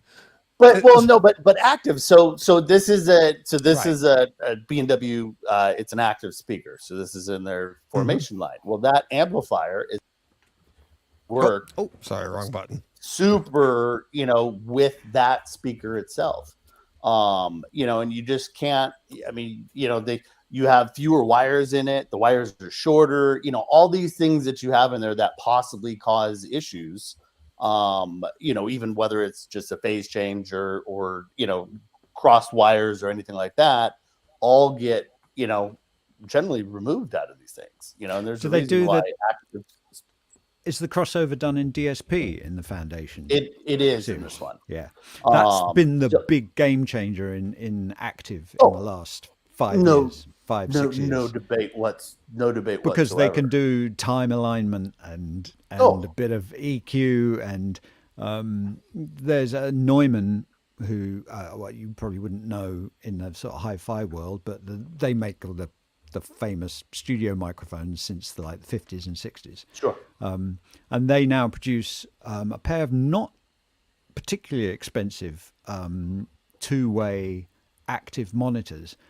that that come with their own sort of calibration microphone. And these things they're just over £1,000 a piece. So 2,200 for a pair of 6.5 inch and sort of bookshelf type speakers. And they are stunning. They are unbelievable. And in the right circumstances, they will measure flat. And I don't mean vaguely flat. I mean, they'll measure ruler flat. And everyone swears by them now. And it's all done because they absolutely depend on all the DSP, and cabinet design and the driver choice and the whole thing. But the DSP is enabling them to sort of have ridiculously low distortion levels. You often don't realize how much most passive, especially bookshelf type speakers, but most passive speakers, how much distortion there is in the low end. And somehow Neumann have managed to just produce a speaker that just gets louder and louder and louder without distortion. And it's it's a relatively small box, and it's not that expensive. It's an incredible, and it's made everyone look again at studio monitors and just go, wow, and how accurate are my monitors? How good are they? How low distortion am I getting? And it's all been done thanks to sort of DSP and active technology. I don't, whether that will ever catch on in home. Sure, resi versus commercial. I mean, that's a lot of this stuff I've been playing with in the last bit is, looking at Dante. So again, you're usually looking at a digital format, right? And it's been used for more than a decade on the commercial side, but still relatively, new on the consumer side. But most of these, when you start looking at amplifiers, I've got a set of Theory Audio in my family room system, and so you're talking about 2 levels of DSP. You have room correction, which is great, and then you have speaker correction, right? And so both of those, when you have the DSP that exactly what that speaker is capable of, what it can do and what it can't do, you can create that DSP right around that. And I think a lot of people, to John's point earlier, with with a bit of a backlash on the active side, is because a lot of those active speakers are going into a Class D amplifier, and people are used to, if you go 10, 15, 20 years back, Class D was the cheap stuff that you threw into a subwoofer because it's only playing a certain amount of notes and you just need big amplification, and who cares about accuracy. Whereas now, when you put in DSPs and solid Class D amplifiers, they'll go up against at least a solid AB. And again, if your equipment is accurate and tonally just flat, then it shouldn't be adding a lot of color to that speaker. But when you look at a plate amplifier, where an amplifier is like this in the speaker, nobody can believe, no, it needs to be a huge monoblock, AB amplifier. And that's where people just don't get it, and they're used to these old school thought processes, same as DSP. Oh, you shouldn't have DSP and it should be a crossover. Well, a digital crossover can do so much more than an analog crossover. You don't have issues with heat. You don't have issues with things drifting over time. If something drifts, you just correct it in the DSP and it's fixed. But it's another level of A to D and D to A. Oh, that's going to mess with my audio. It's going to ruin my audio. Yeah. But the thing and that's what I love about, especially when you throw in Dante, though, because Dante puts it, just like you guys were talking about before, to the actual simplest form of it, right? Like, it's taking digital signal and it stays digital all the way through the chain to the amplifier. So you can take that digital signal and you don't have the D to A to A to D to D to A to A to D again. It's staying digital all the way through to the end, and it's just a speaker cable that goes to the speaker at some point. I'll tell you the reason active speakers haven't caught on in the home, and especially in home cinema. No one wants to run 11 mains cables to different places throughout the room. It's like, hang on, I've got to get 240 volts to there. Oh, maybe I'll just put some here, speaker wire. Right. The other reason, Paul, is that none of the home cinema processors actually support digital outputs. I mean, AES-67, which is the sort of the granddaddy of them all, because like Dante is a sort of subset of AES-67. Yeah, well, it is now. Yeah, it is now. Well, that's had to be, but I mean, but Trinoff doesn't support AES-67. So Trinoff doesn't. Storm Audio does. So they are actually Storm the only ones who've sort of led the field. Storm is the only one who has the processing horsepower and the capability to have done it so far. And everybody else is like 2-channel Dante, so they can do something. But like I just picked up a Mark III receiver, and that gives me 30 channels of Dante. So I have 30 channels that I can throw wherever. And all I need, and in most of these situations, and to Paul's point, you're not, I mean, half the time it's even illegal to throw an active speaker in a wall because you need power for it. And can you run the power legally in the wall? There's just more hiccups to overcome. But for a lot of them, they're still being considered as an active speaker. But being that they're managed together and they're kind of, tied together, but then they're rack mounting the amplifier so that you get away from that, right? So then you're just running a speaker cable, effectively around all the room rather than trying to do an XLR cable, and trying to run it that way. So yeah, it's definitely an interesting, process in doing it. And, but like I said, that's where I bought my Mark III, because I was helping them build their Soundroom 10 2 CDs ago and Soundroom 4 this year. And the reality was, I mean, just the ways that you can shift the rooms and change things. And, you could run, we were talking about this earlier, DJ, but, you can run those all 30 channels. You can do whatever you want with it. I mean, completely programmable. So you could have 2 15-channel theaters, both totally tied, and you could switch from one, then switch to another. You could run a 15-channel theater and 2 more 5-channel theaters. You could run 10 more 2-channel, zones. There's just so much you can do from that perspective. But like you're saying, John, it's, you've got one processor at a $15,000 and up, $20,000 and up level, like in their Evos, obviously that price is most, 90%, 95% of the market out of, being able to do that for the time being. So. Hey, well, we got, just want to thank Steve Att for the $20 super sticker. It's been up on the screen. So thought I'd get that in there during the gap.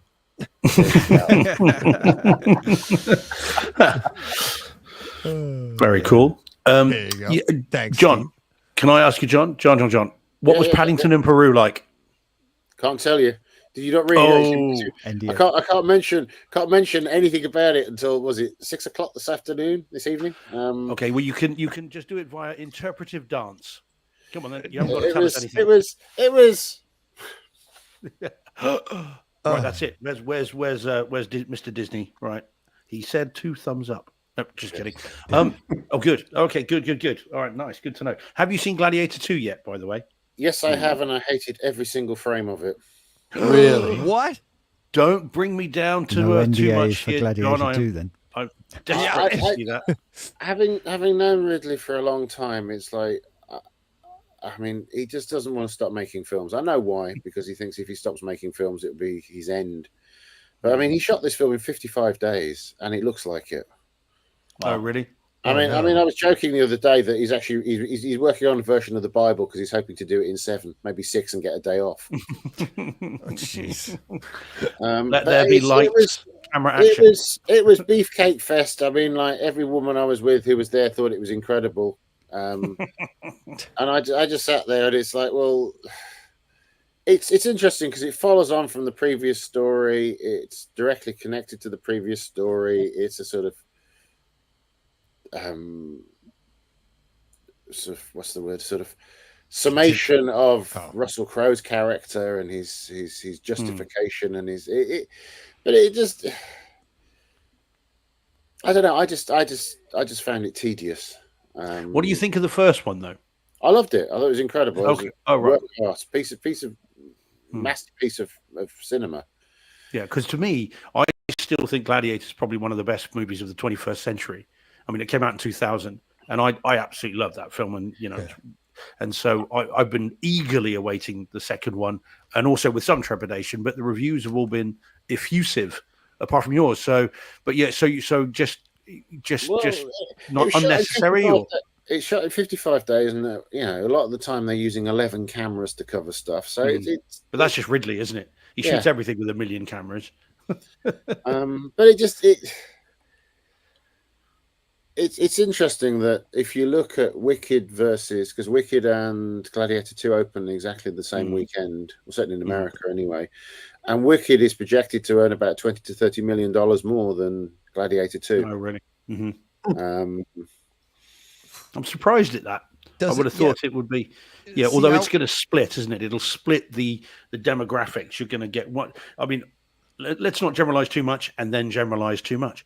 Because it's going to be, it's kind of different. They're targeting different audiences, aren't they? Yeah, Barbie, Oppenheimer. Although to see them both probably won't have quite the same thing. I don't think someone that goes, well, I've got to see them both. That was once in a lifetime, I think. Yeah, the Barbenheimer thing. Yeah, that was. I mean, and John's got the T-shirt to prove it. Yes. Yep. I got the same one. Yeah. After seeing his, I got the same one. But the idea, the Gladiator 2, it's like, how is that, John? Does it suffer because of the first one? Are you holding it to a standard? Is that why you're like? And I know what the story is just like so sort of simplistic, and I can't really say too much because I'll give it away as to what's going on. But there's a direct, direct connection between the first sandals, sword. But I mean, also on a technical point of view, the picture was so over enhanced. It was like I think I know exactly what algorithm they've used. And it's like anything metal in the shot is so sharp. And then all the faces and the eyelashes all look a bit weird. Oh wow! So is it more of from a technical point of view then, John, that you were kind of unhappy with it, or is it storytelling as well and everything else as well? But that's the thing. It's like if you start noticing the technical issues, you've lost the story. And I was just like, fancy that, Deej. Yep, exactly.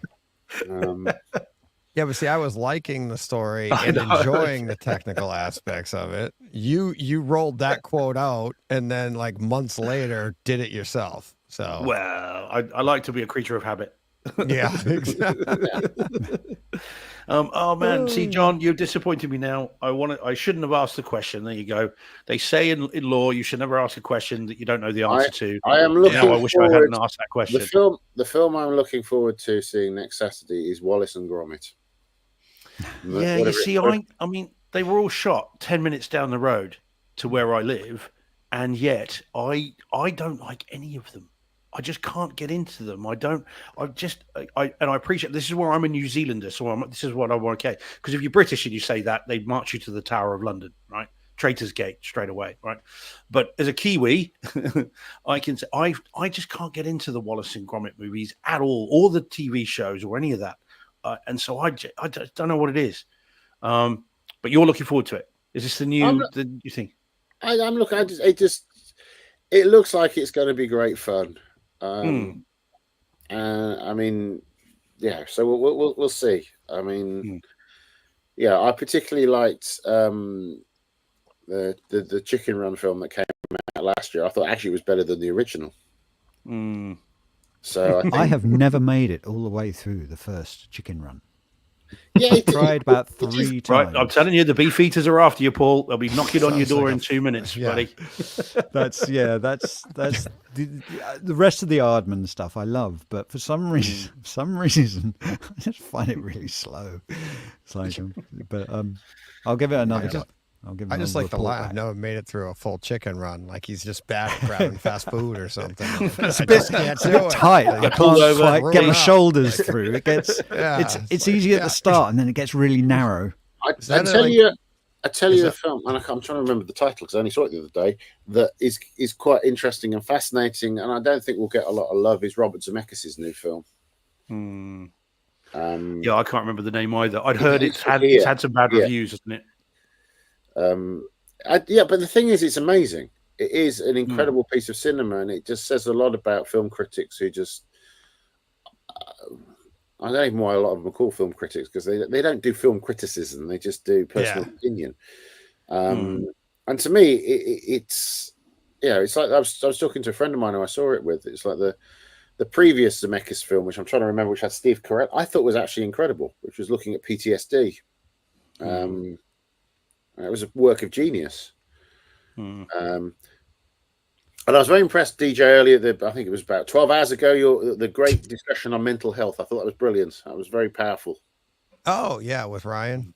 Yeah, and for Movember and Ryan and Omar that was in and talking about just talking and the idea of it. So yeah, that's what this is all Omar's about. been through some stuff. Yes. Yeah. In particular. Yeah. Well, I mean, not many people know this, but I mean, I'm a survivor of 9/11. I was just right next to the World Trade Center at the time when it happened. Well, so I can appreciate those guys, particularly the guys in Boston who had to have gone through that, because it was horrendous to It's really weird because, in hindsight, the whole events were about 90 minutes, but at the time it seemed like 3 days long. Yeah. It's Did you hear my the one with Roseanne Sadoya on that I did a little like last Boston Marathon? The Boston Marathon. She lost her leg. Yeah, and I mean, I had her and her husband Mike on, and they met that day. He was a firefighter that was just there. I don't even think he was on duty at the time, but he ended up being one of the people that put her in a van because they didn't have ambulances available, blah, blah, blah. And it's like they were on here. We talked about all that, but then of course they met that way. And it's like, it's just a crazy story, and that, but yeah, so you've got the survivor that survived the bombing, but then you also had the first responder that was there, and now they're, married, and it's just, stuff like that. It's just, what people go through and how they find a way to get through it and then survive. And then, obviously those two make a positive out of something so horrific, Vince just dropped in with a super sticker. Yeah. Oh, you grabbed it. Yeah. Okay. Yeah. Look at quick on the draw, Deej. I'm saving you the quick on the draw. You're going a while. I'm helping you out. There you go. Thanks, Steve. Yeah. Thanks, Vince. $20 super sticker. There we go. Yeah, nice. Good man. Thank you very much. So Zemeckis, though, I feel a bit. He gave an interview earlier this week that I saw about. He was talking about how his previous movies would not have been made today, and was kind of bemoaning that fact of these kind of mid-budget movies, and so there does seem to be something to that. I mean, I think he's a really interesting filmmaker, but I must admit, I'm bear in mind, I love movies.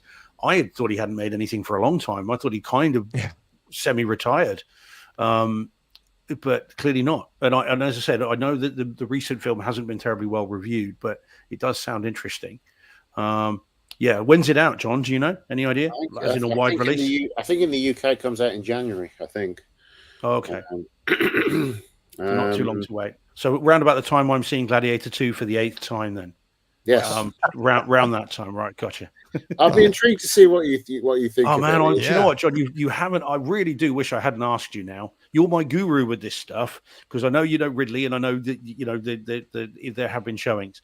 But I was hoping you were going to say it was great. Is it okay with you if that's what I remember from this conversation? That you said it was amazing. See it straight away. Right. Fine. That's good. Okay, that's all right for me. Then I'm there. That's what I'll remember from it. Don't you think John's can I done get you back on and tell you off? John, in a way, John's done you a favor, though, hasn't he? Because now you're going with such low expectations. That's right. You'll still love it. Yeah, that's it. Well, I said, what do you mean? All I heard was it's amazing and it needs to be seen straight away. Certainly the two women I saw the film with, both of them were absolutely besotted by it and thought it was really, really good and said, well, John, we liked it. That's your problem. Yeah. That's what you call agency, isn't it? You kind of like that. I do really want to see it. I mean, that's opening day for me, and I don't normally do that. So I absolutely need to see it because it looks scope-wise like it's even bigger than the last one. Well, they built, because unlike that, they built actually the whole of like a small version of Rome. If you flew over the set in Ouarzazate, you look down and there was like Rome from, a couple of thousand years ago. Yeah, because they shot the first one, didn't they, in Malta mainly, Yes. And they built like the bottom part of the Colosseum, and then everything else is CG on top of that, isn't it? And of course, from what I understand, Gladiator, the first one, was a real mess of a production. I mean, they were literally writing it on the fly, day in, day out. I mean, Russell Crowe's speech about, Maximus Decimus Meridius was written on the fly. I mean, some of that I think is even improv, because it was just crazy for whatever reason. So this time it seemed to be, well, we've got all our ducks in a row. It's taken us a long time. Now we're going to go and show you something you haven't seen. But as I said, from what you're saying, that's not necessarily a good thing. Maybe Ridley needs the chaos.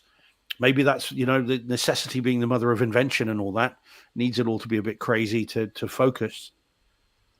Yeah, I have to admire him. I think, the guy wants to die with his boots on, so that's the choice. Okay. Well, he's got his next 3 films lined up, hasn't he? Yes. He said, "Look, I've got them ready to go. The scripts are written. They've literally got them ready to rock and roll. He wants another Alien movie, although it's not clear whether that'll be another Fede Alvarez one or whether he's going to do another one himself. And then he's got 2 more after that, and then he's talking of Gladiator 3. Wow. So and he's what, 87 years. I mean, we should all be, that willing to work at 87. Well, I have to say that at 87, he is on the ball and so sharp. And I think it's a testament that actually, if you look after yourself and keep going, then, retirement, you see, it's a bad thing, retirement, you see, you never retire. Yeah. Yep. Go out to pasture. Yep. Yeah, you slow down, you will slow down. Yep. Don't slow down. What else? So what else have we got coming for the rest of the year then? So we've got Wicked, which I'm personally not interested in. Gladiator 2, very much so. What else have we got? There's something huge. Oh, Nosferatu, of course. Nosferatu. Robert Eggers. That's the director, Deej of Northman. It's got Nosferatu coming out. That's Boxing Day, is it? Or is it? Yeah, I think it's Boxing Day. It's over the Christmas period. Right after. Yes, 26th, day after Christmas Day. Do you guys not have Boxing Day there? No. Oh gosh, I don't know. Just Canada. We call it the 26th. We call it the day after Christmas. Yeah. Call it the 26th over here. Just to put you in this perspective, Boxing Day is when the servants give each other their presents. That's why it's called Boxing Day. Wow, there you go. I'll let my servants know. They'll be very pleased to hear that. Yeah. Hey guys, no, not listening. Nosferatu. I think. What else is coming? Anything else? Well, let's have a look. I mean, I'm just looking at the films I've been invited to in the next week. You've got Kiss the Future, Elton John, Never Too Late, Wallace and Gromit, Murder, Vengeance Most Foul. I streaming, pronounce isn't it it? properly. Emil Perez is brilliant. It's about a South American drug lord who decides he wants to be a woman. I can't believe they haven't made that already. Yeah, exactly. Yeah, and we all thought that. I would know. It's like, oh my god, there goes my idea for a movie. Piano lesson. Sorry, you guys have to see the piano lesson. It's directed by Denzel Washington's son and stars his other son, and that is a phenomenal piece of cinema. I've heard it's good. Yeah, I've heard about that. Blitz is very good. Okay. That's getting a terribly short theatrical run as well, isn't it? See? Blitz. It nearly made it to North America, guys. Look, so Gorinda says we have Boxing Day in Canada. Wasn't until more recently we started having Black Friday in Canada. See, they're getting closer together. So just over the border, you know what it was. Look at that. That is North America, but okay. Well, very north. Very north America. Very North America. The Substance, which came out some time ago, that was a very good film. That had to be seen. Yes, funny enough, someone Deej and I both know very well has seen it. I'm under strict instructions not to say how they've seen it, but they've seen it and has said that I need to see it ASAP. So I'm looking forward to the 4K disc of that. The director of her previous film was Revenge, which is fantastic. And so I'm hoping Substance is going to be great. It's probably up on Kaleidoscape, Deej, I would imagine. which is it's a kind of body horror film where someone offers offers Demi Moore, her character, who's an aging kind of TV fitness person, and offers her a pill that will make her younger and the best version of herself. But as is often the case with these things, there are side effects and there are consequences to that course of action. And apparently the last few minutes is absolutely bonkers. Yeah, it's not on Kaleidoscape yet. Oh, okay. Have you seen it, John? Yeah, The Substance. Yeah. Have you seen it, John? Yes, I've it's Is that an accurate description of the end of it? It goes absolutely bonkers? Yes. Oh, good. I'm looking forward to that. I can send you a picture of me and Demi Moore and her little dog. She seems to go everywhere with her little dog. Oh. Is that what she calls Bruce Willis now? Yes. Thoroughly inappropriate, but that's fine. That's probably Aston Kutcher, isn't it? It's like yeah, well, indeed. Are they still together? No, they're not. I was going to say, yeah, all right, yeah, yeah. No, I do want to see that. It's a body horror thing at the end, as I understand it. So I'm looking forward to that. They had you at horror. Well, yeah. Well, to be fair, they had me at the previous movie because, as I said, I don't know if you've seen Revenge, John, her previous film. The director I haven't of seen that one. No, it's absolutely crazy. It's a movie that's kind of been and gone. It's a 2018 film set in French North Africa, where a young we would call it a dolly bird, right? The Americans will kind of want to admit what I mean by that. Probably a arm candy, something like that. A blonde, arm candy girl is taken away for the weekend by her boyfriend to French North Africa, and they decide to go hunting, him and his two friends. And she is, while he goes off to get the hunting licenses, she is left with the friends who do things they shouldn't do. There's a reason it's called Revenge. And what happens is then he comes back. They try to dispose of her. She does not pass away and gets revenge. And it's a very, very graphic, really gruesome film, but a very well done movie. And if you can find it, it's out physically on Blu-ray over here. It's very, very good indeed. So well worth seeing. I doubt that'll be on Kaleidoscape because that is not basically a French movie. I think it's in English, but it's lots of French in it. It's very, very good. Me of a great Tony Scott film, Revenge, which was originally a John Huston project that he made, and I thought, his film, Tony Scott's film, Revenge, was a very it's good. It is, but it's worth seeing if you get a chance to see it.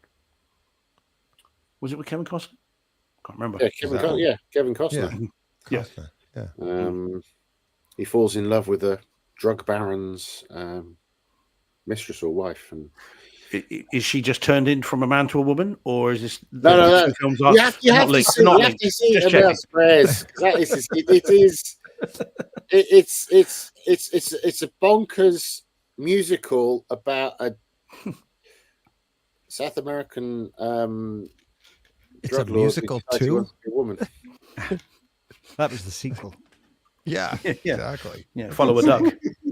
Follow a Duck. Did anyone see Sing Sing? No. I've heard, this is the one about teaching. It's a very good film. Yeah. Is this what the teaching acting and Shakespeare in the prison? Is that one? Yes, that's it. Right. Okay. I saw the trailer. I haven't seen the film. I've heard it's good. Yeah. With John, did you see Joker? I'll call it Joker 2. Have you seen that? I love Joker 2. I saw it before it came out. I had a great discussion with Todd Phillips about the whole thing. I thought it was incredible, and then suddenly it all went horribly wrong for them. What happened? Talk about word of mouth killing a movie.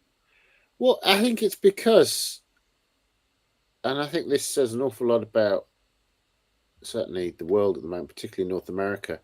Everybody is so angry; they just want to see everything burnt down. They want to see everything destroyed. And because he has the character arc of the resurrection of himself back to being a human being, they didn't like that. They just wanted, as Lady Gaga's character in it, she doesn't like it when he doesn't burn the city down. Right. Yeah.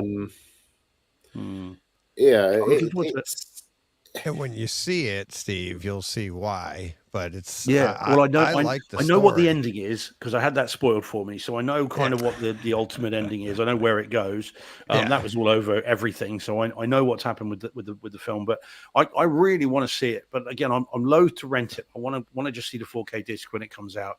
But I'm starting to wonder. We talked about it on Tuesday. I am beginning to wonder whether this film is going to get reappraised. With a little bit of time and distance from whatever the controversy or controversy was. That this is going to be looked at, and maybe a misunderstood masterpiece to a certain extent. From what I'm now hearing, I think you're right. I think you're right, Steve. Because literally, if you look at it, put the two films together, it is the rise and fall and the rebirth of Arthur Fleck.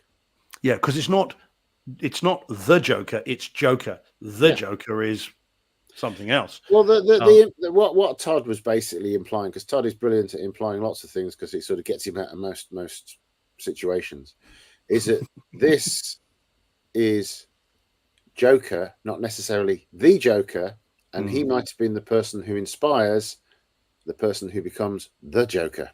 Right. It's sort of the origin story of the origin. It's like it's a bit of a but it and the guy, and not to spoil anything, but the guy at the end is possibly the guy who is the Joker. Oh yeah, and it's like, I mean, it's interesting. It's interesting though, because like North America doesn't seem to like, because like there's a very famous book and film called The Clockwork Orange, and it's got 13 chapters.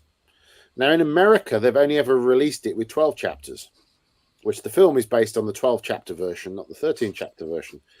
Because in the final chapter of A Clockwork Orange, Alex just grows up, gets bored of violence, just wants to stay in and live life, doesn't want to go out and get involved in the ultra violence.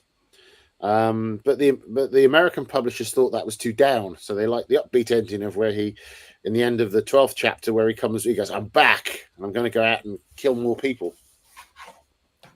There you go. Entertainment, right, Steve? Yeah. I couldn't comment. What I can comment on is Steve out saying, "Yes, Steve, down the road, maybe it will like another Fifth Element." Steve, let's not go nuts. Let's not go nuts. Don't let the fact that there is the poster with the Fifth Element behind me suggest other than I'm never seeing that movie again as long as I live. Even though one of us here is in the film, are we not, Mr. Thompson? You mean the fact that I'm one of the elements in one of the background visual effects shots? Yes. And actually, you couldn't see me until you saw the 4K version, and you go, "Oh look, that's me in that window behind us." Yes, I just can't. I cannot bring myself back. The PTSD will be too much. It's I think as a home like 4K, it's how do you not give it another try? Oh man, I know. There's too much good stuff out there. I watched Evil Dead Rise for you. I promise I will watch the Goonies again. I'll watch the Goonies again if you'll watch Fifth Element again. I agree with you, Steve, because it's like the film John Wick. I think the first John Wick film is incredible, but I can't watch the last 10 minutes with him and the father, because it's just a pointless, stupid ending. And it's like up until that point, when he kills Alfie Allen, that's brilliant, and that's where it should have ended. And then suddenly it just like the final battle sequence between him and the father is just like, oh, for God's sake, it's like one too many. It's like the Fifth Element. You're right. The Fifth Element, it runs out of steam. It's like a lot of films, they sort of slightly run out of steam, and you sort of go, "Oh, do I have to?" It's like, has it not finished yet? It never got on the boil enough to emit steam, let alone run out of steam. But it was. I think I was just about hanging in there until the big blue thing started singing opera, and then when Chris Tucker showed up, Tucker showed up. That was just like, why am I on this planet? And I am done. It is greatly enhanced by your room, Steve.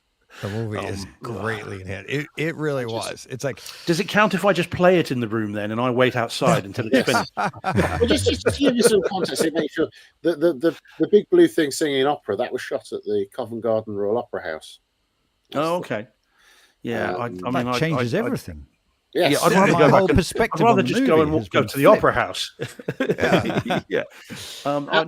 It's become such a cause célèbre for me. I just can't. I can't just bring myself. Have you seen Smile? Steve's got principles now.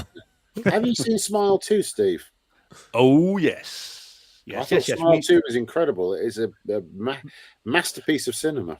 Well, we were talking to Deej on Tuesday about it actually, and I raised it on Tuesday, having seen the first one again and then watched that.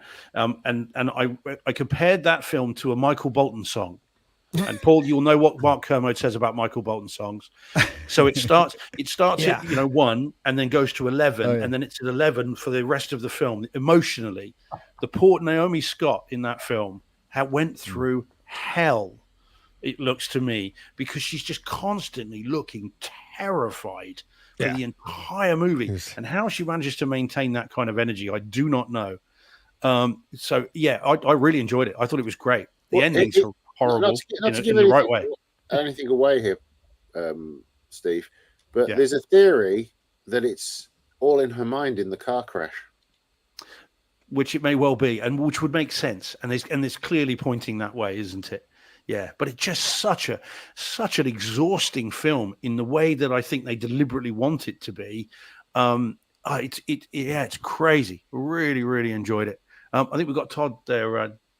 Deej, bringing him in. He's yeah. Oh, I don't know if he could bring something. Yeah. There we go. Hey, Todd. There he is. What's up? Good morning, hey, buddy.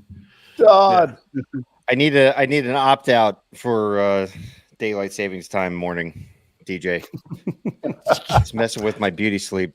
Oh my god! That's right. Yes, it's only gone daylight savings this weekend in the US, hasn't it? Yeah, we just did it tonight. Yeah. So I got my extra hour early on the podcast on Tuesday, which was great. Yeah.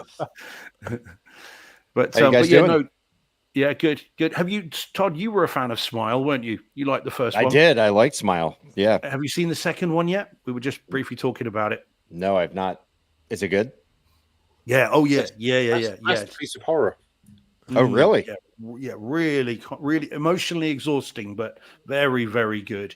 It's kind of the entity or whatever it was from the first one has now found its way to a Lady Gaga kind of Taylor Swift amalgam, and is now trying to sort of cope with this whilst the demands of a tour and everything else are going on as well. Fantastic. And she's losing her mind. I don't know if you saw, Steve, when she's scrolling through her phone trying to call her friend, all in her contacts. She's got in her contacts. I noticed there was Adele, Taylor Swift, Lady Gaga. Yes, yeah, I saw. Yeah, it's quite a fun little thing, isn't it? Maybe there'll be a crossover. Oh, Brett, Mike Schramm is. That's what I was God, People. Hey. That's a good point. Yeah, exactly. Yes, there you go. A little lower, please. Yeah. It's like people are getting up early in the morning to see the status of Brett.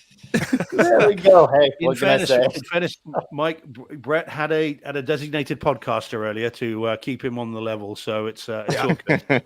Yep. I did. I had Joe out here with me. Yeah.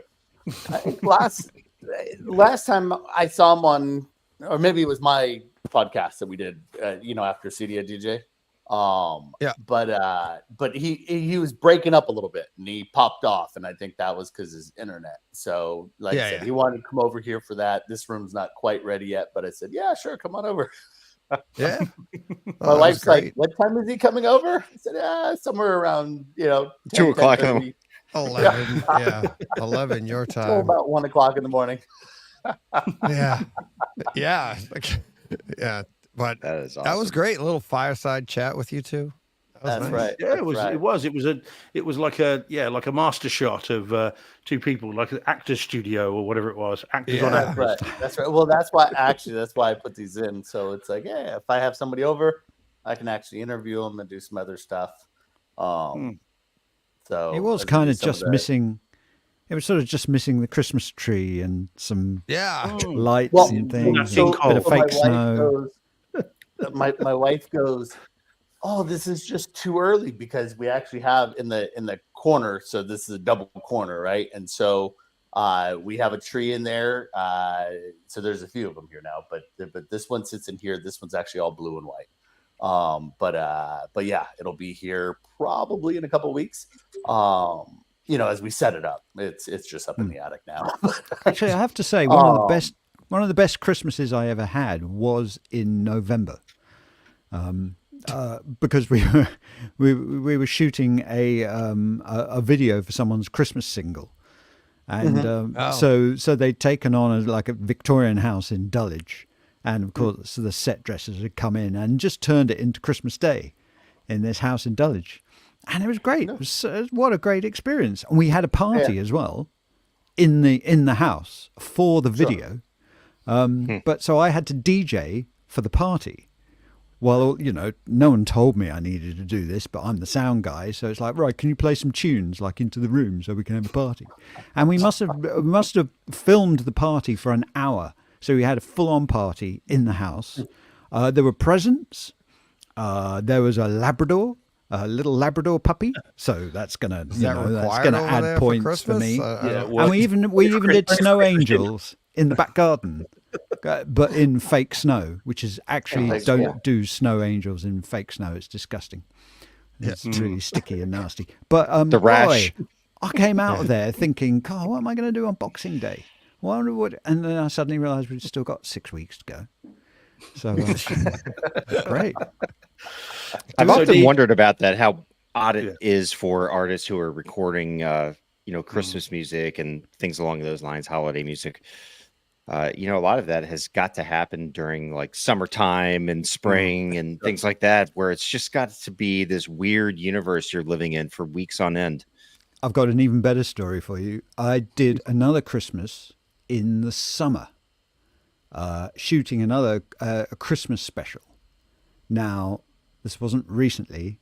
I didn't work in sound because I was 10 years old. But I was in the last Bing Crosby Christmas special, which was shot at ATV Elstree in 1976, I think. So, so that's the famous one with Crosby and David Bowie. Oh wow! And so, but we're shooting it in late June, and it was boiling hot. It was red. That was the famous summer, wasn't it? Was it 76 or 77? 76 was the 76 was the big summer we had, wasn't it? I think it was 77, but it was really hot. And then, of course, costumer coming around going, right, I'm going to put this hat on you, this woolly hat and this big scarf and a great big winter coat. And we're all boiling on this and the lights are going and we're all just dying of dehydration and having to keep these stupid smiles going. But, man, that was a pretty amazing Christmas in June. And next time, next time you're watching, you probably don't watch a lot of Bing Crosby Christmas specials, but if you ever do run across it, look out for a little red-headed kid comes trooping in through the door. Yeah, I'm probably on screen for at least 5 seconds. Oh wow! No, my dad was in Vietnam, and he told me they had to send home their Christmas cards. That you did all that in August. By the time they get the cards home to your family, you'll be like, I was like, was that? Yeah, that's weird. And he's like, yeah. And he sent home a picture of himself with the bandolier, the bullet across his chest and holding the M60. And he's like, yeah, let there be peace on earth. Sent that home to his parents.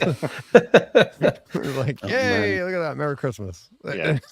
You can imagine the darker side of that, though, can't you? So someone sends a card in August. Something happens between then and December, and you get that card weeks, even months afterwards. Yeah. I mean, that would have been horrible, wouldn't it? Imagine that.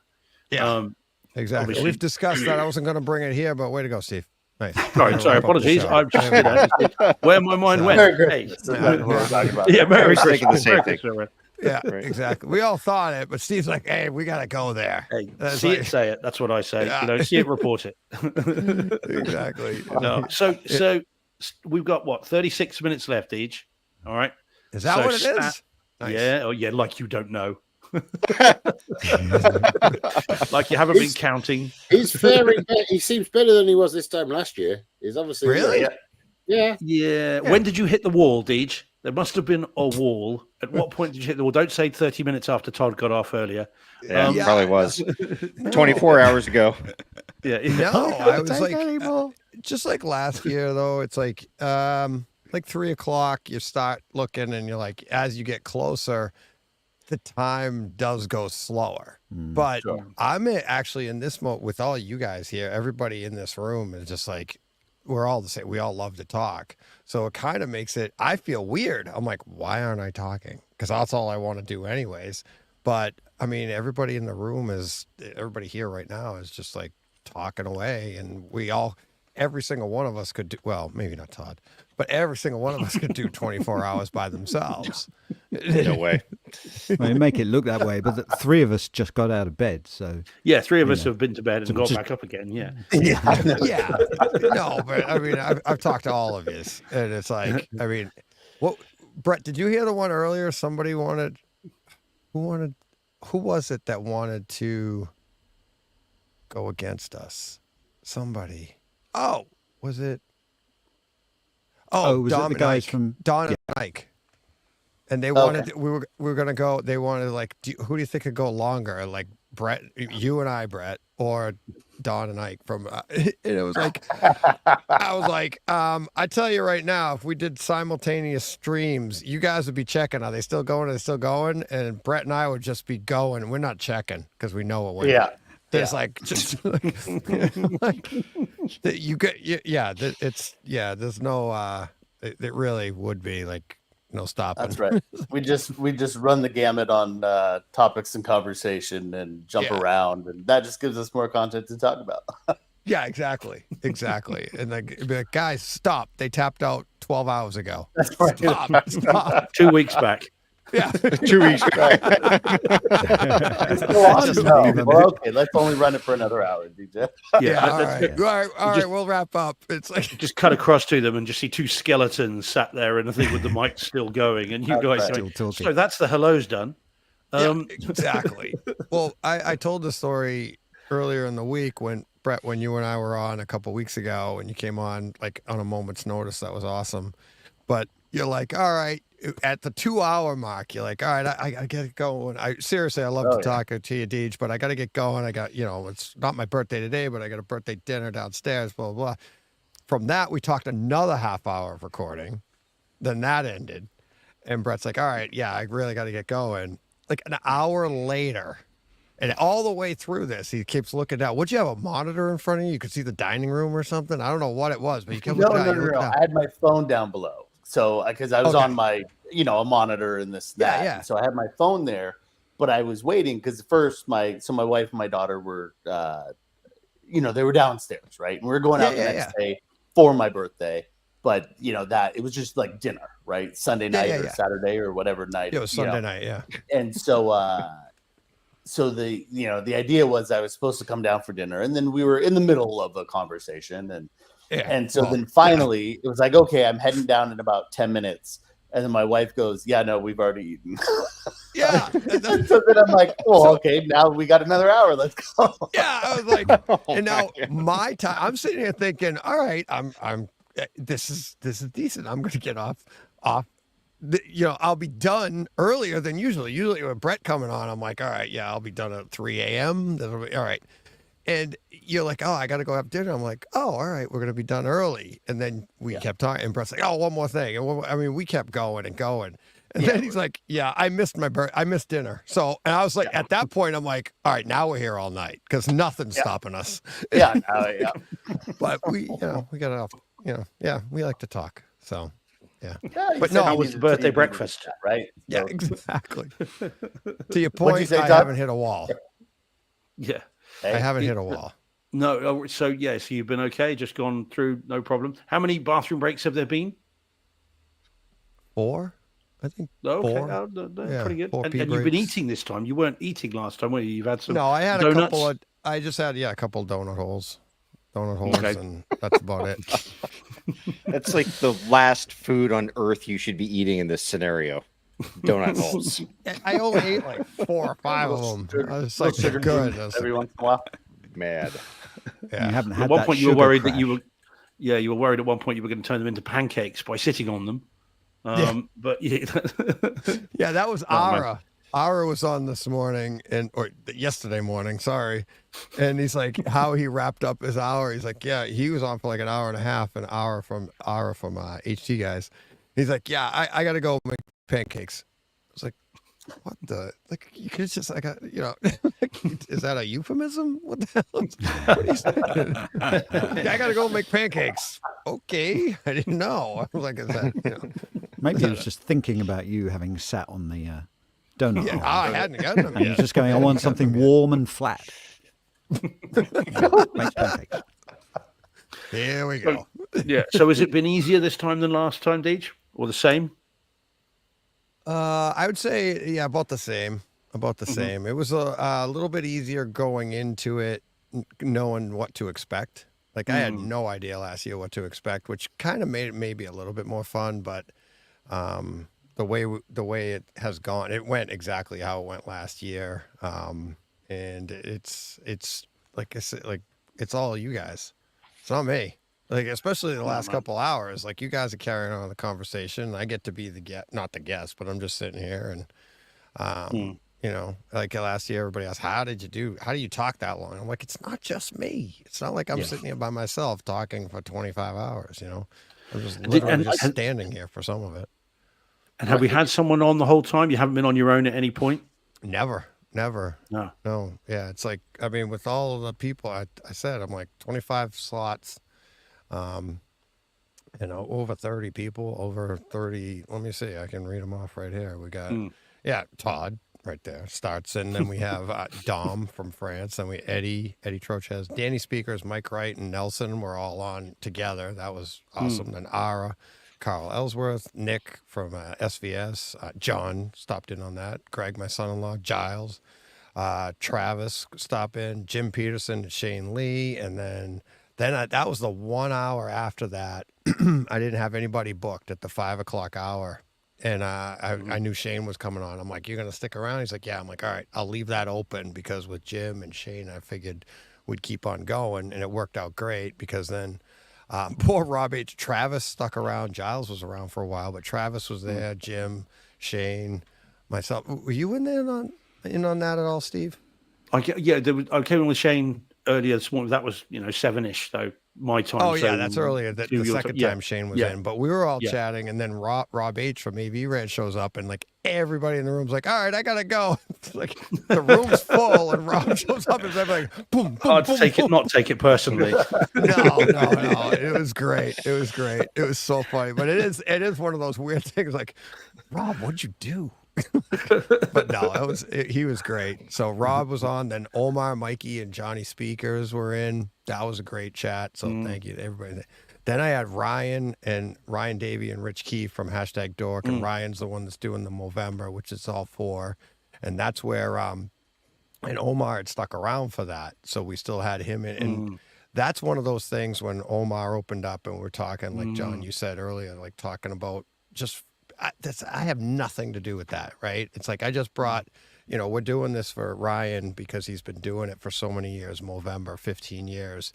And then I don't know that Omar's going to open up like that or even be there. I didn't schedule it that way, So just things happen. Everything happens for a reason. And it worked out great. Then, like I said, Rich Keefe was in. Then Ike and then Don was in. Mike Stevens, Youth Man was in. Graham Colt, Lee Overstreet from AV Rant, and Graham listener, and he was great. He's sitting there. I mean, I don't know. We got all this. Lee jumps in, and he's great. He just talks. He's been on the radio, kind of like Rich Keefe, and so he just comes in. He's not shy or anything. He's talking away, and poor Graham's sitting in the slot right now on the screen where Brett is, and he's like. He's like, so what do you think, Graham? He's like, this is great. It's like he just loved it. He's having a blast. And then after that, like Brent Butterworth comes in, and Graham's like, oh, okay. And it was like, Brent went at it. We had a blast talking Atmos speakers, Atmos headphones and stuff like that. So we had a blast with that. And then now we're caught up to you guys, Brett, you're here, obviously. Thank you. And Joe, he's the only one not here anymore. So it's like, look at that. Shane dropped back in, didn't he? Or had he been in Shane all night? popped back in. Yeah. Which was very brave. Shane was there when I came on. Very brave. He was on with Brent. And and if the wall is around 2, 3 a.m. and you've got a guy talking like he does, that was incredible. You should have been curled up asleep under the desk with that. This is a man with the most soothing voice known to man. He just incredible. He's hysterical. You could have 3 pints of Red Bull, and yet still he could send you to sleep with just a few of his. Oh yeah, words. Giles popped back in from bed. Yeah, Giles popped back in. He's like, you saw his like, the Twitter handle. Yes, I'm in bed. Yes, I'm in bed. So I think I woke up. I don't know. Maybe something in my head went. He was in bed. Giles is back on. I woke up. I woke up in the middle of the night and just thought, let's just see how they're going. And I just remembered Giles's face. He didn't look like he'd just got out of bed. Yeah. It's like, was he actually doing it from bed?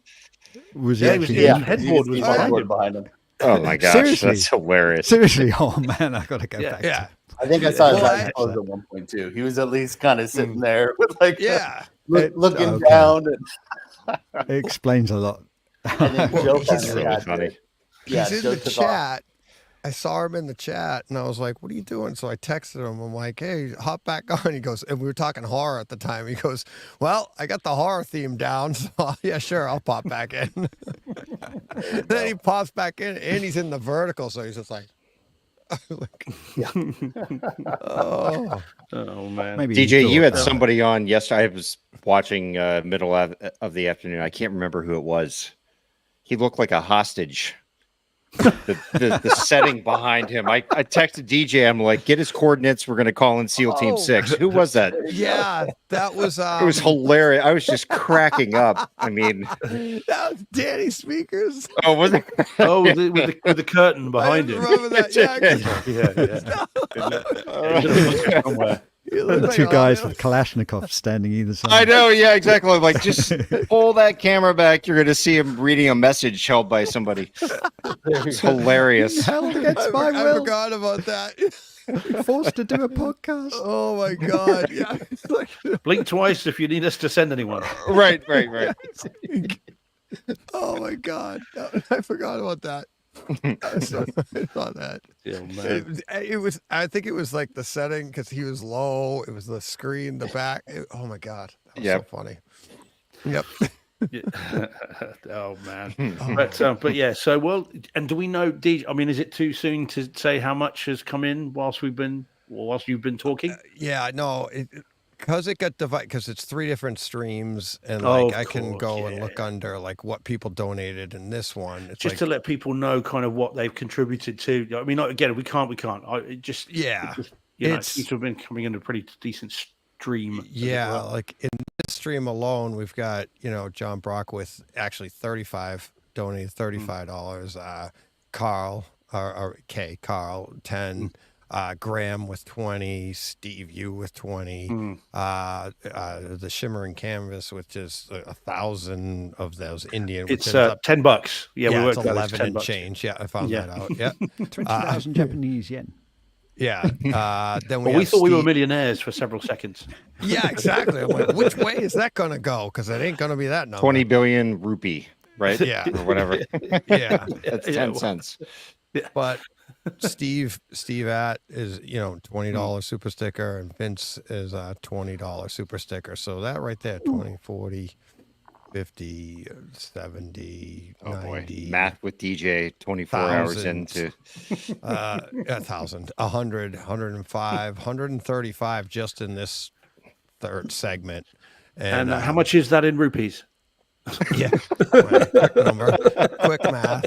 Thanks. That's literally probably like 500 million. We're rupees. Gonna get you there. DJ and Meatwall. shekels. Yeah. We do have a listener in India who can do the conversion for us, don't we? Well, I already had it up here on the what did you want to know? How many and what? Yeah, Indian rupee. Yeah, so oh man. But so we're at like 130 something this hour. I know, like, we gotta be. I mean, Todd started us off at $100 an hour in like minute one. So, thank you very much, Todd. Yeah, And for sure. Happy to. Am I right in saying there's also some stuff being sort of raffled off? Yes. Yeah. So for everybody, it's like that donated. It's let me see. I gotta change the image here. Yeah. What kind of goodies did you ultimately acquire? Yeah. Legally, I think we ought to point out. Yeah. No, there's not been a heist going on during this time. This is not an alibi podcast. DJ's just going to disappear, never to be heard from again.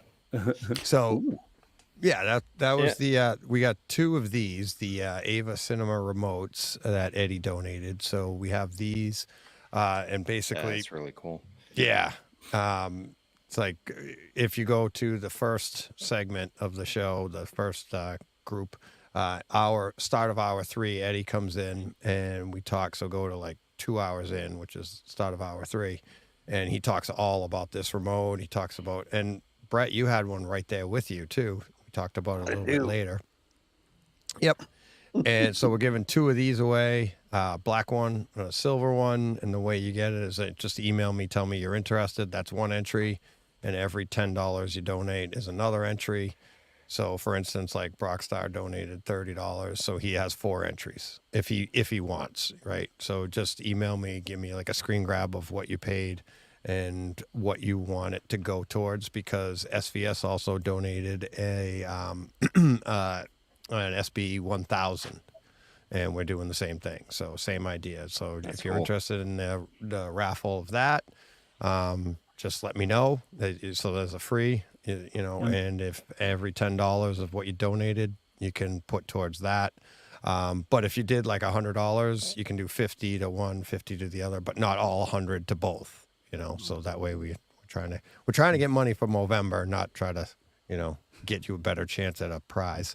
It's really about the money for Movember. How long does that run for? How long? The month. Sort of until the next 24-hour podcast. No.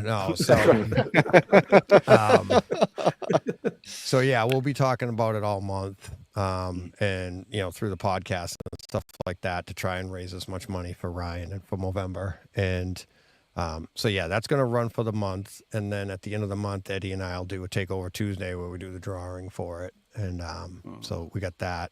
But then Eddie also, this is for anybody that just donates over $50. You get 10% off a Kaleidoscape, whatever. You want to buy a whole new system, 10% off. You need a new piece, 10% off. And that is going to be good for, and you'll get a code for that. And you buy it through him, and he does it. You can do it that way. So like if you get a Strato V, which is like $4,000, you'll get $400 off. So, for $50, if you're thinking of a Kaleidoscape within the next year, it's good till the next show, the next 24-hour podcast next year. So he'll do it again next year. So if you're considering anything from Kaleidoscape, just donate $50 and you get 10% off. So. And how much do we have to donate, Deej, to get an evening in Todd's arcade behind him there with all the people? Oh, that's free. You just have to show up. And the hockey machine that I won't know how to work. You just show up. It's free. Oh man. Yeah, he tells you. I try to take him up on it. He just doesn't give me the damn address.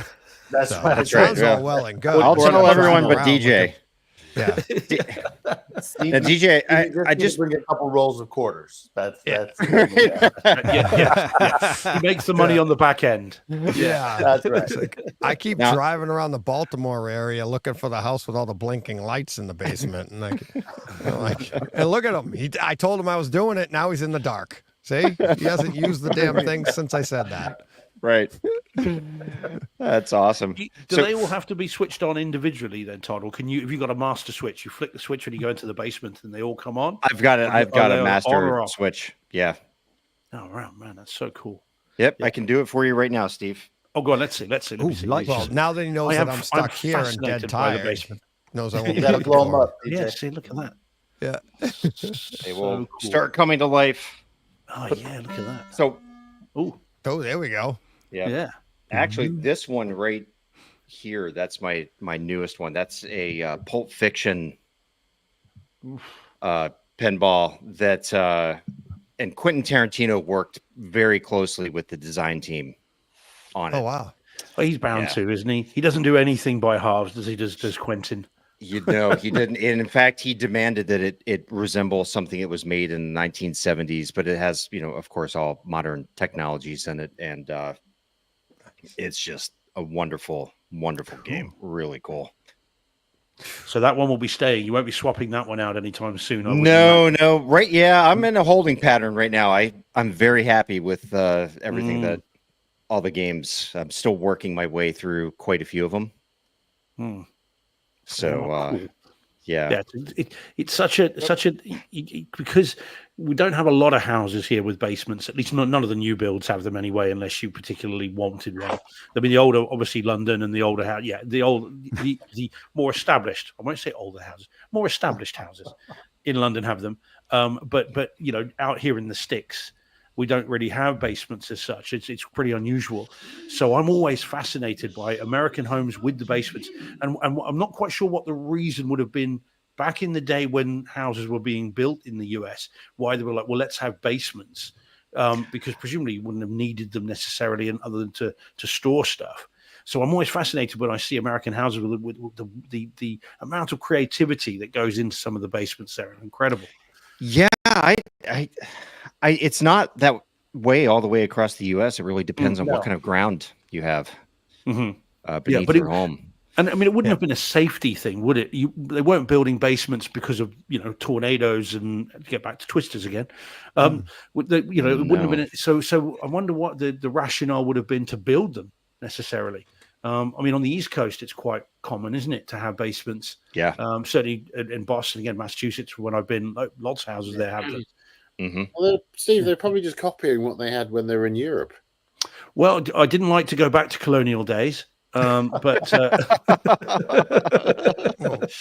it could have been a good idea. I mean, yeah. I mean, if you think about it, they kept the names of the places, so Worcester, Dorchester, Gloucester. And hell, the place is called New England. Yeah, exactly. Duh. So, funny enough, those are the names of very well-known boilers, which you keep in a basement. Yeah, very true. But I do wonder because I've never. I'm sorry. Go ahead, Steve.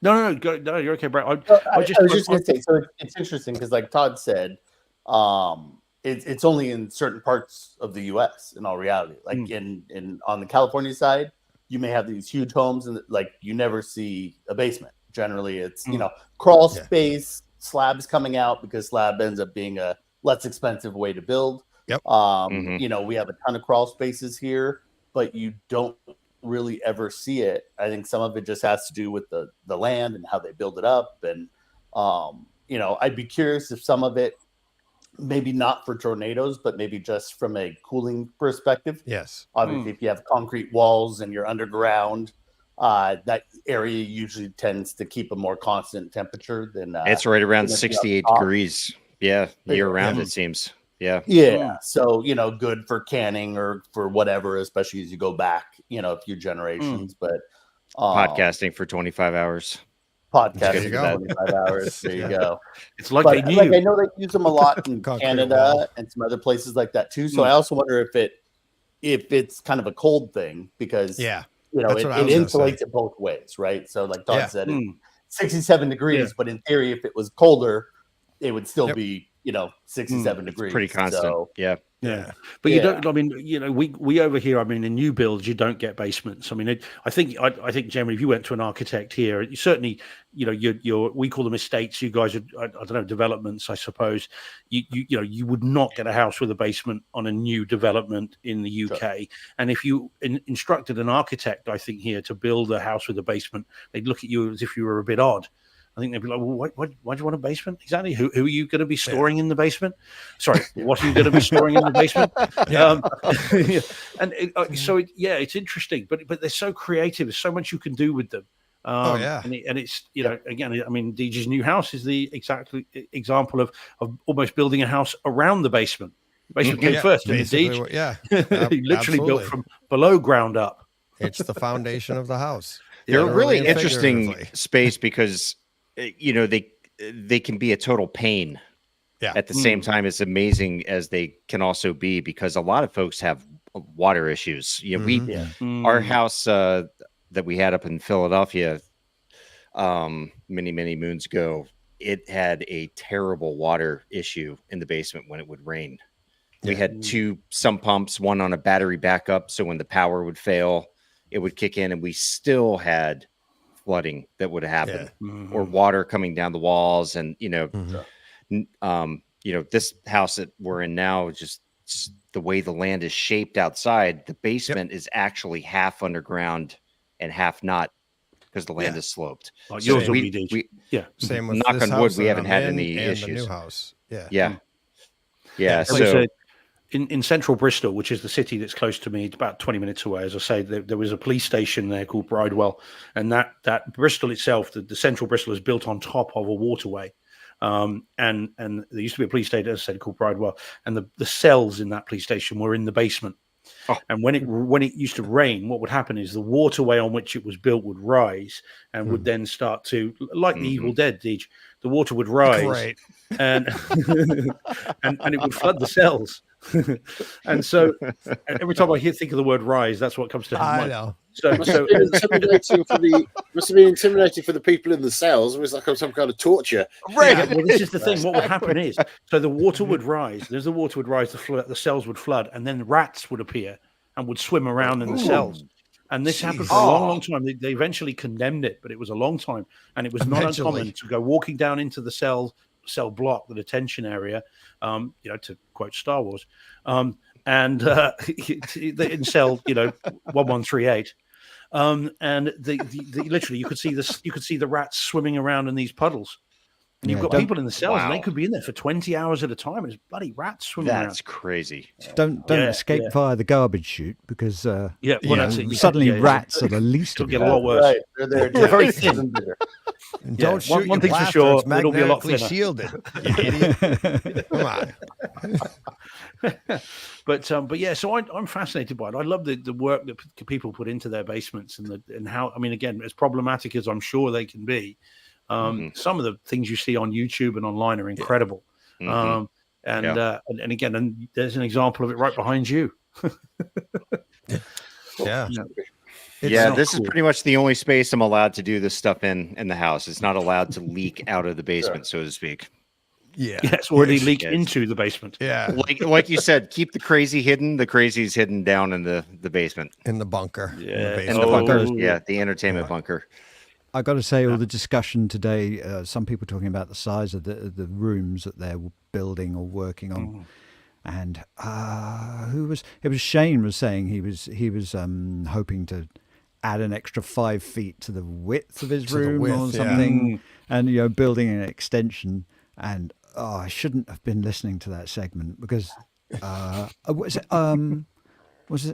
it Brent was saying. No, it was from Lumagen. Jim Peterson. Jim was saying his room was 28 by 20 or something like that. Wow. And I thought, that's the same dimensions as my live area in the studio in my basement, which I haven't built yet. Yeah, I thought of that too, because he said he has 12-foot ceilings. Yeah. It's 28 by 20, 12-foot ceilings. And I was thinking of you, Paul. You're like, mine's 28 by 20 with a 12-foot ceiling. And I was suddenly thinking, is there a way I can make money out of a home cinema installation? Probably. Maybe I don't need that live area. Maybe I can just... It's very tempting. 12-foot ceilings. Yeah, mine's not that big. I'm it's excited not quite a to have box room. 9-foot ceiling in the new one, so I'm like 12. Jeez, it's really impossible to compensate for lack of size. That the folks that have those large rooms, That's what she keeps telling me. It's pretty. We are getting late. Early morning. Early. Yeah, early, late. I'm still sorry. waking up. Yeah. Yeah. Still dark out here, isn't it? I think. Oh, is it? No. 7 a.m.'s got to be coming up now, It's- isn't it? Now the oh, clocks yeah. have gone It's back. dark. 1 second. No, They're back in It's hours, pitch so black yeah. out. Oh, Yeah, of course, it's yes. pitch So black. it gets dark. Yeah. What, Yeah, six- we So went back. DJ, I've got something just to toss out there. Uh-oh. There's a man named Robert McDonald who in 1986 he stayed awake for 19 days, which is 453 hours and 40 minutes. Oh. Yeah, sure. Do you think No. you could mean, do you think you could outdo him with a podcast? No. No. Oh, really? You're tapping out? That's 19 right. days? How many days did you stay awake? 19 days. He must have been Wow. absolutely crazy by the end of it. Yeah. I've been thinking the same thing. There, right? You That's gotta, the twist. That's the twist ending, guys. He died on the 20th day. That's right. That's how you're gonna make it. I'll sleep when I'm dead. He's Oh. dead. Whoops. Yeah, I mean, can I'm not only even sure how- imagine coming onto the last hour of that podcast, DJ, just drool coming out of your mouth. You're just like Yeah. propped up by a pole. You're Yeah. It's Totally no. incoherent. Absolutely. 25, no problem. It's like, yes. Yeah, we got people- 453. Man, a little bit of a problem. Yeah, exactly. I mean, that's. I mean, the Navy SEALs have Hell Week, don't they? Where they stay awake for a week, and that those are special forces trained soldiers, you know, and all the rest of it. Yeah. So to then do 19 days Yeah. is going some. Yeah. Goodness gracious me. Yeah, Don't can you tempt him, imagine? Todd. Don't tempt him. Yeah. Don't tempt him. Nobody wants to listen to me that long. Don't tempt him. Don't tempt I him. agree with Skylake Skylake. Yeah. I think DJ's he's got a second win coming up. No. Yeah, Edward is No, like it's close to the just finish suggesting that you line. watch another 48 hours. Yeah, Yeah, that'll It do it, wasn't the idea that you should do go another for 48 another hours. 48 Just go hours, yeah. watch it. Jack Lee's like, I was here at the very start, and he was. He goes, not now here at the end. Also been popping in and out and slept. DJ, you're amazing. Thanks, Yeah, Jay. seriously. Yeah, that's funny. What's your plan for today, DJ? Are you watching football or are you gonna Probably. sleep? Yeah, no, Playing hockey? I'll be back up. I'll be up before noon. I'll be up by 11:30. So Wow. I was. You remember last year? I was talking to you after this. That's right true. after You were this. texting. Yeah, I'm like, Yeah, go I to was like, sleep. what do you think of this? It was more about Movember, right? I was like, we Yep. got to do Movember next year, right? No, there's like from like right after we're done here, I'll be like, it's a high. You're just like, it's over. Sure. You feel it's great.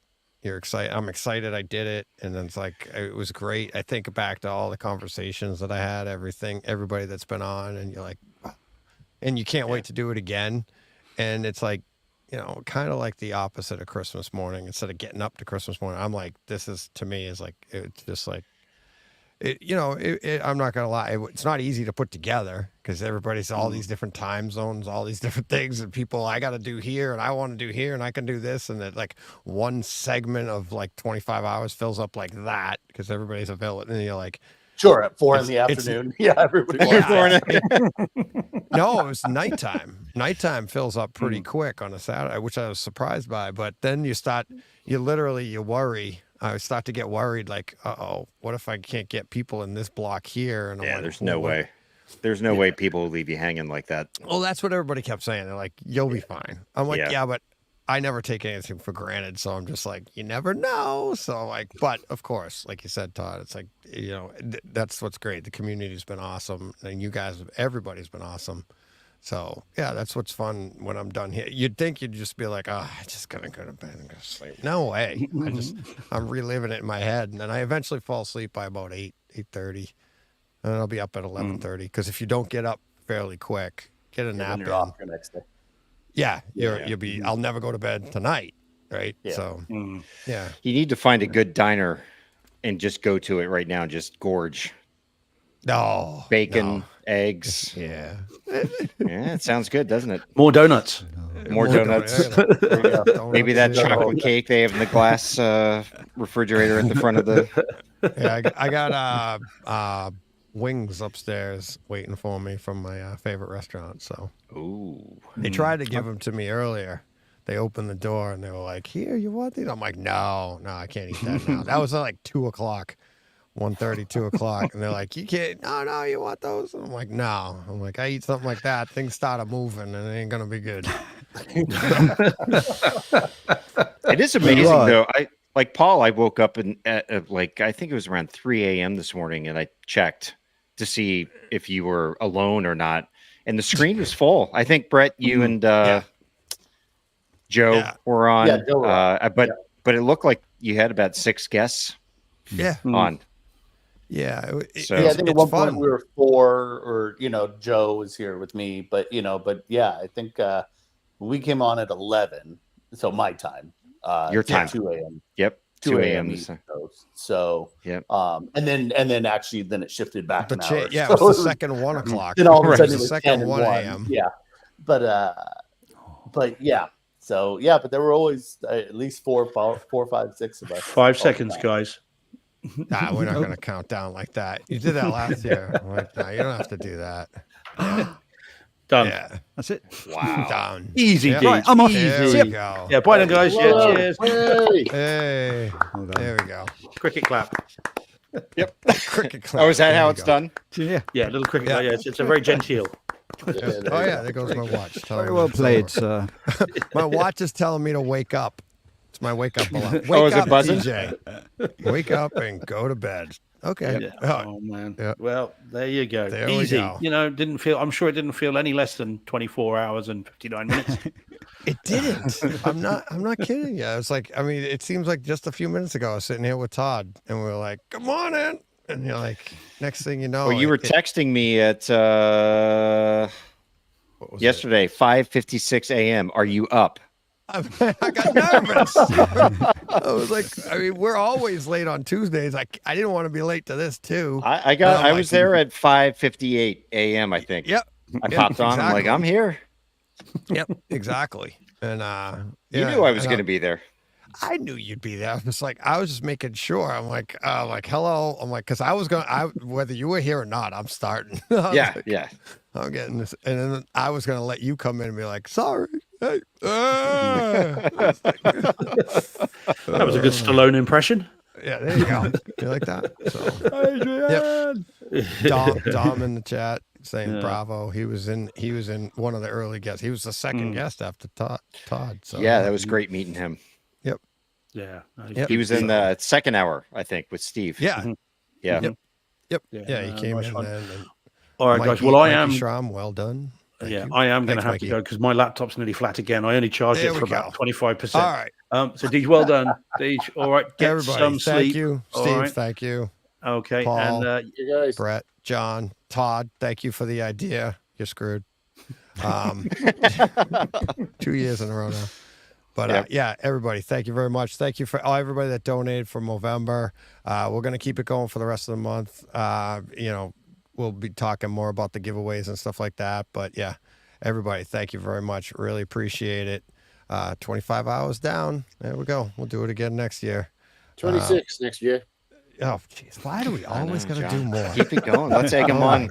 What else will he eat? Satisfied. Right? Yeah, exactly. That's the whole. Do not do stuff like this for a home theater group because nobody's ever happy. Right. Bigger, better, They're brighter. always looking for the upgrade. Always got to be bigger, better, or brighter. There you go. All right. There you go. Thanks, everybody. Cool.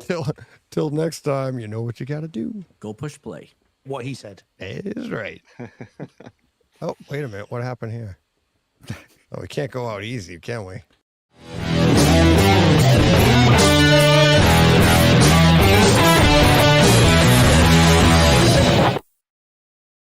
Hey, Fred.